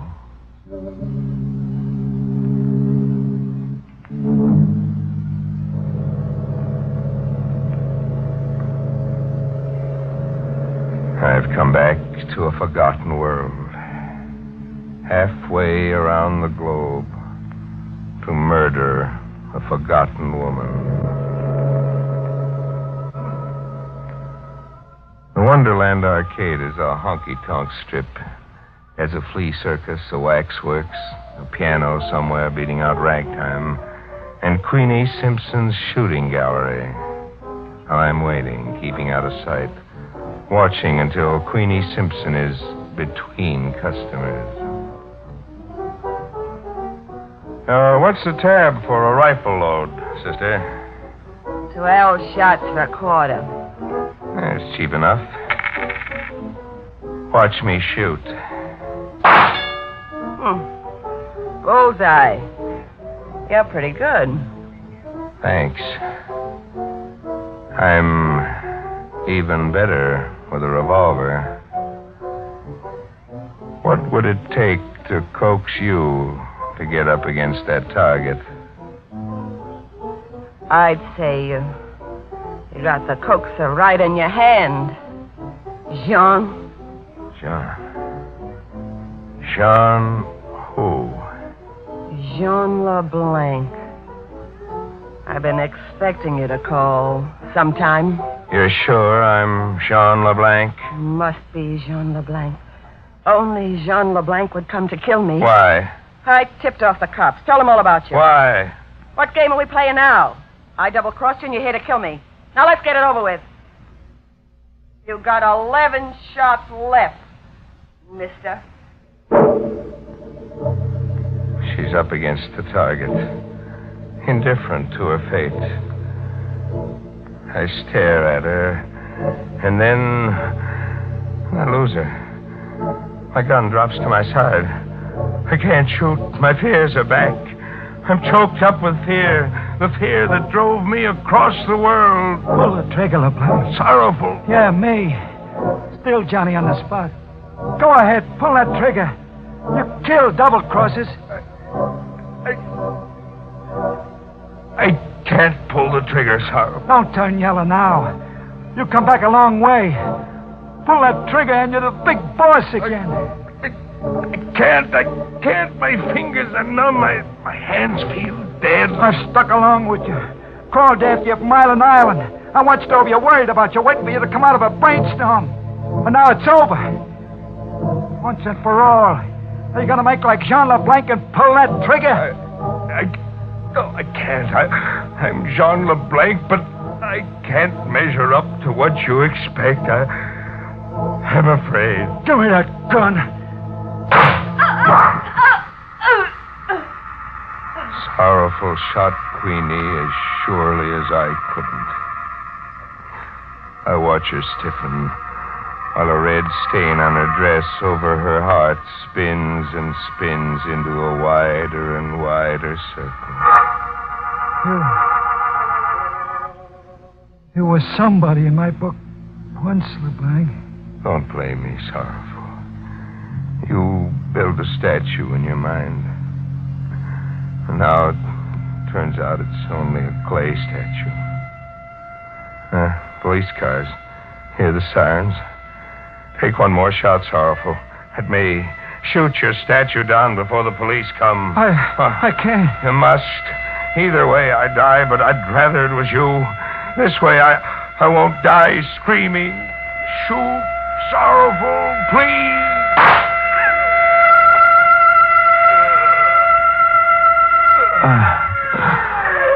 I'm on the ground, staring up at Sorrowful, staring at the uniformed police around him. I see a tear in the corner of his eye,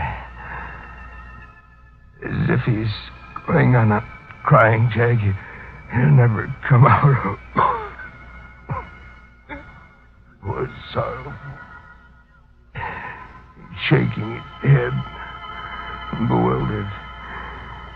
He still can't get it through his head that the statue he built of Jean LeBlanc never resembled the man, even a little bit.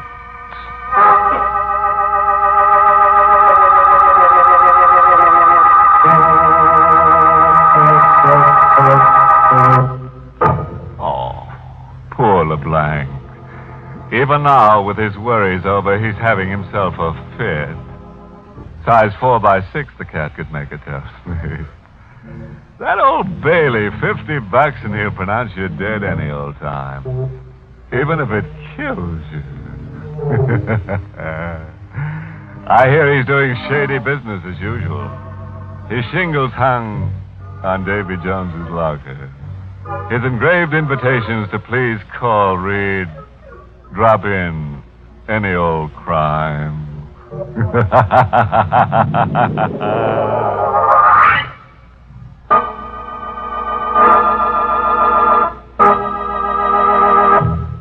Inner Sanctum is heard each week in the United States over CBS, the Columbia Broadcasting System, and has been rebroadcast for servicemen and women overseas through the facilities of the United States Armed Forces Radio Service, the voice of information and education.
Lipton Tea and Lipton Soup present Inner Sanctum Mysteries.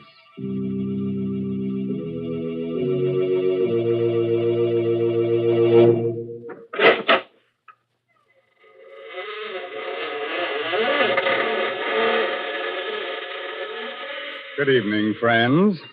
This is Raymond, your host. Welcome again to the Inner Sanctum. Come in, won't you?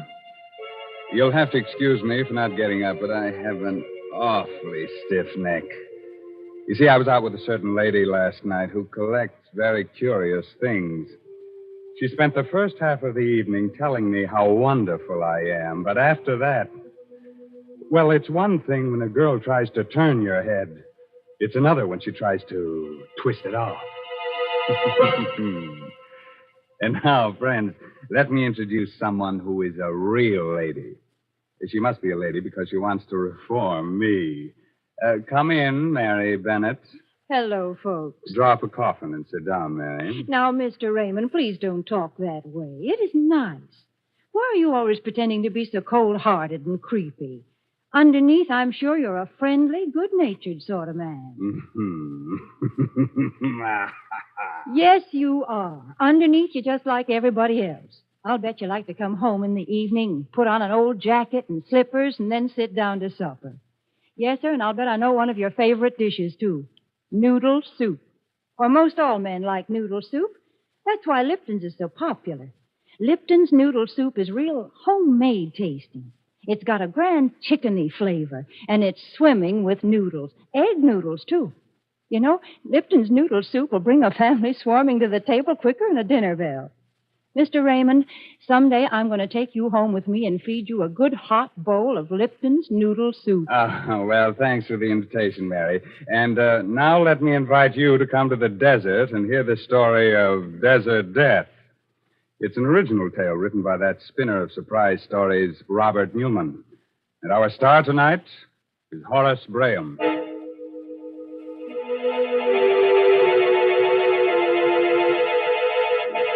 The desert, eerie and mysterious at sundown. The sun sinking slowly in a purple haze. The cactus casting long and weirdly twisting shadows. The hot winds still. Silence over all. Driving fast, a dusty car comes down the narrow desert road. At the wheel is Dan Darrell, a rancher. Next to him is his Indian friend, Toby Priest. Still worrying, Toby? Stop teasing me, Dan. You know I never did worry. I just told you what my people used to think it meant. Used to think? Didn't you say we ought to postpone our trip into town today? I did. And when did you say it? Right after you saw them. 3 vultures lying together toward the sunset. That means 3 days. A bad omen for a journey. Hey, look. I see him. What's a man doing out here in the middle of nowhere on foot? Anything the matter, stranger? Need no help? You're very kind. Our car broke down and, well, we were in a bit of a spot. Didn't know whether anyone would be likely to come along here or not. We? Oh, I didn't see your friends. Well, come in. We're going to Palo Verde. We're glad to take you that far. Well, that's very decent of you. Thanks. My name's Darrell, Dan Darrell, and this is Toby Priest. Well, I'm very happy to know you. I'm Richards. This is Brennan and Smith. How do you do? Howdy. You're British, ain't you? Why, yes. Clever of you to spot it. We're on our way out to the coast. One of those hush-hush missions. That's why it's so important we get into town. Oh, sure. Which way'd you come? Medicine Creek or Route 12? Why, Medicine Creek. It sounded more scenic.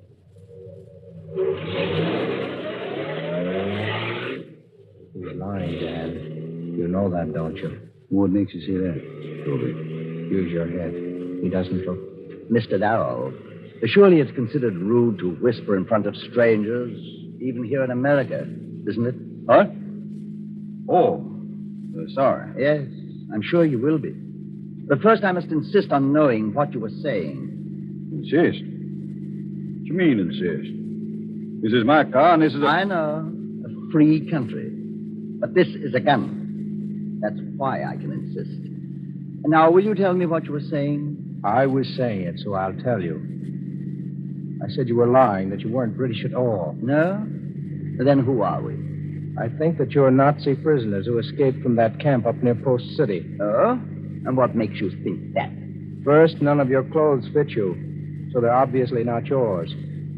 Second, you said your car broke down, but there wasn't any car around. Third, you said you came by way of Medicine Creek, and that road's closed. All right. Stop the car and let us get it over with. You mean shoot them? Not so quick, Werner. We can use them for a while yet. At least one of them. What the devil you mean? Of course, your Indian friend is right. Very clever, too. But since I have a gun, you will take orders from me. Our first need is water. You have any in the car? No. And then we will have to find some. Yeah? Where'd you expect to find water in the desert? I told you we were Nazis, Darrell. I did not tell you that we were Rommel's men from the Africa Corps. That means we know the desert, any desert, better than anyone on Earth. Those hills off there to the left. Take the left-hand road at that fork there and head toward them. But do as I say.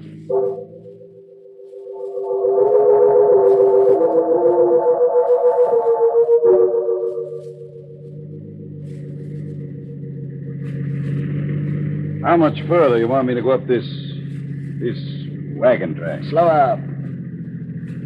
Isn't that yes, it's a shack right next to the cliff. Stop. Looks deserted, but there, next to it. Is that not a well? It should be. Brenner, go see if there's any water in it.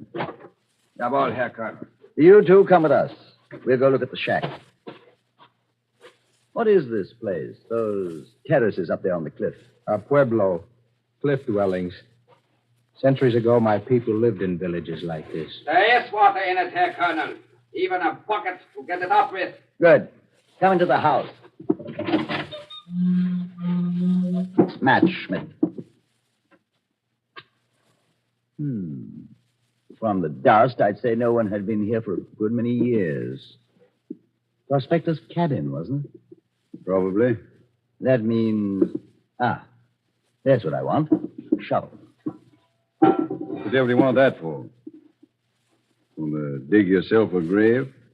Yes, Darren, exactly. But not for me. Huh? What you mean? Precisely what I said. Sit down. Make yourselves comfortable, and I will explain things to you. I'll stand if you don't mind. Oh, not at all. We Nazis are very objective, analytical people.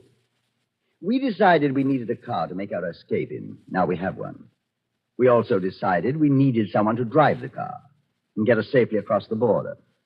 That means we can use one of you. The other one will die. You wouldn't dare. My dear Darrow, outside of the thousands of men we killed in North Africa, who don't count, we killed at least 2 guards in making our escape. Do you really think one more death means anything to us? The only question is, which of you shall die? This one here. He talks too much. Well, that's not quite fair, Brenner. He's just, shall we say, less stoical than the Indian.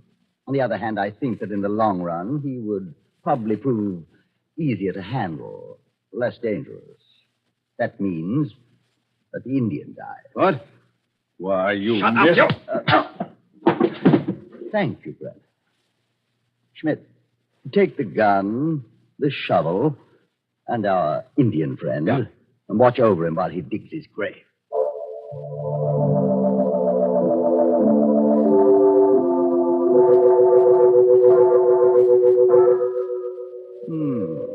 Very nice. Very nice indeed. Of course, I personally would prefer a deeper grave, but that's up to you.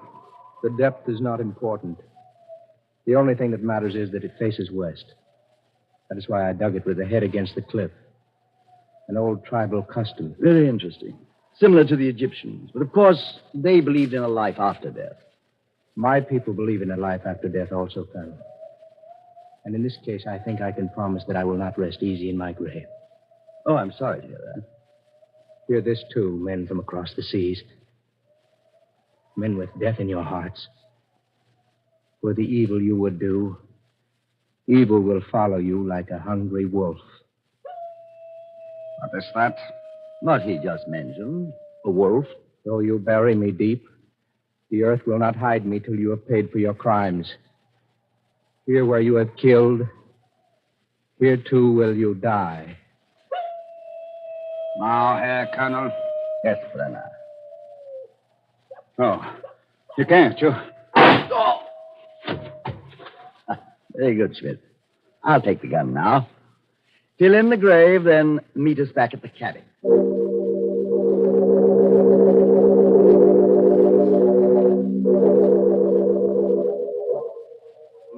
What a place. It's worse than Qatar. I wish you'd sit down, Darrell, and stop staring out of the window. You're worried about your friend. I buried him very nicely. I'm not worried about him. I'm thinking about what he said before you killed him. I should think that you think about it, too. That? We have had more curses laid on us in more languages than you have hairs on your head. What's that? Must be the wind. No, it is different. More like some kind of musical instrument. But there's no one around here but us. There hasn't been anyone living in those houses up on the cliff for centuries. It's just the wind, I tell you. But if you want to, go take a look. Go take a look, I said. Jawohl, Herr Colonel. It's too dark. There's too much sand blowing to see anything. But wait! Over there near the foot of the cliff, there's something. It looks like...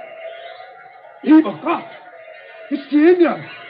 He's lying there, out of his grave. Oh, you bury me deep. The earth will not hide me till you have paid for your crimes. Here where you have killed, here too will you die.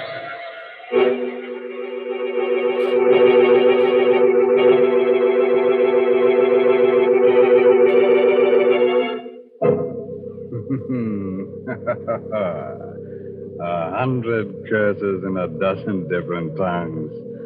Perhaps they did mean 3 deaths. If so, who are the others that'll die and who will live? Gosh, Mr. Raymond, this is exciting. What? Oh, Mary Bennett, I've overlooked you in all this desert. Tell me, Mary, whom do you hope will die, huh? Well, I don't like to see anybody killed. But those Nazis sure ought to be clapped in jail. Mm-hmm. And deprived of their Lipton's noodle soup, aren't they? Well, I should say. Lipton's noodle soup is much too good for fellas like them. It belongs to law-abiding folks who've got a right to sit down to a plate of homemade tasting soup. And say, that's just the kind of noodle soup you get when you use Lipton's. Lipton's is the noodle soup with the old-fashioned flavor, you know, brimming with noodles and blessed with a real chickeny taste. Yes, it takes Lipton's to show how good a noodle soup can be. Now, Mary, don't get so excited. Stay calm. Why don't you go and perch on that tombstone over there while I go on with the story of death in the desert? I'm warning you, if I do go on, you'll be seeing strange sights and hearing strange sounds every time you put out the lights. But it's your funeral. It's just a moment later now. The 3 Nazis are still standing at the open door of the deserted cabin, staring out into the darkness. Then the colonel turned sharply, glares at Darrell. What was that you said, Darrell? I was just repeating what Tova said. Before you murdered him. It's true, Herr Colonel. That's what he did say. The earth will not hide me. And there he is, out of his grave, lying there. Shut up. Fine Nazi you are. A fine example of the Africa Corps. Listening to the ravings of a savage and believing them.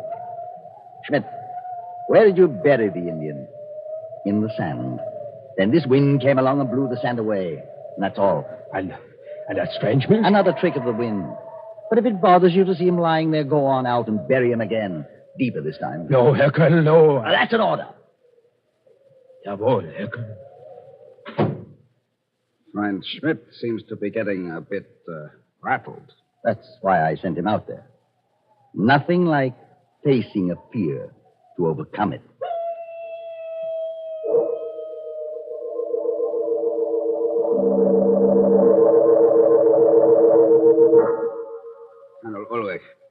you not think it is about time that Schmidt came back?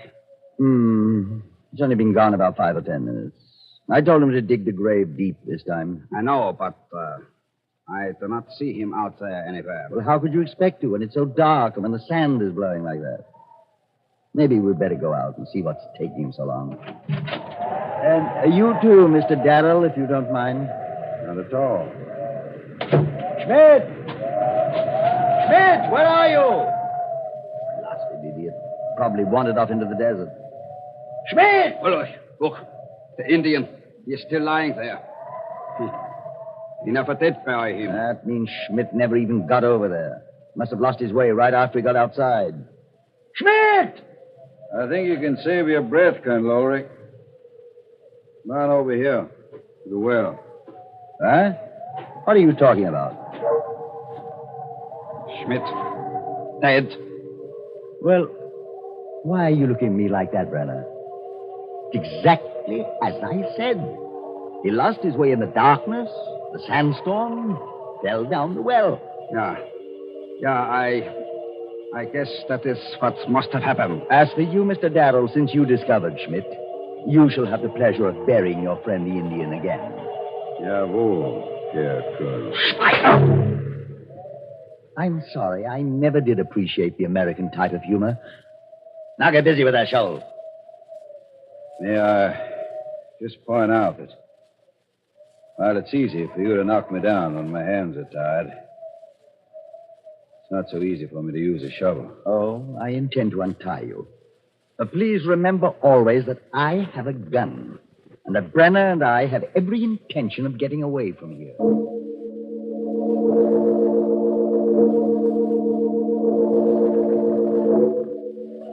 I'm happy to see that you've stopped pacing the floor and looking out the window, Mr. Darrow. That means you've stopped expecting something miraculous to happen that will save you. Is that what you think it means? Frankly, no. In fact, I think just the opposite. You're looking much more cheerful than before. You're thinking one of them is dead. Now it will be that much easier to get away. It really pains me to disillusion you. Schmidt was a sergeant, a fool. I can assure you that neither Brenner nor myself are going to be bothered by strange noises or tricks of the wind. Right, Brenner? Of course not, Colonel. Good. And now, if we're to make an early start, I think we should get some rest. Brenner, you take the first watch and wake me at midnight. I advise you to get some rest, too, Darrell. Maybe you'll be able to dream of some way of escaping. Thanks. But I'm not sleeping. As you wish. Good night. Quite a character. He was one of the best soldiers in the Africa Corps. Yeah? Where's Africa Corps now? Where are you? This isn't Africa, Brenner. This is America. This is a part of America where strange things happen. Things that even the Indians can't explain. Indians. Ignorant savages. That devilish music again. Where does it come from? I thought you said it was the wind. Or was it Ulrich that said it? It must be the wind. It must. Bury me deep. The earth will not hide me till you pay for your crimes. What is that? That was what Tova said just before you killed him. Schmidt was first, Brenner. You will be next. I'm waiting, Brenner. Waiting. You heard it, too? Yeah. I heard it. You're lying. You're lying, I say. You're just trying to frighten me. What?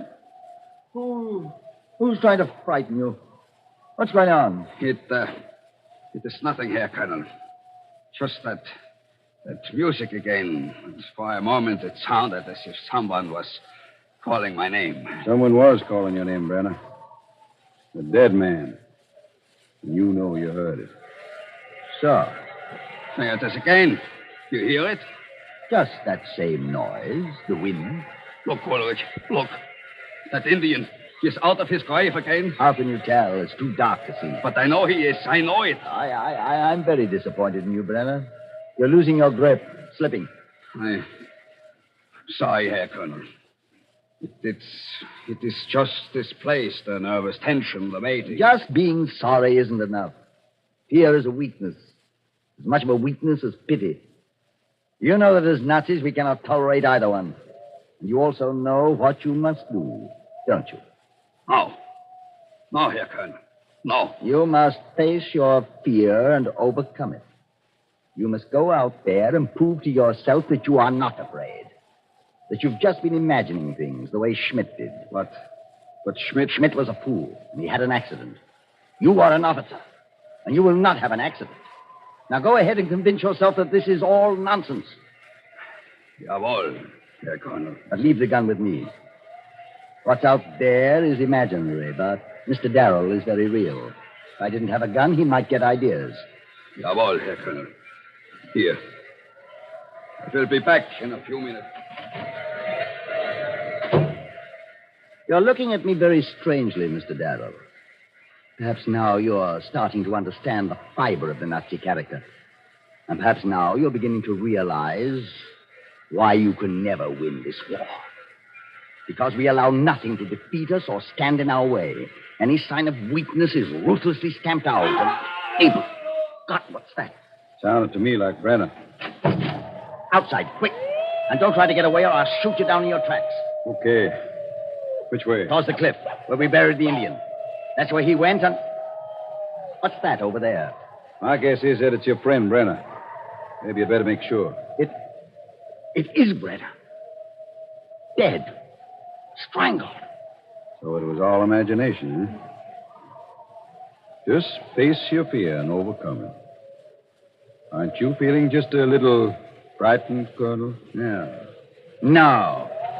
There's some rational explanation for everything that happened. Look. The Indian. He is out of his grave again. And that's the answer. He wasn't dead. But this should take care of him.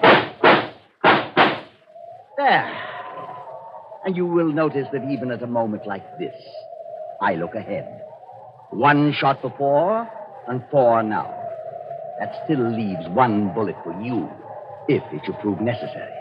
You think of everything, don't you? Yes, my friend, everything. Now get into that car. We're not going to wait until morning. We're leaving here right now. I thought you had everything figured out. You weren't frightened. What's that? What's what? That noise, that music. It's like the music we heard after we killed the Indian. I don't hear anything. Oh, but you must hear it. You must. Listen. It's coming from over there. For the evil you have done, evil will follow you like a hungry wolf. Though you bury me deep, the earth will not hide me till you have paid for your crimes. Did you hear that? Did you hear it? Yeah. I heard it. Here where you have killed, here too will you die. No. You're dead. You're dead, I tell you. I killed you. First Schmidt, then Brenner, now you. But you're dead, I tell you. And the dead don't speak. I can't be really hearing you unless... Mad. No. I can't let that happen. I can't. There's one way. The Nazi way. A way to fool you all. This is why you'll never beat us. Never. Never.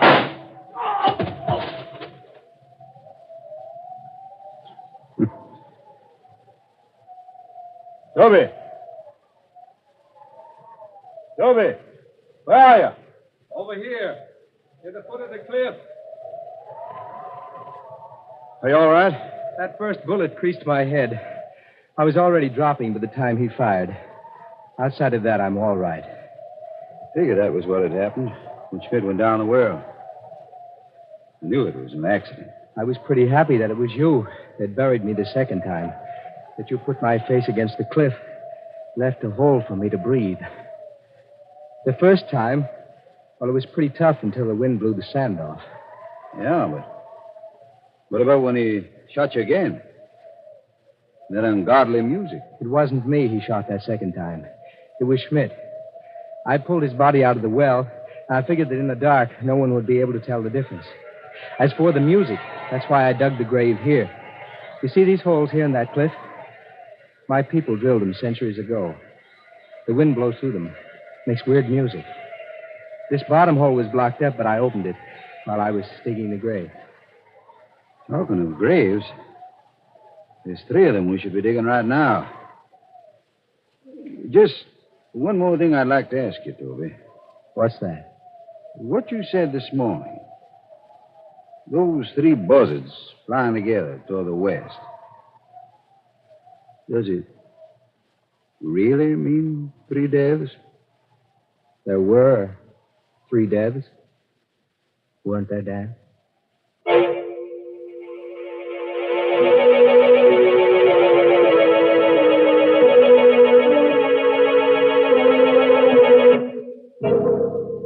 That boy, Toby. Never give a Nazi an even break. Unless it's in the neck. As for our 3 visiting murderers, they may not like our sense of humor, but they can't complain about our poetic justice.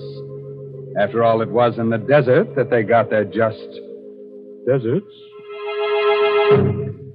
Well, Mary Bennett, did you like the desert with its sand and wind and weird music? Would you like to live there? Well, I wouldn't mind so much. You know, I believe a woman can make a good home in some pretty out-of-the-way places, the way the old-time housewives did. But, well, I'd want to lay in a supply of good modern food. Food that's easy to make, like Lipton's noodle soup. Say, that noodle soup of Lipton's would really put some cheer in the desert, wouldn't it? Yes, of course, Mary, of course. Remind me to take Lipton's with me on my next safari.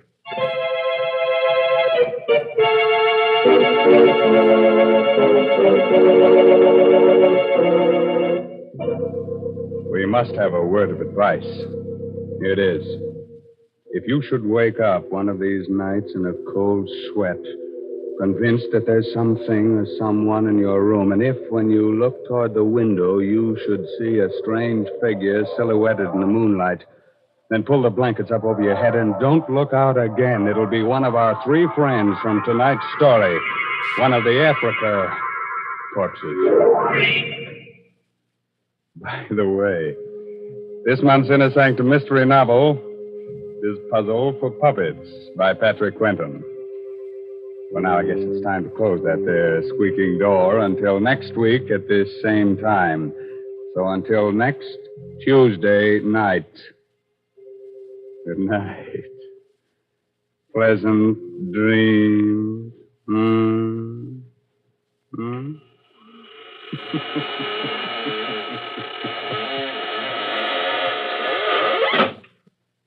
Folks, here we are outside the squeaking door. And I guess we're all pretty thirsty after all that talk about deserts. Well, I know just the thing that'll put us back to normal again. It's Lipton tea. Yes, a cup of that brisk Lipton tea would do just fine. And did you notice that word brisk? B-R-I-S-K. It's a mighty important word in tea language. The tea experts always use it. It means that Lipton tea has a lively flavor, never wishy-washy. That's why most folks prefer Lipton's to any other kind. Don't forget, that's Lipton tea. And don't forget to tune in again next Tuesday night to Inner Sanctum.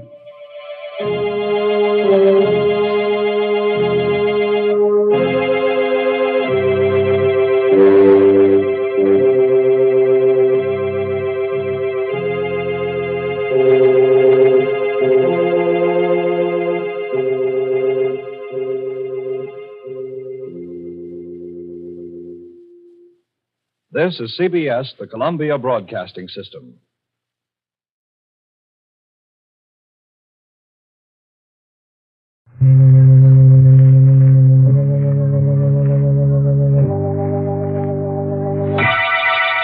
Lipton Tea and Lipton Soup presents Inner Sanctum Mysteries.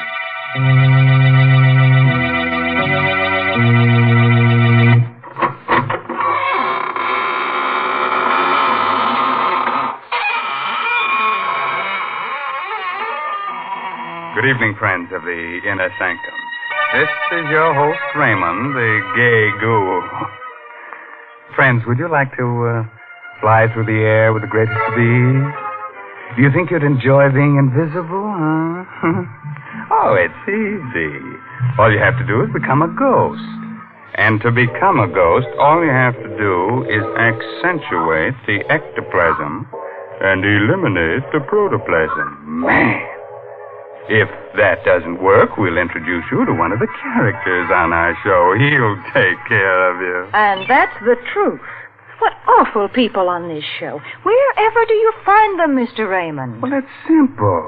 All you have to do is turn over a rock, and out they come crawling. And just suppose you were looking for decent people. How would you find them? Oh, well, now, Mary, you were the one who showed me how I'd just go snooping around houses, peering into windows, and I'd find all the nice people drinking Lipton tea. Oh, dear, there you go making fun again. You know, maybe if you drank Lipton tea, you wouldn't be such a bitter, unhappy person. Yes, there's something so warming and cheerful about Lipton. I guess that's why lots of folks drink it not only at meal times, but between meals, or whenever they get a chance to sit down and enjoy Lipton's famous brisk flavor. That word brisk, B-R-I-S-K, explains a lot when it comes to tea flavor. Brisk means that Lipton tea always tastes tangy and bracing. It's never flat or wishy-washy. That's right. You just don't know how good tea can be till you know how good Lipton's is. All right, Mary. As long as you're in the kitchen, you'd better sharpen up a couple of knives, as our main character tonight is going to use them. The story is called Song of the Slasher. It's an original radio play by Milton Lewis and stars Arnold Moss in the role of Detective Dan Miller. Are you ready? Then gather close and listen. If you find you're getting too many chills, then just sit in the fire. A thick, murky fog hangs like a damp veil over the waterfront. Streets are deserted. The buildings loom like tombstones in a cemetery. No living soul can be seen, because people who sense stay behind locked doors. The slasher has murdered and mutilated his fifth victim in 8 days. In a drab, lonely little room, a young woman suddenly looks up when she hears a door close. Well, what's the matter? Can't you speak? Hey, you, get away from me. Get back up. That knife. What are you doing with that knife? You're a slasher. Help! Help me, someone! It's the slasher! Help! Hello, police headquarters. Hello? It's the slasher. What are you talking about? He's here. 12 Dock Street. He's upstairs. Mr. Nell's apartment. I can hear it screaming now. He's with her. I go up, but I'm an old man. It's the slasher. He's killing her.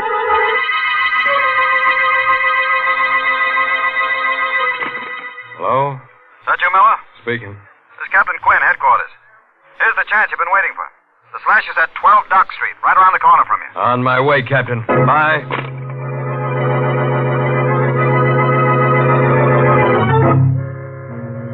And that's how it started. The detective was asked to do some queer things in the line of duty. I didn't mind moving down to the dump at the waterfront with my wife, if it would help catch the slasher. So when I got the call, I rushed out of my joint and beat it down to 12 Dock Street. Oh. Where is he? Where'd he go? He... Listen, I... Don't do that. I'll get you a doctor. And listen to me, sister. Donnell, her name is. Are they going to send an ambulance? Yeah, but it won't do her no good. You were too late. Did you see the guy who did it? I saw nobody. He can't be far. He was here a minute ago. I heard someone go out the back way. When? A minute ago. Listen. It's coming from that alley down there.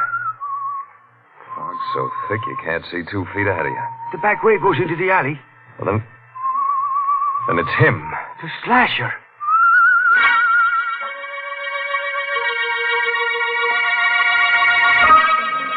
When I got down to the alley, the radio cars and the men from the precinct were coming.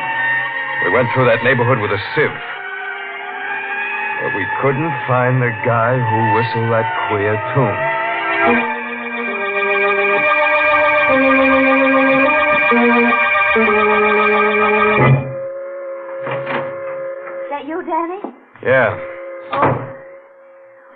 Well, you shouldn't have got out of bed, baby. I was worried.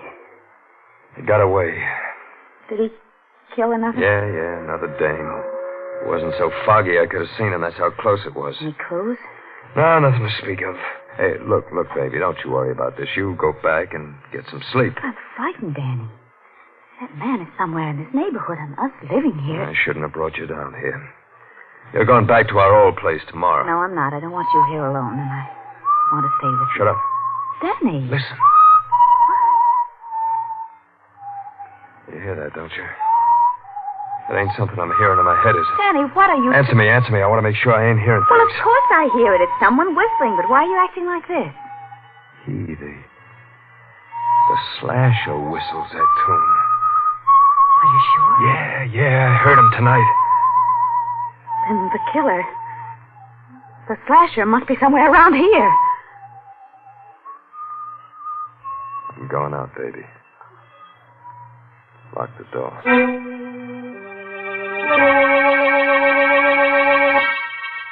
The whistling was somewhere in the building. I listened. Where was it coming from? It was gone. I looked at my watch. 4:30 in the morning. I walked down the stairs listening for the whistle. I walked on my toes, listened at the other flats.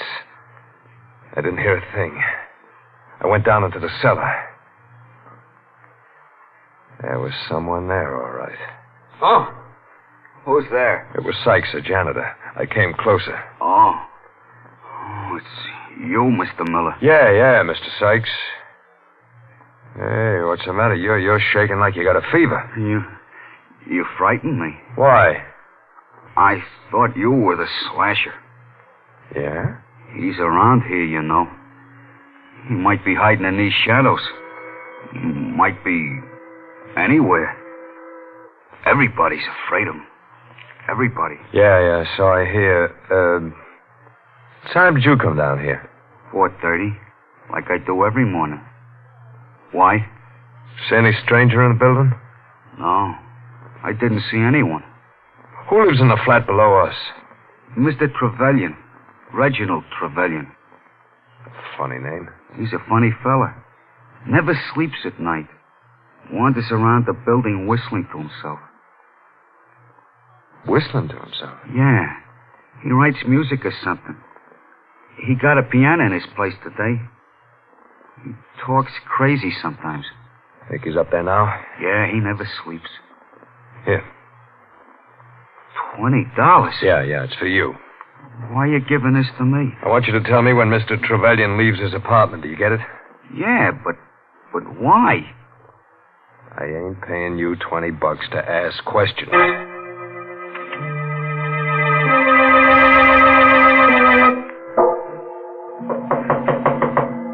Who's there? Miller. Mr. Miller. Yes? What is it, Mr. Miller? My wife and I live upstairs. I know it's kind of late, but, can I come in here for a minute? Of course. Hope I'm not disturbing you. No, it's quite all right. You the people who moved in a few days ago? That's right. Glad to know you. My name is Reginald Trevelyan. Dan Miller's mine. You been up all night? Yes. Why do you ask? Because maybe you can help me. Someone tried to break into our place at about 4:30 this morning. Really? Mr. Miller, you think your wife would be very annoyed if I play the piano now? No. No, I don't think so. She likes music. Does she? Seemed like a charming girl. I noticed her when you first moved in. You're very lucky to have such an attractive wife.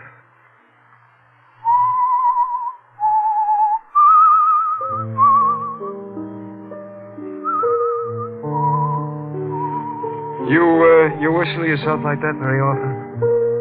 Yes. Especially when I'm working on a new composition. Wait a moment. I think I have it. I've been trying to work out that passage all night. Mr. Miller, Please, get out of here. I want to be alone. You're a query, you are. I'm not interested in your opinion. Well, what are you waiting for? Get out of here! Get out, I'll blow you out! Try it. I've lost it! What? That passage. You see what you've done? I had it a minute ago, and now it's gone!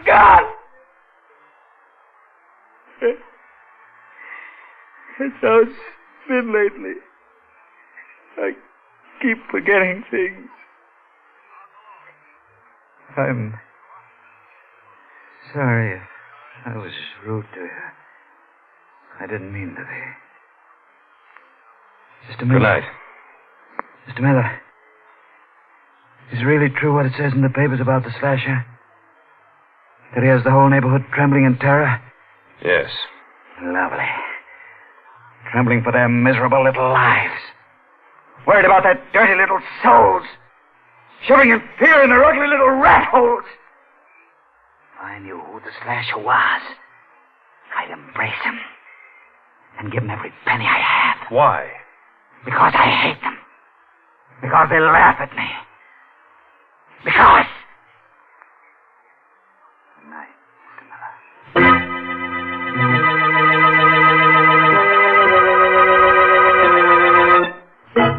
I phoned headquarters, told them to check on Trevelyan. Oh, he was a queer one, all right. So queer, I didn't tell Laura about him. I didn't want to scare her. Couldn't arrest him. I didn't have anything on him yet. I lay down to rest.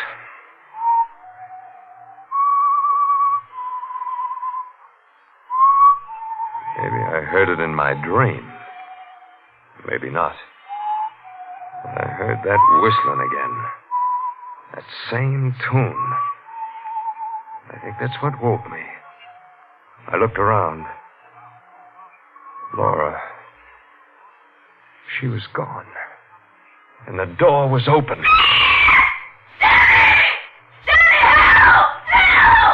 I rushed out. The hall was filled with thick fog. In the yellow light, I saw a crumpled heap on the floor. I recognized Laura's bathrobe.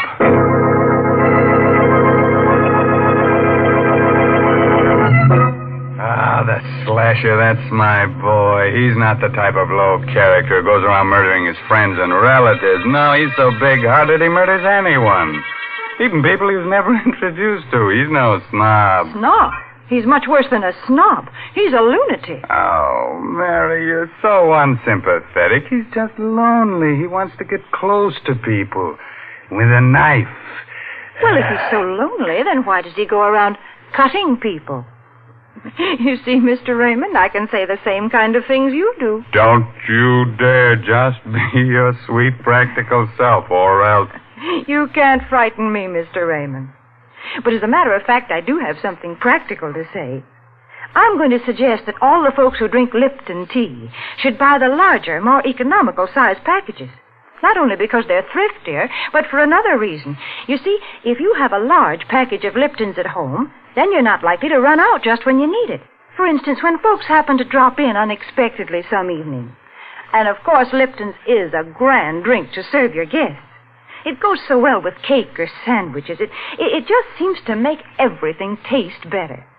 So, folks, be sure to have a good supply of that brisk Lipton tea on hand. Yeah, do that. And while you're at it, be sure to have an extra hand on hand, because the slasher may want to collect one for a souvenir. Well, we've kept the blood from flowing long enough. On with the murders. Listen as we hear Arnold Moss as Dan Miller finish that story. Laura was alive, in a dead faint. I scooped her up in my arms and rushed her back to our flat. She opened her eyes a few minutes later. Danny. You're okay, baby. He was going to kill me. Yeah. Drink some of this.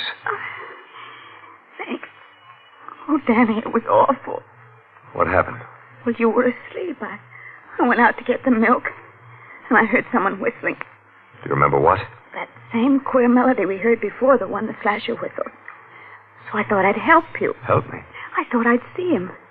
I walked quietly down the hall, and there was no one there. Then I turned the corner. Yeah? I saw the knife gleam. Someone was hiding in the shadows. He grabbed my neck, and I screamed. I I screamed, Danny. I screamed so I thought I'd burst my throat, and then it all went flat. Did you see him? No, but I felt his hands on my throat. They were strong hands, fingers like steel, and I... Oh, Danny, I'm sorry. I can't even talk about it. Now, lie down. You'll be all right. But when you think that he's right here, maybe living in this building... Well, he won't be here long. I'm calling headquarters. You know who he is. I got a good idea. Now, just let me get on that phone and... Oh, Danny, maybe that's him. Now, take it easy, kid. Who's there? Right. It's just a janitor, baby. Oh. What do you want? He went out. Trevelyan? Yeah. Okay. Laura, get dressed. I want to get you out of here before the trouble starts. I'll be gone for a few minutes. Where are you going? With Mr. Sykes. You got a key, Sykes? Yeah, but I'll have to go along with you. You can't take anything. You know what this badge means? You a detective? Yeah. Now, let's go. What are you doing here? Looking for the slasher? I'll write you a book about it, pal. Now, here's his joint. Open the door. All right. But you'll have to hurry. He may come back any minute. All I want is enough evidence. I'll take care of him when we get it. The door's open. Come on in. It was 8 in the morning. But it could have been 8 at night. The fog was so thick. I knew this was it. I couldn't take any chances. I had to get all the evidence on him before I nabbed him. And I had to get it without him being wise. What are you looking for? Knives. We know he's got at least 3. I don't see none. Neither do I. Maybe it's a bum steer. I could be wrong. Hey, what's this? Music. He's always writing it. I used to be a choir boy once. They taught me how to read them notes. I wonder if I still can. Why? Because I think this may be a tune I'm looking for. Now, let me see.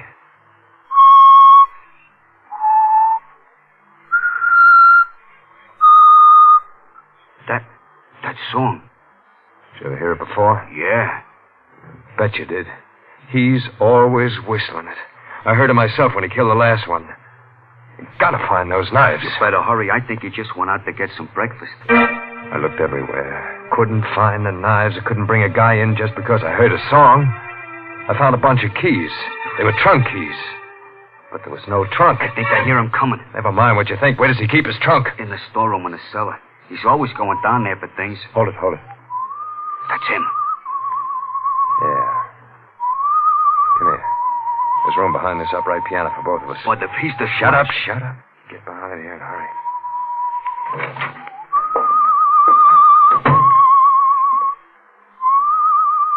He sat down at the piano and played a queer arrangement of the same tune that led me to him. I reached for my gun just in case. Suddenly, I felt the sweat ooze out of me. It was sweat that felt like ice. I didn't have my gun. I remembered I took it off when I laid down to rest. It's all wrong. Why can't I get it right? He's going out again. Come on, Sykes. I told you to hurry before. I hear him going down those stairs. It's safe to go now. All right, Sykes. We're going to open that trunk in the store.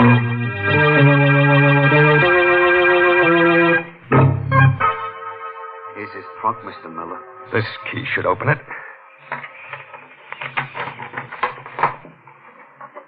Are they the knives? Yeah. The knives. Look at them. Covered with blood. Sykes, go to the police precinct. Tell them Miller sent you. Tell them to come over here with as many men as they can spare. All right. I took the knives and put them under my coat. Went up to my room.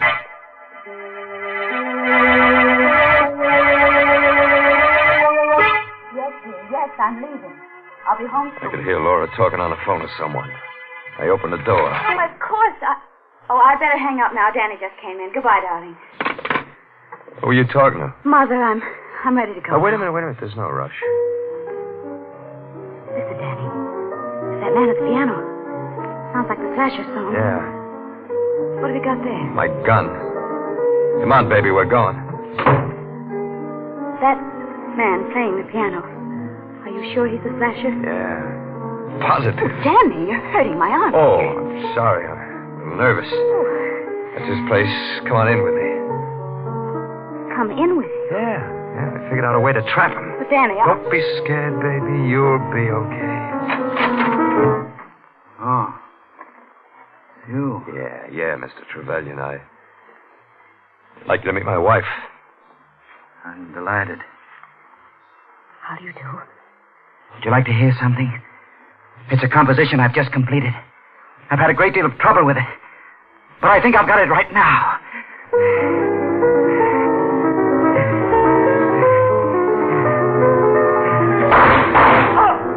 What are you?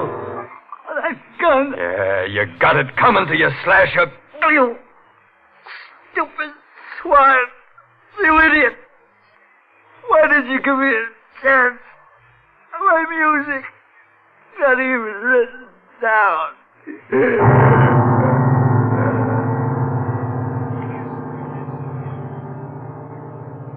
Danny, you murdered him. Yeah, Why? you'll find out.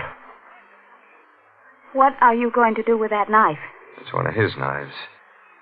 Stand still, Laura. Danny, do with me. In a minute. Danny, what's the matter You with got you? it coming to you, too. Danny! I know who you were talking to on that phone. It wasn't your old lady. What? It was Jerry Boyd, that guy who lives next door, wasn't it? Answer me, wasn't it? No! Lie to me. So this is why you made me come down here with you. You planned this all along. That's right, baby. And that's why I had you insured for $40,000. Oh. You made one bad mistake. You married a smart cookie. You're going to kill me and blame it on the slasher. Yeah. No! Help me, someone help me! Danny, don't!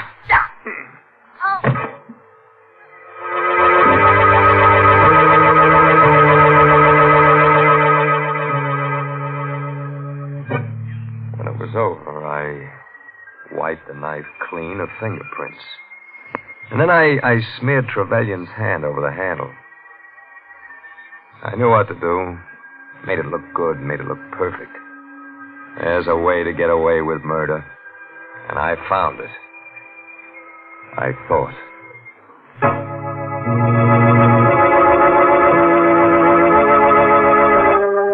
Go on with the report, Miller. Well, Captain Quinny, after I sent Sykes to the precinct, I went upstairs for my gun. My wife wasn't there, and got the gun, and I heard a scream. I rushed to his place. I opened the door. I saw Laura. The second I thought I'd pass out. Yeah? He grabbed a knife and come at me, and I shot him and killed him. Oh, Laura. She was insured for $40,000, wasn't she? Yeah. Well, what difference does that make now? A lot of difference, Miller. I want you to meet someone. Come in, Sykes. Yes, Captain. Did you hear Detective Miller's report clearly? Yes, sir. Was he telling the truth? No. He lied. What are you talking about? I didn't go to the police when you told me. I hid in the cellar. I saw you go upstairs. I saw you get your wife and go to Trevelyan's place. I listened at the door. I heard you shoot Trevelyan and then murder your wife. Captain, the man's insane. Yes, Miller. A homicidal maniac. I'll take away his coat. You see? He's handcuffed. I don't get it. He's the slasher. He? It's impossible. I told you about that melody. Why, it's still on Trevelyan's piano. Trevelyan copied down that melody after he heard Sykes whistle it. Yeah. I whistled the whole thing for him. But the knives I found in Trevelyan's trunk. I put them there. I knew who you were. Sykes was trying to frame Trevelyan. He's made a complete confession, Miller. But how did you find out when that you asked us to check on Trevelyan, we discovered that he's quite a famous, if eccentric, composer. I checked up on the other people in the building at the same time. I found out that Sykes escaped from the State Institute for the Insane 2 years ago. He's confessed. Yeah. I'm the slasher. Why should Trevelyan become famous for what I'd done? You had a perfect crime all figured out, Miller. But you made one little mistake. You decided the wrong person was the slasher. Even a copper can't pull a perfect one, Miller.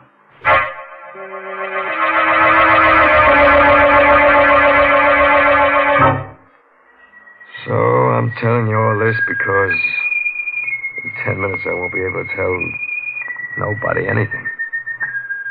Ever since I made my report, I've been hearing that song in my head. Like somebody whistling it. Soon I won't hear that either. It's a nice tune. Kind of sad.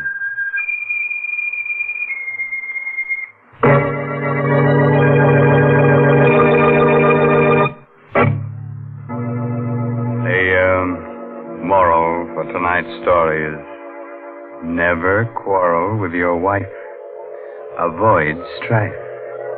If that doesn't work, get a carving knife. Now, there's the perfect formula for domestic bliss. Don't you think so, Mary? I do not. Oh, well, then I'll give you another one. You'll love this one.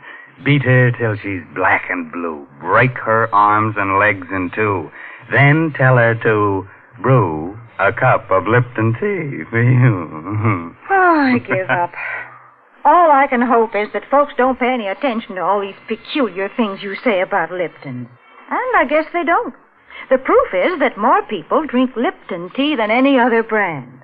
But if any of you folks haven't tried Lipton's, then why don't you do so now before Mr. Raymond says a word more about it? Why not let that famous brisk flavor speak for itself? Well, now, if you weren't too cut up by tonight's story, let me tell you about next week's gory little tale. It's, about a beautiful woman who holds your hand, tells you about the future. Of course, she's kind of pessimistic. She sees a man with a knife stuck in his throat, the girl waving gaily from the gallows. And listen to this.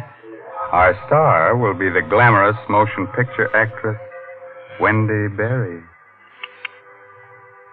Let's make it a date, huh? Oh, by the way, this month's Inner Sanctum mystery novel is The Lucky Stiff by Craig Wright.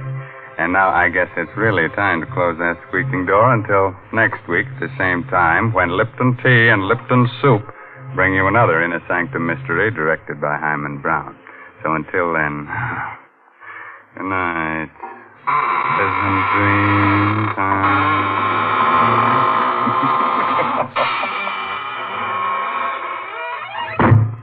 Folks, if you'd like to try a modern food with a real old-fashioned flavor, then try Lipton's Noodle Soup. You see, Lipton's comes in an envelope, and all you have to do is empty the contents into boiling water, and in no time at all, soup's on.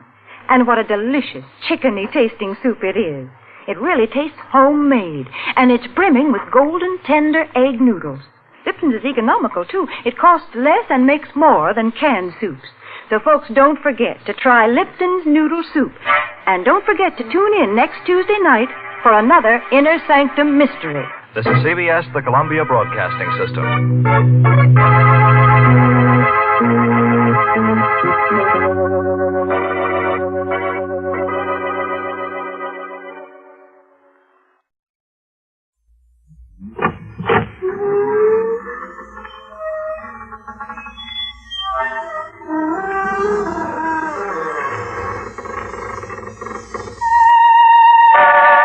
Good evening, friends of the Creaking Door. This is your host to welcome you into the Inner Sanctum for another visit with your favorite characters. We're back again with a familiar subject, murder. Ever want to find out how scared you can get? Well, suppose you hang around for a while. And when the show's over, I'll cut you down.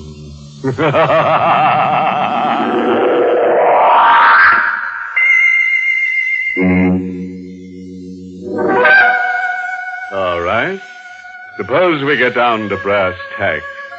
And I do mean the ones that go around the edge of a coffin.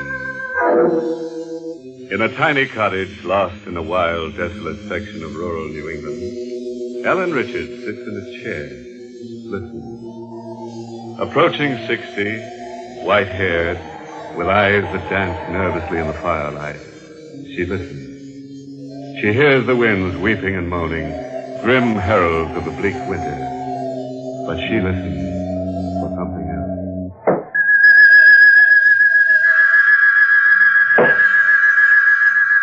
Gregory? Is it you? Where are you? Upstairs? Gregory? Oh, it's nonsense, that's all. It's nonsense. It's just because I'm alone. Gregory! You wouldn't do this to me if I weren't alone. Hello, operator. Hello, what's the matter with you? Number, please. Hello, operator. I want you to ring my nephew, Leslie Richards. Tell him to come home at once. Number, please. My nephew, Leslie, I told you. What's the matter with you? Don't you understand? You must hurry. I beg your pardon. What number do you wish to call? Number. Oh, he's in town somewhere. The depot. Call him at the depot. Oh, don't you understand? I hear the boots. Those heavy, hobnail boots. And the cane tapping. It's my husband. He's coming up out of the cellar step by step. And he's been dead for 5 years. And now he's on the landing. And now he's opening the door. And now... Oh! Hello, Auntie. Oh, Leslie, you darling boy. Oh, it's you. It's you. And not the others. Really, Auntie, I don't quite understand. You dear boy, you must forgive me. I'm hysterical. Just be patient with me. I'll be all right in a minute. What's wrong? What happened? Let me hold your hand. Oh, just knowing that you're here makes me feel better already. I thought I'd go out of my mind. You poor darling. Now, if you'll only tell me what... Wait a moment. Do you hear anything? Just the wind? That's all? That's all. Oh, Leslie, you mustn't leave me alone ever again. I simply can't bear to be alone. But I just drove to the station to get Miss Morrow. Darling, you're in a terrible state. You really must sit down. I'll get you something. No. I'll be all right. I'll be all right. Where's Miss Morrow now? She went through the side entrance in her room, I guess. I think I'm going to discharge that girl. Why? Oh, I don't know. I feel she doesn't belong here. I don't like strangers about. Really, Auntie, you're being silly. You can't bear being alone, and now you want to discharge your companion. Well, you're here now. But I can't be with you all the time. Leslie. But you almost never leave the house, and someone must go out to get things done once in a while. Oh, yes, I suppose you're right. And it won't do you a bit of harm to go out once in a while, too. The movies in town, or maybe New York for the theater. No. But, Ellen... Don't you dare suggest that again. You must never suggest that again, do you hear? But why? Why must you stay here locked up in this house? Because ever since my husband disappeared, I vowed... Oh, what's the use? You wouldn't understand. I think I would. Oh, no. You're young and handsome and charming, and there's no use troubling you with all that. There. I feel ever so much better already. No, dear Leslie, you don't know what you've done for me. Really? It was horrible living here with just Miss Morrow until you were sweet enough to come and stay with a poor, lonely old lady. I know it must be trying for you. It's really lots of fun. I'm having a fine time. And that talk of your being an old lady is just nonsense. Why, if Uncle Gregory were here and could see you now, he'd fall in love and marry you all over again. Why do you say that? Just to make you laugh. Oh. You're very flattering. See, you're laughing. That's better. Leslie, you won't go away, ever. Will you? What an idea. You're my only living relative. I'll remember your kindness when I'm gone. You'll be wealthy, very wealthy. Here, now, what kind of talk is this when you're gone, indeed? Why, we're going to have grand times here forever and ever. Now, you go to bed and sleep away all that foolishness. And here's a kiss for a pleasant dream. Oh, you silly boy. Well, say good night to Miss Morrow for me. I'm too tired to wait. Good night. Barbara? Come in. Barbara. Don't tell me about it. Don't say anything. Just kiss me and hold me tight. Oh, dearest. Oh, Leslie, I could hardly bring myself to come back here tonight. She's so hateful and cruel. Barbara, don't. She may hear you. I'm sorry, but how much more of this do you think I can stand? This house will drive me as mad as she is. Please, dearest. All right. It all seems so senseless. You say you love me, and yet... You know I haven't any money, but I'll get some. I'll get a great deal, and as soon as I do... What I want to know is when. When? Tonight, perhaps.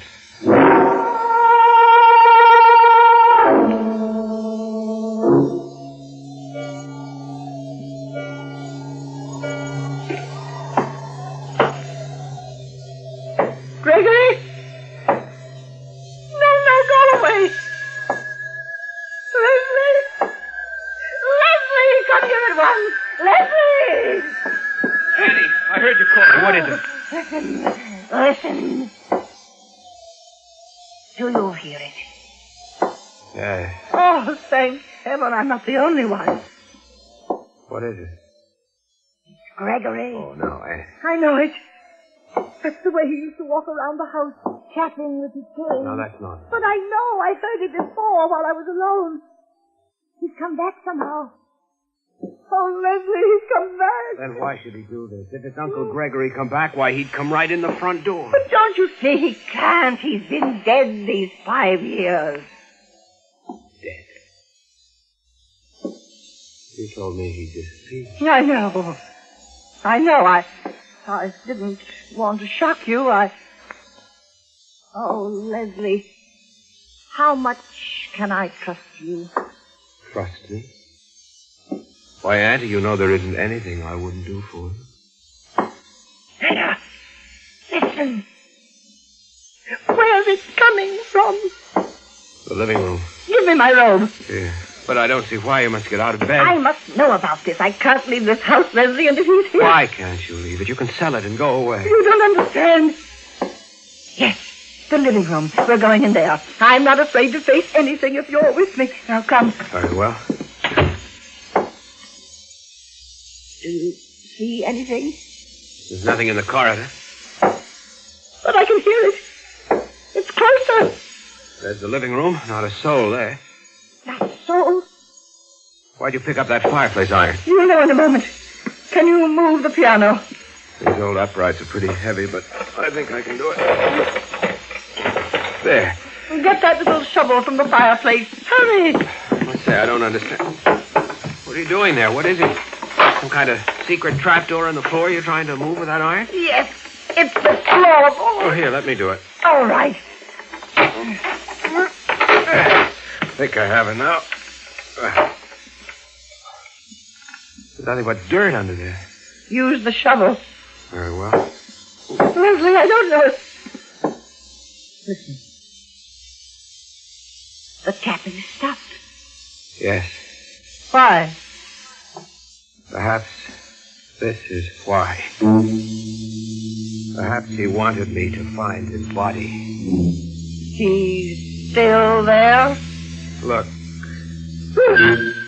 Gregory! So that's why you never left this house, isn't it? He was lying here all this time. Lying here where you buried him. After you murdered him. Isn't that so, Aunt Helen?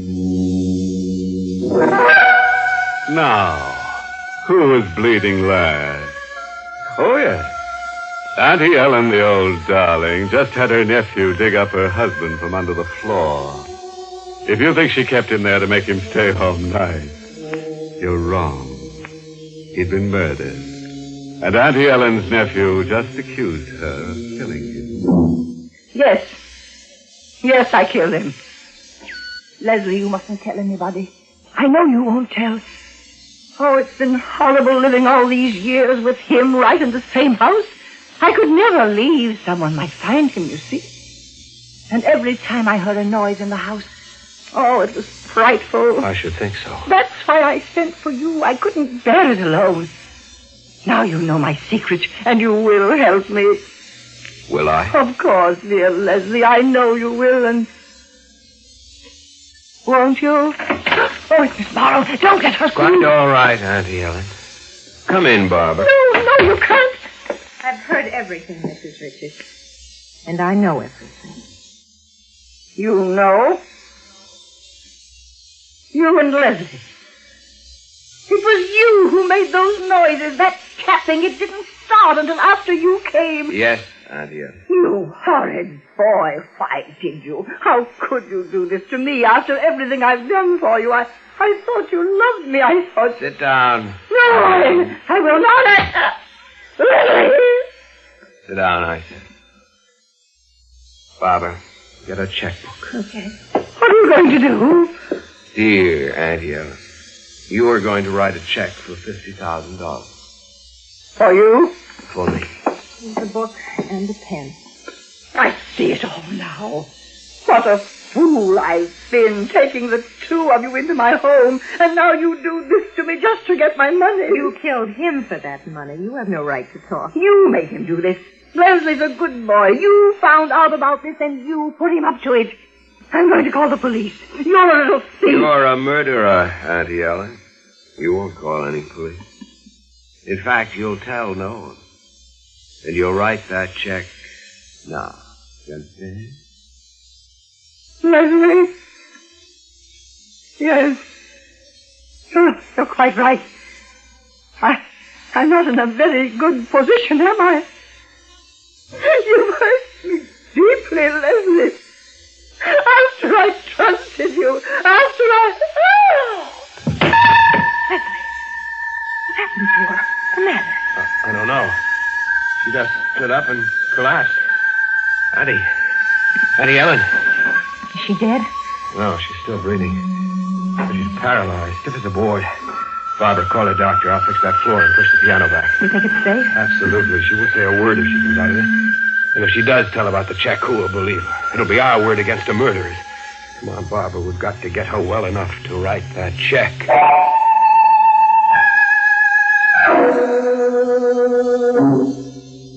Mrs. Richards, if you can understand what I'm saying, blink your eyes. Ah, thank you. Well, Dr. Walsh? Well, I can't give you a final opinion yet, young man. She seems to know what we're saying. Was it a stroke? Possibly. We won't know until I can take some x-rays. It may be simple hysterical paralysis. Doctor, I'd like to know if there's any danger. Danger? Yes and no. Patients have sometimes lived for years after a stroke. I'm going to call in a specialist for consultation.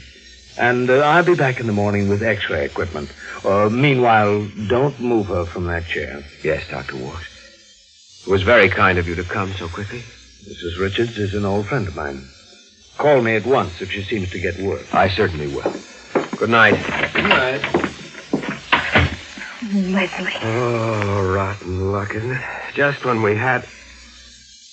Look.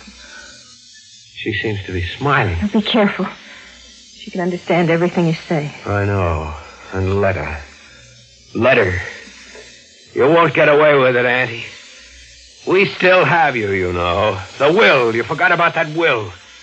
You can't make a new one now. You can't write. And we know your secret. Yes, Auntie, we still have you. No, Leslie. She has us. What are you talking about? You heard what the doctor said. It may be years. We can wait. Can we? Wait here, taking care of her, waiting for her to die? Can you imagine what that'll be like? Well, maybe you can wait. I can't. Barbara, you mustn't. What's the use, Leslie? We waited all this time, and you see what happened. We're worse off than we were before. No, Barbara, you mustn't lose your head. There may be something we can do. What can we do? We can... Yes, Leslie? She got away with it. Why can't we? Murder. Yes. I've even thought of a plan. Have you? We can both be away, far away from here in South America, perhaps. When this house can catch fire, an invalid unable to move, it can be arranged, you know. Yes. Yes, it can be arranged. But are you sure of this will? Certainly. She told me about it a dozen times. Have you seen it? No, but I know. You can't believe what she tells you. You better look. We must be sure of all this. You're quite right. I'm almost certain the will is in her room. I'll find it. You'll see that I'm right.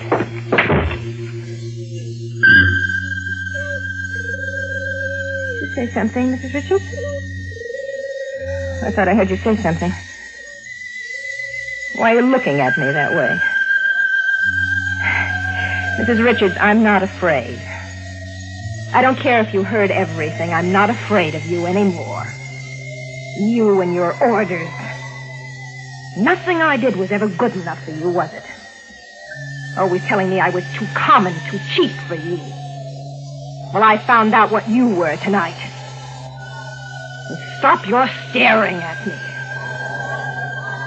You want to know something, Mrs. Richards? He didn't figure this out himself. I was the one who was smart enough for that.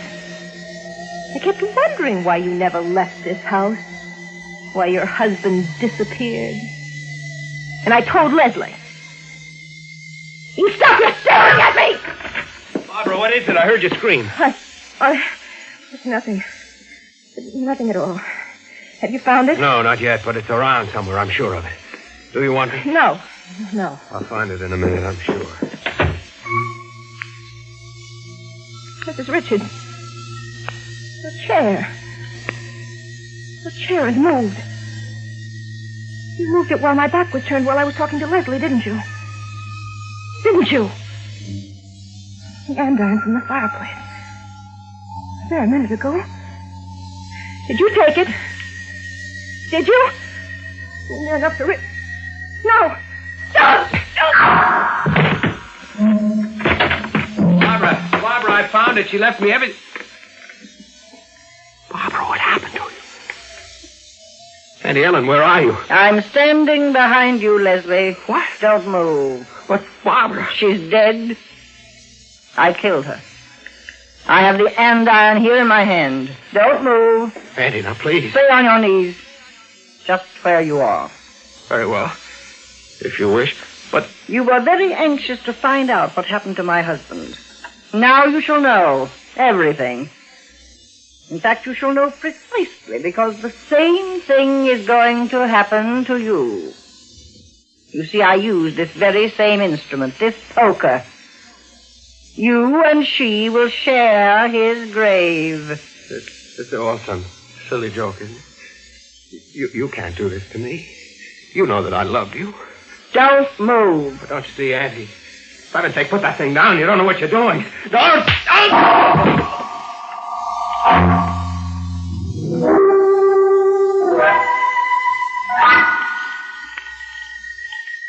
Hello. I'm sorry to disturb you, Dr. Walsh. This is Ellen Richards. Ellen Richards? I knew you'd be surprised, but I've fully recovered. You were quite right when you thought it was hysterical paralysis. Well, I thought so all along, but naturally I wouldn't venture an opinion without an expert. But why did it happen? Oh, it was a silly thing, I suppose, but my nephew Leslie told me he was going to marry Miss Morrow. In fact, they planned to elope. And that was the shock that brought it on? Yes, Dr. Walsh. I suppose I let myself care for my nephew more than I should. Yes, I understand. But I'm quite over it now. I sent them on with my blessing. They drove into New York, and they're sailing for South America in a few days. So you needn't come tomorrow evening. All right, Ellen. But your nerves must be in bad shape. You better let me give you a checkup. Very well, Doctor. I'll come to your house the day after tomorrow. Good night. Good night.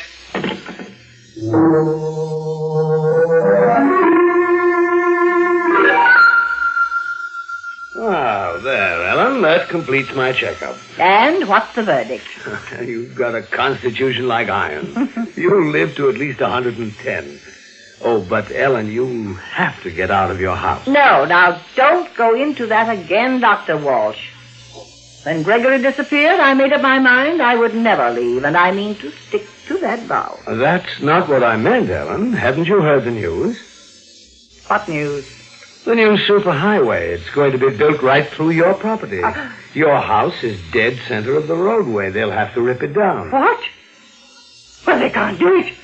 I won't let them. Well, there's no reason to be alarmed. You realize a handsome profit for your property. When will these people be around? When are they coming? Why, the surveyors are in the neighborhood now. They may be calling at your house today to examine the property and make an estimate of its value. Today? Well, I must get back to the house immediately. I don't want them to come when I'm not there. Oh, excuse me. Hello. Yes? Yes, one moment. It's for you, Ellen. For me?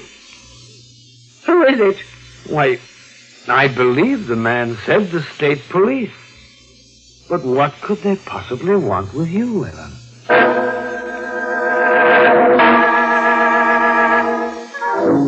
Auntie Ellen's relatives and friends are now all stone cold dead in the parlor.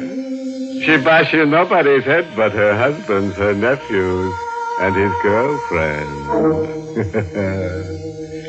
And we leave this electric personality while she's on her way to becoming a short circuit. Of course, we don't want to alarm you, but crimes like these don't happen except to people like you and you. But not you.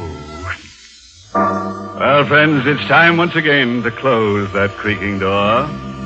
Until next week at the same time, when we'll be back with a little hunk of horror. You'll be sure to listen, won't you? Until next week, then. Good night. Pleasant dreams.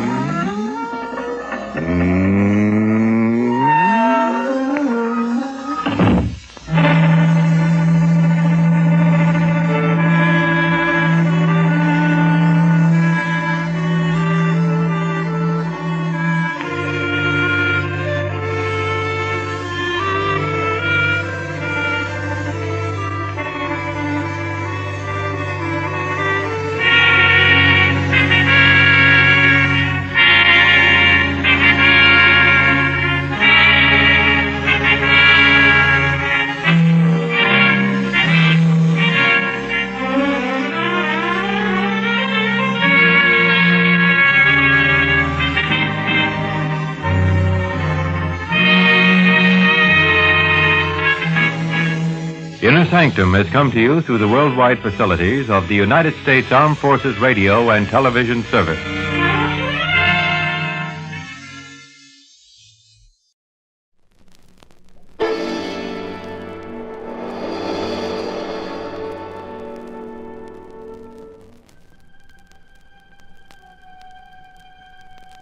Hello, creeps. This is PFCX inviting you to listen to another Mystery Playhouse presentation. Tonight we take you to the Inner Sanctum, where we'll hear an original radio play by Robert Newman. The title, The Dark Chamber. It's one of the best stories to come our way in some time. So at this point, we'll turn you over to your Inner Sanctum host. We're at his door, so let's open it. Like this.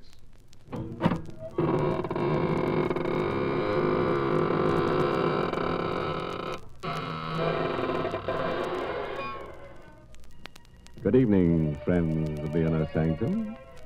This is your host to welcome you through the squeaking door. Draw up a tombstone and sit down. Our story tonight is about death, violent death, and also about something which is even more terrifying, the unknown. You don't believe that anything can be more frightening than death? Then you've never experienced the ultimate in fear.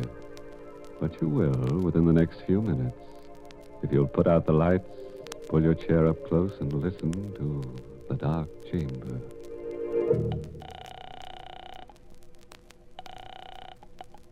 Police headquarters, Ryan speaking. Hello, police. Listen, you've got to help me. You've got to. I don't know how you can, but my name is Watson, Joe Watson. I'm a driver for the Acme Sanitary Hand Laundry. Address? Where I am, I don't know. That's part of the trouble. Now, look. Hey, wait, listen. I know it sounds crazy, but it's true. Check the laundry. Check the veterans. I'm an ex-GI. They'll tell you I'm straight. Well, I'm in a room someplace. I don't know where it is or how I got here or what I'm here for. I don't even know how long I've been here. It's a big room, but it's funny. No doors, no windows that I can see. Just a couple of chairs and a table with this phone on it. I'm scared. What do you expect us to do? Find me. Find out what this is all about and get me out of here. Well, I don't know. Oh, listen, this isn't a gag. Can't you tell? You don't know what it's like just sitting here waiting, not knowing where or why or what's going to happen. Can't you trace this call or something? Well, okay. Hang on. Oh, thank heaven. I was afraid. Listen, I hear something. Someone's coming. I better hang up. I'll call you back later, if I can. How do you do? Who are you? My name's Helming. Dr. John Helming. And your name? I don't have to tell you anything. That's very true. Although I didn't think you were aware of it. I think I already know everything about you that I'm interested in knowing. Like what? Name? Joseph Watson, age 26, occupation, employee of the Acme Laundry, honorably discharged from the Army 6 months ago, with the Bronze Star and the Purple Heart. What the... So you cased me. Went through my pockets, huh? Well, if you know that much, you know I haven't got any dough. Money?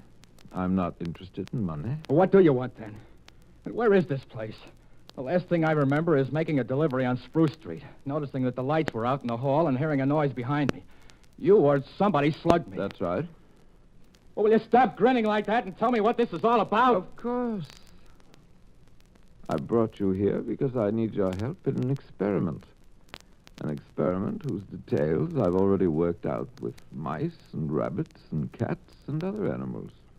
What kind of an experiment? An experiment in fear. Fear? Yes. You fought in the war. You were wounded. That means you've probably known fear. And still, you won the Bronze Star, which means you overcame it. Now, the question is, can you overcome your present fears? What are you talking about? You're afraid. Nothing has happened to you yet, absolutely nothing, and yet you are afraid, aren't you? You're afraid because you're face to face with the unknown. Because you don't know what I want and what I'm planning to do. Which is as it should be. And that's the way we'll leave it. For the moment. Hey, wait a minute. Come back here. Come back. You can't...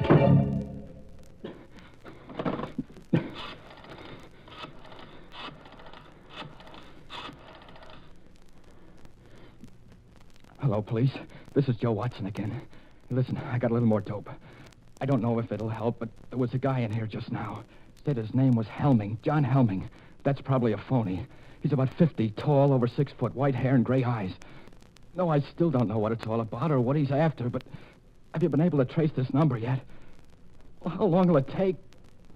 Okay, I'll hang on, but... What? The lights just went out.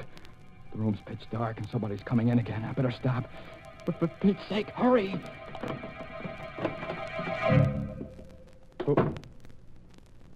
Who's that?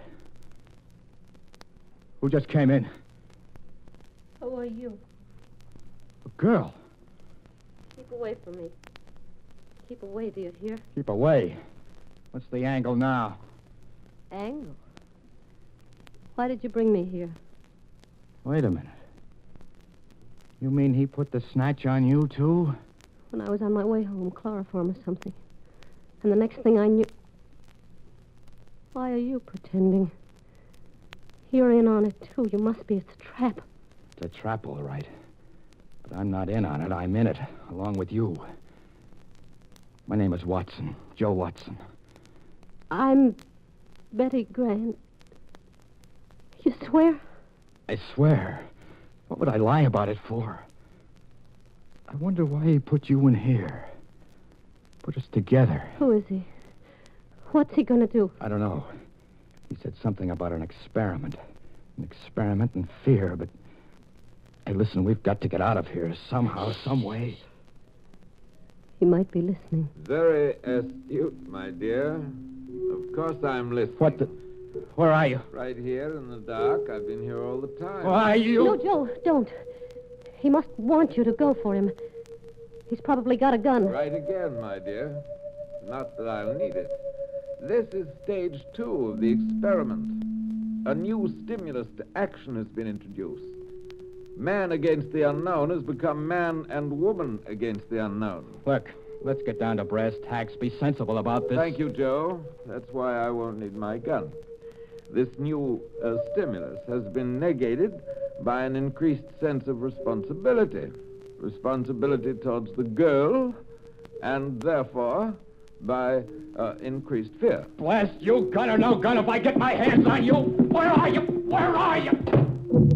Outside now, so you can relax. That was the final stimulus in this stage.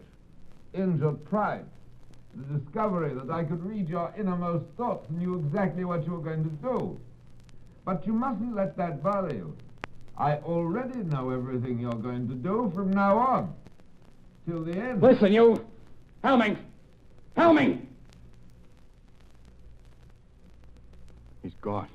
Joe. I know. Hold on, baby. Don't let it get you. There must be a way, some way. Do you suppose he's still listening? It's hard to say. But I'm going to take a chance. There's one thing he didn't figure on. A telephone. Here? Yes. If I can find it again in the dark. It was over on the... Here it is. I put through 2 calls already to the police. Told them what was happening and asked them to get me out of here. I had to hang up both times before they could trace the call and get this number, but this time... Hello. Hello, operator. What? No, this isn't the operator. You're on a busy wire. It doesn't matter. Thank heaven I got somebody. I've been trying for about 10 minutes now. Look, get off the line, will you? I've got to get through to the police. It's terribly important. But you've got to help me. You've got to. My name's Ben Lazarian. I'm a prisoner someplace. I don't know where. You what? It's true. A strange house somewhere. A doctor who says his name is Helming. What? What are you laughing at? Joe, what is it? What is it? I haven't got headquarters. I've got a guy that... I'm sorry, Ben. It's no use. What do you mean? We're in the same boat you are. A girl named Betty Grant and myself. Helming's got us locked up, too. You too? Yeah. He said he knew everything we were thinking, everything we were going to do. I did get through to the police before, but I guess he caught wise. We're talking to each other over an inside line. Ben? Yeah. We're through. No. Joe, don't say that.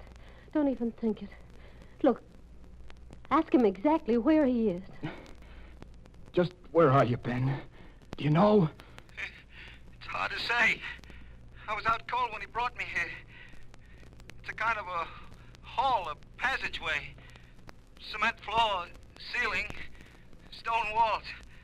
There doesn't seem to be any door or opening or anything like that. That's what I thought here, too. But there must be one, or how would he have gotten you in there? Hey, listen, start looking. See if you can find it. That's true. I never thought of that. If I do find the door and it opens into where you are... That's right. 3 of us together. We'll surely be able to figure something out then. Hold on. I'll start pounding on the walls. You see if you hear anything. Go ahead. What's he doing? He's going to knock on the walls to see if he's anywhere near us. And if he is, if he can find a door, we can get together. Hear anything? I'm not sure. Maybe. I'm not sure either. Sounds awful far away, is it? There, listen. That wall right there. Hello. Hello, Ben. Yes? We heard you. You're right next to us. Now, Ben, you listen, and Betty will knock back. Go ahead, Betty. That way, Ben, you'll be able to tell just which wall it is. Okay. Right. I hear it. I know where it is. Now to find the door, if there is one. Hold on. He's got it. He's going to see if there's a door. There must be one. There must be. Ben. And... Ben. Hello. What is it? I don't know. Thought I heard a moan. Joe! Look. There is a door. It's opening. It's open. Dr. Helming. Why, yes. Were you expecting someone?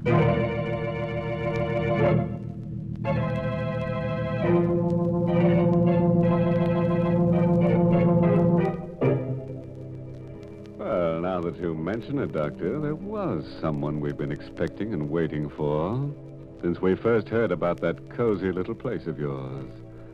I think he's finally arrived. He's a tall, rather striking gentleman with a skull for a face, and his name is Death. So let's see what's happening in the dark chamber. It's just a moment later now. Standing in the darkness of the strange room, Joe and Betty stare at the tall figure of Dr. Helming, silhouetted against the dim light from outside. I asked you whether you were expecting someone. Then it was just a trick. It was you on the phone all the time. Now, don't you think I'd know his voice? Where is he? Our friend, Mr. Lazari, right outside. What did you do to him? Answer me. What did you do to him? Don't you know? Sure, I know. You killed him. Did you kill him? Quite a state you've gotten yourself into. Why? Is it because you finally tried to do something about your predicament and failed? Or is it because you weren't sure whether I would kill or not, and because you still don't know? You're mad.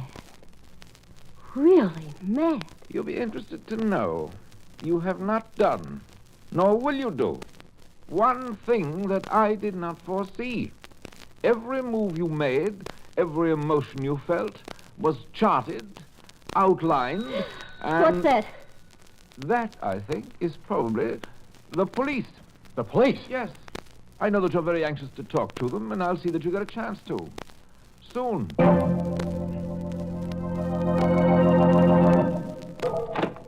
Good evening, officer. I'm looking for a guy named Helming. Dr. Helming. I'm Dr. Helming. Come in, won't you? Okay. Thanks. This is kind of a funny business. It's about a phone call we got a while ago, finally traced here. A guy who said he was a prisoner or something. That must have been Watson. Yeah, that's his name. Joe Watson. Do you know him? Of course. I can't tell you how sorry I am. It was really very careless of me, and I'll see that it doesn't happen again. What do you mean? If you did any investigating, which I'm sure you did, then you know that I don't run a sanitarium exactly, but I do take a few patients. Mental cases for treatment. Ah, so that's it. A nut, eh? I wish you wouldn't say that. Watson's case is particularly interesting. A 4F who wasn't able to enlist, and he developed a persecution mania. Thinks that everyone is down on him, eh? Not everyone, exactly. His present fantasy is that he's an ex-GI and that I'm keeping him prisoner. Sure sounds plenty tough. Well, I guess I'll run along. I'm sorry I bothered you. Don't you want to see them first, officer? Talk to them? There's no need of that, Doctor. We get calls from cranks every day. We always investigate a cause. But I insist. After all, you only have my word for it. There's just one thing I'd like to caution you about. Sure, I know. I'll play along. Humor them. Splendid. Right in here. It's quite a room. Joe, look. It's a cop, and that means then you did get my message. Sure, Joe. Took a little time to trace the call, but everything's okay. Oh, thank heaven. It was such a screwy story, I was afraid that... Hey, wait a minute. Then why is he standing there like that? Why haven't you got the bracelets on him? Dr. Helming? No need for any rough stuff. He said he'd come along quietly. What? You're lying. I don't know why, but there's something wrong here. Something... I know. You think we made the whole thing up. That we're crazy. No. It's true. He told you we were, and you believed him. Of course not. Look, I'm... Stop it, will you? Stop saying that. Oh, if I could only prove it somehow. Show you. I know. Lazzari. Joe. Murder. That'll open your eyes. Somewhere in that wall is a door. Make him open it. Show you what's behind it. I think maybe I'd better be going, Doc. But there is a door there, officer. Just a second. I'll open it for you. Here we are. Joe. Body.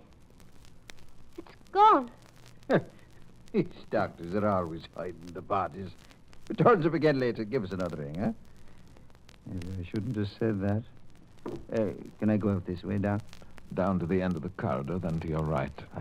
I'm sorry I gave you all this trouble. Perfectly all right. Thank you for being so understanding. Quite all right. Goodbye. Goodbye, Doc. Well, children? Don't look that way, Joe. Don't. I know what you're thinking, and it's not true. We're not crazy. There was a body there. Of course. You hid it when you went out to let the cop in. And the telephone. You left that here purposely. Wanted me to use it. Get the police here. Obviously. I told you that this was to be an experiment in fear. What I didn't tell you was that, in a sense, I was one of the subjects, too.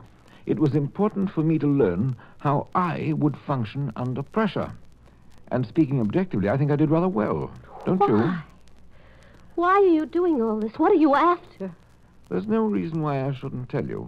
If anyone truly understands the nature of fear, is able accurately to forecast the actions and reactions of an individual, then he can use fear as a weapon. Society will react as the individual reacts. You see, society doesn't want to believe that anything can menace it. Doesn't want to take action to protect itself any more than the individual does. This was something that Hitler and Mussolini understood intuitively. I understand it scientifically. They failed, but I shall succeed. You mean that you... I'm afraid that's all I have time for. As far as you two are concerned, the experiment is finished. Completely finished. I have a few arrangements to take care of, and then, well, make the best of these last few minutes, for they will be your last.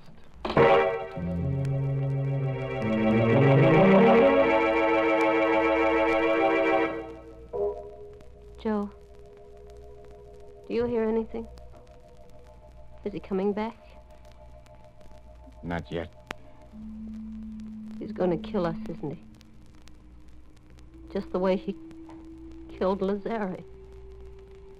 He's going to try to. Why are you sitting there like that, looking at me? I guess because it's the first chance I've had to look at you. How do you mean? When he first put you in here, it was all dark. So many things happened after that. It's funny. What is? The things that you can tell about a person even in the dark. I kind of thought you were little, and I knew you were awful nice and had a lot of nerve, but I didn't think you'd be so pretty. I'm not so pretty, Joe. I'm not very brave either.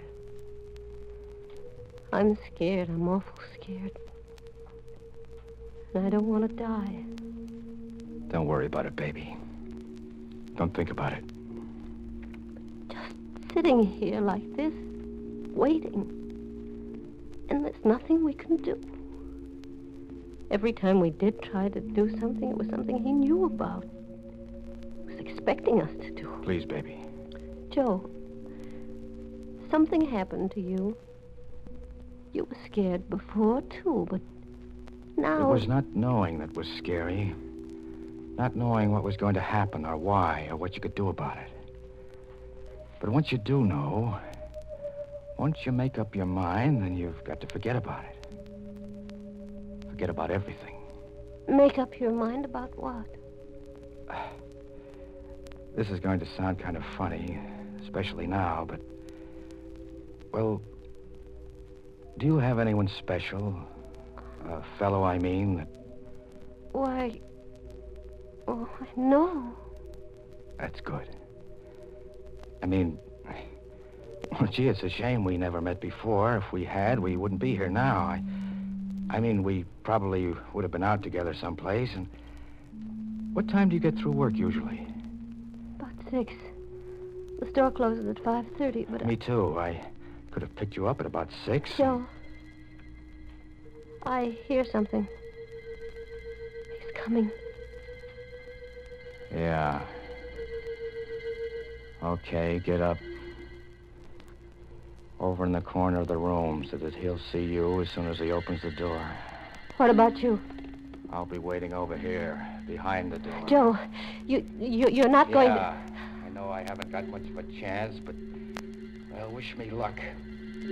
That it'll be quick anyway. Oh, no, Joe, please. All right, my young friend. Time. All my arrangements have been completed, and I'm... Where's Watson? Right here. Joe, It's okay, baby. Didn't get me. I had the barrel of the gun and... Good Lord. Got him. In the chest. But you couldn't have done that. You couldn't have. Outside, Betty. See if you can find another phone. Call the police again. And this time, tell them to bring an ambulance. But you couldn't have done it. It was all plotted, graphed, and worked out in detail. I knew just what you were going to do, how you would react. By this time, you were to be in a state of complete frustration, resigned, ready to die. Why did you do it? Why? I don't know. Now, just take it But easy. I've got to know. You've got to tell me. Was it because of the girl? Out of desperation? Because you knew you were going to die anyway? I tell you, I don't know. I just know that, well, a guy will take just so much pushing around.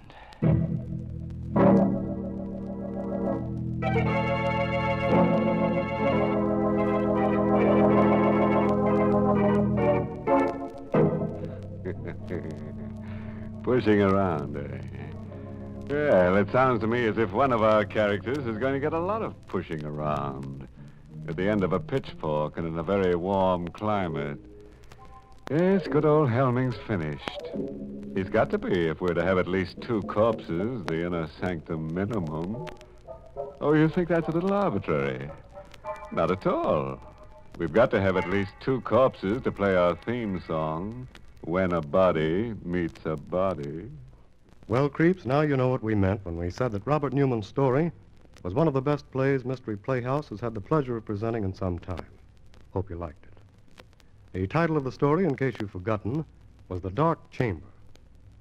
But now it's time to close the doors of the Mystery Playhouse, so until next time, this is PFCX reminding you to sleep tight. Good night.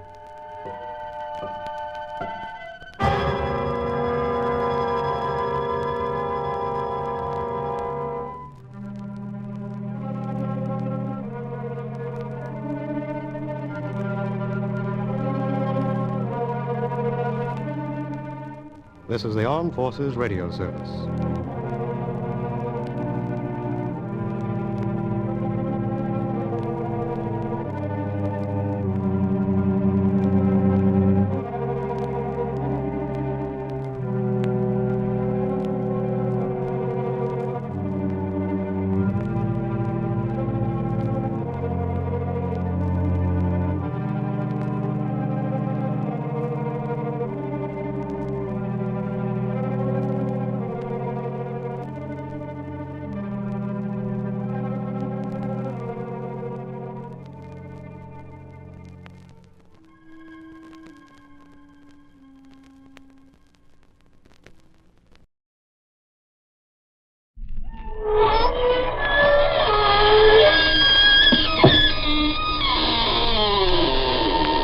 Good evening, friends. This is your host to welcome you through the creaking door into the Inner Sanctum. Well, a lot of job seekers came up through the cracks in our floor the other midnight. One argued that he was a writer of the sinister variety, claimed he wrote poetry on tombstones. We put him to work in our burial bureau. And then there was a girl who said she specialized in screams. We told her to meet our gang and demonstrate. One look and our young miss never got her voice up off the floor. We all chipped in to blow the girl to a 20-week course in sign language.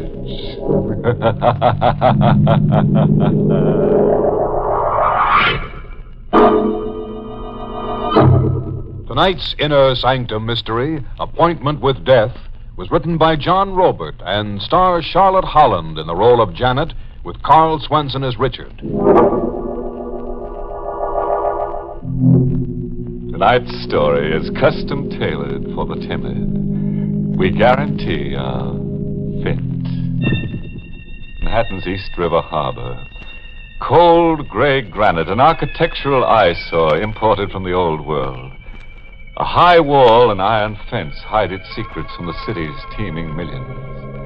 Inside the high wall, a woman in black walks slowly toward a man. The man is silhouetted under the moon, bending over a lilac bush. Richard! Oh, I'm sorry I startled you, ma'am. I am trespassing, I know, but I couldn't resist your garden. I'll go. No, wait. You are not Richard. You're staring as if you don't see. My eyes are old. Turn your face to the moon so I can see you. All right. I've forgotten.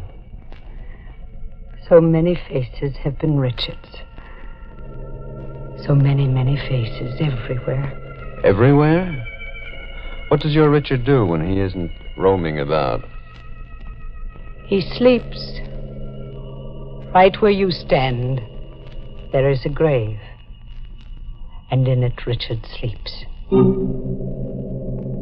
How did you get in here? I walked in through that open gate. The rear of the garden. The Florentine gate. You found it unlocked. Yes. You're trembling.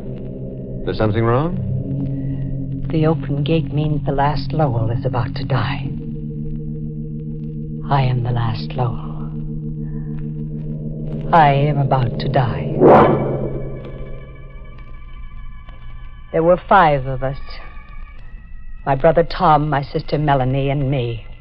We lived silently and sullenly in this house, which Father had bought in Italy, and then had shipped, stone by stone, to be restored here.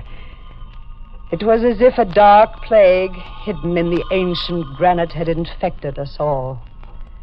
As if we were born to destroy each other. Mother was first. She roamed the great halls and hid. We never knew where she slept or how she managed food. All we knew of her was a laugh. It was the only way she spoke to us. One day she just disappeared, never to be heard or seen again. Father was next. He was sick and grew worse, but refused to allow a doctor to enter the house. On his last night, we were gathered around his bedside, Tom, Melanie, and me. Water. Melanie brought a tumbler of water, but Tom struck it from her hand. No tenderness, Melanie. It doesn't become you. But he's calling for water. He'll get all the water he wants soon. His casket will be brimming over. Father passed on during the night. A shrunken figure, just skin and bone. We buried him in a simple, mocking ceremony during a rainstorm. You see, my sisters, it rains water for Father.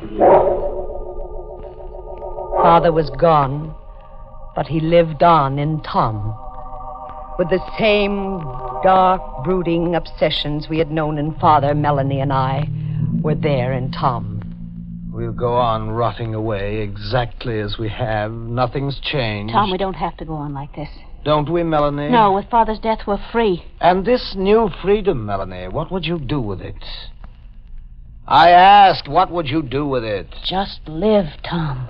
I see. And you, Janet? Are you full of new purpose? We have a right to womanhood, Tom. Nice word, womanhood. I give you another word. Manhood. I turned the word over in my mind 1,000 times before I gave it up. Womanhood. Give it up. It's an impossible word. Your whole life's against it. An impossible word. Womanhood. I tried to forget my whole life was against its realization. When Richard came. I met Richard here in the garden. I was in mourner's clothes, listening to the foghorns and staring out into the river one night. Hello? Oh, did I frighten you? Yes. I'm sorry. I'm Richard Dunn. I'm a lawyer. Oh, you're here to read Father's will? Yes, but that isn't until 10 o'clock. Shall we stroll a bit?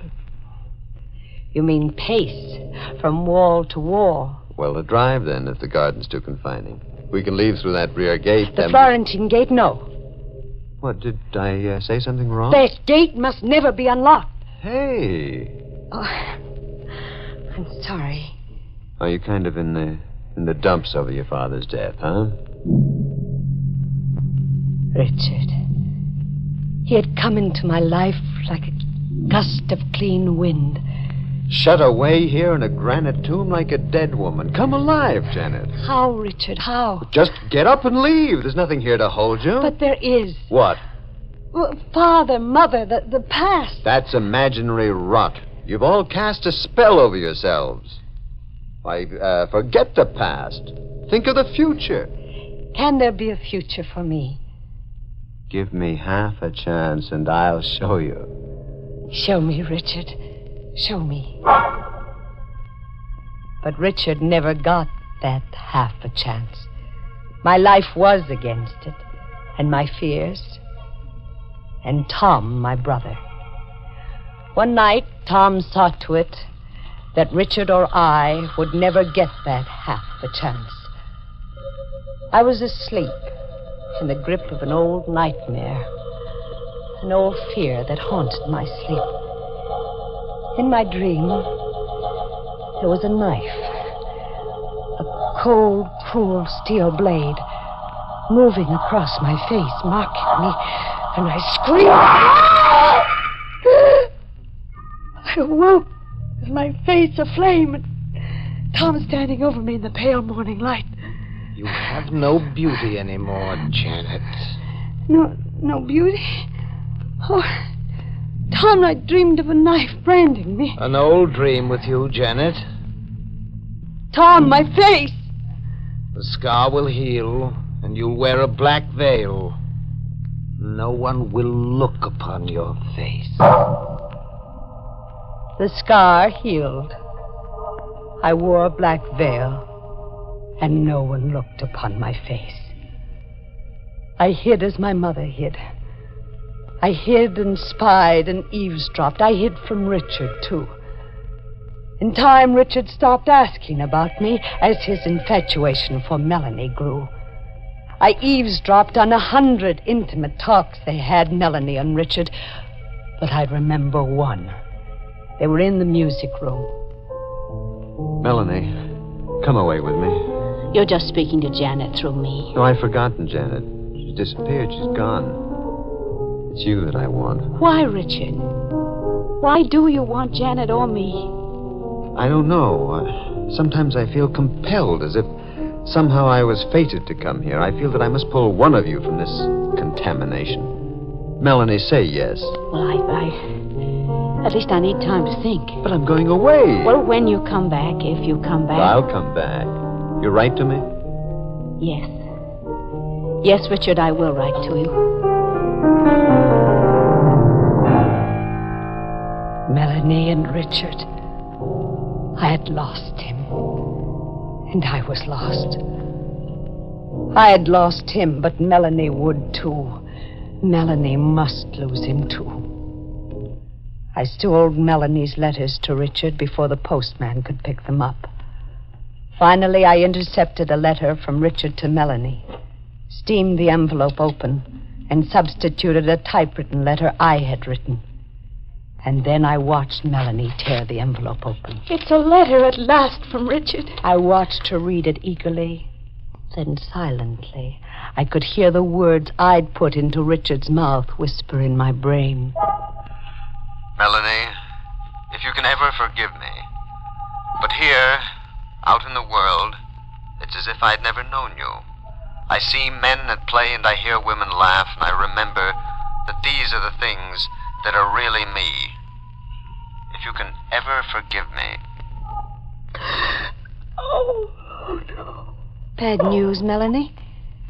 What? Bad news? Oh, no, it's good news.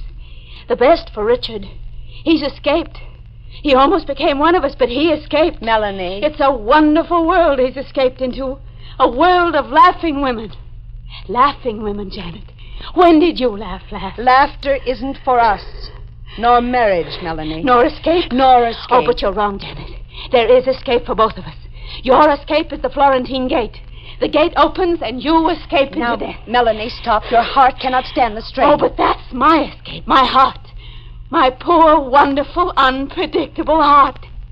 We worried about it as children, you remember? You used to put your hand on it and count. Well, Janet, put your hand on it. Now. Melanie, you're deliberately provoking an attack. Put your hand on my heart, Janet.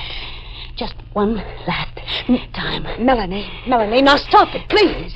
The storm in my heart dies, and the lights go out. Goodbye, Janet. Melanie! She had fallen, as if she had willed her own death. Poor Melanie. It was all too much for her. Tom, she dropped dead right before me. Melanie dropped dead. If you feel more comfortable thinking of it that way. What do you mean? That Melanie's collapse was a bow to your talent for writing letters. Or to put it crudely, that you murdered her.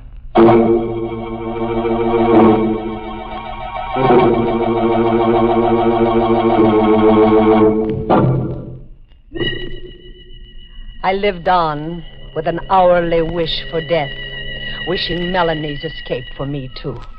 But death was to come to me last. First, Richard was to come back, re-enter our lives, as if the touch of us had contaminated him. I was in the garden here, lost in the foghorns and the noises of the river. Hello, Janet. Richard, I've come back. To you, Janet. to me. No, Richard, not to Yes, me. to you. I've come to know that it's always been you. And only you. But you gave your pledge to Melanie. I heard you. That was only compassion. It wasn't love. It's not the feeling that I have for you. No, Richard, you mustn't. No, you can't hide from me anymore, Janet. You can't veil your face or your heart. If I were to raise my veil, if you were to see my face. See your face? Yes, Richard. Look. What do you see? A mark running the length of your cheek to your eye. A brand, Richard. But how... Tom? Never mind how or who. Your love cools. Oh, does it? Did you really think that beauty was just something outside? Come. We'll tell Melanie about us. Tell Melanie. Telling Melanie is something to do. Well, why can't we tell Melanie? Openly and honestly. For a simple reason, Richard. Melanie's dead. Richard wanted me, only me. And I wanted him, if only for a moment.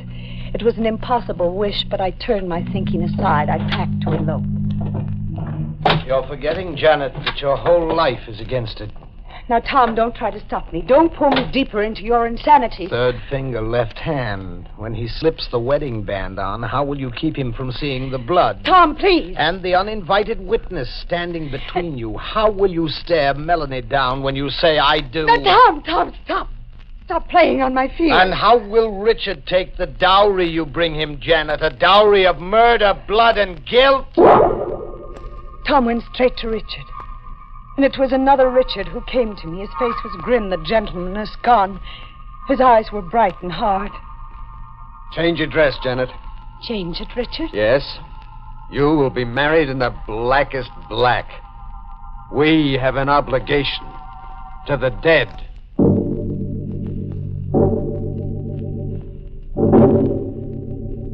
We were married. A macabre ceremony with the principals dressed in mourners' clothes. I couldn't stare Melanie down. The I do caught in my throat. Motoring back, I knew I'd never know that moment of life. We'll go back to your house, Janet. No, not my house. Yes. Only to your house. Then, Richard, you don't mean to be really married to me. Could I really be married to you? You signed my name to a letter that killed Melanie. Yes, I wrote the letter that broke her heart. And Melanie will always be there between us, making any happiness impossible. We'll live in your father's house. Dark, malignant, hating, punishing each other. Marriage was a new nightmare. I watched Richard brood, watched his sensitive mind slowly slip into darkness, and I wished him dead. For his sake and mine. The ghost of Melanie sits beside me. You see her, Janet? Richard, go away. If there's a shred of reason left, please go away. Come. Here, sit on the bench with Melanie between us. I insist that you sit! My arm. Oh, I clawed your arm. Another brand scars your lovely white flesh. Richard, you can't stay here anymore. You can't live in this house anymore. I don't want to, but I must. He grew worse steadily. I dreamed of escaping him, being rid of him somehow. It was a nightly dream. Every night in my sleep, an old dream mixed with the new. The knife. The same knife that had lived in my nightmares for so many years. But this time the knife was in my hand. This time I was hovering over a victim. This time I was the attacker. Janet! You won't torture me anymore. No, Richard. Janet, no! I won't live with your eyes on me anymore. No, don't! I'm dissolving our marriage. No, Janet!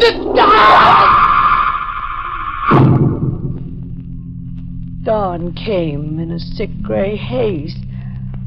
I awakened huddled on the floor. Tom was in the room with me. I could feel his presence. Good morning, Janet.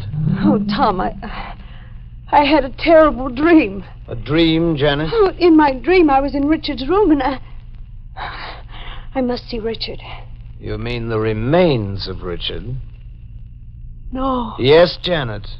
You murdered Richard quite thoroughly. No, it's a lie. I couldn't do murder. Is it a lie, Janet? I don't know. I don't know. Come. We'll bury Richard in the garden. You used to meet in the garden. Coming, Janet? No, I can't. Very well. If I must play solitary gravedigger. My dream hadn't been a dream, Tom said. I stayed in my room until Tom came back. The stains of digging were on his hands and clothes. You know, I'm wondering, Janet, since you're averse to burying your victims, who'll bury me? Will you be my victim, Tom? Yes. One day when my strength is at its lowest, you'll kill me. Why must I kill you, Tom? Why? Because we were born to destroy each other. The years crept by. Years and ghosts. In time, Tom's strength failed. He took to bed a shrunken figure, like father before him. It's come, Janet. My turn has come. Yes, Tom, you're dying. But that's not the way it's to be. I must die by your hand. You must kill me. No. You're insanely obsessed, and you've tied me to your insanity. But you can't push me into murdering you. Janet, kill me, please. If only for hate. I'm too tired to hate, Tom. Then if only to settle your score with me. I turned Richard against you. Because of me, you were married in black to a bridegroom of death. Because of me, your honeymoon was a crimson knife. Remember, Janet. I'm dead to memory. And if I could hate, this is your punishment. This is a payment of my score with you. You'll die by just dying. Janet, kill me. You must. Janet, come back.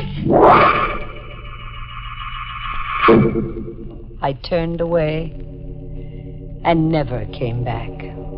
Tom died, but not by my hand. But Tom was right about our dark family destiny. How was Tom right, Janet? The Florentine gate is open, you say? Yes? Then Tom and Father were right. The gate opened of itself, as they said it would. And now it's my turn to die. Richard sleeps under the lilacs. Soon I'll sleep beside him. Maybe, Janet. And maybe not. Did you say maybe not? What if your dream of murdering Richard were only a dream? What if Richard merely came to his senses and went away that morning long ago? But Tom buried him right where you're standing. Yes, but what if Tom deceived you into thinking so? What if it were a trick to keep you imprisoned here forever? What if this grave is empty? Tom deceived me about Richard's death. Yes, a ruse to make you insane and as hopeless as he was. I'm more confused. Janet, look at me again. This time, really open your eyes. You're not... Yes, I am Richard. A bit older, but much, much wiser. Shall we stroll a bit?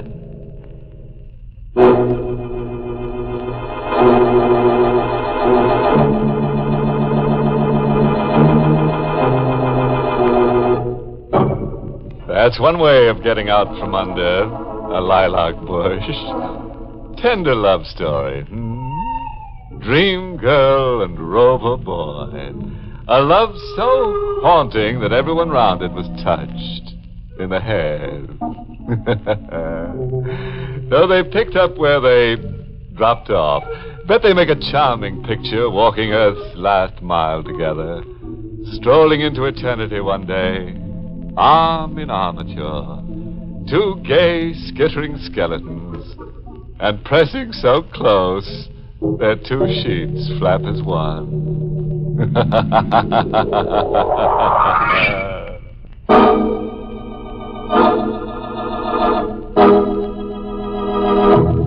Good night, pleasant dream.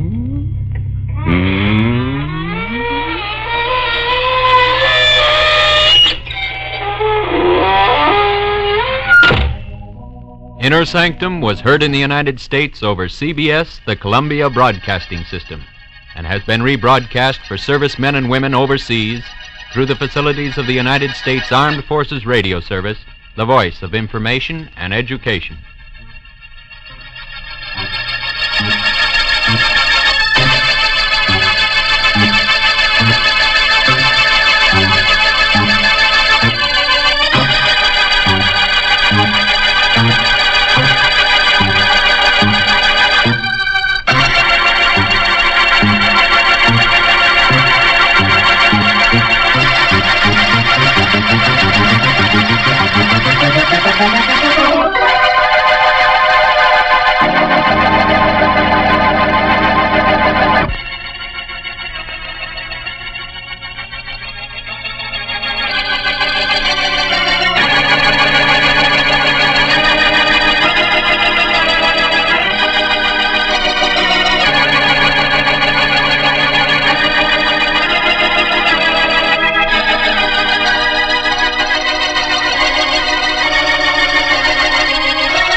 Good evening, friends of the Creaking Door. This is your host to welcome you into the Inner Sanctum. Come on in. Come in, whoever you are, whatever you are, whether you're alive or dead. In fact, the deader you are, the more we like you. Some of us have gotten the arts and crafts rage. You know, the urge to make and unmake things with our bare hands. Gadgets and copper, silver, and bone. So striking they make your head roll. One character drove himself into such a creative frenzy, he worked himself right back into the grave. I won't tell you who or what he is, because sooner or later you'll surely be seeing him around.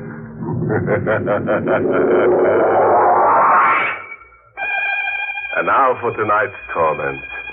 Killer at large. Tonight's drama is the story of the short and unhappy life of a fugitive whose sullen face stares at us from hundreds of police posters. Read one. Mark Stribling wanted for murder. Warning. This man is armed and dangerous. Is he guilty? Let's get our answer from Mark Stribling. Not guilty. I was framed, but good. Could happen to anybody. Come home unexpectedly to the wrong kind of wife. Your key's hardly in the door when there's a scream and a shot. Helen! Helen! But it's all over for Ellen. And for you, too. The killer's gone down the fire escape, and so you're the patsy. It's the perfect crime for the guy who pulled it. Your gun was used. The world knew there'd been bad blood between you and the missus. And there's an insurance angle. Mrs. Stribling is worth $10,000 to you dead. The cops won't forget that. There's enough circumstantial evidence to burn you.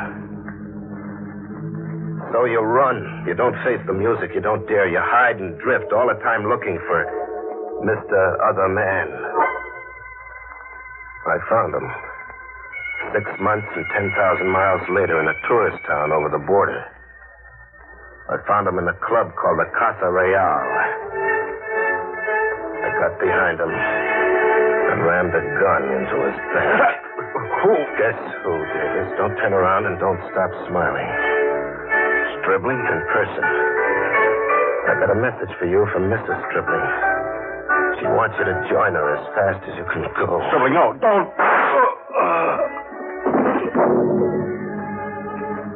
The long chase was over.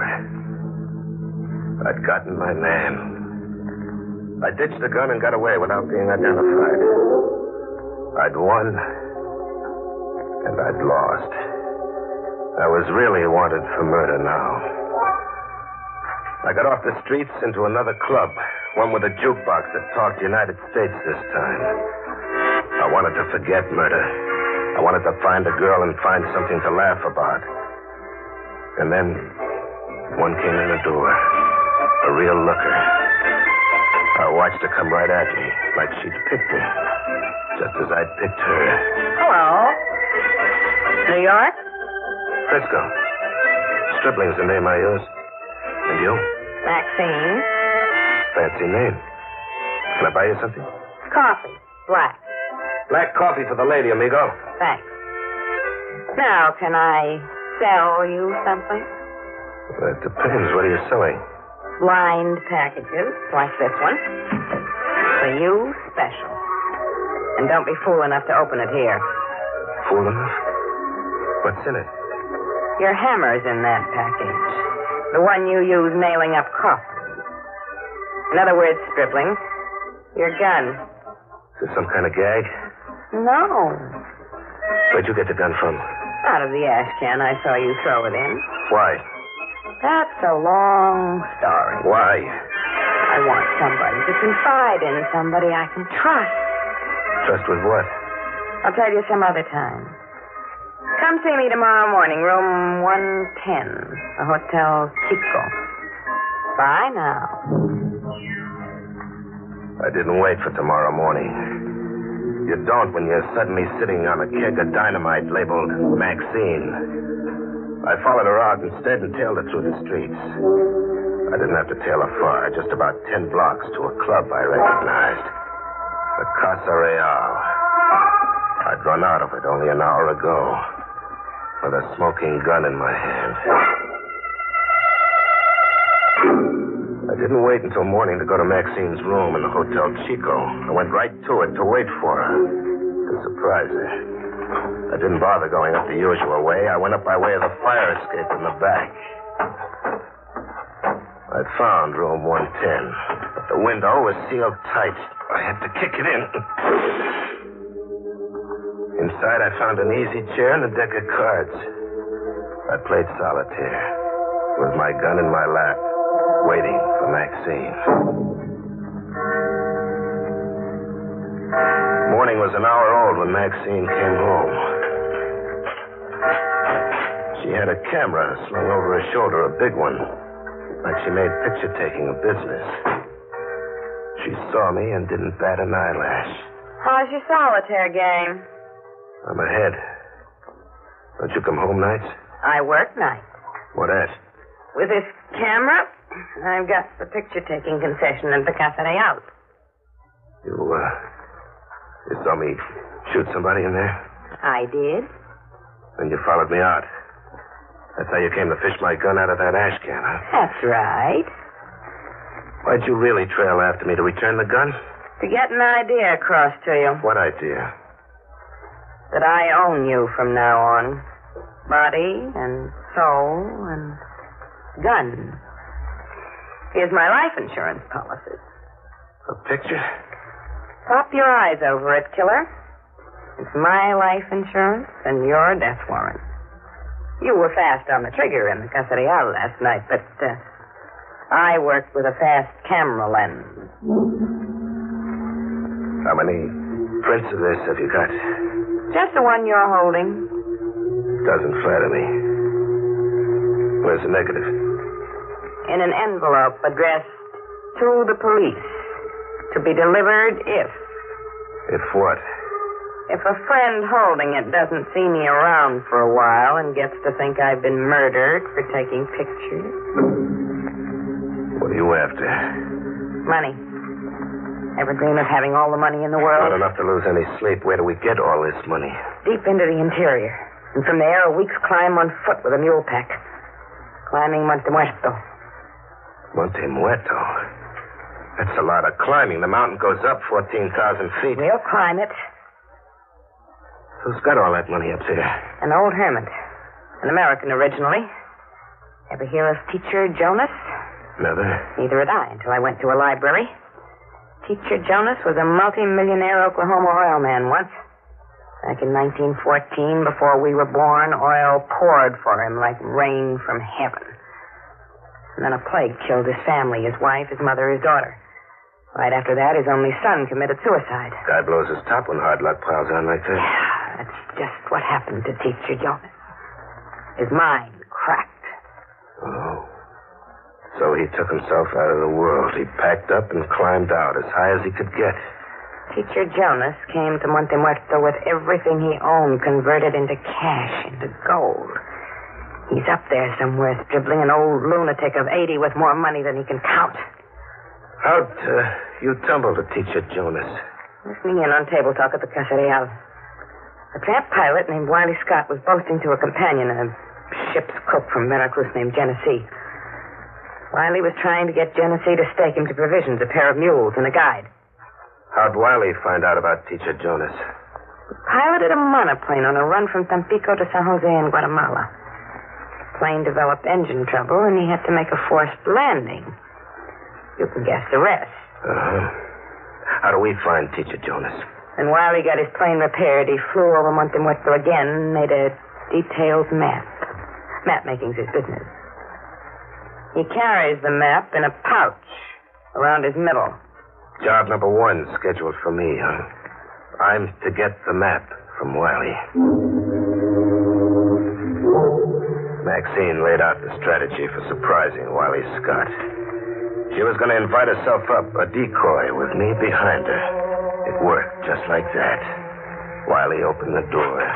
Nice of you to visit, Maxine. A real nice... Now close your mouth, Wiley, and get back inside. Inside. What do you want? Tell her, Maxine. The map of Monte Muerto. The map? Pull your shirt out and unbutton that money pouch. Sure. Drop it on the table. See if the map's in there, Maxine. It's in there. Look, you people, I'll be glad to cut you in. There's more than enough for everybody. There's too much there for one man to keep... Shut up. The lady says no deal.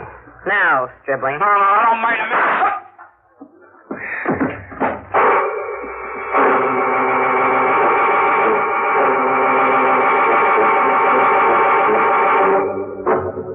Now, picture that, will you? Since Maxine became a camera fiend, Stribling's become a horribly negative guy. She caught him acting the killer and liked the show so much she ordered a repeat performance on Wiley Scott, the treasure of Monte Muerto. Now she's got him climbing the highest mountain. But let Stribling tell us what gives, besides his mind, as he bushwhacks his way to the peak of Monte Muerto. We were about a day out with the wind in our faces, maybe 4,000 feet up Monte Muerto with 10,000 more to go. We had 2 mules along packing provisions. We also had a guide we bought ourselves in a village, a local character named Stefano, whose face spelled trouble. We needed him for map reading, but he'd need watching. Senor Stribling. Yes, Stefano. The wind blow like the hurricane. Better we camp here. And lose time? What's wrong with a little wind? Stefano's right. If we try circling that ledge, the wind will blow us off the mountain, mules and all. We'll make camp here. In this marsh? Better than the ledge. At least here we're not exposed. Try telling that to the snakes. We'll build a fire. Make camp, Stefano. Si, senorita. The order of the day, huh? Get used to taking orders. And don't ever point your gun my way by mistake. Killing me is like committing suicide. We made camp and got a fire going. And within an hour, the wind let up as suddenly as it began. Monte Muerto was like that. And then, riding out with the wind as it blew up trail toward the peak, came a shout. Hello! Hear that, Maxine? Somebody calling to us from down trail. Let me listen. One thing, we haven't got the mountain to ourselves. That voice. I've heard it somewhere. Can you make out where and who? Yes. It's that ship's cook from Veracruz, Tennessee. The one Wiley Scott was trying to get a steak from that night in the Casa Real. Must have seen the smoke rising from our fire. What do you suppose Genesee's on the mountain for? One guess.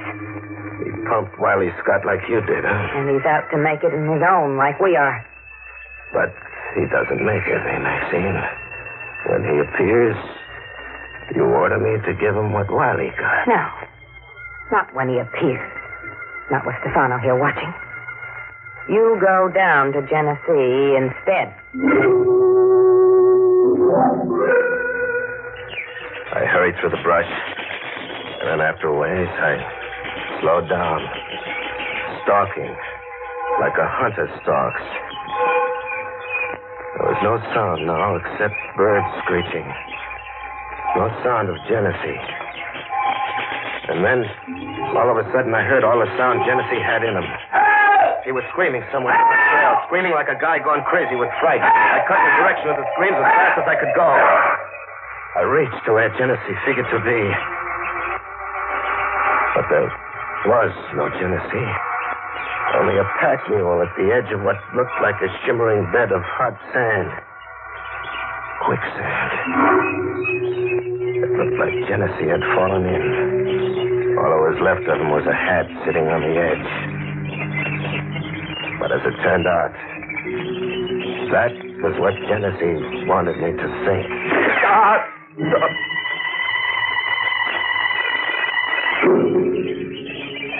It came to, but my left hand smashed where a bullet had burned into it. And Genesee, looking down on me, he'd been squatting in the brush with his rifle aimed and ready. You're not very bright, my friend. You fool easy. That hat on the edge of the quicksand was only a stage setting. How could you know I was coming down after you? Oh, these field glasses. I saw you make camp up there off the ledge and then come down trail after whispering with Maxine.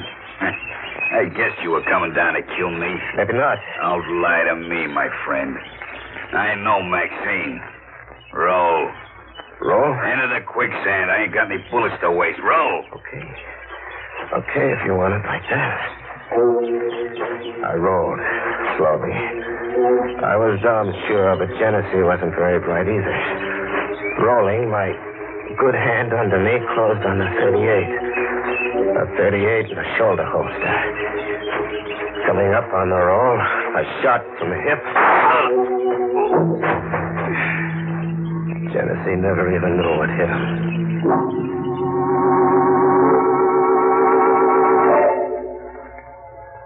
I got back to camp.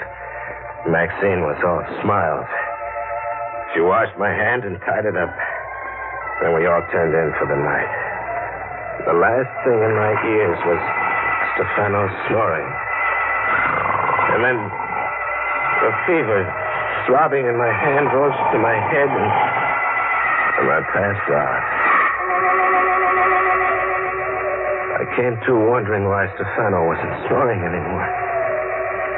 It wasn't because he was awake, up and about, packing the mules like a guy making a sneak getaway in the night. I reached for my gun.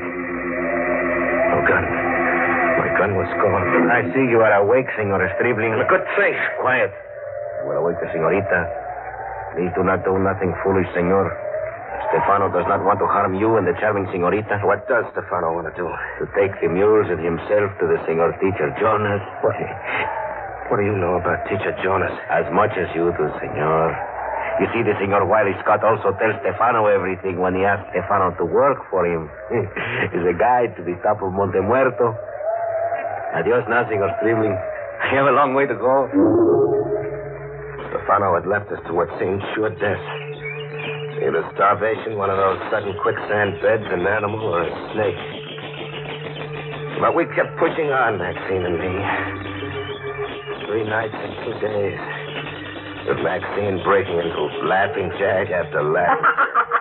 Now what's so funny? You. The tender way you're keeping me alive and I've got to keep you alive. even if it kills you to do it. You hate me, don't you, Stribling? I'll give you one guess. If you only knew where I'd left that negative. Oh, no.